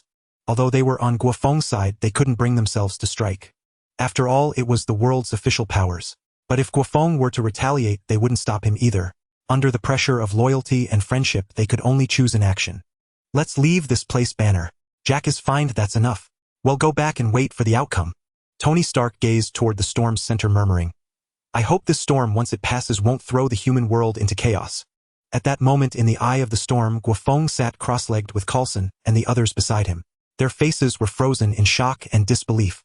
Only Coulson knew about the nuclear strike. Natasha and Clayton had no idea. They had only been ordered to delay Guo Feng. Why did the director do this? Clayton's voice was filled with doubt. Besides them, there were many SHIELD and world official personnel at the base. Though they had been prepared to sacrifice their lives before coming here, it was clear that this nuclear strike had been planned long in advance. They were nothing but cannon fodder, and even a former director like Coulson could be discarded. What shattered them even more was that the one who saved their lives was Guo Feng, the so-called enemy. Guo Feng, why did you save us? We're supposed to be enemies, Coulson asked first. Guo Feng glanced at him and said calmly, Don't joke. You're not even worthy of being my enemy. As for saving you, it was just a side thing. I didn't want things to get too boring later on. He continued, I've taken their move. Now it's my turn to strike back. Hearing this, their expressions shifted dramatically. They had witnessed the entire strike. Guo Feng had absorbed almost all the damage, and yet he was completely unharmed. The only damage was a tear in his suit. Despite being at the epicenter of a nuclear blast, Guo Feng looked as if he had merely taken an ordinary shower. This profoundly shook their worldview. In that moment, all hope of luck vanished from their hearts. The word supernatural was no longer sufficient to describe the man before them. Only the word God could do justice. Just then Wang and Mordo appeared before Guo Feng. Mordo spoke. We've finished dealing with the personnel. We've also erased the relevant memories of this incident. Wang continued. What the humans did this time was too much, but Guo Feng, you should also exercise some restraint. The Ancient One has taken notice of this. Is she going to stop me? Guo Feng raised an eyebrow. You misunderstand. It's just that with our strength assisting you is too difficult. If you don't want to hold back, someone else will come to help. Let me guess. It's old Master Chang, isn't it? As soon as Guo Feng finished speaking, a green magical portal opened behind him, and the old master walked out with his hands behind his back. The moment I arrive, I hear someone talking about me. Guo Feng, you really are a troublemaker. Master Sorcerer. Wang and Mordo gazed at the old man with reverence and bowed. The old man nodded. You may return now. Leave the rest to me. The two great sorcerers readily agreed, their eyes shifting to Coulson and his team. They must stay to bear witness to what is to come. Hearing Guo Feng's words, the two great sorcerers said no more, opening a portal and departing. Coulson and his team observed this in astonishment. They had investigated the old man who, apart from being Jackie Chan's uncle, appeared to be an ordinary person. Yet from this encounter it seemed the old man existed on the same level as Guo Feng. Most importantly, both were true sons of the Dragon Nation. Truly this was a mysterious nation with a long history capable of birthing such formidable beings. Perhaps this was merely the tip of the iceberg. Guo Feng ignored the others and spoke to the old man. Did you bring it? The old man nodded, opening his hand to reveal a cube glowing with blue light. The Tesseract. Coulson and his team could hardly believe it. Coulson, who had frequent contact with the artifact, quickly confirmed it was genuine. But how was this possible? The Tesseract had clearly been relocated. The old man tossed the Tesseract to Guo Feng. Take it. This troublesome thing needs to be dealt with. Guo Feng, you cannot do this. The Tesseract is humanity's hope. Coulson shouted in haste, even rising to seize the cube. A bolt of lightning restrained Coulson. Guo Feng held the Tesseract, sneering, you'll soon see if it is truly humanity's hope. You don't honestly believe I stirred up such a storm just to settle scores with those who launched the nuclear missiles, do you? Using a sledgehammer to crack a nut is not my style. It's time to witness history. With that, Guo Feng infused his energy into the Tesseract. In an instant, the cube blazed with light and began to transform. Witnessing the Tesseract's transformation, Coulson and his team were stunned. S-H-I-E-L-D had spent half a century without eliciting a response from it, yet in Guo Feng's hands it changed so dramatically. Watching the increasingly unstable Tesseract, Guo Feng remarked, tempting, isn't it? Such pure energy, if harnessed, could greatly advance human civilization. But unfortunately, it is merely bait. Meanwhile, in a distant place, news of the Tesseract's theft had arrived. In a conference room, Nick Fury was explaining to high-ranking officials of the World Security Council, but was met with accusations and reprimands. Fury, we are deeply disappointed. This operation has cost us dearly, and you couldn't even safeguard the Tesseract. You are useless. You should understand, without the Tesseract, S-H-I-E-L-D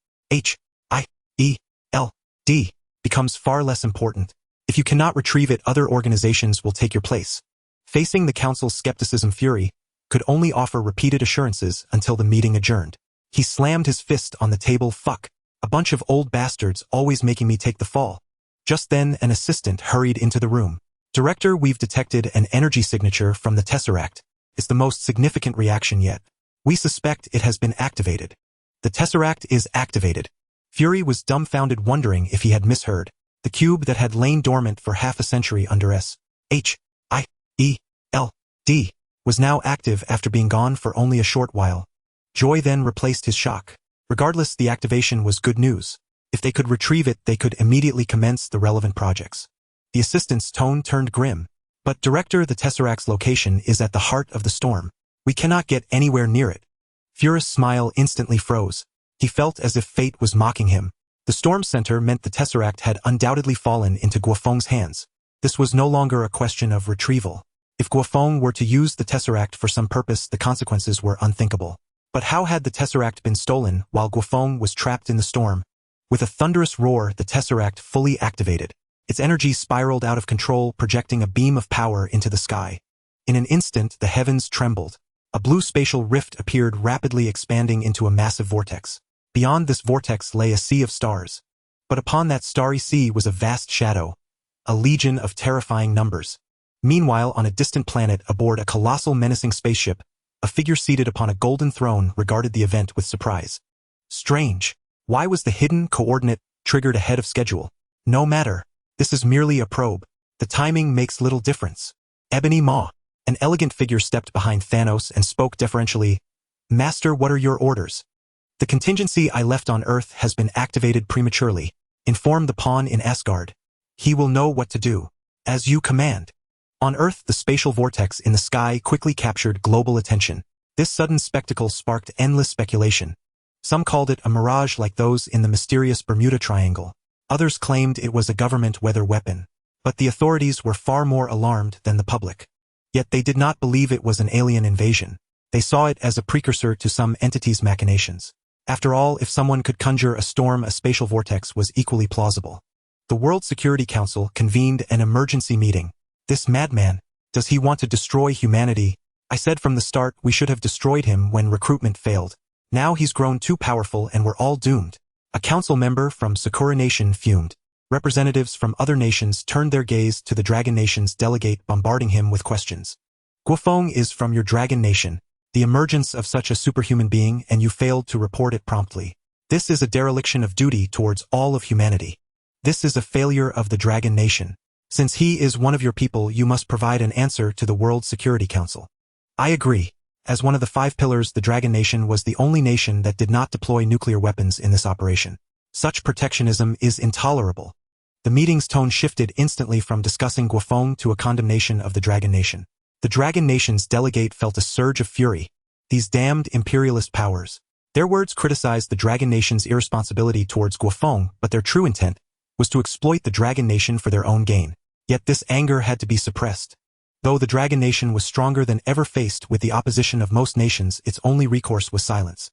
However, forcing the Dragon Nation to capitulate was impossible. In principle, they supported and trusted Guo Feng, not only because he was a son of the Dragon Nation but also due to a certain entity's assurance.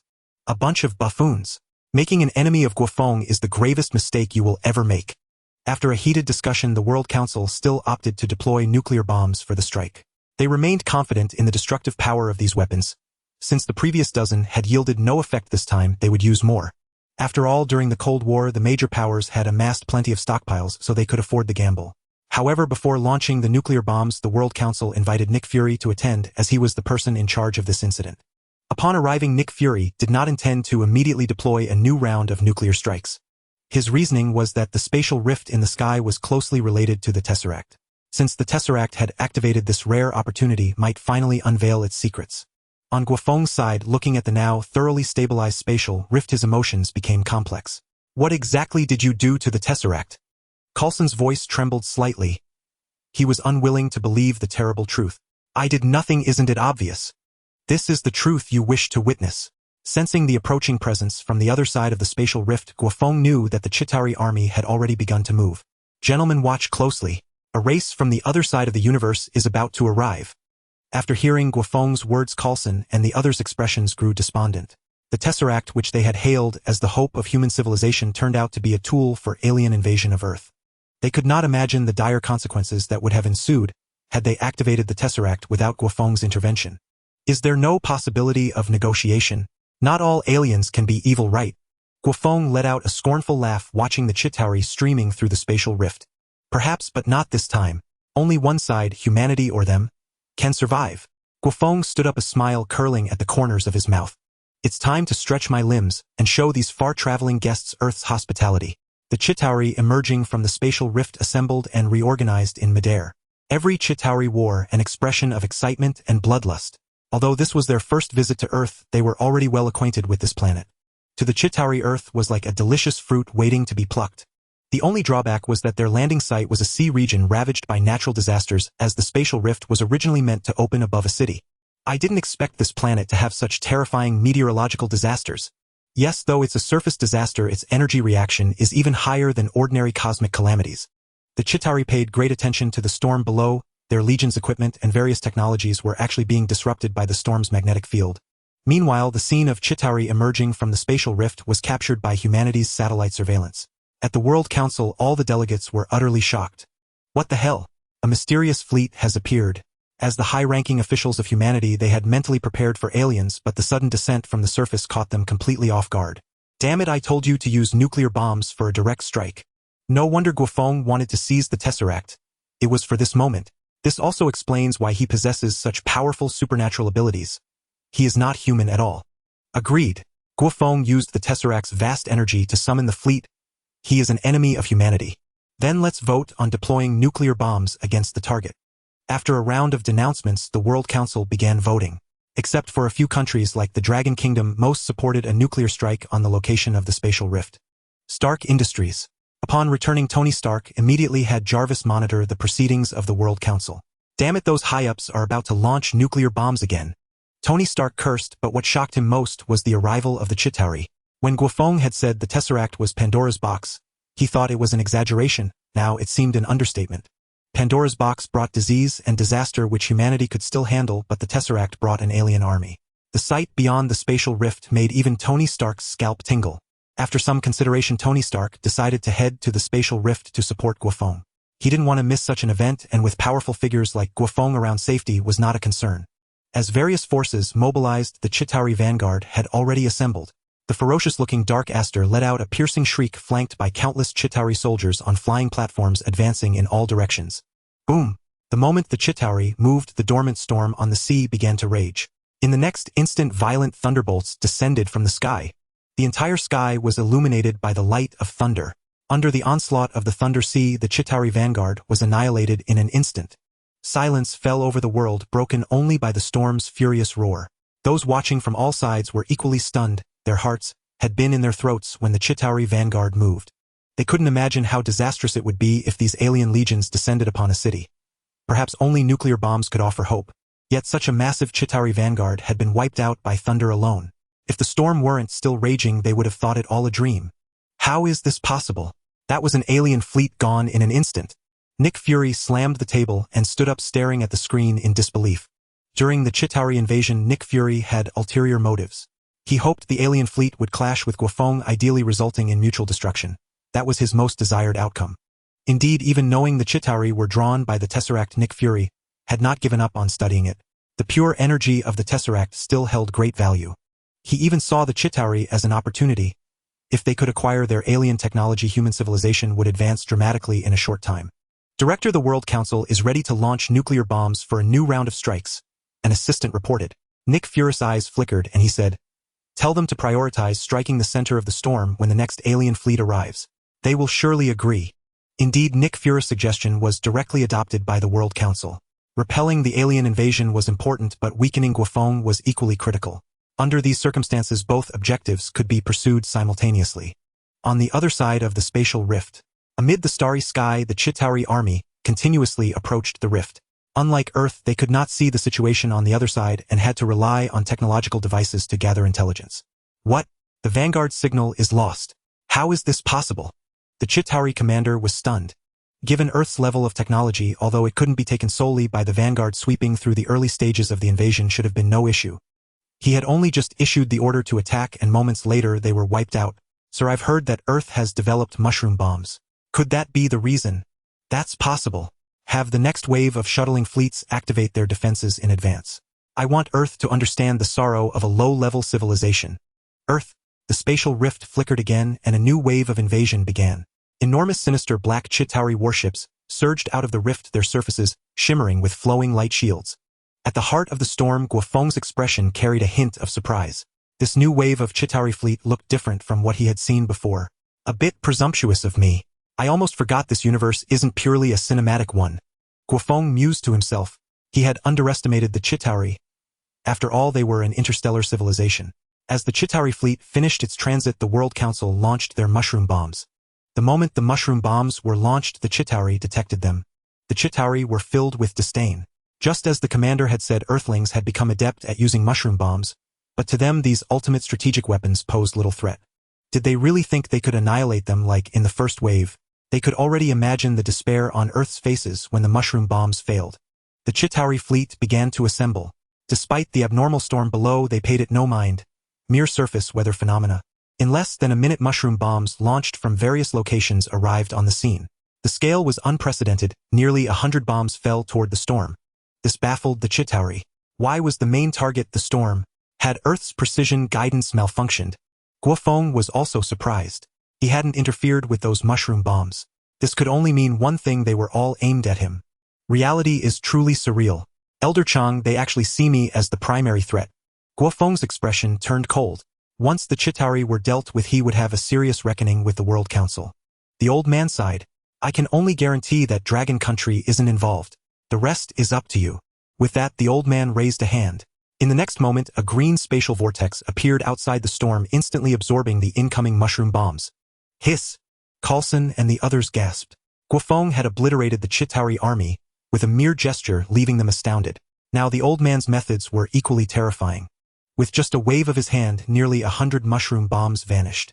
At the World Council, many members watched the satellite imagery, with eager anticipation, waiting for the mushroom bombs to detonate. They hoped to cripple Guo Feng while simultaneously destroying the Chitauri fleet.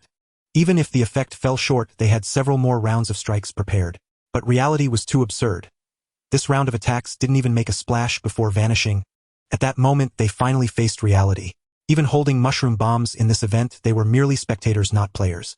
Also watching this, the already dark-faced Nick Fury grew even darker. Once again, the outcome exceeded his expectations. The Tesseract Chitauri technology. He no longer had any interest in them. Once this incident was over, Fury decided to disappear for a while. The only hope for S.H.I.E.L.D. to turn things around was the return of that one person. You can deal with these outsiders without worry. He'll handle any other interference. Thank you, Elder Chang. With that, Guo Feng rose and left the heart of the storm. A dragon's roar echoed across the sky and earth. Transformed into a dragonman, Guo Feng surged out of the storm and appeared before the Chitauri fleet. Compared to their warships, he seemed minuscule, but the moment he appeared, he became the center of attention. The Chitauri had just recovered from the mysterious disappearance of the mushroom bombs. When they saw Guo Feng appear, high-energy readings blared from every ship's announcement system. Even without the system's warning, at first sight of Guo Feng, every Chitauri present felt an immense threat. This humanoid creature seemed like the embodiment of a natural disaster. Concentrate fire. Attack at all costs. The Chitauri fleet opened fire and Guo Feng moved. With a resounding boom, Guo Feng transformed into lightning and charged into the Chitauri fleet. Wherever the lightning passed, the warship's shields shattered like bubbles and the hulls melted. In a single breath, the front line of the fleet was annihilated. The rear ships locked onto Guo Feng, and various weapons converged into a nebula-like radiance centered on him. Boom, boom, boom. Guo Feng emerged from the residual force of those attacks and charged to the rear of the fleet.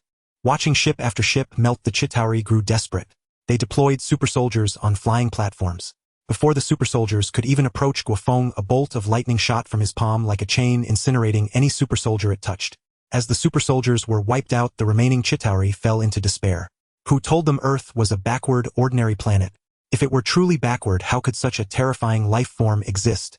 Just as they faced Earth's technology, facing Guo Feng was a dimensionality reduction strike. Quick, tell the commander. Earth has a terrifying life form. Don't send more people to die. Can't transmit. There's a special magnetic field interfering. Damn it, this is a trap for us. Cunning Earthlings. In their despair, Guo Feng had already reached the last line. The broken Chitauri knew resistance was futile, so they scattered the troops from their ships to flee in all directions. However, before the Chitauri could fly far, they were struck down by sudden lightning bolts. Soon Guo Feng had annihilated the entire fleet except for the flagship. He left the flagship for research, as Chitauri technology still had some value. Seeing Guo Feng hovering before the ship, the Chitauri aboard the flagship were puzzled. Could this terrifying life form want prisoners? At that thought, the Chitauri were overjoyed. Surrendering, that was something they excelled at. Soon a small hatch opened on the flagship, and a banner projected the word, "Surrender," in Earth's language. Guo Feng let out a scornful laugh. He indeed needed the flagship, but he had no intention of accepting the Chitauri inside. Seeing Guo Feng cease his actions, the remaining Chitauri were filled with hope and joy, believing this terrifying god of slaughter would finally accept their surrender. But in the next moment, an invisible wave radiated from Guo Feng, instantly sweeping through every Chitauri within the flagship. Under the onslaught of this high-frequency conqueror's haki, their consciousness vanished almost instantaneously. Only after confirming that no Chitauri remained alive did Guo Feng enter the flagship. Meanwhile, Tony Stark, piloting his spacecraft, arrived at the scene. Surveying the situation, his gaze immediately locked onto the flagship hovering in the air. What's going on? The Chitauri fleet should have been annihilated. Yet there's still one vessel left, and judging by its size, it must be the fleet's flagship. Scan that vessel, Jarvis. Initiating scan. Scan complete. Confirmed, no special lifeforms detected within the target. However, sir, there is a high-risk signal present. Upon hearing Jarvis's report, Tony Stark furrowed his brow. For Jarvis to classify something as a high-risk signal could only mean that the entity's power was so immense it exceeded the limits of Jarvis's detection capabilities. Just as Tony Stark was filled with doubt, Guo Feng flew out from the flagship. Seeing him, Tony Stark immediately broke into a smile. It seemed his worries were unfounded. Moreover, it appeared that Guo Feng had deliberately captured this alien flagship, the implications of which were self-evident. Tony Stark donned his armor, left his spacecraft, and approached Guo Feng. You've stolen all the glory this time, Jack. I'm not planning to leave now. At least let me have a go at these aliens.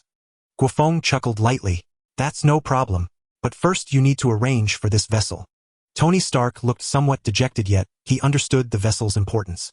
If they could master the technology within human civilization, would leap into the interstellar age. Park it above Stark Tower. That might not be wise. This is cutting-edge technology. The authorities won't let it go easily. Tony Stark frowned. He knew those people too well, especially the U.S. government. They were exceptionally adept at seizing things. Guo Feng smiled calmly. Don't worry. This time they won't dare to demand the technology from us. They have no choice, either be content with the leftovers later or face annihilation. His tone turned murderous as he spoke. The meddlers in the World Council would be dealt with after this incident was over. All right, but don't go too far. I don't want humanity to see you as an enemy. You're a hero, Tony Stark said helplessly. Guo Feng said nothing further. He cared little whether humanity saw him as an enemy or not. From the moment he obtained the system, he had resolved to reshape his destiny with his own power, and no one would stand in his way.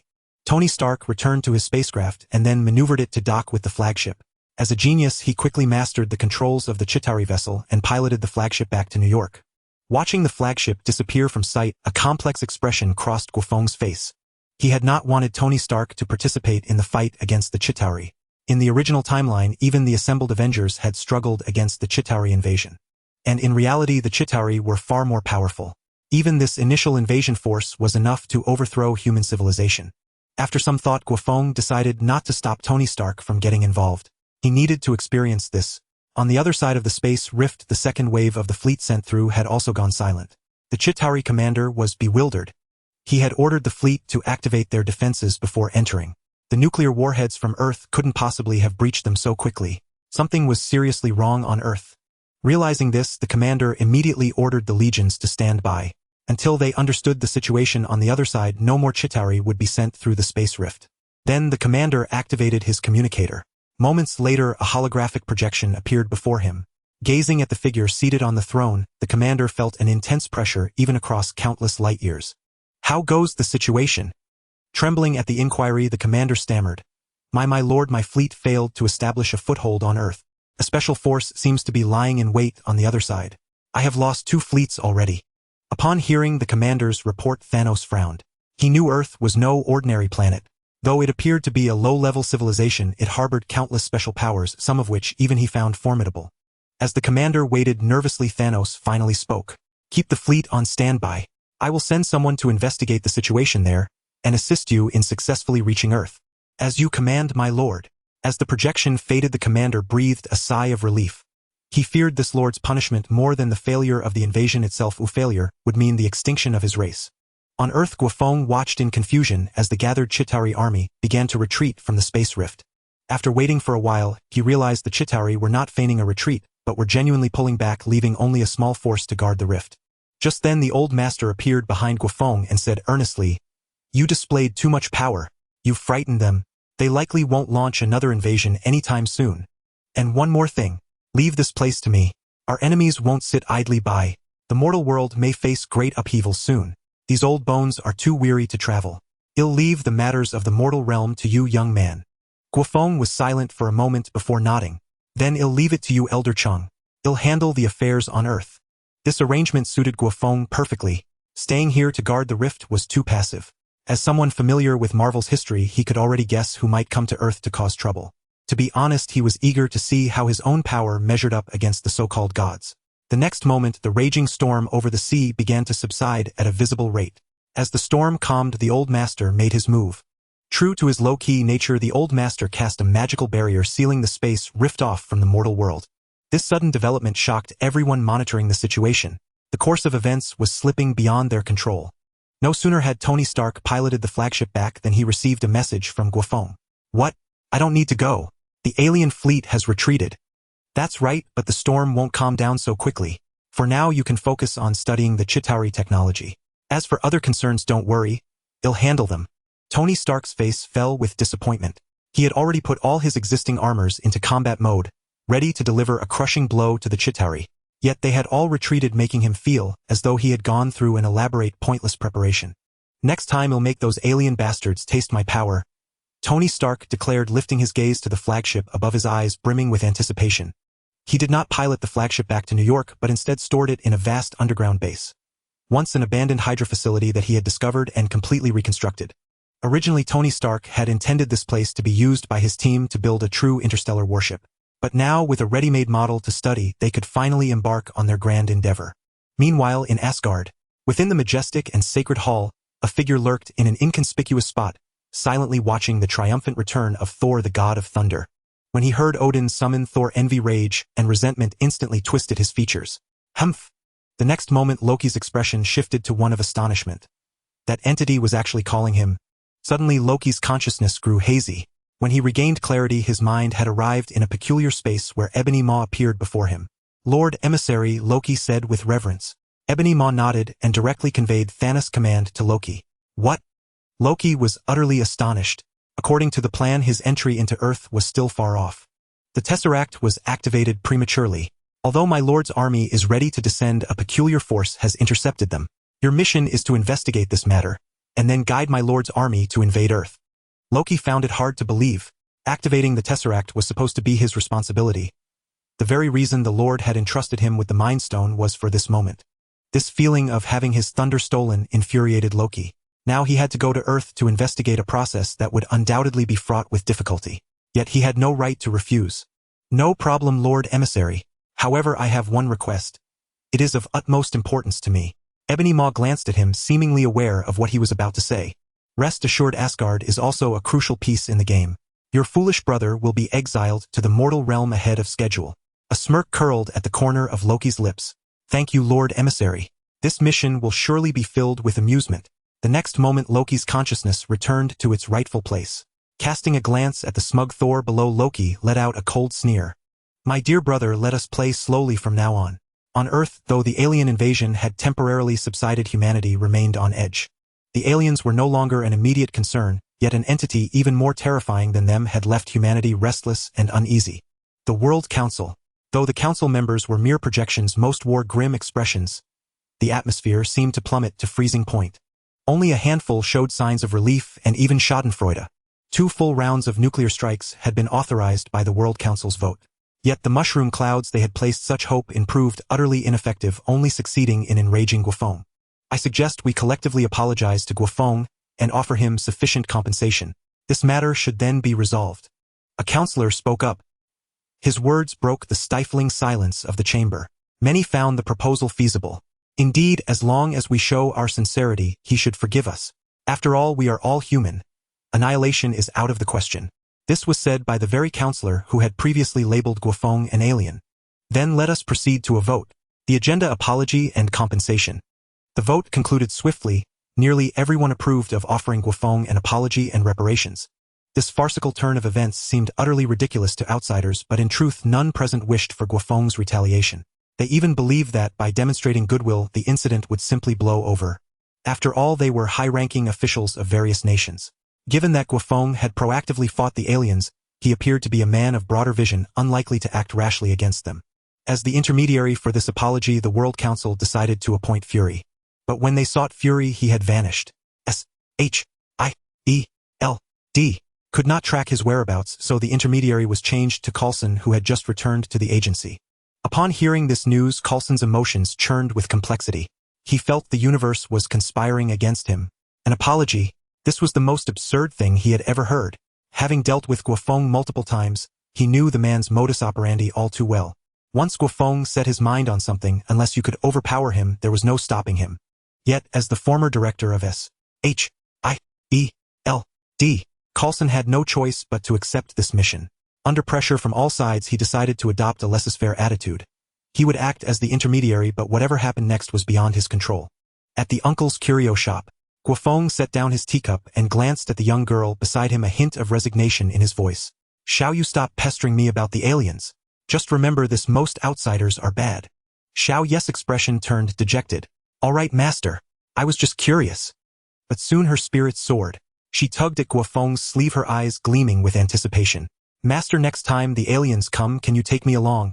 I've learned several powerful spells recently and my chi has improved too. I won't hold you back. All right. Xiao Yu was stunned. She hadn't expected Guo Feng to agree so readily.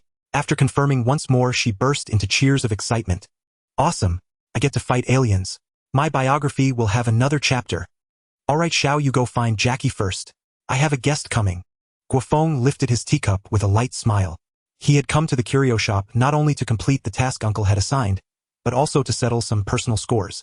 Dealing with them one by one was far too troublesome. A clean sweep was what he truly desired. Shortly after Xiao Yu left, the doorbell chimed. Come in.